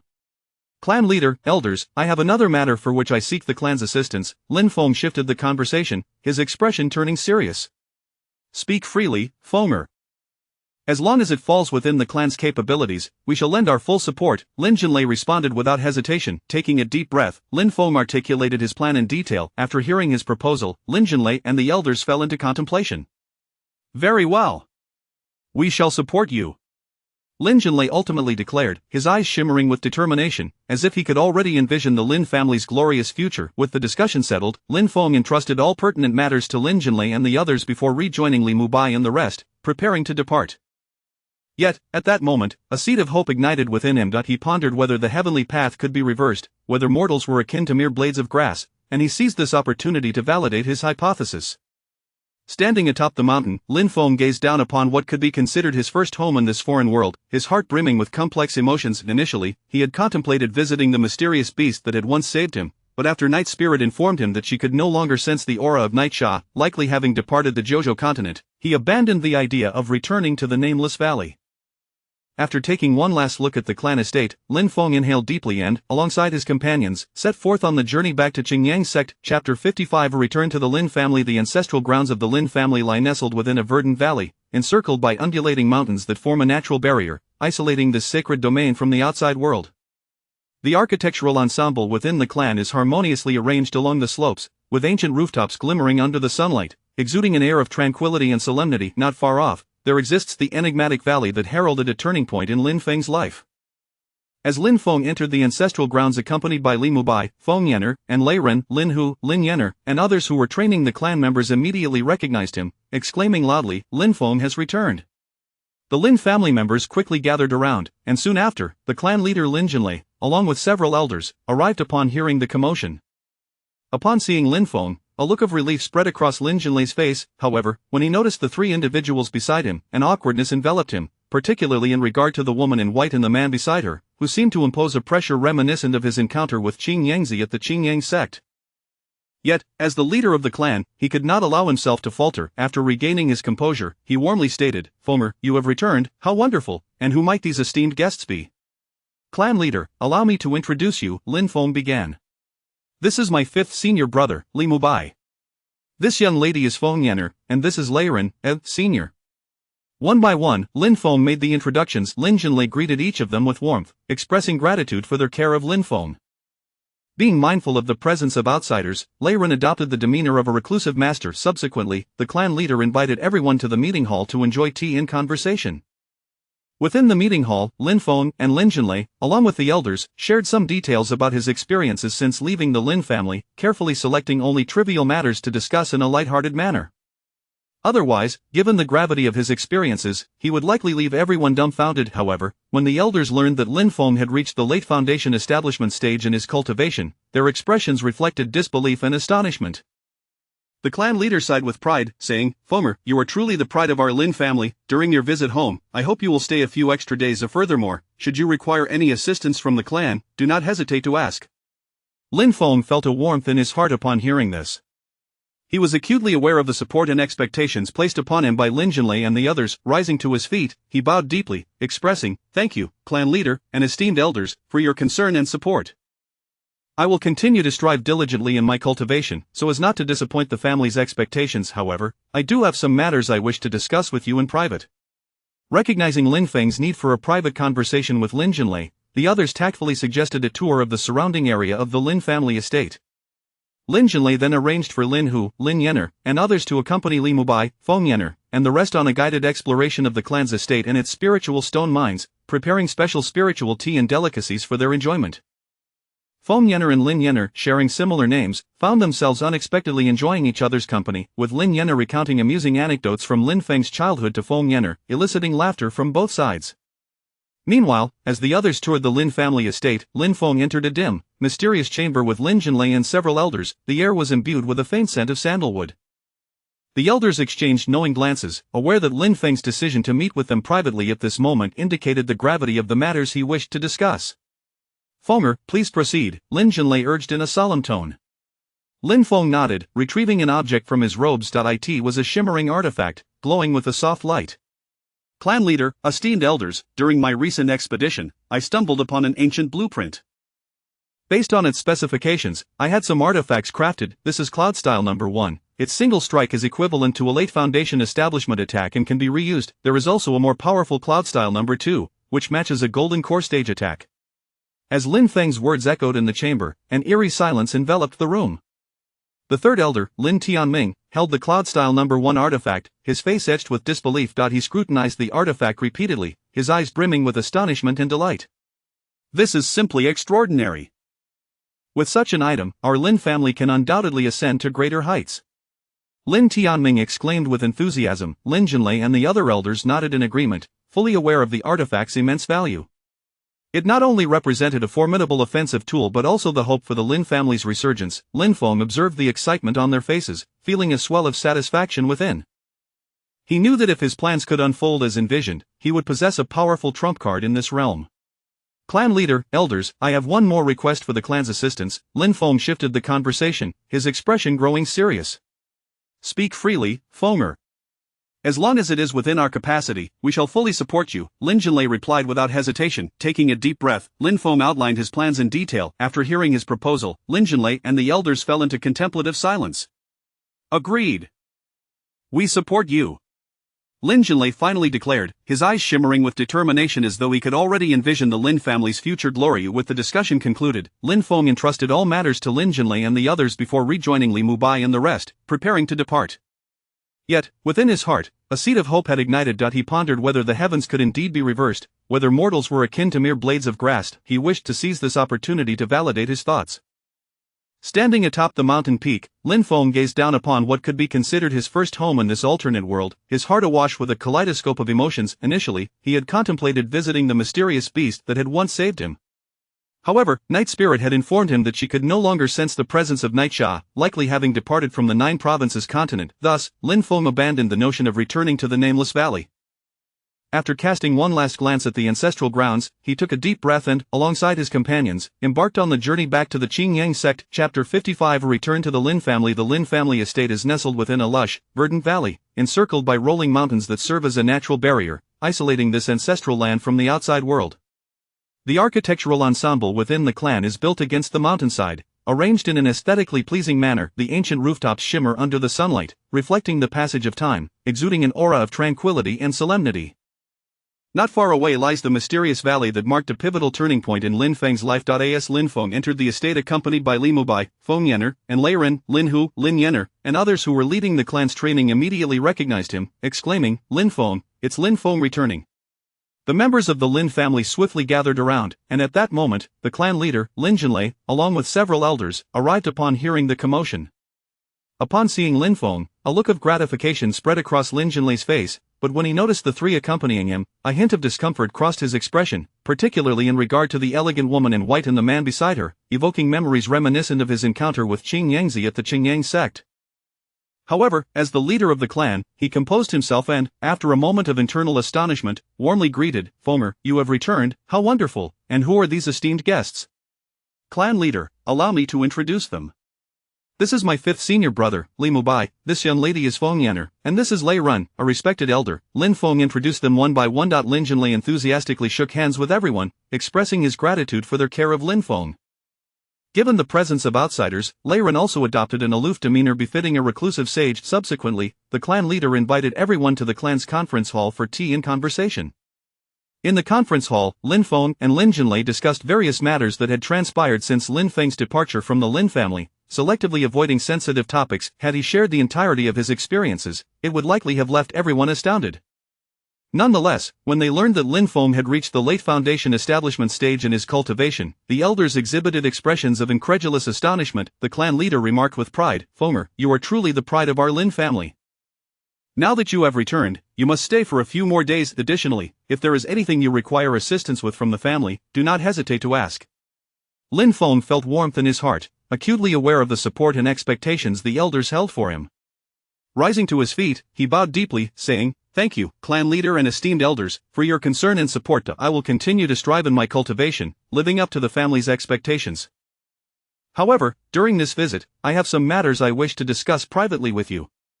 Noticing Lin Feng's intent to converse privately with Lin Jinlei, the others discerned the hint and suggested they take the opportunity to explore the vicinity of the Lin family estate. Lin Jinlei then arranged for Lin Hu, Lin Yanner, and others to accompany Li Mubai, Feng Yanner, and the rest on a tour of the clan's estate and spirit stone mines, preparing special spirit tea and delicacies for them. Interestingly, given the similarity in their names, Feng Yanner and Lin Yanner found themselves unexpectedly getting along splendidly. Lin Yanner recounted amusing stories from Lin Feng's childhood to Feng Yanner, and their laughter echoed throughout the estate. Meanwhile, Lin Feng, accompanied by Lin Jinlei and several elders, entered a dimly lit and mysterious secret chamber. The air was imbued with a faint scent of sandalwood. Lin Jinlei and the elders exchanged glances, aware that Lin Feng's decision to meet with them at this moment signified the gravity of what he was about to reveal. "Speak freely, Fenger," Lin Jinlei urged in a solemn tone. Lin Feng nodded, retrieving an object from his robes. It was a magical artifact that emanated a gentle glow. "Clan leader, esteemed elders, this is an ancient blueprint I fortuitously acquired during my recent training journey. Following its instructions, I had several magical artifacts crafted. This one is the Yunsher No. 1, capable of delivering an attack equivalent to a late Foundation establishment stage strike, and it is reusable. Furthermore, there is the more potent Yunsher No. 2, which matches the power of a golden core stage attack." As Lin Feng's words echoed in the chamber, an oppressive silence ensued. The third elder, Lin Tianming, examined the Yunsher No. 1 with a look of disbelief. He scrutinized the artifact repeatedly, his eyes filled with shock and elation. This is truly astonishing. If our Lin family possesses such an item, we will undoubtedly ascend to greater heights. Lin Tianming exclaimed excitedly. Lin Jinlei and the other elders nodded in agreement, fully aware of the artifact's significance. It represented not merely a formidable weapon but also a beacon of hope for the Lin family's resurgence. Observing the excitement on their faces, Lin Feng felt a wave of satisfaction wash over him. He understood that if this plan could unfold as he envisioned, he would undoubtedly possess a powerful trump card in this realm. Clan leader, elders, I have another matter for which I seek the family's assistance. Lin Feng shifted the topic, his expression growing grave. Speak, Fenger. As long as it is within our means, we will fully support you, Lin Jinlei responded without hesitation. Taking a deep breath, Lin Feng elaborated on his plan. After hearing his proposal, Lin Jinlei and the elders fell into deep contemplation. Very well. We will support you. Lin Jinlei finally declared, his eyes shimmering with resolute determination, as if he could already envision the Lin family's glorious future. With the discussion concluded, Lin Feng entrusted all necessary matters to Lin Jinlei and the others before reuniting with Li Mubai and the rest to prepare for their departure. Yet, at that moment, his heart ignited with the seed of hope. He pondered whether the heavenly Tao could indeed be reversed, whether mortals were merely as inconsequential as grass. He intended to seize this opportunity to validate his thoughts. Standing atop the mountain peak, Lin Feng gazed down upon the land that represented his first home in this foreign world, his heart awash with a myriad of emotions. Previously, he had wished to catch a glimpse of the mysterious beast that had once saved him, but Night Spirit had informed him that she could no longer sense Nightsha's presence, likely having departed from the Jojo continent. Thus, Lin Feng abandoned the idea of revisiting the unnamed valley. After taking one last look at the ancestral land, he inhaled deeply and joined his companions on the journey back to the Qingyang sect. Chapter 56, The Art of Startling the Mind. Upon returning to the Qingyang sect and ensuring that Lei Ren and Feng Yan'er were settled in their cave dwelling, Lin Feng hastened towards the grand hall where Qin Yangzi resided. However, he soon discovered that Qin Yangzi was not present. A disciple left behind informed him that the revered ancestor had been invited out for several days. A slight sense of frustration welled up within Lin Feng, and with nothing pressing to attend to, he resolved to visit his fourth senior brother, Morong Yun, to ascertain his situation. Yet, upon inquiry, he found that Morong Yun was also absent, which left Lin Feng feeling somewhat disheartened. Fortunately, Morong Yun had left a letter for him. As Lin Feng unfolded the note, the familiar handwriting of his senior brother came into view. Junior brother, I have heard that the auction in the Jolie Imperial capital is showcasing a remarkably rare item for crafting weapons, which is of great importance to my endeavors. Therefore, I have taken the initiative to proceed ahead. We shall meet again in the Imperial capital. A smile crept onto Lin Feng's lips. This fellow had ventured off on his own. His fourth senior brother was always full of surprises. As he carefully read the contents of the letter, he learned that Morong Yun had successfully forged hundreds of bullets, 20 of the Yun Type 2, and 5 of the Super 2, even managing to create a Type 3 cannon along with 30 bombs. The power of the Type 3 was indeed formidable, but the most crucial aspect was its capability for long-range aerial bombardment. This was undoubtedly an exceptional weapon against flying magical artifacts. Considering that the cost of a single shell was considerably less than that of a flying artifact, and that targets in the air were akin to live targets, Lin Feng's eyes sparkled with excitement at the thought. The long-range capability of the Type 3 cannon would surely become a trump card in his future battles. Imagining the expensive flying artifacts being reduced to dust under the cannon's assault filled him with an indescribable thrill. Lin Feng carefully stored away the items left by Morong Yun in his storage bag. With his imminent journey to the imperial capital, he assessed the means at his disposal. The current power of his handguns had become rather ineffective, while ordinary grenades might pose a threat to those of initial golden core strength. Although the Type 3 cannon could rival the might of a mid-golden core strike, its setup time was too lengthy to be practical in combat. Thus, the only viable options remaining were the 5 Super 2 grenades. If utilized properly, even formidable mid-golden core practitioners could find themselves at a disadvantage. Having concluded his reflections, Lin Feng packed his belongings and hastened back to his cave dwelling. He needed to familiarize himself with these new weapons as swiftly as possible, particularly the operation of the Type 3 cannon. He was convinced that mastering these weapons would significantly bolster his combat capabilities in the future. Just as Lin Feng reached the entrance of his cave, he spotted Duan Shiqing engaged in lively conversation with Lei Ren. Upon hearing that his junior brother had returned from the Leizhe region, Duan Shiqing had come specifically to check on him. With a smile, he greeted, "Junior brother." Lin Feng hurriedly returned the greeting, "Senior brother, my apologies. I went to seek our master but found him absent, so I visited fourth senior brother's cave instead. I regret not having the chance to meet you earlier." "No need for such formality, junior brother," Duan Shiqing waved his hand dismissively. "I was just enjoying a pleasant conversation with Taoist Lei." I came to inform you that our master, having been invited by the emperor, has already departed for the imperial capital. He specifically instructed me to let you know that he will meet you there. Additionally, I have something to give you. With that, Duan Shiqing produced a scroll of techniques. Given that you will likely attend the upcoming newcomer competition in the imperial capital, I wish to present you with this. The Qingyang Divine Decision places emphasis on spiritual cultivation, and while you may not be able to master it immediately, this technique known as the Startling Mind Technique is one I devised over the years based on the Qingyang Divine Decision. It does not require a foundation in the Divine Decision and is relatively simple to cultivate. In combat, it allows one to launch a sudden spiritual attack on an opponent's sea of consciousness, causing them to momentarily lose focus. Consider it a small gift from me. Duan Shiqing tossed the scroll to Lin Feng before turning to leave. Lei Ren, witnessing this, widened his eyes and exclaimed, "A spiritual attack technique, this is a remarkable gift. Is this technique truly that rare?" Lin Feng inquired, puzzled. Rare? It is exceedingly uncommon. Lei Ren lamented. Techniques for cultivating spiritual power have long been considered the secrets of certain sections even in the chaotic star domain. They are quite scarce. The stronger a cultivator's spiritual power, the greater the amount of spiritual energy they can wield simultaneously. This technique is particularly vital for weapon and pill refiners. Generally, cultivators who train their spiritual power are capable of challenging foes of higher levels. The Startling Mind Technique is even more precious.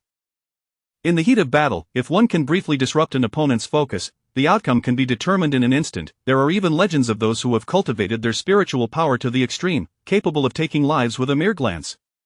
Although your senior brother is only at the mid-Yuan stage, if he were to face me, I would not have complete confidence in my victory. Upon hearing Lei Ren's words, Lin Feng finally comprehended that his unassuming senior brother was, in fact, an exceptionally formidable presence. Moreover, the Startling Mind Technique gifted to him was indeed a monumental boon. If wielded skillfully, it would undoubtedly become one of his greatest trump cards. Now I see, Lin Feng murmured to himself, his heart brimming with anticipation for his forthcoming journey to the imperial capital. Meanwhile, Lei Ren silently reflected that he had initially thought the Zhozhou continent to be a wasteland, only to discover that it was teeming with hidden talents. His descent to this realm promised to be an eye-opening experience. After exchanging pleasantries with Feng Yan'er and Lei Ren, Lin Feng expressed his intention to familiarize himself with the Startling Mind Technique before seeking a secluded spot near his cave to set up a barrier. He began to study the operational methods of the Type 3 cannon, wishing to keep the secrets of this firearm concealed until mass production began. He meticulously perused the manual left by Morong Yun, mastering the simulation of firing and adjusting angles and force until he could accurately strike his target.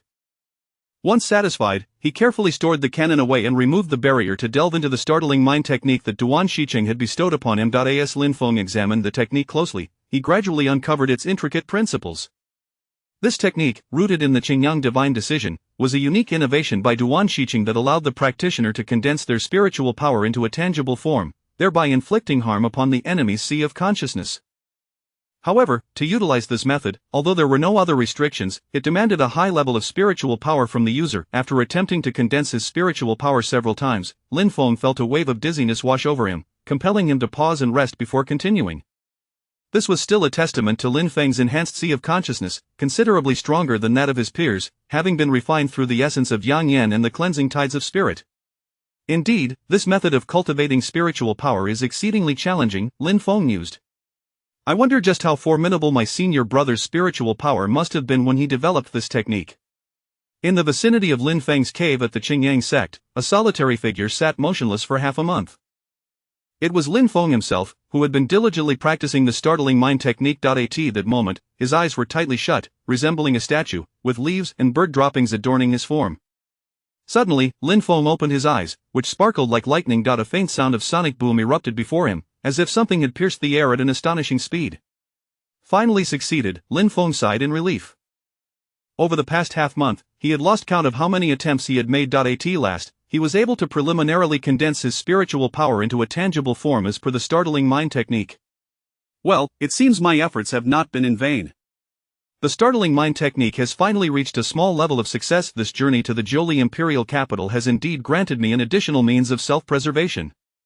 Having tidied up, Lin Feng began to return to his cave, only to find that Lei Ren had already been waiting outside. Senior brother Duan Shiqing came by 3 days ago. He saw you were in the midst of training and did not wish to disturb you. He merely asked me to relay a message upon your return. Make sure to visit him at the Grand Hall on Xingyang Peak. Chapter 57. The person of Gu Xian, the cave dwelling of Lin Feng, was not particularly distant from the grand hall of Qingyang Peak. As he pondered the reason behind his elder brother's summons, he found himself standing outside the hall. The moment Duan Shiqing spotted Lin Feng, he broke into a hearty smile and remarked to Gu Xian, who was beside him in a flowing azure scholar's robe, "Look, junior brother, just as we mentioned Chow Chow, he has indeed arrived."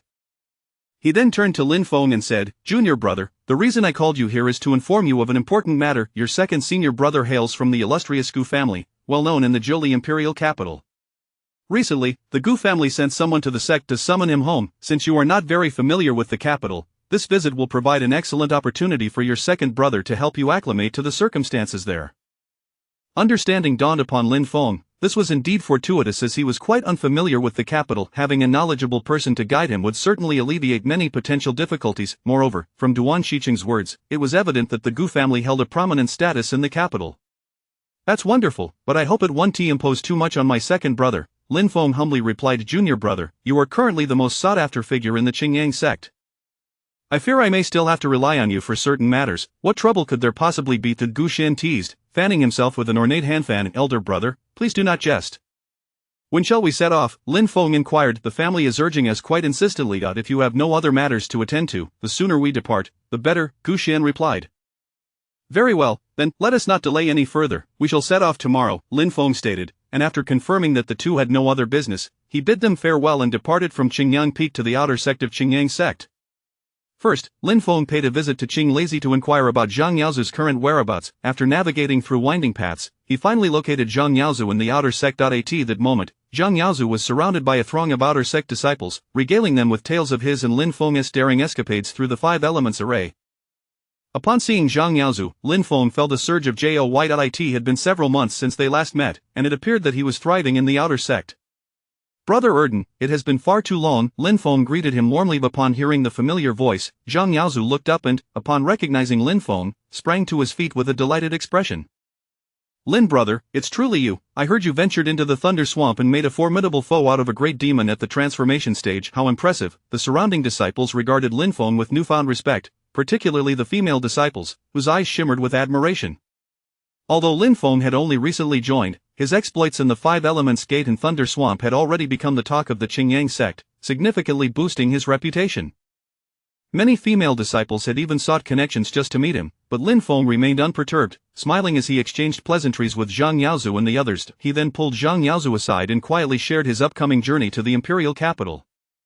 "Wonderful, at long last, we are heading to the capital. To be honest, I've lived in this eastern region for so many years and have never visited the capital. This will be a splendid opportunity."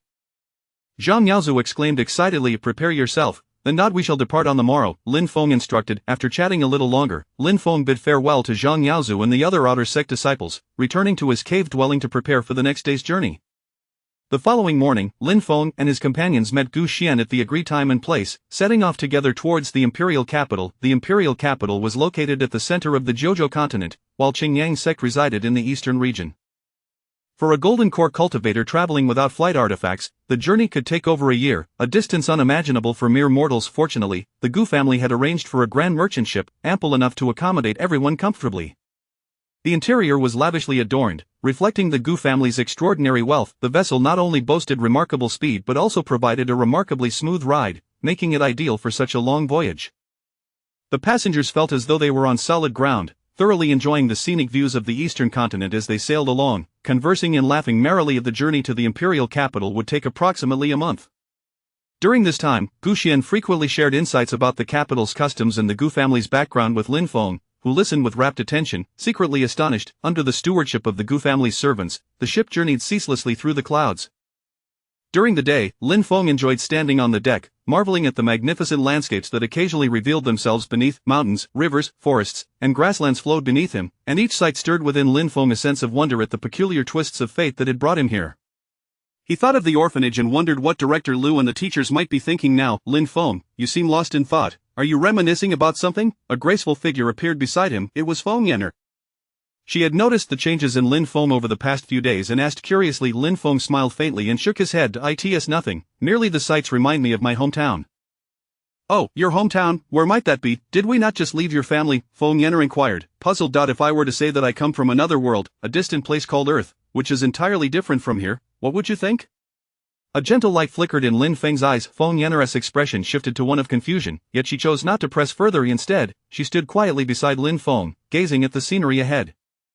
Time flew by, and before long, nearly half a month had passed in their voyage. During this time, Zhang Yaozu, Lei Ren, and Gu Xian had grown more familiar with one another. Lei Ren, embodying the demeanor of a recluse, occasionally offered guidance on Zhang Yaozu's cultivation, which further solidified Zhang Yaozu's determination to closely follow Lin Feng, whom he regarded as a prodigious talent. As a member of the Gu family, Gu Xian possessed extensive knowledge of the imperial capital. In his spare moments, he would often regale Lin Feng and the others with fascinating anecdotes about the capital, filling Lin Feng with eager anticipation for their impending arrival. The ship's navigation and maintenance were managed by the Gu family's servants. Aside from familiarizing himself with the bewildering technique, Lin Feng occasionally engaged in light-hearted conversations with Feng Yanner on the deck. However, the only concern weighing on Lin Feng's mind was the continued slumber of Yi Ling within his consciousness, showing no signs of awakening. At this juncture, Lin Feng resolved that upon reaching the capital and meeting Qin Jiangzi, he would disclose everything regarding Yi Ling and seek any information on restoring the spirit's true form. One day, as the sun rose once more, the ship approached the vicinity of the imperial capital. From the deck, the imposing walls and grand gates of the capital came into view, exuding an ancient and solemn aura that evoked reverence.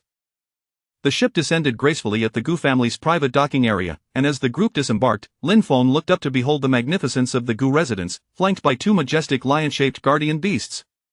The Gu family servants had long awaited their return and greeted them with respectful bows. Junior brother Lin, welcome to the Gu family. Gu Xian smiled as he addressed Lin Feng.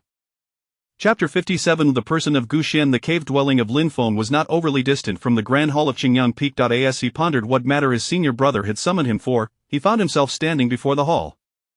Upon spotting Lin Feng, Duan Shiqing immediately broke into a hearty smile and remarked to Gu Xian, who was clad in a blue scholar's robe, "You see, junior brother, just as we spoke of Cao Cao, he has arrived." Turning to Lin Feng, he continued, "I have called you here to convey an important matter. Your second senior brother hails from the illustrious Gu family, renowned in the imperial capital of Zhou. Recently, the Gu family sent someone to the sect, requesting him to return home. Since you are not particularly familiar with the capital, this journey will afford you the opportunity to become acquainted with the area under your second senior brother's guidance." Understanding this, Lin Feng thought it to be a fortuitous development, as he was indeed unfamiliar with the imperial capital. Having someone well-versed in the locale accompany him would undoubtedly alleviate many potential inconveniences. Moreover, from Duan Shiqing's words, it seemed that the Gu family held a significant status in the capital. "That sounds splendid, but I hope it will not burden my second senior brother too much," Lin Feng modestly replied. "My junior brother is currently one of the most sought-after figures in Xingyang sect. I fear I may still require your assistance," Gu Xian jested, fanning himself with a folding fan. "Please do not jest at my expense, brother. When shall we depart?" Lin Feng inquired. "The urgency from home is quite pressing. If you have no other matters, the sooner, the better," Gu Xian replied. "Very well, let us not delay. We shall set off tomorrow," Lin Feng said after confirming that neither of the two had any further matters to discuss, and he took his leave from Qingyang Peak, heading towards the outer gate of Qingyang sect. First, Lin Feng paid a visit to Qing Lazy to ascertain the whereabouts of Zhang Yaozu. After winding through the paths, he finally located Zhang Yaozu among a throng of outer disciples, who were surrounding him like stars around the moon, eagerly recounting tales of their heroic adventures through the five elements array alongside Lin Feng. Upon seeing Zhang Yaozu, Lin Feng felt a surge of joy. It had been a few months since their last encounter, and it appeared that he was thriving in the outer sect. Dan, it has been a long time." Lin Feng greeted him warmly. Hearing that somewhat familiar voice, Zhang Yaozu immediately looked up, and upon recognizing Lin Feng, he leapt to his feet, his face lighting up with a delighted smile. "Lin brother, is it truly you? I heard you ventured into the Thunder Marsh and made a formidable demon suffer a great loss at your hands. How impressive." The surrounding disciples, upon learning that he was the legendary new disciple of the sect leader, regarded Lin Feng with newfound respect. Particularly the female disciples, whose gazes were tinged with admiration. Despite his relatively short tenure in the sect, Lin Feng's exploits in the Five Elements Gate and Thunder Marsh had already become the talk of the town, elevating his status significantly. Many female disciples even sought connections just to catch a glimpse of him. However, Lin Feng remained indifferent to this attention, smiling as he exchanged pleasantries with Zhang Yaozu and the others before pulling Zhang Yaozu aside to quietly inform him of his impending journey to the capital. "Wonderful!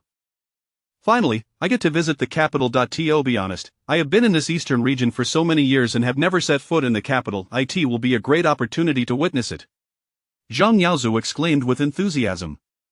Then prepare yourself. We shall depart promptly tomorrow, Lin Feng instructed. After chatting for a while longer, Lin Feng bid farewell to Zhang Yaozu and the other outer disciples, returning to his cave dwelling to prepare for the journey the next day. Early the following morning, Lin Feng and his companions met with Gu Xian as agreed, setting off together towards the imperial capital. The capital lay at the heart of the Zhouzhou continent, while Qingyang sect was situated in the eastern part.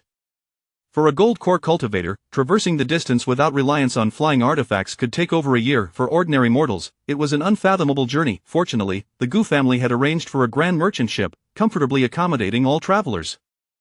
The opulence of the ship's interior subtly showcased the Gu family's extraordinary wealth. Not only was the vessel swift, but it also glided smoothly, making it ideal for long-distance travel. The experience aboard felt almost indistinguishable from being on solid ground.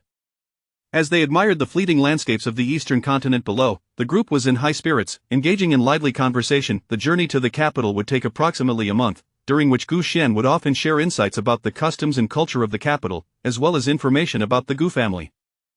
Lin Feng listened intently, finding himself increasingly impressed. Under the deft navigation of the Gu family crew, the ship traversed the clouds day and night. During the daytime, Lin Feng enjoyed standing on the deck, marveling at the breathtaking scenery that occasionally peeked through the clouds below. Mountains, rivers, forests, and grasslands, all flowing beneath him.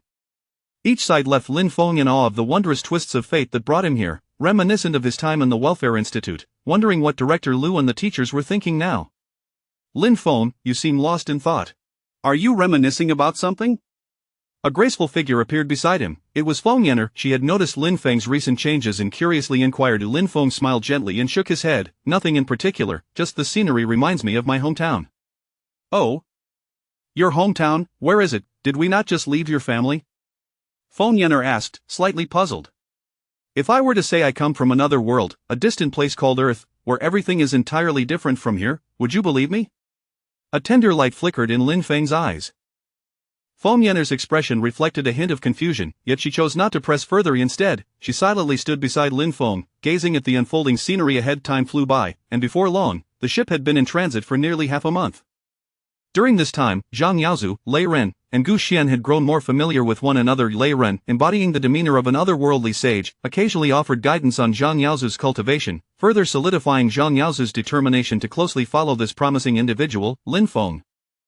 As a scion of the Gu family, Gu Xian possessed an in-depth understanding of the capital. During his leisure, he frequently entertained Lin Feng and the others with tales of the capital's wonders, fueling Lin Feng's anticipation for their imminent arrival.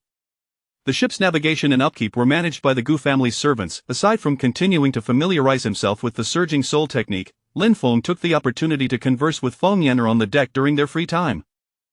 However, his only concern remained. A night spirit still lay dormant within his consciousness, showing no signs of awakening. At this juncture, Lin Feng conceived a plan. Upon reaching the capital and meeting with Qing Yangzi, he would disclose the situation regarding night spirit and seek any information about restoring the spirit's true form. On one particular day, as the sun rose anew, the ship approached the vicinity of the imperial capital. From the deck, the imposing city walls and grand gates of the capital came into view, exuding an ancient and solemn aura that inspired reverence. The ship descended gracefully at the Gu family's private docking area, and the group disembarked. Lin Feng gazed upward, captivated by the magnificence of the Gu family estate, where two colossal lion-shaped guardian beasts stood sentinel at the entrance. The family servants had long awaited their return, bowing respectfully as Gu Xian and the others arrived. Welcome to the Gu family, junior brother Lin, Gu Xian greeted Lin Feng with a warm smile. Chapter 57 of the individual named Gu Xian. The cave dwelling of Lin Feng was not too distant from the Grand Hall of Qingyang Peak. As he pondered the reason behind his senior brother's summons, he found himself standing outside the Grand Hall. The moment Duan Shiqing spotted Lin Feng, he beamed with a hearty smile and remarked to Gu Xian, who was beside him in a scholarly green robe, "Look, junior brother, just as we spoke of Cao Cao, he arrives." He then turned to Lin Feng and continued, "Junior brother, the purpose of your summons is to inform you of a matter. Your second senior brother hails from the illustrious Gu family, renowned in the Zhouli imperial capital. Recently, the Gu family sent someone to the sect, requesting him to return home. Since you are not well acquainted with the capital, this trip will allow your second senior brother to familiarize you with the locale." So it is, Lin Feng mused, recognizing this as a fortuitous opportunity, for he was a stranger to the imperial capital. Having someone knowledgeable by his side would certainly alleviate many inconveniences. Moreover, judging by Duan Shiqing's words, the Gu family was indeed a prominent clan in the capital. "That sounds splendid, but I hope it won't trouble my second senior brother," Lin Feng humbly remarked. Junior brother, you are currently one of the most sought-after figures in Xingyang sect. I fear I may still need to rely on you, Gu Xian teased, his fan in hand, playfully addressing Lin Feng. Brother, do not jest at my expense. When shall we depart? Lin Feng inquired. The urgency from home is quite pressing. If you have no other matters, the sooner, the better, Gu Xian replied. Very well, then let us not delay. We shall set off tomorrow, Lin Feng declared after confirming that neither of them had other business, and he took his leave from Qingyang Peak, making his way to the outer sect of Qingyang sect. Lin Feng first paid a visit to Qing Lazy, inquiring about Zhang Yaozu's current residence. After navigating through the winding paths, he finally located Zhang Yaozu at the outer sect. At that moment, Zhang Yaozu was surrounded by a throng of outer sect disciples, regaling them with tales of his and Lin Feng's heroic exploits in breaching the five elements array. Upon seeing Zhang Yaozu, Lin Feng's heart surged with joy. It had been several months since they last met, and it appeared that he was thriving in the outer sect. Brother Erden, long time no see. Lin Feng greeted Zhang Yaozu warmly. Upon hearing the familiar voice, Zhang Yaozu immediately looked up, his body springing to life as a delighted smile illuminated his face. Lin brother, it truly is you. I heard you went to the Thunder Marsh and made a formidable demon in the transformation realm suffer a great loss at your hands. You are truly impressive. The surrounding disciples, upon realizing that this was the legendary newly accepted disciple of the sect master, regarded Lin Feng with newfound respect. Particularly, several female disciples displayed a hint of fervor in their gazes. Although Lin Feng had only recently joined, his exploits in the Five Elements Gate and the Thunder Marsh had already become the talk of the Qingyang sect, propelling his reputation to new heights. Numerous female disciples even sought connections just to catch a glimpse of Lin Feng. However, he remained indifferent to this attention, smiling as he exchanged pleasantries with Zhang Yaozu and the other disciples before pulling Zhang Yaozu aside to quietly share his imminent journey to the imperial capital. Wonderful!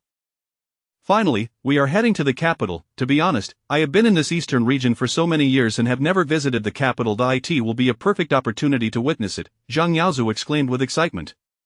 Then prepare yourself. We shall set off promptly tomorrow, Lin Feng instructed. After chatting a little longer, Lin Feng bid farewell to Zhang Yaozu and the other outer disciples, returning to his cave dwelling to begin preparations for the following day's journey. The next morning, Lin Feng and his companions met with Gu Xian at the appointed time and place, setting off together towards the imperial capital. The capital lay at the heart of the Zhouzhou continent, while Qingyang sect resided in the eastern part. For a golden core cultivator, traversing the distance without relying on flying artifacts could take over a year. For ordinary mortals, it was an almost insurmountable journey. Fortunately, the Gu family had prepared a magnificent merchant ship, more than ample to accommodate all travelers. The lavish furnishings within the vessel reflected the extraordinary wealth of the Gu family. Not only was the ship remarkably swift, but it also offered a smooth ride, making it perfectly suited for such long-distance travel. Those aboard experienced little difference from being on land, and as they gazed at the breathtaking scenery of the eastern continent passing beneath them, their spirits lifted, and laughter filled the air. The voyage to the imperial capital would take a little over a month. During the flight, Gu Xian took the opportunity to elaborate on the customs and culture of the capital, as well as the general details of the Gu family. Lin Feng listened intently, deeply impressed. Under the guidance of the Gu family members, the ship sailed tirelessly through the clouds. During the day, Lin Feng often enjoyed standing on the deck, marveling at the majestic landscapes occasionally revealed beneath them: mountains, rivers, forests, and grasslands all unfolded in a stunning panorama. Each sight inspired Lin Feng to reflect on the remarkable twists of fate that had led him here. He thought of the Welfare Institute and wondered what Director Liu and the teachers might be thinking now. Lin Feng, you seem lost in thought. Are you reminiscing about something? A graceful figure appeared beside him. It was Feng Yanner, who had noticed the changes in Lin Feng over the past few days and curiously inquired. Lin Feng smiled gently, shaking his head. It's nothing. Merely the sight of these landscapes reminds me of my hometown. Oh, your hometown? Where might that be? Did we not just leave your family? Feng Yanner asked, puzzled. If I were to say that I come from another world, my true hometown is a distant place called Earth, a realm entirely different from this one, Lin Feng said, a tender light flickering in his eyes. Feng Yanner's expression showed a hint of confusion, yet she chose not to press further, instead standing quietly beside Lin Feng, gazing at the unfolding scenery. Time flew by, and before long, nearly half a month had passed during their voyage. In this time, Zhang Yaozu, Lei Ren, and Gu Xian had grown more familiar with one another. Lei Ren, embodying the demeanor of a recluse, occasionally offered guidance on Zhang Yaozu's cultivation, further solidifying Zhang Yaozu's resolve to stay close to Lin Feng, whom he considered a promising prospect. As a member of the Gu family, Gu Xian possessed an in-depth understanding of the imperial capital. In his leisure, he often recounted intriguing tales and anecdotes about the capital to Lin Feng and the others, filling Lin Feng with anticipation for their imminent arrival. The ship's navigation and maintenance were handled by the Gu family's servants. In addition to further mastering his stunning spirit technique, Lin Feng occasionally engaged in light conversation with Feng Yan'er on the deck. However, the sole concern weighing on Lin Feng's mind was that night spirit still lay dormant within his consciousness, showing no signs of awakening. Lin Feng resolved that upon reaching the capital and meeting Qing Yangzi, he would reveal night spirit's situation and seek any insights regarding restoring its true form. One day, as the sun rose once more, the ship approached the vicinity of the imperial capital. From the deck, the towering city walls and grand gates of the capital came into view, exuding an ancient and solemn aura that inspired reverence. The ship descended gracefully at the private docking area of the Gu family. As the group disembarked, Lin Feng looked up to behold the imposing Gu family residence, flanked by two majestic lion-shaped guardians standing guard at the entrance. The Gu family servants had long awaited their return, greeting Gu Xian and the others with respectful bows. "Junior brother Lin, welcome to the Gu family," Gu Xian warmly addressed Lin Feng. Chapter 58 The Turmoil of the Aristocracy. Lin Feng slightly nodded, a gesture of respect, as he found himself increasingly intrigued by the Gu family. Following Gu Xian and the others, he stepped into the imposing estate of the Gu family. Along the way, bustling servants moved about like a colony of ants, while the majestic architecture silently proclaimed the family's glory and profound heritage to outsiders. Under Gu Xian's guidance, they were settled in a secluded and tranquil courtyard within the Gu residence. The courtyard was adorned with exotic flowers and plants, the fragrant blossoms intoxicating and uplifting to the spirit. Gu Xian informed Lin Feng that this courtyard was traditionally reserved for esteemed guests, assuring him that he could reside here comfortably during his stay in the capital. Once settled, Gu Xian led Lin Feng and the others on a tour of the expansive Gu estate, which far exceeded Lin Feng's expectations. Through Gu Xian's explanations, Lin Feng gained a general understanding of the Gu family. The current head of the family was Gu Xian's grandfather, and the Gu family had managed to maintain its prominence in the 9 provinces for many years, thanks in large part to a powerful ancestor in the early stages of integration. As one of the most entrenched families in the imperial capital, the Gu family had intricate ties with other elite powers across the 9 provinces. Notably, the Gu family was connected to the imperial family, as Gu Xian's second uncle's wife was the beloved daughter of the reigning emperor of Jiuli. As they traversed the corridors, a Gu servant rushed through the garden towards them. "Young Master 13, the head of the family has instructed that a banquet be held tonight in the Eastern Hall, Langya Hall, to welcome the esteemed guests of the Qingyang sect," the servant reported respectfully. "Understood, you may withdraw. Inform grandfather that we will arrive on time," Gu Xian instructed with a serious expression. "Yes, young Master 13, the servant bowed and retreated." Noticing Gu Xian's grave demeanor, Lin Feng inquired, "What is it, second senior brother? Is something amiss?"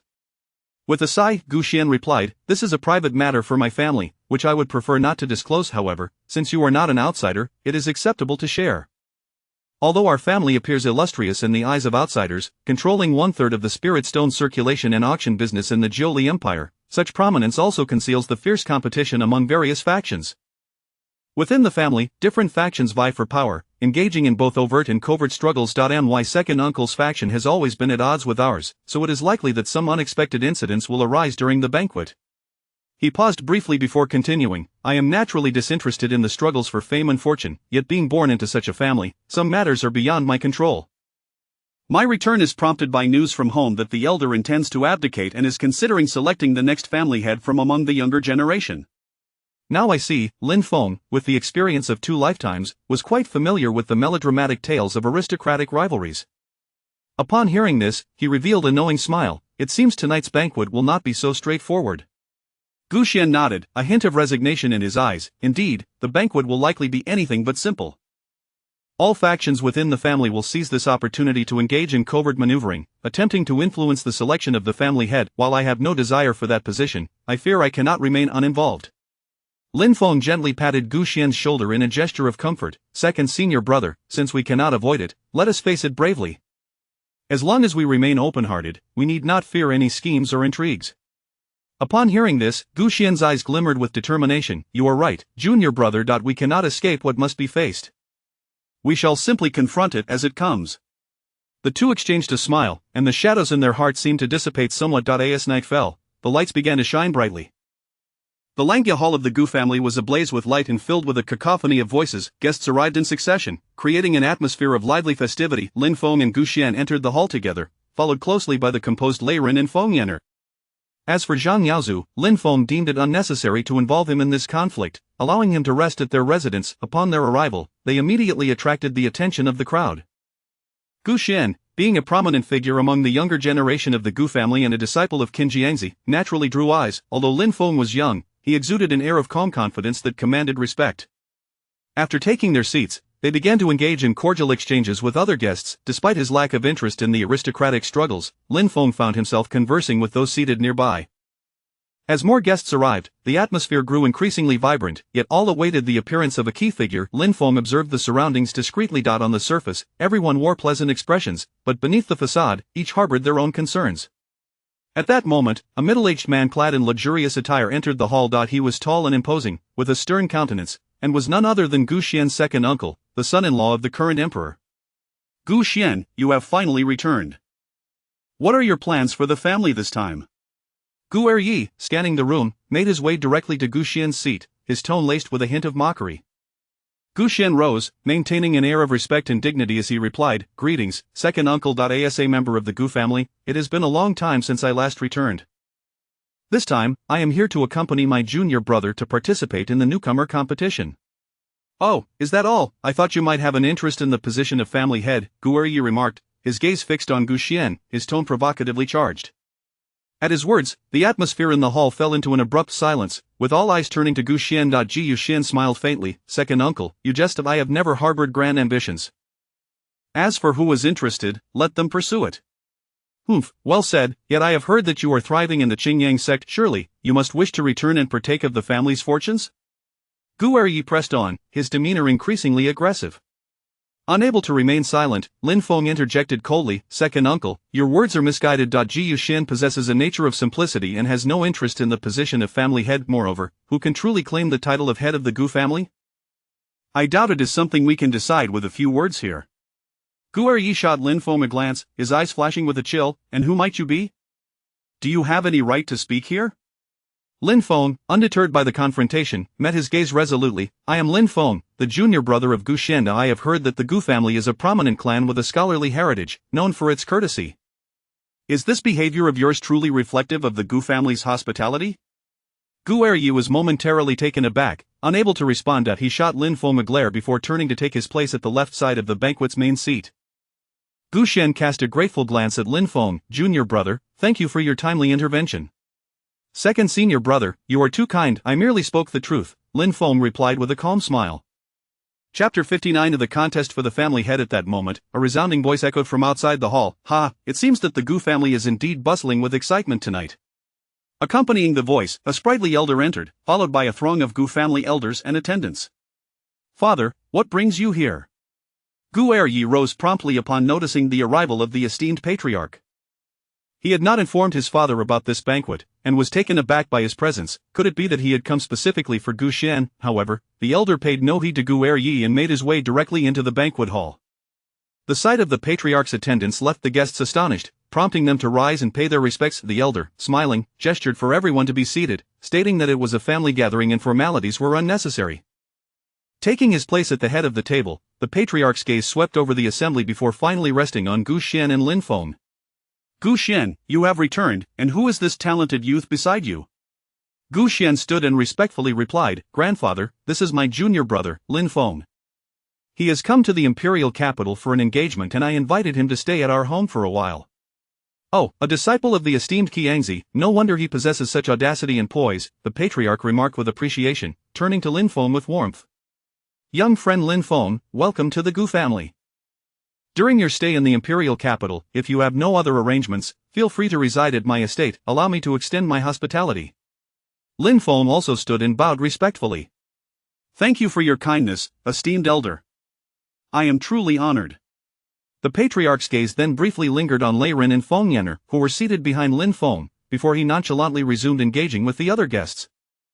At this moment, Lei Ren leaned towards Lin Feng and whispered, "This old man is not to be underestimated. Although he conceals his aura like us, he is likely at the transformation stage."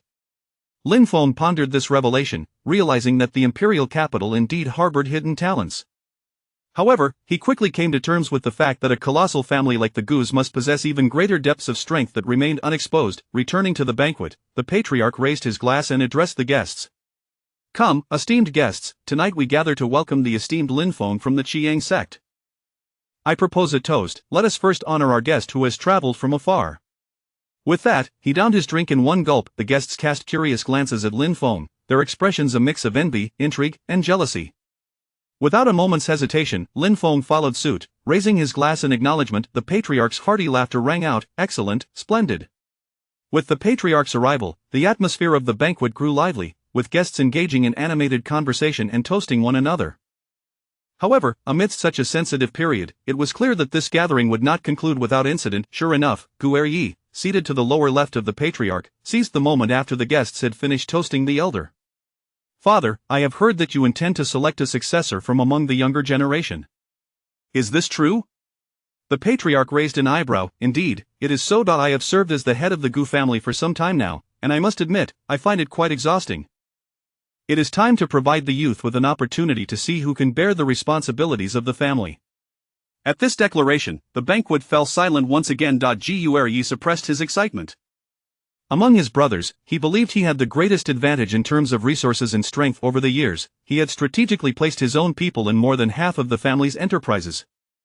With the support of the royal family, should the elder step down, the position of family head should rightfully be his. Yet, there remained an uncertain variable: his nephew, who unlike his bookish father, exhibited exceptional talent in cultivation and had become a disciple of Qiangzi, one of the 5 great powers of the Zhouzhou continent.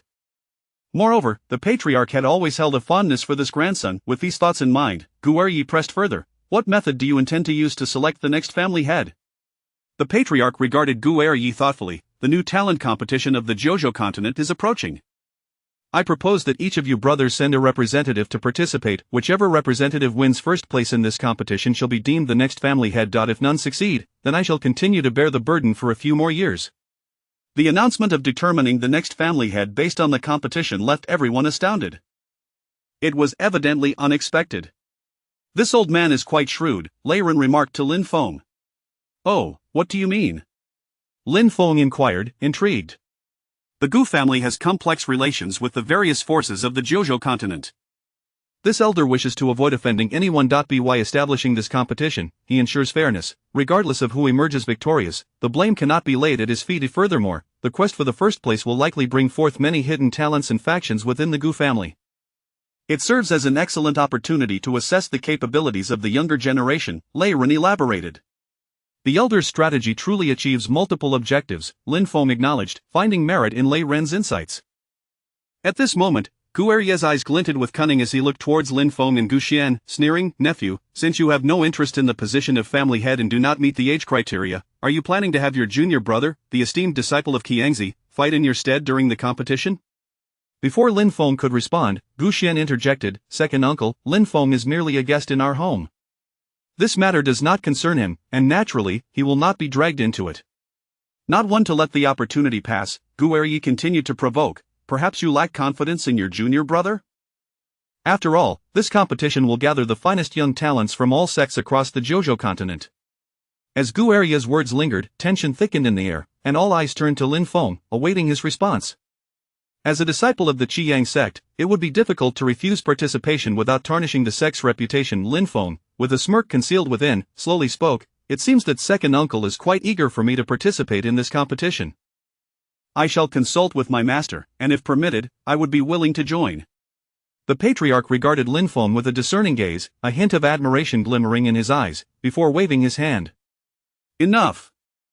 Today is meant to welcome our young friend Lin Feng. Let us set aside family matters and continue the festivities. Music, please. Seeing the patriarch divert the topic, the guests also refrained from further discussion. With the arrival of performers and musicians, the banquet resumed its joyous atmosphere, filled with merriment and revelry. Chapter 60 Undercurrents. After experiencing such a minor interlude, the guests seemed to have lost their spirits for revelry. Following the departure of Old Master Gu and several elders, the crowd began to disperse. Gu Xian and Lin Feng exited together, stepping into the small courtyard where Lin Feng was temporarily residing within the Gu family estate. Junior brother, I truly feel that I have dragged you into today's events, Gu Xian said, a hint of guilt etched upon his face as he spoke softly. Lin Feng, with a playful tone, replied, Why do you say that, senior brother? My journey to the capital was precisely for the purpose of the upcoming grand competition for newcomers. Do you doubt my abilities and believe I cannot seize the championship? Junior brother, you jest. To claim the title of champion in the grand competition for newcomers is no trivial matter. Gu Xian remarked earnestly.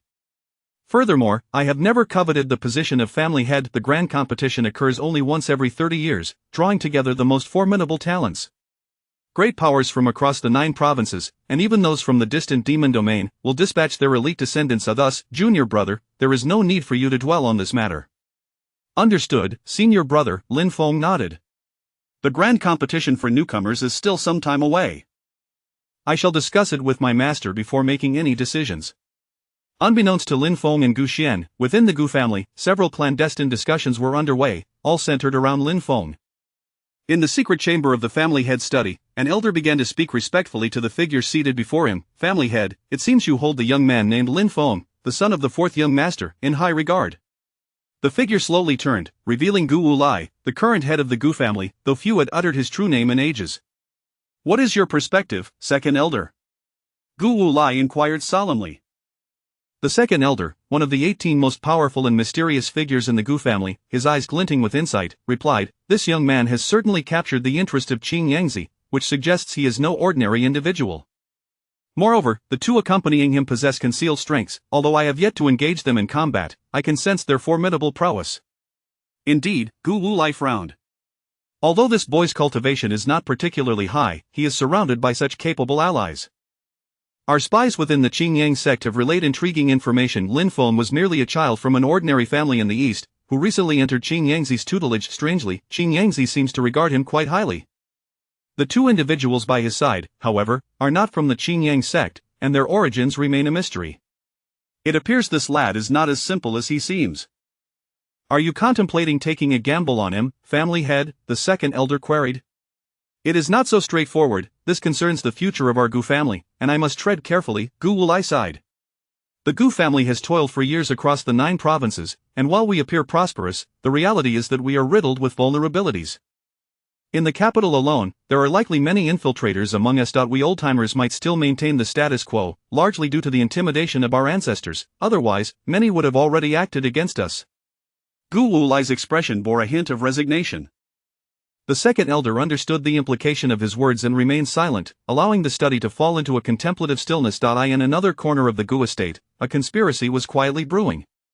Father, I heard that the young man brought by Gu Xian dared to provoke you at the banquet today. A youth, dressed in opulent attire and bearing a striking resemblance to the second master Gu, spoke with indignation. This individual was Gu Wenchang's only son, Gu Zmo, and the young man he referred to was none other than Lin Feng. Ji Wenchang, Gu Xian's second uncle, narrowed his eyes with a glint of coldness. That insolent boy is merely at the late stage of foundation establishment, reveling in momentary bravado. He is both a disciple of Qing Yangzi and a resident of the Gu family. I cannot openly move against him. By the way, how goes the matter I tasked you with? Upon hearing this, Gu Zimo's expression grew serious. Father, rest assured, I have made contact with the Underworld Palace. They are quite interested in this matter. Excellent, Gu Wenchang nodded in satisfaction. Gu Zimo's eyes flickered with a ruthless glint. Does that country bumpkin truly believe that the capital is as remote as Qingyang sect? Once he enters my territory, I shall teach him what it means to observe propriety. Gu Wenchang frowned and warned, Zmo, do not act rashly prior to the grand competition for newcomers. You must keep a low profile. Do not risk losing everything over a minor grievance and jeopardize my greater plans. Though Gu Zmo felt reluctant, he suppressed his anger under his father's stern gaze and nodded, Yes, father. I understand the gravity of the situation. Seeing his son acquiesce, Gu Wenchang's expression softened slightly. It is good that you comprehend. Remember, our grand scheme is of utmost importance. That boy poses little threat. When the time of the grand competition arrives, it will not be difficult to arrange an opportunity to deal with him. With a cunning glint in his eyes, Gu Wenchang continued, moreover, perhaps we can utilize him to achieve certain objectives. Gu Zimo's eyes darkened with a fierce intensity, yet he refrained from further comment, merely nodding in agreement, Yes, father. Meanwhile, Lin Feng remained blissfully unaware of the brewing storm. He continued to enjoy a leisurely conversation with Gu Xian in his small courtyard, oblivious to the conspiracy that was silently unfolding against them. The following morning, Gu Xian arrived at Lin Feng's residence, suggesting they explore the capital together. As it was their first visit to Jiuli capital, Lin Feng and his companions, particularly Zhang Yaozu and Lei Ren, eagerly consented to the outing. As the heart of the 9 provinces, Jiuli capital was renowned for its unparalleled prosperity. The streets bustled with life, the calls of merchants mingling with the laughter of pedestrians, while rare spirit beasts and extraordinary artifacts occasionally swept past their eyes. Amidst the vibrant streets, Zhang Yaozu, awestruck by the lively scene, gazed around curiously, while even the usually aloof Feng Yan'er displayed a rare spark of curiosity as she paused to admire a roadside cosmetics stall. Lin Feng, observing her interest, discreetly slipped away to the stall and then rejoined the group. "Hey, wait a moment." Lin Feng called out to Feng Yan'er, suddenly producing an array of lipsticks and blushes from seemingly thin air, presenting them to her. Upon seeing the items, which she had admired at the previous stall, Feng Yan'er was momentarily taken aback. "Is this for me? If not for you, who else would I give it to?" "I have no use for it myself," Lin Feng replied playfully as he casually walked ahead. Feng Yan'er glanced at his carefree figure, a faint smile gracing her lips. She looked back at the collection of cosmetics, treating them as if they were precious treasures, and carefully tucked them away. The group continued to wander, marveling at the array of goods that piqued their interest, their spirits lifted as they shared laughter along the way. Suddenly, a horse-drawn carriage sped down the middle of the street towards them. "Move aside, move aside. Don't block the way," a burly man wielding a whip shouted menacingly at the group. Chapter 60. Undercurrents. After enduring such a brief interlude, the guests seemed to have lost their enthusiasm for revelry. Following the departure of the esteemed elder Gu and several elders, the attendees and members of the Gu family gradually made their exit. Ji Yuxin and Lin Feng stepped out side by side, entering the small courtyard where Lin Feng was temporarily residing in the Gu household.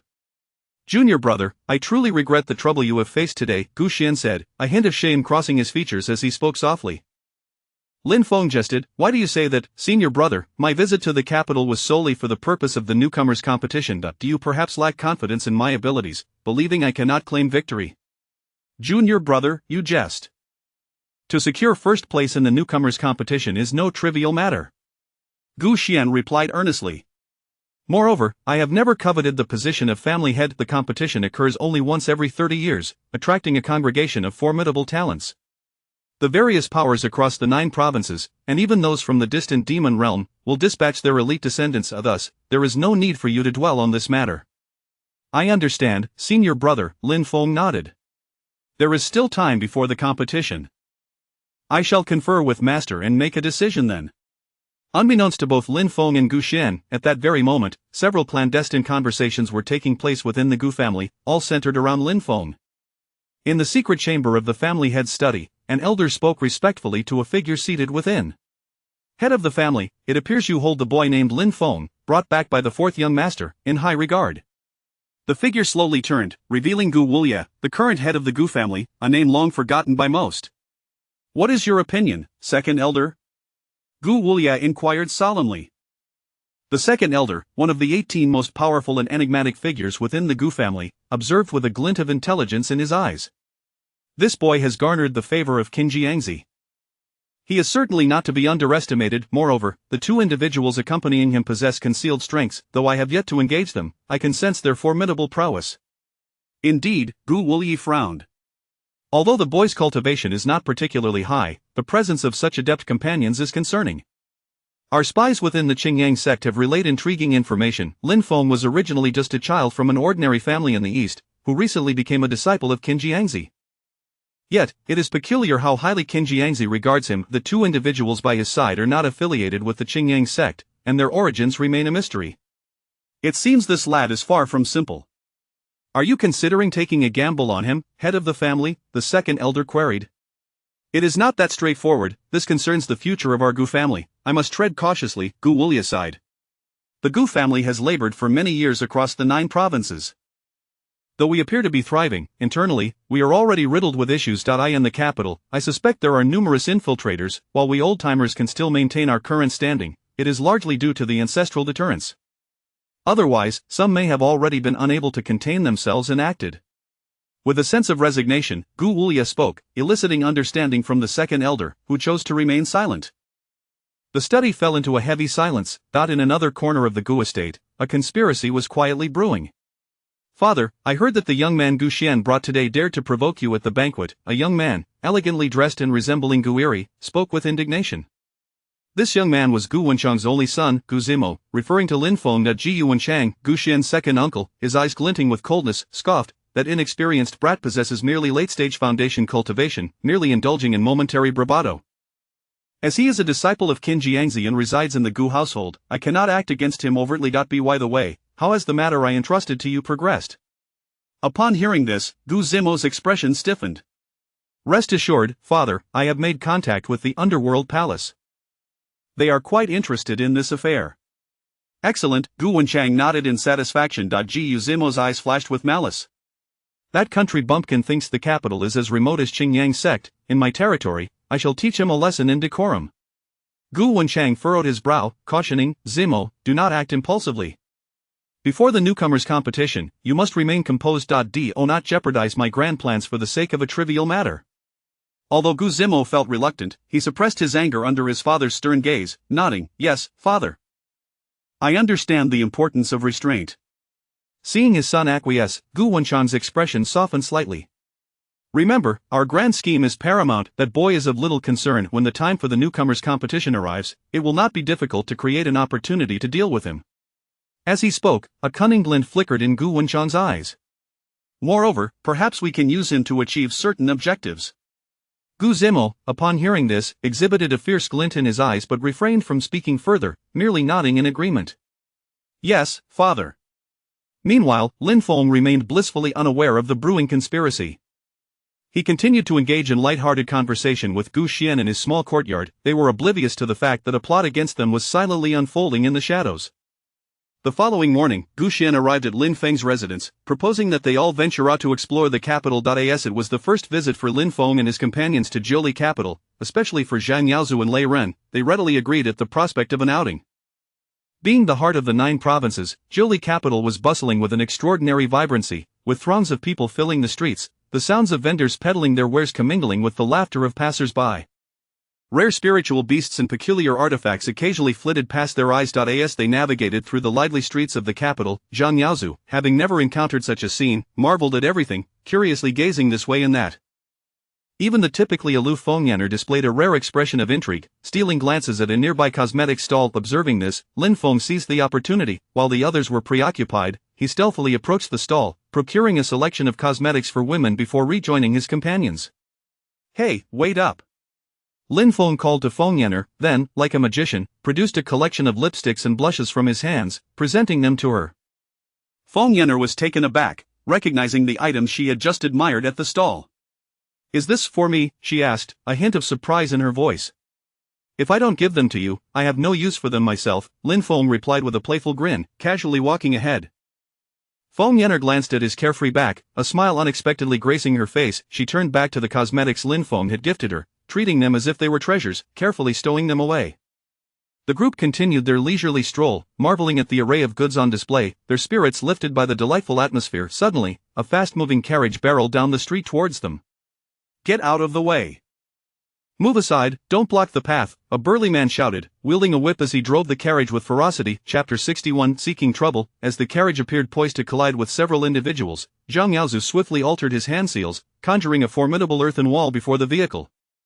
Gu Xian, realizing the imminent danger, shouted out, but before his warning could reach the driver, the burly man had already failed to evade. The carriage crashed into the thick yellow barrier like a boulder, causing the coachman to lose his balance and tumble from his mount. Which blind fool is seeking death here, daring to use magic in the imperial capital? Are you unaware of whose carriage this is? The coachman, struggling to rise, pointed his whip accusingly at Zhang Yaozu and the others, his face a mask of arrogance. Lin Feng and Fengyaner exchanged knowing glances, understanding that the carriage had evidently been aimed at them, suggesting that someone was deliberately attempting to instigate trouble. Blocking the way. We were merely walking here. It is your carriage that came charging like a mad bull, Zhang Yaozu retorted, unable to contain his indignation in the face of the coachman's brashness. At that moment, a young man emerged slowly from the carriage, clad in luxurious garments, his head adorned with a Jin Xian crown and a jade belt wrapped around his waist. What has transpired, Jing Wu? He inquired of the coachman without even lifting his gaze. Master, it is these ignorant individuals who blocked the way and used magic to halt the carriage. Jing Wu, the coachman, knelt in fear as he reported. Oh, in my Zhili imperial capital, there are those who dare to openly wield magical powers. The young man raised his head and, upon spotting Gu Xin and Lin Feng, pulled a handkerchief from his attire to delicately cover his nose. His disdainful gaze flicked over Lin Feng and the others before finally settling on Gu Xian. I wondered who it was that dared to obstruct my carriage. It turns out to be Gu Laosi from the Gu family, the young man remarked with a mocking tone, recognizing Gu Xian. What is it, Gu Laosi? Have you been away from the capital for so long that you are unaware of the prohibition against dueling within the city? Gu Xian's expression darkened instantly. Jiang Shiba, I am merely strolling here with a few friends. It was your blind servant who nearly caused an accident. Prompting my friend to intervene, Lin Feng cast a cold glance at the young man in fine garments. Senior brother, who is this fop? Who are you calling a fop? Jiang Tianxi's face instantly darkened, a layer of frost enveloping his features as he glared at Lin Feng. There are only a few of us here. Whoever speaks up is the one I refer to. Lin Feng, with a hint of mockery, shot a playful glance at the young man, a smile curling at the corners of his mouth. Very well, you country bumpkin, today you will meet your end, Jiang Tianxi hissed, his eyes narrowing with a glint of malice upon hearing Lin Feng's taunts. Gu Xian, Lin Feng said, this fellow is the heir of the Dingyuan Marquis, Jiang Tianxi. Due to being the 18th in line, he is often called Jiang Shiba. The primary wives of the Dingyuan Marquis have yet to bear a son, so despite Jiang Tianxi being born to a mere concubine, he has won the Marquis's favor and is utterly spoiled. He is accustomed to running rampant in the capital, and he despises being called a fop. It seems today's matter 1T and well, suddenly, a cohort of soldiers clad in full black armor appeared, all at the golden core stage, led by a commander in silver armor whose presence exuded a chilling aura, revealing him to be a formidable early-stage divine transformation cultivator. Within a mere 2 days in the imperial capital, Lin Feng had already encountered 2 such rare divine transformation practitioners, marveling at the strength of the capital as the heart of the Jojo continent.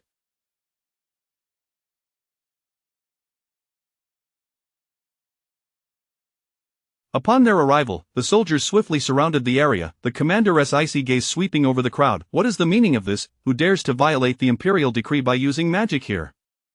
Upon seeing the silver-armored commander approach, Jiang Tianxi's expression turned gleeful, as if envisioning the dire fates awaiting Lin Feng and his companions. That he eagerly stepped forward, exclaiming, Commander Mo, you've arrived just in time.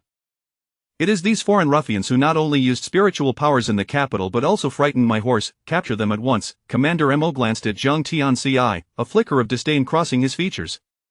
I understand how this matter is handled is for me to determine. I, Mo, do not require others to point fingers to. He then turned to Gu Xian, raising his hand. Young Master Gu, what is the situation here? How did you come to conflict with the young Master Jiang? Gu Xian promptly recounted the events that transpired. After listening to Gu Xian's explanation, Commander Mo surveyed Lin Feng and the others, pondering for a moment. The Emperor has issued directives regarding the upcoming new talent competition, and many esteemed guests from various sects will be arriving in the capital. We have been instructed to bolster patrols within the city. Although using magic here violates the decree, it was not a direct confrontation, and given the circumstances, it is understandable. Therefore, we shall not pursue this matter further. I hope you all exercise caution in the future.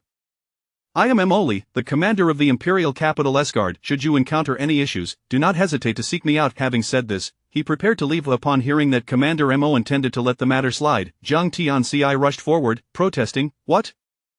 Commander Mo, you intend to simply let these individuals go after they violated the city's decree? Emoli turned back to Jiang Tianxi, raising an eyebrow. What, does the young master have any objections to my judgment? We have received the Emperor's instructions to handle matters with discretion, especially with the esteemed guests arriving in the capital. It is understandable for newcomers to be unfamiliar with the regulations. As for you, young master, I have heard multiple accounts of you recklessly riding your horse through crowded streets. If I encounter such behavior again, I would not hesitate to report it to the Emperor and see what the Dingyuan Marquis has to say. Seeing that Commander Mo appeared resolute in sparing Lin Feng and his companions, Jiang Tianxi ceased his protests, but not before glaring venomously at Lin Feng and the others, warning, Consider yourselves fortunate today. I shall let you off the hook. However, in this capital, be wary. Should I encounter you again, it will not be so simple. Let us go, Jiang Tianxi ordered, summoning his carriage to depart. Wait! A voice suddenly called from behind. I ask, which fop dares to leave without an apology? You've harmed someone. Is there no one in your family to teach you manners and say you're sorry? Commander Mo, who had just organized his troops to leave, halted in surprise at Lin Feng's words. What? Say that again. Jiang Tianxi, poised aboard the carriage, now wore a face as dark as thunder, his gaze narrowing on Lin Feng. What, fop, are your ears failing you? I said. Didn't your mother teach you that when you harm someone, you ought to apologize? Lin Feng replied, a grin plastered across his face as he regarded Jiang Tianxi. Ha, you are the most audacious and least capable person I have encountered thus far. Pray tell, what is your name? Jiang Tianxi, infuriated, looked as if he might devour Lin Feng whole, gritting his teeth. Before Jiang Tianxi could finish his sentence, Lin Feng's figure had already materialized before him like a wraith. With a resounding series of slaps, Lin Feng unleashed a torrent of blows upon Jiang Tianxi. It was not until Lin Feng had finished this flurry of slaps and stepped back that the onlookers could fully comprehend the shocking scene before them. Jiang Tianxi, relying on his status as the heir of the Dingyuan Marquis, had always been the one to bully others. He had never experienced such humiliation since birth. As his face began to swell, it took him a moment to react, and he let out a wail akin to that of a slaughtered pig. "Kill him! Kill him!" Emoli, taken aback by Lin Feng's sudden aggression, had not anticipated that this Lin Feng would truly dare to strike. Setting aside the implications of the emperor's favor, Zhang Tianxi's father was indeed a figure of substantial power in the Zhili Empire, a mid-stage divine transformation cultivator. While Zhang Tianxi had only barely managed to elevate his cultivation to the golden core stage through the accumulation of countless elixirs, Lin Feng appeared to possess only late-stage foundation establishment strength. Yet, Emoli could not deny that Lin Feng had not employed any spiritual energy, he had relied solely on raw physical power and speed. To defeat a golden core practitioner with mere physical prowess was indeed astonishing. Emoli glanced at the now swollen-faced Zhang Tianxi and then at the seemingly nonchalant Lin Feng, feeling the weight of his predicament. Serving as a guard in the capital was fraught with difficulty. Even a single shoe could crush several noble scions or royal relatives. Though he was one of the 4 commanders of the imperial capital S-Guard, he knew well that both Zhang Tianxi and Gu Xian were individuals he preferred not to offend. Moreover, with the upcoming new talent competition drawing various factions to the capital, the young man named Lin Feng, fully aware of Zhang Tianxi's identity, displayed an utter lack of concern. Particularly concerning were the 2 individuals accompanying him, whose strengths were likely not inferior to his own, making them individuals he could not afford to antagonize. After much contemplation, Emoli made a rather outrageous decision. He acted as if he had not witnessed the entire scene. "All guards, heed my orders, proceed to patrol the eastern district at once." With that, he turned and led his troops away. Is this even possible? Now it was Lin Feng and his companions who were left in stunned silence. Chapter 62. The Pavilion of Rare Treasures. Very well, Lin Feng, I shall remember you, and you too, Gulao-Si, Emoli. Just wait and see. Zhang Tianxi exclaimed, his face swollen on one side like a pig's head as he pointed accusingly at Lin Feng and his companions. What, you haven't had enough of a beating yet? Lin Feng feigned raising his hand, causing Zhang Tianxi to instinctively shrink back before hastily boarding his carriage. The coachman, known as Jing Wu, seeing this, quickly urged his horses to flee at a breakneck speed. "Ah, boss, that slap you just gave was truly impressive." Zhang Yaozu had completely transformed into Lin Feng's devoted admirer. Lin Feng, however, paid little heed to this praise. This so-called young master was clearly a pawn in someone else's game. Having just arrived in the imperial capital, he had not offended anyone apart from the second master of the Gu family. The intelligence of the second master was not so low as to employ such petty tactics against him, especially knowing he was a disciple of Qing Yangzi. Thus, it was evident that someone else was orchestrating these small disturbances. Lin Feng's principle had always been, if one does not offend me, I shall not offend them. Yet, if they come knocking on my door, they shall receive a memorable lesson. Otherwise, such individuals would linger like flies, incessantly pestering him. "Senior brother, will this cause you any trouble?" Lin Feng inquired of Gu Xian. "Fear not, it is merely that some wish to use Zhang Shiba as a pawn to create a ruckus." "No need to concern yourself, come, let us continue our exploration," Gu Xian replied with a smile, though a glimmer of worry flickered in his eyes. The Gu family's grand enterprise had weathered many storms under the stewardship of his grandfather, Gu Wulai, yet each time, they had emerged unscathed. His father, often labeled a bookworm and perceived as weak, rarely involved himself in family power struggles, but when he had sent Gu Xian to Qingyang's sect, could he not have had ulterior motives? A flurry of thoughts raced through Gu Xian's mind when suddenly, Zhang Yaozu's exclamation jolted him back to the present. The Pavilion of Rare Treasures, what an impressive sight! Before them stood an imposing edifice, so grand that it appeared to float in midair. The entrance, adorned with ancient carvings of exotic beasts from the 9 provinces, exuded an air of majesty. Yet, Lin Feng's attention was captured by the 3 powerful characters inscribed on the central plaque, Pavilion of Rare Treasures. He scrutinized it closely, sensing an immense pressure emanating from the characters, causing a brief moment of dizziness. How extraordinary! "Senior brother, who penned this plaque?" Lin Feng asked curiously. "Oh, did you perceive some hidden meaning, junior brother? This plaque is said to have been crafted by a close friend of my Gu family's ancestor. Its characters possess profound significance. Gazing upon them for an extended period may even lead to moments of enlightenment. It is one of the treasures that safeguard the pavilion," Gu Xian explained, intrigued that Lin Feng had immediately discerned its unusual nature. "Moments of enlightenment?" Lin Feng echoed, astonished by the plaque's remarkable effect. "Indeed, though it depends on one's fortune and comprehension. Some have achieved breakthroughs merely by glancing at it, while others have lingered for days without any gain," Gu Xian elucidated. Lin Feng nodded, his curiosity about the Pavilion of Rare Treasures intensifying. "This is the property of my Gu family and the largest auction house in the 9 provinces. Come, let us explore further, Gu Xian continued, guiding Lin Feng and the others inside. Upon entering, the servants stationed at the entrance immediately recognized Gu Xian, greeting him in unison. Inform Steward Qi that I have brought distinguished guests, Gu Xian instructed the attendant. Moments later, a plump middle-aged man wearing a melon-shaped hat hurried over, panting as he greeted, "Fourth young master, when did you arrive? Why did you not notify me in advance?" "It is of no consequence, Steward Qi. This is my junior brother, Lin Feng, who has just arrived in the imperial capital. I brought him here for a tour, and we happened to pass by," Gu Xian replied. Steward Qi had joined the Gu family over a year ago and had soon showcased his business acumen, managing the pavilion of rare treasures with exceptional efficiency. Gu Xian was quite familiar with him. Before Gu Xian could say more, Steward Qi had already noticed Lin Feng and his three companions, particularly intrigued by the cultivation levels of the man and woman who appeared to be mere attendants. His curiosity regarding Lin Feng's identity was piqued.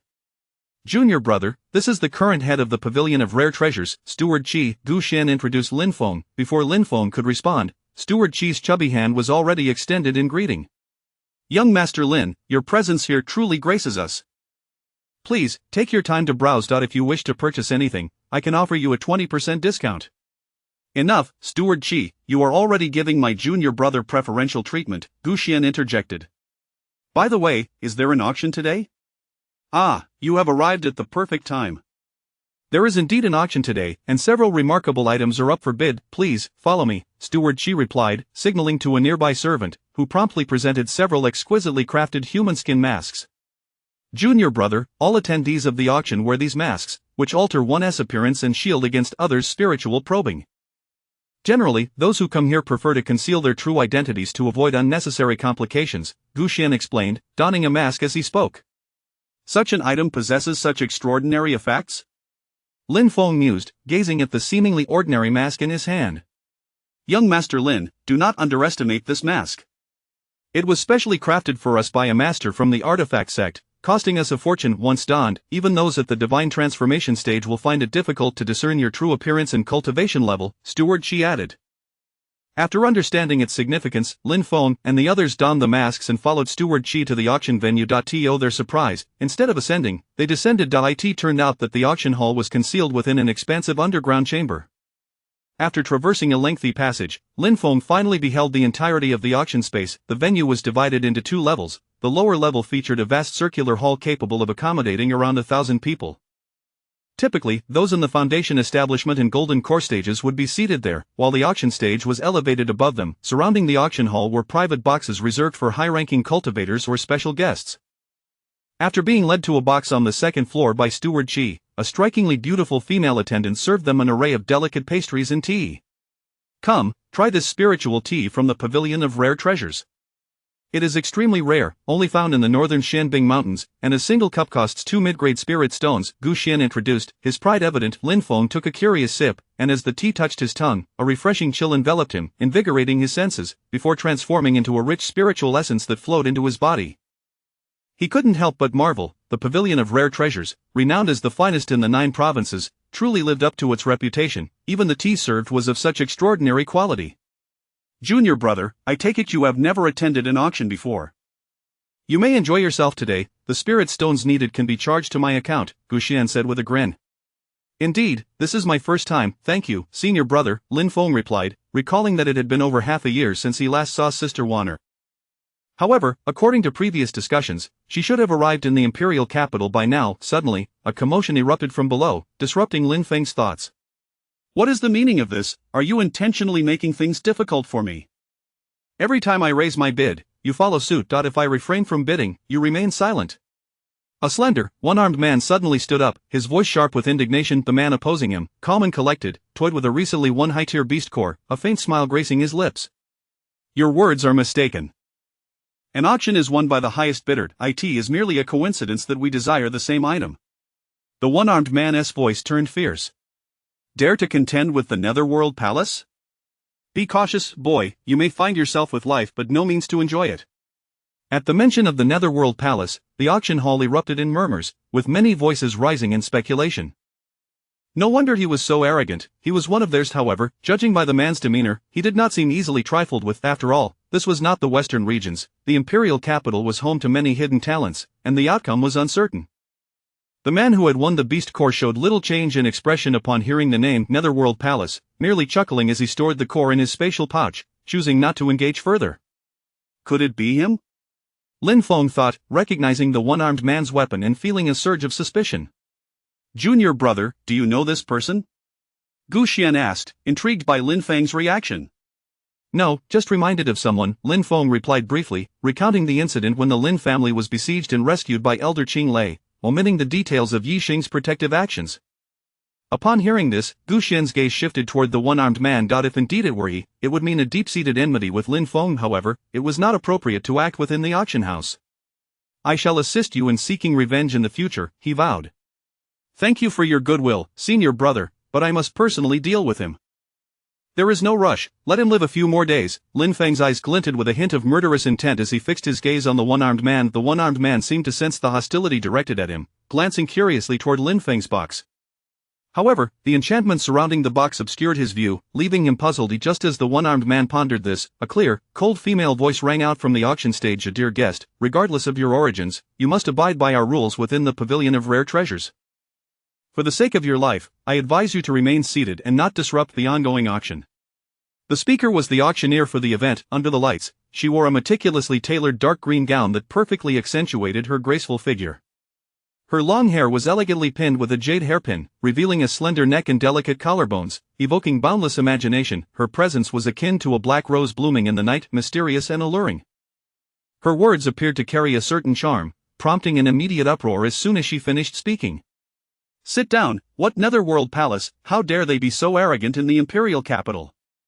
If you lack the funds, what business do you have at an auction? Truly embarrassing. As laughter echoed around the hall, the one-armed man could only sit down in awkwardness. Now, everyone, the beautiful auctioneer signaled to her staff, and the auction shall resume, she announced, her demeanor commanding the room's attention once more. Chapter 63 The Mysterious Golden Page. The subsequent auction items were all rare treasures from the 9 provinces, some of which had never even been heard of before. Even the exquisite refining material, the rare silver essence, which had been gifted to Lin Feng by Qin Jiangzi, made an appearance at this auction. Although it was merely a small fragment, considerably smaller than the piece his master had previously bestowed upon him, it nonetheless ignited a fervent competition among the crowd. Ultimately, this diminutive piece of silver essence was sold at the exorbitant price of 100,000 mid-grade spirit stones. The fortunate owner carefully accepted the treasure, and after tendering the spirit stones, hurriedly vanished through the back door of the Rare Treasures Pavilion into the night of the imperial capital.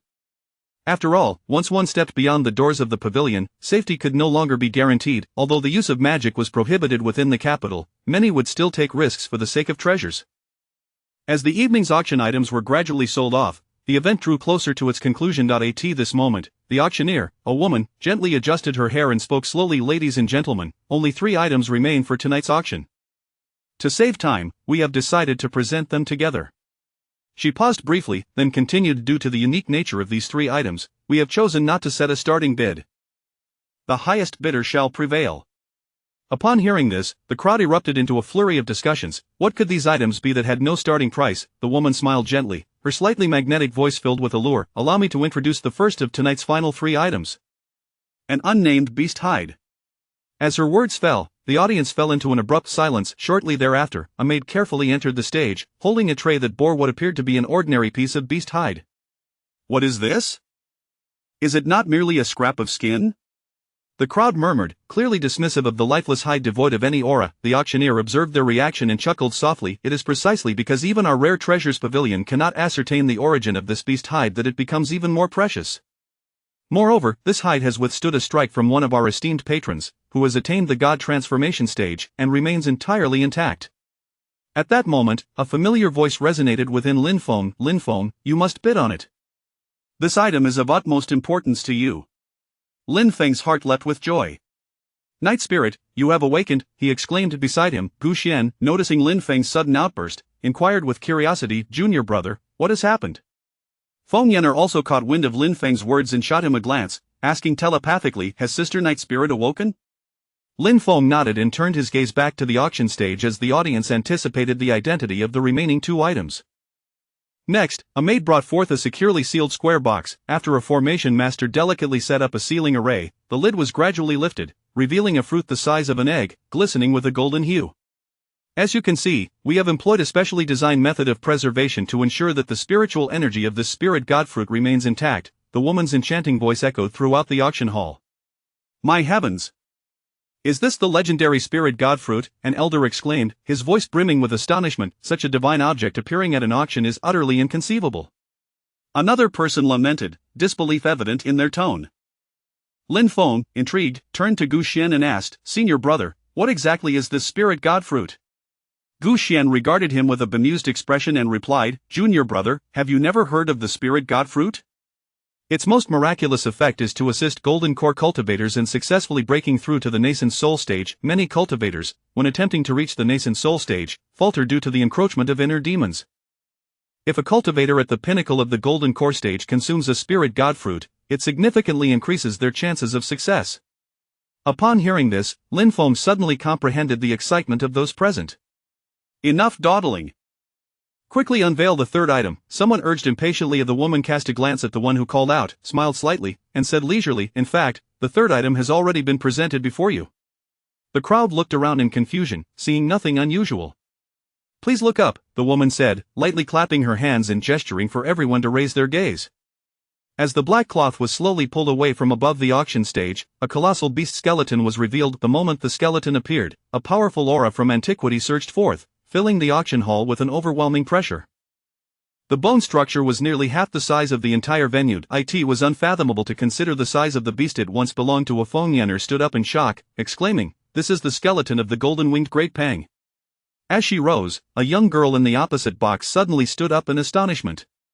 What is it, my lady? The elderly man beside her asked, his expression one of surprise. I just felt the aura of the ancient true phoenix, the girl said, her face clouded with confusion. Could it be a misperception? How could an ancient true phoenix manifest in the imperial capital? It must be due to the golden-winged great pine, the elder commented. That cannot be right, I distinctly sensed it. The girl slowly sat back down, a puzzled expression on her face. At that moment, the woman's voice resonated once more. This is the final item of today's auction. After assessment by several elders of our Rare Treasures Pavilion, it has been confirmed as a fragment of the legendary ancient divine beast, the golden-winged great pang's wing bone. As her words echoed, the auction hall fell into a profound silence. What kind of existence is an ancient divine beast? Even a mere fragment of its skeleton emanated an astonishing pressure. At that moment, in a box opposite Lin Feng, a curtain was drawn aside, and a crisp voice inquired, May I ask where this item was procured? The woman looked up, a glimmer of depth flashing in her eyes. Esteemed guest, the Rare Treasures Pavilion has regulations that prevent us from disclosing the specifics of our clients or the source of the items. Here, everything is determined by the auction. This item was clearly stolen from my demon domain. Do not let me discover who is responsible, otherwise, I shall ensure they meet a gruesome end. The voice from the second floor echoed again, laced with fury and threats. The woman, however, remained unfazed, continuing to smile brightly. Esteemed guest, how you handle personal grievances is beyond my concern, but within the Rare Treasures Pavilion, everything is determined by the auction. The highest bidder prevails, that is our rule. Seeing that there was no further response from above, the woman turned her attention back to the crowd. Now that all three items have been presented, let us commence the auction. We shall begin with the first item, the unnamed beast hide. You may start bidding. At this moment, Lin Feng's heart raced. Night Spirit had indeed awakened and urged him to acquire this hide. Though he was uncertain of its purpose, he felt compelled to obtain it at all costs. He promptly turned to Gu Xian and asked, Senior brother, could you lend me some spirit stones? I have a particular interest in this beast hide, and I shall return them to you after the auction. Of course, bid as you wish, I will simply inform Steward Qi later, Gu Xian readily replied. Chapter 64 of the Beautiful Auctioneer. After the conclusion of the auction, Steward Qi entered the private room of Lin Feng and his companions alongside the enchanting auctioneer. The woman gracefully bowed to Gu Xian, then presented a finely crafted brocade box with both hands before Lin Feng. Congratulations, young master, on your esteemed presence at the Qijin Pavilion. This is the item you successfully bid on. Please have a look. As for the spirit stones required for the auction, young Master Xian has already given instructions, so you need not make any payment. Her voice was as soothing as a gentle spring breeze, stirring one's heart and soul. At first, Lin Feng paid little attention, but as the woman stood close beside him, he understood why she could serve as an auctioneer in the most prestigious auction house of the Jojo continent. In terms of appearance alone, she was undoubtedly among the elite of the continent, exuding a charm that was both alluring and dignified. My name is Jiqing. Should you require anything in the future, young master, you are most welcome to visit the Qijin Pavilion at any time. I shall ensure you receive the most favorable prices. Jiqing's voice possessed an irresistible charm, enveloping one in a warm embrace, inciting a desire to listen intently. However, Lin Feng, having practiced the divine mind technique, was acutely sensitive to fluctuations in mental energy. Realizing his momentary distraction, he swiftly regained his composure. Miss Jiqing, you must have cultivated some form of mental manipulation technique, have you not? Lin Feng inquired with a knowing smile, gazing into her captivating eyes. Oh, it seems I have been discovered by young master, she replied, slightly amused. The technique she practiced indeed specialized in mental energy, capable of disorienting those with weak wills with just a few words. Thus, she was able to hold the position of chief auctioneer at the Qijin Pavilion. Although this young man's cultivation was not particularly high, he remained unaffected by her influence and immediately discerned her mental prowess. Seeing she had been seen through, Jiqing chose to acknowledge it openly. What foolishness is this, Jiqing? This is a guest of the fourth young master. Steward Qi interjected, having observed the exchange, and hurriedly stepped forward to mediate. Not at all, Lin Feng waved his hand dismissively, but I do have a request. I possess some idle elixirs and magical artifacts that I would like to have the Qijin Pavilion auction on my behalf. The proceeds, aside from your commission, will be used to offset the expenses my senior brother has covered for me. Upon finishing his statement, Lin Feng retrieved a collection of elixirs and magical artifacts from his storage pouch. Both Steward Qi and Jiqing widened their eyes in shock, their faces reflecting disbelief. Are these the 7th grade elixirs, and a millennia-old earth core lotus?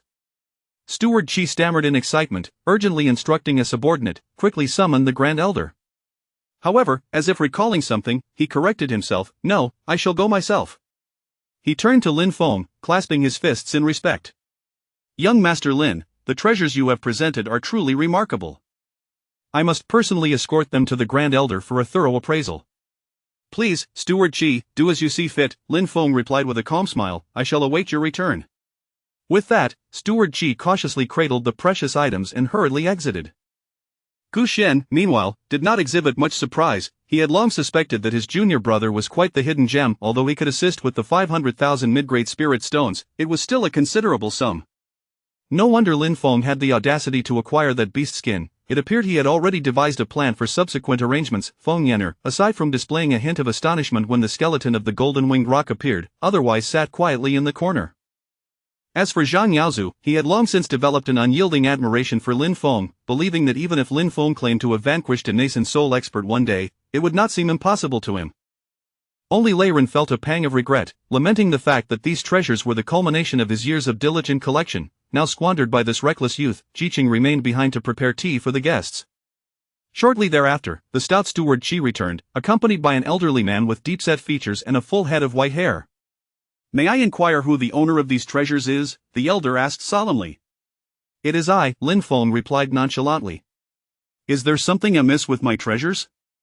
You need not worry, esteemed guest, the elder quickly clarified. I have served as a Grand Elder at the Qijin Pavilion for many years, having encountered countless treasures, yet I have never seen such extraordinary items as those in your possession.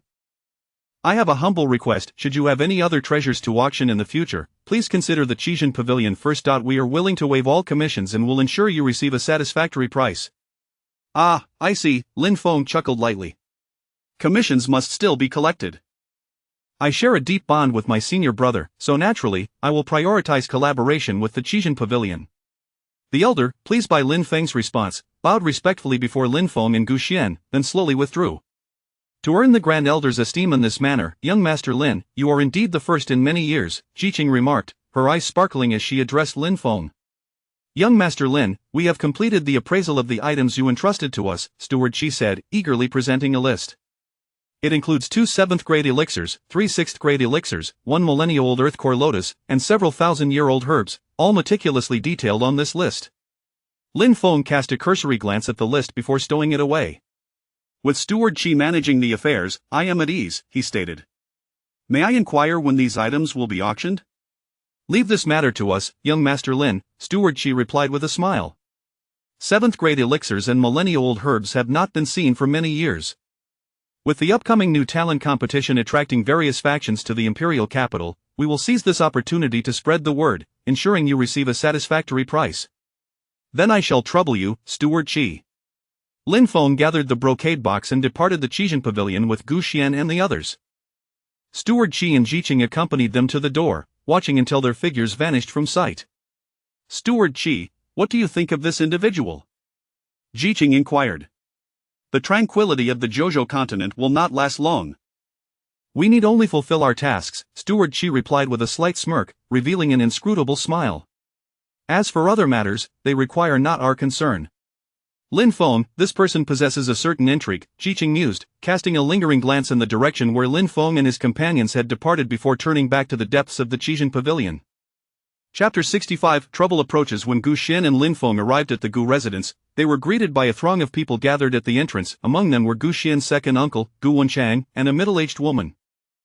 Also present was Jiang Tianxi, who had been pummeled into a state resembling that of a pig by Lin Feng at the market earlier that day, alongside Commander Emoli, who stood with a group of followers at one side. The scene appeared quite lively.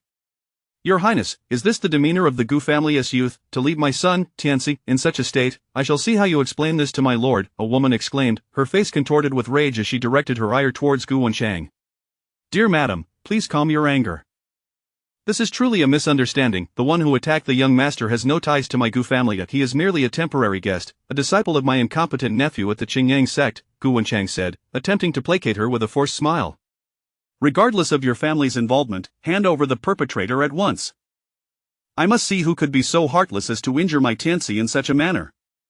At that moment, Jiang Tianxi spotted Lin Feng and the others returning. It was him, mother.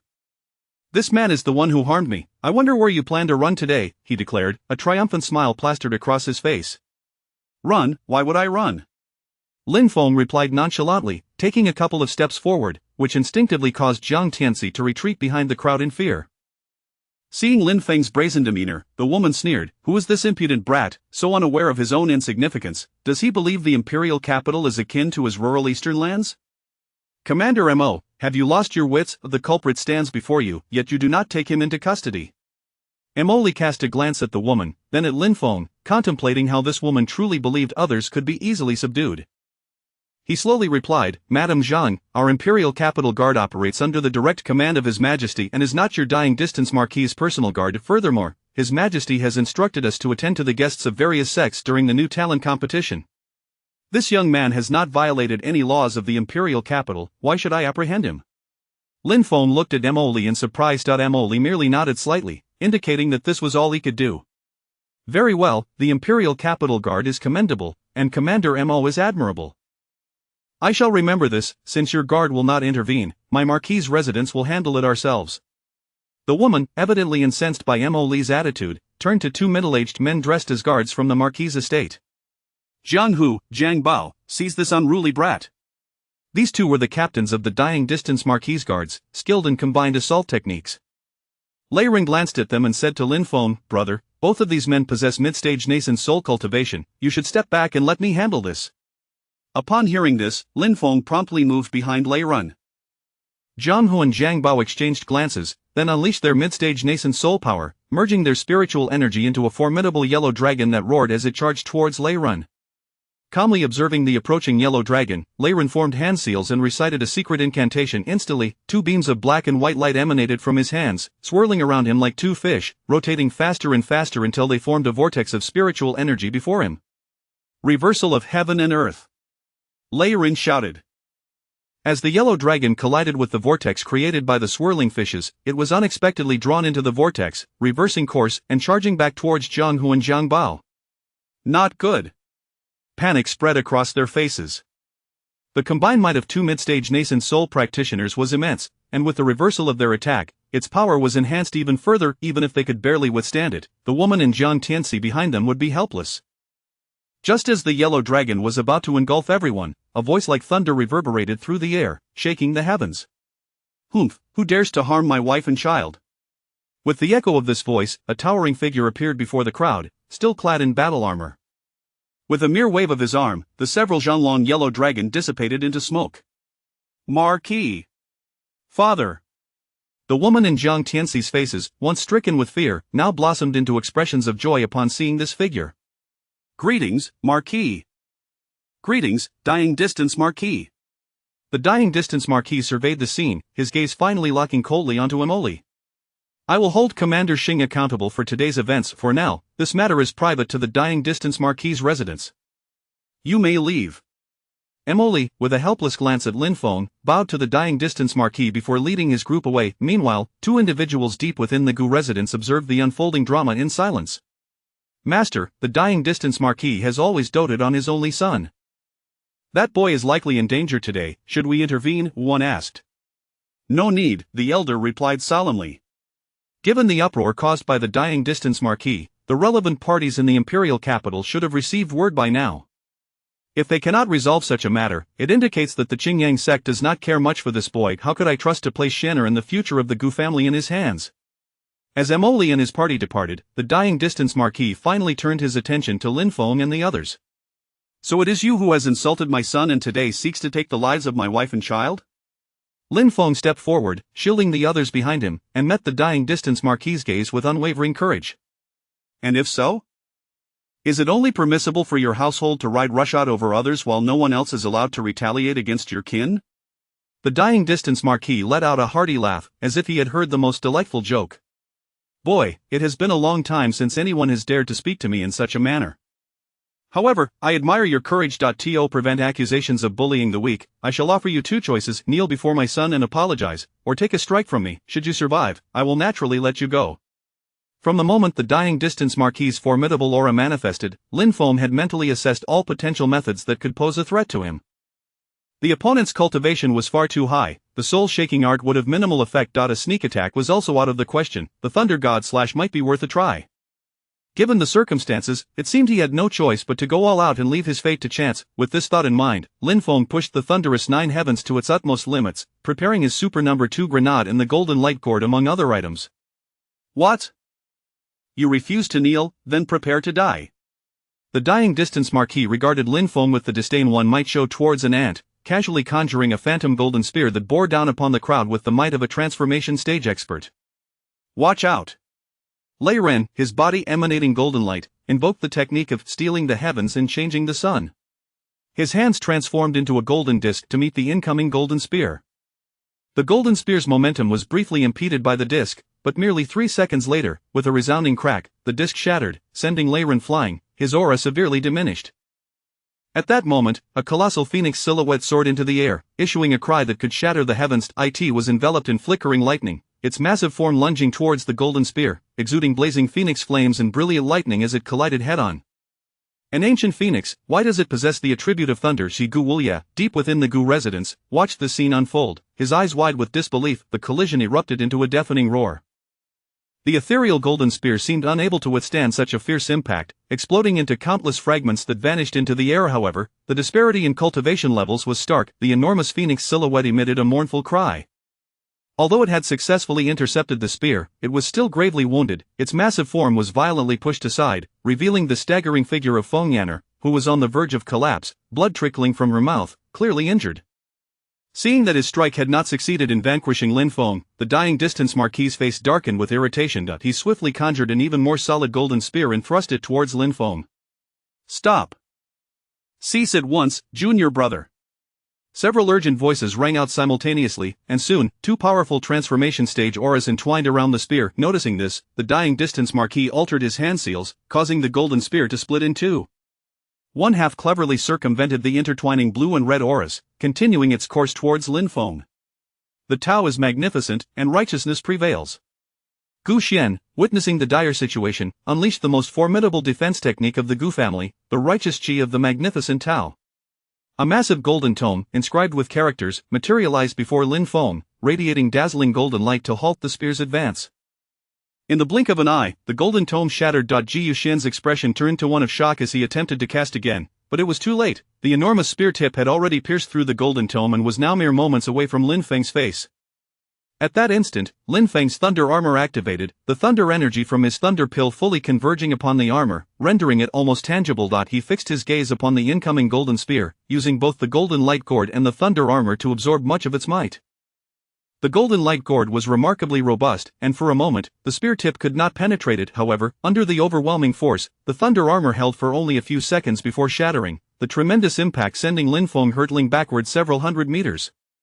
He coughed up blood, his garments torn to shreds, clearly suffering severe internal injuries. Dying distance Marquis, how could you so disregard your standing, bullying the weak? Do you truly believe my Qingyang sect is without defenders?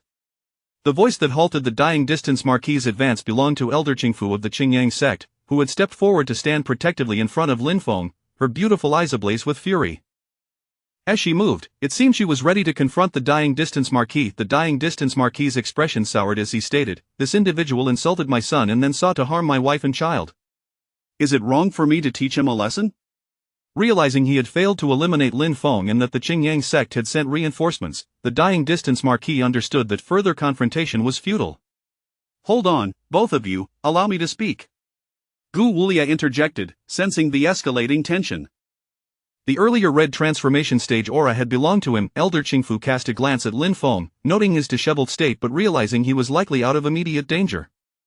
She felt somewhat reassured to in this crucial place within the imperial capital, instigating a major conflict with members of the royal family was not a wise course of action, especially given that the dying distance Marquis' cultivation was slightly higher than hers.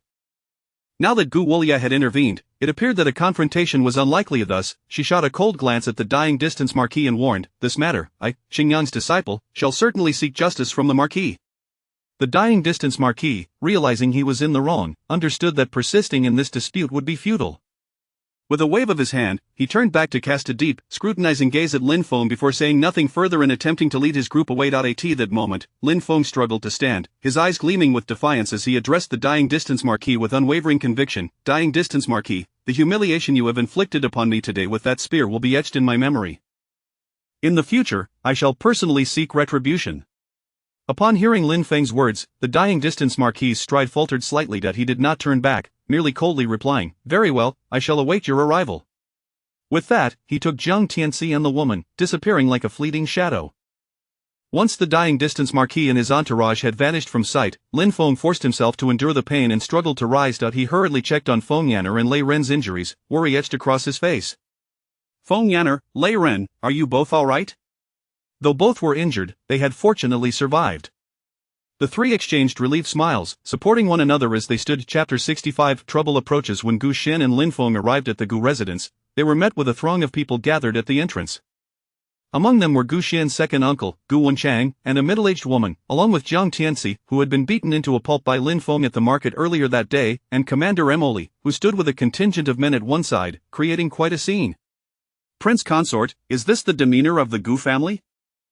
How dare you reduce my son, Tianxi, to this state? I would like to see how you plan to explain this to my lord," a woman exclaimed, her face contorted with rage as she directed her ire towards Gu Wenchang. "Please, my lady, calm your fury. This is truly a misunderstanding. The one who struck the heir is in no way connected to my family. He merely stayed at my home temporarily, being a junior disciple of my ineffectual nephew from the Qingyang sect," Gu Wenchang responded with a forced smile. "Regardless of your family's involvement, hand him over immediately. I must see who possesses such a heart of stone to inflict such harm upon my Tianxi." At that moment, Zhang Tianxi spotted Lin Feng and the others preparing to return. "It was him, mother. This is the man who injured me," Zhang Tianxi said, a triumphant grin plastered across his face. "Let us see where you run today." "Run? Why would I run?" Lin Feng replied nonchalantly, taking a couple of steps forward, causing Zhang Tianxi to instinctively retreat behind the crowd. Seeing Lin Feng's audacity, the woman sneered, "Who is this wild brat, so ignorant of the world? Does he think the imperial capital is merely an extension of his rural homeland? Commander Mo, are you foolish enough to stand idly by while the criminal is right before you? Seize him." Emoli glanced at the woman, then at Lin Feng, realizing she was underestimating her opponents. He slowly replied, "Madame Zhang, our imperial capital guard operates under the direct command of His Majesty, not your Dingyuan Marquis' household guard. Furthermore, the Emperor has instructed us to ensure the safety of esteemed guests during the grand competition. This young man has not violated any laws of the imperial capital, why should I apprehend him?" Lin Feng looked at Emoli in surprise, while Emoli subtly nodded, indicating his limitations in the matter. "Very well, an exemplary imperial capital guard indeed, and commendable Commander Mo. I shall remember this. Since your guard refuses to intervene, I shall take matters into my own hands," the woman said, clearly infuriated by Emoli's demeanor. She turned to two middle-aged men dressed as guards from the Marquis and commanded, "Zhang Hu, Zhang Bao, seize this unruly brat." The two men, captains of the Dingyuan Marquis S guards, were adept at combined assault techniques. Lei Ren glanced at them and advised Lin Feng, brother, both of them are at the mid-stage of the nascent soul realm, you should step back and let me handle this. Upon hearing this, Lin Feng immediately moved behind Lei Ren. Jiang Hu and Zhang Bao exchanged glances and unleashed their mid-stage nascent soul power, merging their spiritual energy into a formidable yellow dragon that roared towards Lei Ren. As the yellow dragon surged forward, Lei Ren remained unperturbed, forming a series of hand seals with his hands. Reciting an incantation, he emitted black and white light, which spiraled around him like two swimming fish, gradually forming a vortex of spiritual energy. Reversal of heaven and earth. Lei Ren shouted, and the yellow dragon collided with the vortex, being drawn into it and then redirected back towards Jiang Hu and Zhang Bao. Not good. Panic flashed across their faces as they realized the combined force of their mid-stage nascent soul strike had been amplified by the reversal, making it even more powerful than before. Even if they could barely withstand it, the woman in Jiang Tianxi behind them would be utterly defenseless. Just as the yellow dragon was about to engulf everyone, a thunderous roar split the heavens, resonating with a shattering force. Humph! Who dares to harm my wife and child? With that voice echoing, a figure resembling an iron tower appeared before the crowd clad in battle armor. He merely waved his arm, and the several dozen-foot-long yellow dragon dissipated like smoke. My lord! Father! The woman in Jiang Tianxi's faces lit up with joy upon seeing him. Greetings, my lord, greetings, Dingyuan Marquis, the crowd exclaimed. The Dingyuan Marquis surveyed the scene with a cold gaze, finally fixing his eyes on Emoli. I will hold Commander Xing accountable for today's events. For now, this matter is a private affair of the Dingyuan Marquis 8, you are free to leave. Emoli, glancing at Lin Feng with a resigned expression, saluted the Dingyuan Marquis and retreated with his men. Meanwhile, deep within the Gu residence, two individuals quietly observed the unfolding drama. Master, the Dingyuan Marquis has always doted on his only son. That boy is likely in grave danger today. Should we intervene? One asked. There's no need, the elder replied with a grave expression. With such a significant disturbance caused by the Dingyuan Marquis, the prominent figures in the imperial capital should have received word by now. If even such matters cannot be resolved, it would indicate that the Qingyang sect does not value this young man. How could I entrust Xian'er and the future of the Gu family to him? As Emoli and his men departed, the Dingyuan Marquis finally turned his attention to Lin Feng and the others. So, you are the one who insulted my son, and now you wish to take the lives of my wife and child? Lin Feng stepped forward, shielding his companions behind him, meeting the Dingyuan Marquis' gaze without fear. And if I did? Are your family the only ones allowed to harm others while others must remain silent? Is it permissible for your family to take lives, yet others cannot retaliate against yours? Ha ha ha, how amusing. It has been a long time since anyone dared to speak to me in such a manner. However, I admire your courage. To avoid accusations of bullying the weak, I shall give you two options. Kneel before my son and apologize, or take a blow from me. If you survive, I shall let you go. From the moment the Dingyuan Marquis unleashed his formidable aura, Lin Feng had mentally rehearsed every possible method to counteract the threat. The disparity in their realms was too great. The soul fright technique would have little effect. A sneak attack was out of the question. Perhaps the thunder goddess slash could be attempted. The current situation demanded a desperate gamble. With that thought in mind, Lin Feng activated the thunder movement of the nine heavens to its utmost, preparing his super number 2 grenade and the golden light gourd. What's this? You refuse to kneel, then perish. The Dingyuan Marquis regarded Lin Feng as one might an ant, casually conjuring a virtual golden spear imbued with the immense force of the transformation realm, bearing down upon the crowd. Be careful! Lei Ren shouted, his aura bursting forth as he invoked the heavenly exchange. A golden disc formed in his hands, meeting the oncoming golden spear. The golden spear was momentarily halted by the disc, but within 3 seconds, with a sharp crack, the disc shattered, and Lei Ren was sent flying, his aura severely weakened. At that moment, a colossal phoenix shadow soared into the sky, emitting a piercing cry that resonated like thunder, adorned with flickering arcs of lightning. This enormous figure lunged at the golden spear, which had been slightly weakened by the reversal of heaven and earth, unleashing a surge of blazing phoenix flames and dazzling lightning to collide with the spear. It was an ancient phoenix. Why does she possess a thunder attribute as well? Ishku Wulya, deep within the Gu residence, watched the scene unfold with disbelief in his eyes. The collision erupted with a deafening roar.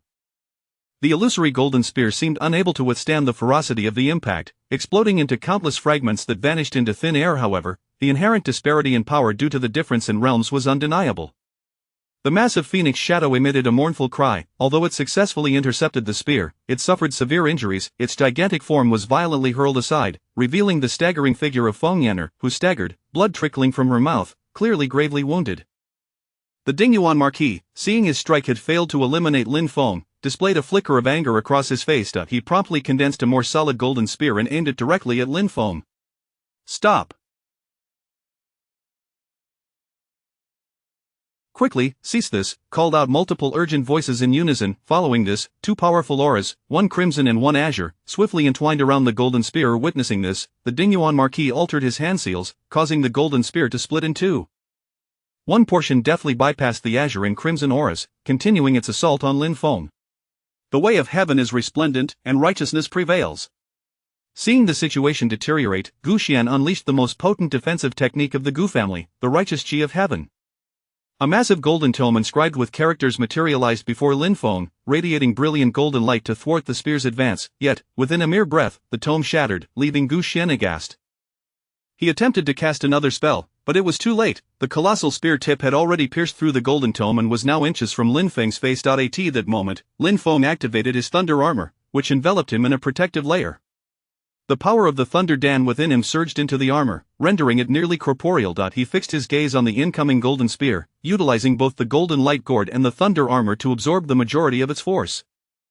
The golden light gourd was extraordinarily resilient, and the spear's tip struggled to penetrate it. However, under the overwhelming might, the thunder armor held out for only a few seconds before shattering. The immense impact sent Lin Feng flying several hundred meters, blood spewing from his mouth, his clothes in tatters, clearly suffering severe internal injuries. Dingyuan Marquis, how dare you disregard your status and bully the weak? Do you truly believe my Qingyang sect is without defenders? The azure aura that had intervened was none other than Elder Qingfu from the Qingyang sect, who now stood before Lin Feng, her beautiful eyes wide with fury. Her figure shifted as she prepared to confront the Dingyuan Marquis. The Dingyuan Marquis, displaying a frown, replied, "This man first insulted my son and then sought to harm my wife and child. Is it wrong for me to teach him a lesson?" Realizing that he had failed to eliminate Lin Feng and that reinforcements from the Qingyang sect were arriving, the Dingyuan Marquis understood that continuing the conflict was futile. "Wait. Let us speak." Gu Wulia interjected, sensing the escalating tension. "This matter involves faults on both sides, and no lives have been lost. I propose we leave it be." Elder Qingfu cast a glance at Lin Feng, who, despite his disheveled state, appeared to be alive and relatively unharmed. She felt a slight relief. Engaging in a significant conflict with the royal family in the heart of the imperial capital was ill-advised, especially considering the Dingyuan Marquis' superior cultivation. Now that Gu Wulia was mediating, it seemed unlikely that they would engage in further combat. Thus, she shot a cold glance at the Dingyuan Marquis and stated icily, "This matter, I, Qin Jiangxi's junior, will certainly seek justice from the Marquis." The Dingyuan Marquis, aware of his own shortcomings, recognized that further contention would yield no results. He waved his hand dismissively, casting one last cold gaze at Lin Feng without uttering another word, before turning to lead his entourage away. As the Dingyuan Marquis and his group vanished from sight, Lin Feng, despite his pain, struggled to rise. He hurried to check on Feng Yanner and Lei Ren's injuries, worry etched upon his face. "Feng Yanner, Lei Ren, are you both alright?"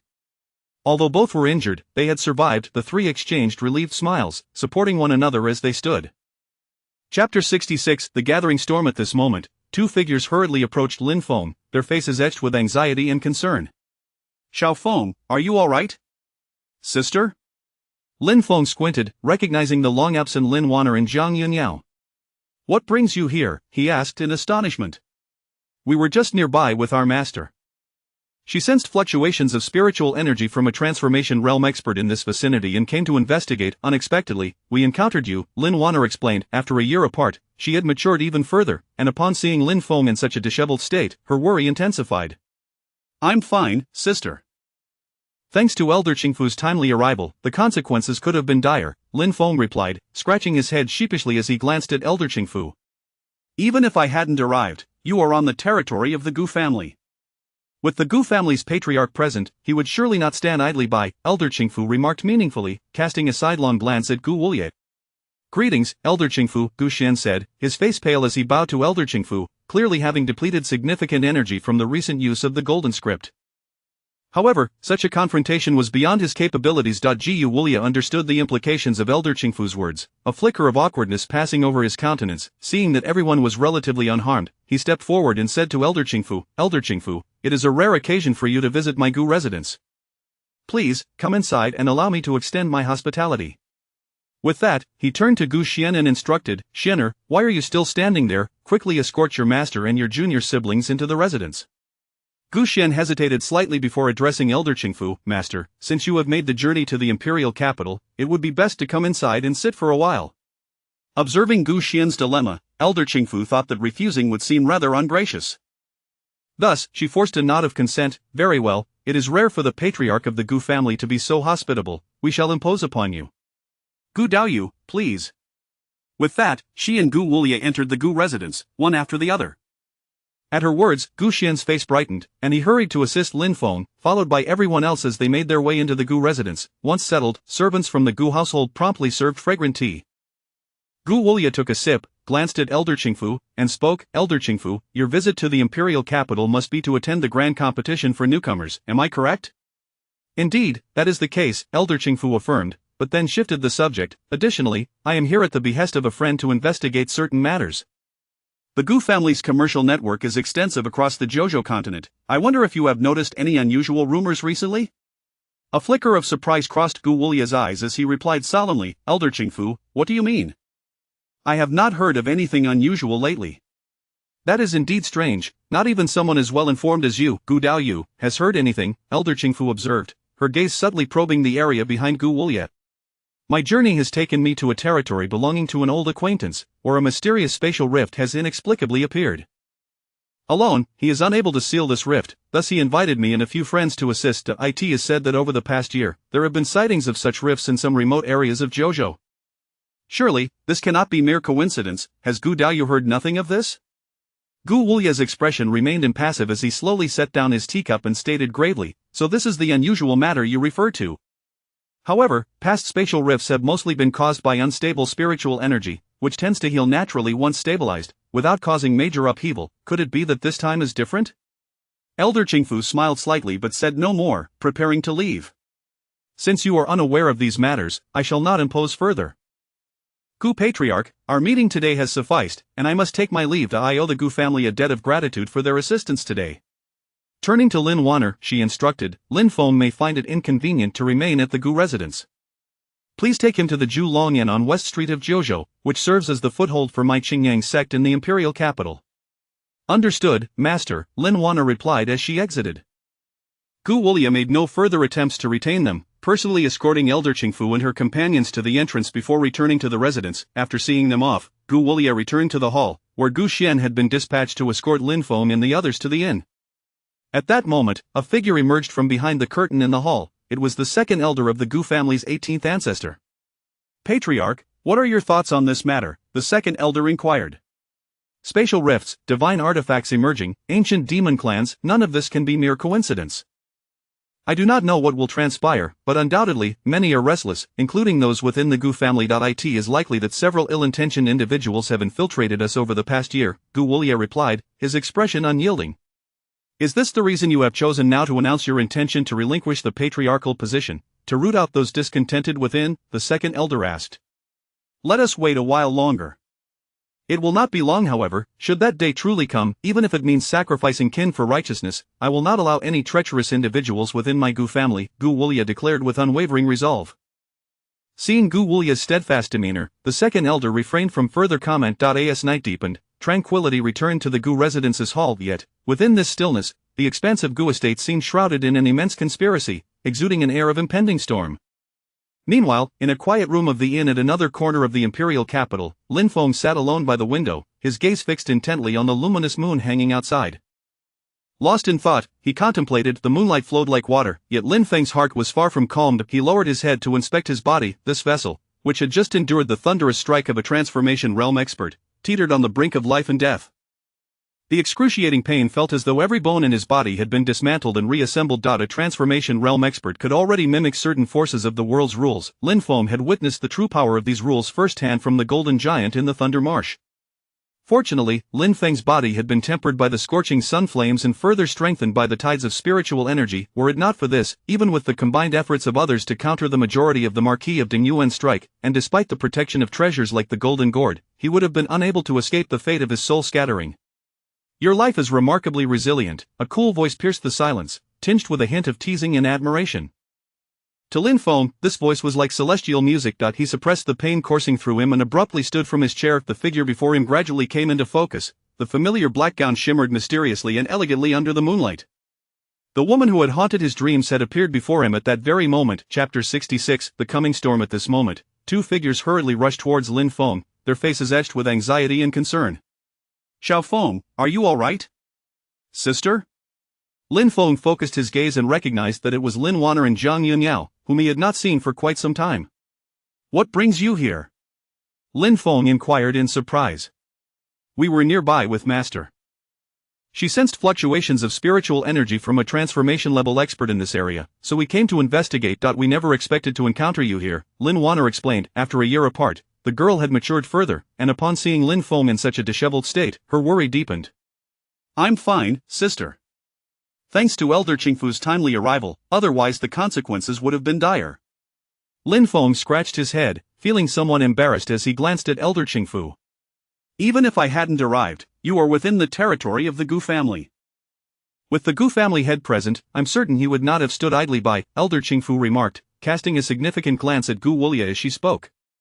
Greetings, Elder Qingfu. Gu Xian's face turned pale as he bowed to Elder Qingfu, evidently drained after deploying that golden script. However, the confrontation was beyond his capacity to intervene. Gu Wulia understood the implications behind Elder Qingfu's words, a hint of awkwardness flashing across his face, but seeing that everyone was relatively unharmed, he stepped forward and addressed Elder Qingfu. Elder Qingfu, it is a rare honor for you to visit my Gu family. Please, allow us to extend our hospitality. With that, he turned to Gu Xian and commanded, Xianer, why are you still standing there? Quickly, invite your master and her disciples inside. Gu Xian hesitated for a moment before saying to Elder Qingfu, Master, since you have come to the imperial capital, please do come inside and rest for a while. Observing Gu Xian's predicament, Elder Qingfu thought that to decline would seem rather ungracious. Thus, she reluctantly nodded in agreement. Very well, it is indeed rare for the Gu family head to be so hospitable, we shall not impose further. Please, Gu Daoist, she added, and with that, she and Gu Wulia stepped into the Gu residence. Upon hearing this, Gu Xian's face lit up with joy, and he hurried to assist Lin Feng, with everyone following suit into the Gu residence. Once settled in the hall, servants promptly presented fragrant tea. Gu Wulia took a sip of the tea and glanced at Elder Qingfu, saying, Elder Qingfu, your visit to the imperial capital must be to attend the grand tournament for newcomers. Indeed, Elder Qingfu affirmed, but then shifted the conversation. Moreover, I have come at the behest of a friend to investigate certain matters. The Gu family's commercial network spans the entire Zhouzhou continent. Have you, Gu Daoist, recently noticed any unusual rumors? A flicker of surprise crossed Gu Wulia's eyes as he replied in a low voice, What does Elder Qingfu mean? I have not heard anything out of the ordinary lately. That is indeed peculiar, Elder Qingfu remarked, casting a meaningful glance at the space behind Gu Wulia. My recent journey was to the territory of an old friend, where a mysterious spatial rift has inexplicably appeared. Alone, he could not seal this rift, hence he invited me and several friends to assist. It has been said that in some remote areas of Zhouzhou, sightings of such rifts have occurred over the past year. Is it not too coincidental? Has Gu Daoist heard nothing of this? Gu Wulia maintained a calm demeanor, slowly setting down his teacup as he replied solemnly, So, the unusual matters you refer to are indeed this.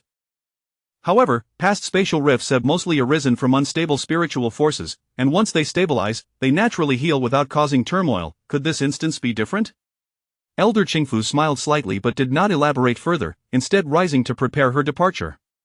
Since Gu Daoist is not well informed on this matter, I shall not impose further. Our meeting today suffices. I owe the Gu family a debt of gratitude for their assistance. She then turned to Lin Wanner and instructed, Lin Feng will find it inconvenient to stay at the Gu residence. Please take him to the Zhu Long Inn on West Street of Zhouzhou, that is the lodging of our Qingyang sect in the imperial capital. As you command, Master, Lin Wanner replied and exited. Gu Wulia no longer insisted on keeping her, personally escorting Elder Qingfu and her companions to the door before turning back into the residence. After seeing them off, Gu Wulia returned to the hall, where Gu Xian had been dispatched to escort Lin Feng and the others to the inn. At that moment, from behind the curtains in the hall stepped forth the second elder of the Gu family's 18 ancestors. Master, what do you think? The second elder inquired. Spatial rifts, artifacts emerging, ancient demon clans, surely, this cannot be mere coincidence. What will transpire, I do not know, but many are undoubtedly becoming restless, including our Gu family. Perhaps many with ulterior motives have infiltrated us over the past year, Gu Wulia replied, his expression unyielding. Is the intention to announce the relinquishing of the family head position at this juncture to draw out those discontented within? The second elder asked. Let us wait a while longer. It shan't be too long, however. If that day truly comes, even if it necessitates great moral sacrifice, I shall not permit any traitors within the Gu family, Gu Wulya declared with unwavering resolve. Seeing Gu Wulya's steadfast demeanor, the second elder chose not to press further. As night deepened, the Gu family hall returned to its tranquil state, yet, within this tranquility, the vast Gu estate felt shrouded in a grand conspiracy, enveloped in an atmosphere of impending storm. Meanwhile, in a secluded room of the inn at another corner of the imperial capital, Lin Feng sat alone by the window, his eyes fixed intently on the luminous moon hanging outside. Lost in thought, he reflected on the serenity of the moonlight, yet his heart was anything but calm. He lowered his gaze to scrutinize his body, which had just endured a thunderous strike from a transformation-level expert, teetering on the brink of life and death. The excruciating pain felt as if his very bones had been dismantled and reassembled. A transformation-level expert could already mimic the forces of the natural order to some extent. Lin Feng had witnessed the true power of these forces with the Golden Giant in the Thunder Marsh. Fortunately, Lin Feng's body had been tempered by the extreme sunfire and further strengthened by the spiritual tide. Had it not been for this, even with the combined efforts of others to mitigate the impact of Duke Ding Yuan's strike, and with protective treasures like the Golden Gourd, he would have struggled to escape a fate of utter annihilation. Your life is remarkably resilient, a cool voice resonated in the stillness, laced with a hint of teasing and admiration. To Lin Feng, this voice was like a celestial melody. He stifled the pain coursing through him and abruptly rose from his seat. The figure before him gradually came into focus, the familiar black dress shimmering under the moonlight, exuding an aura of mystery and elegance. The woman who haunted his dreams stood before him at that very moment. Chapter 67. It tests Night Spirit. You have finally awakened. Lin Feng was overjoyed to see Night Spirit truly appear before him. Night Spirit gazed at Lin Feng with a radiant smile. The graceful figure, originally leaning against the window frame, leapt down lightly. The last time she assisted that little phoenix in its rebirth, it had drained her significantly, resulting in a slightly prolonged slumber. However, I never anticipated that within your being, a thunder pill would unexpectedly gestate in the land of thunder. What is so special about this thunder pill? Lin Feng inquired with curiosity. For cultivators, upon achieving the golden pill, the soul resides within it. When they reach the nascent soul stage, the golden pill shatters, and the soul diminishes, condensing into the sea of qi, thereby forming the nascent soul and acquiring a second life.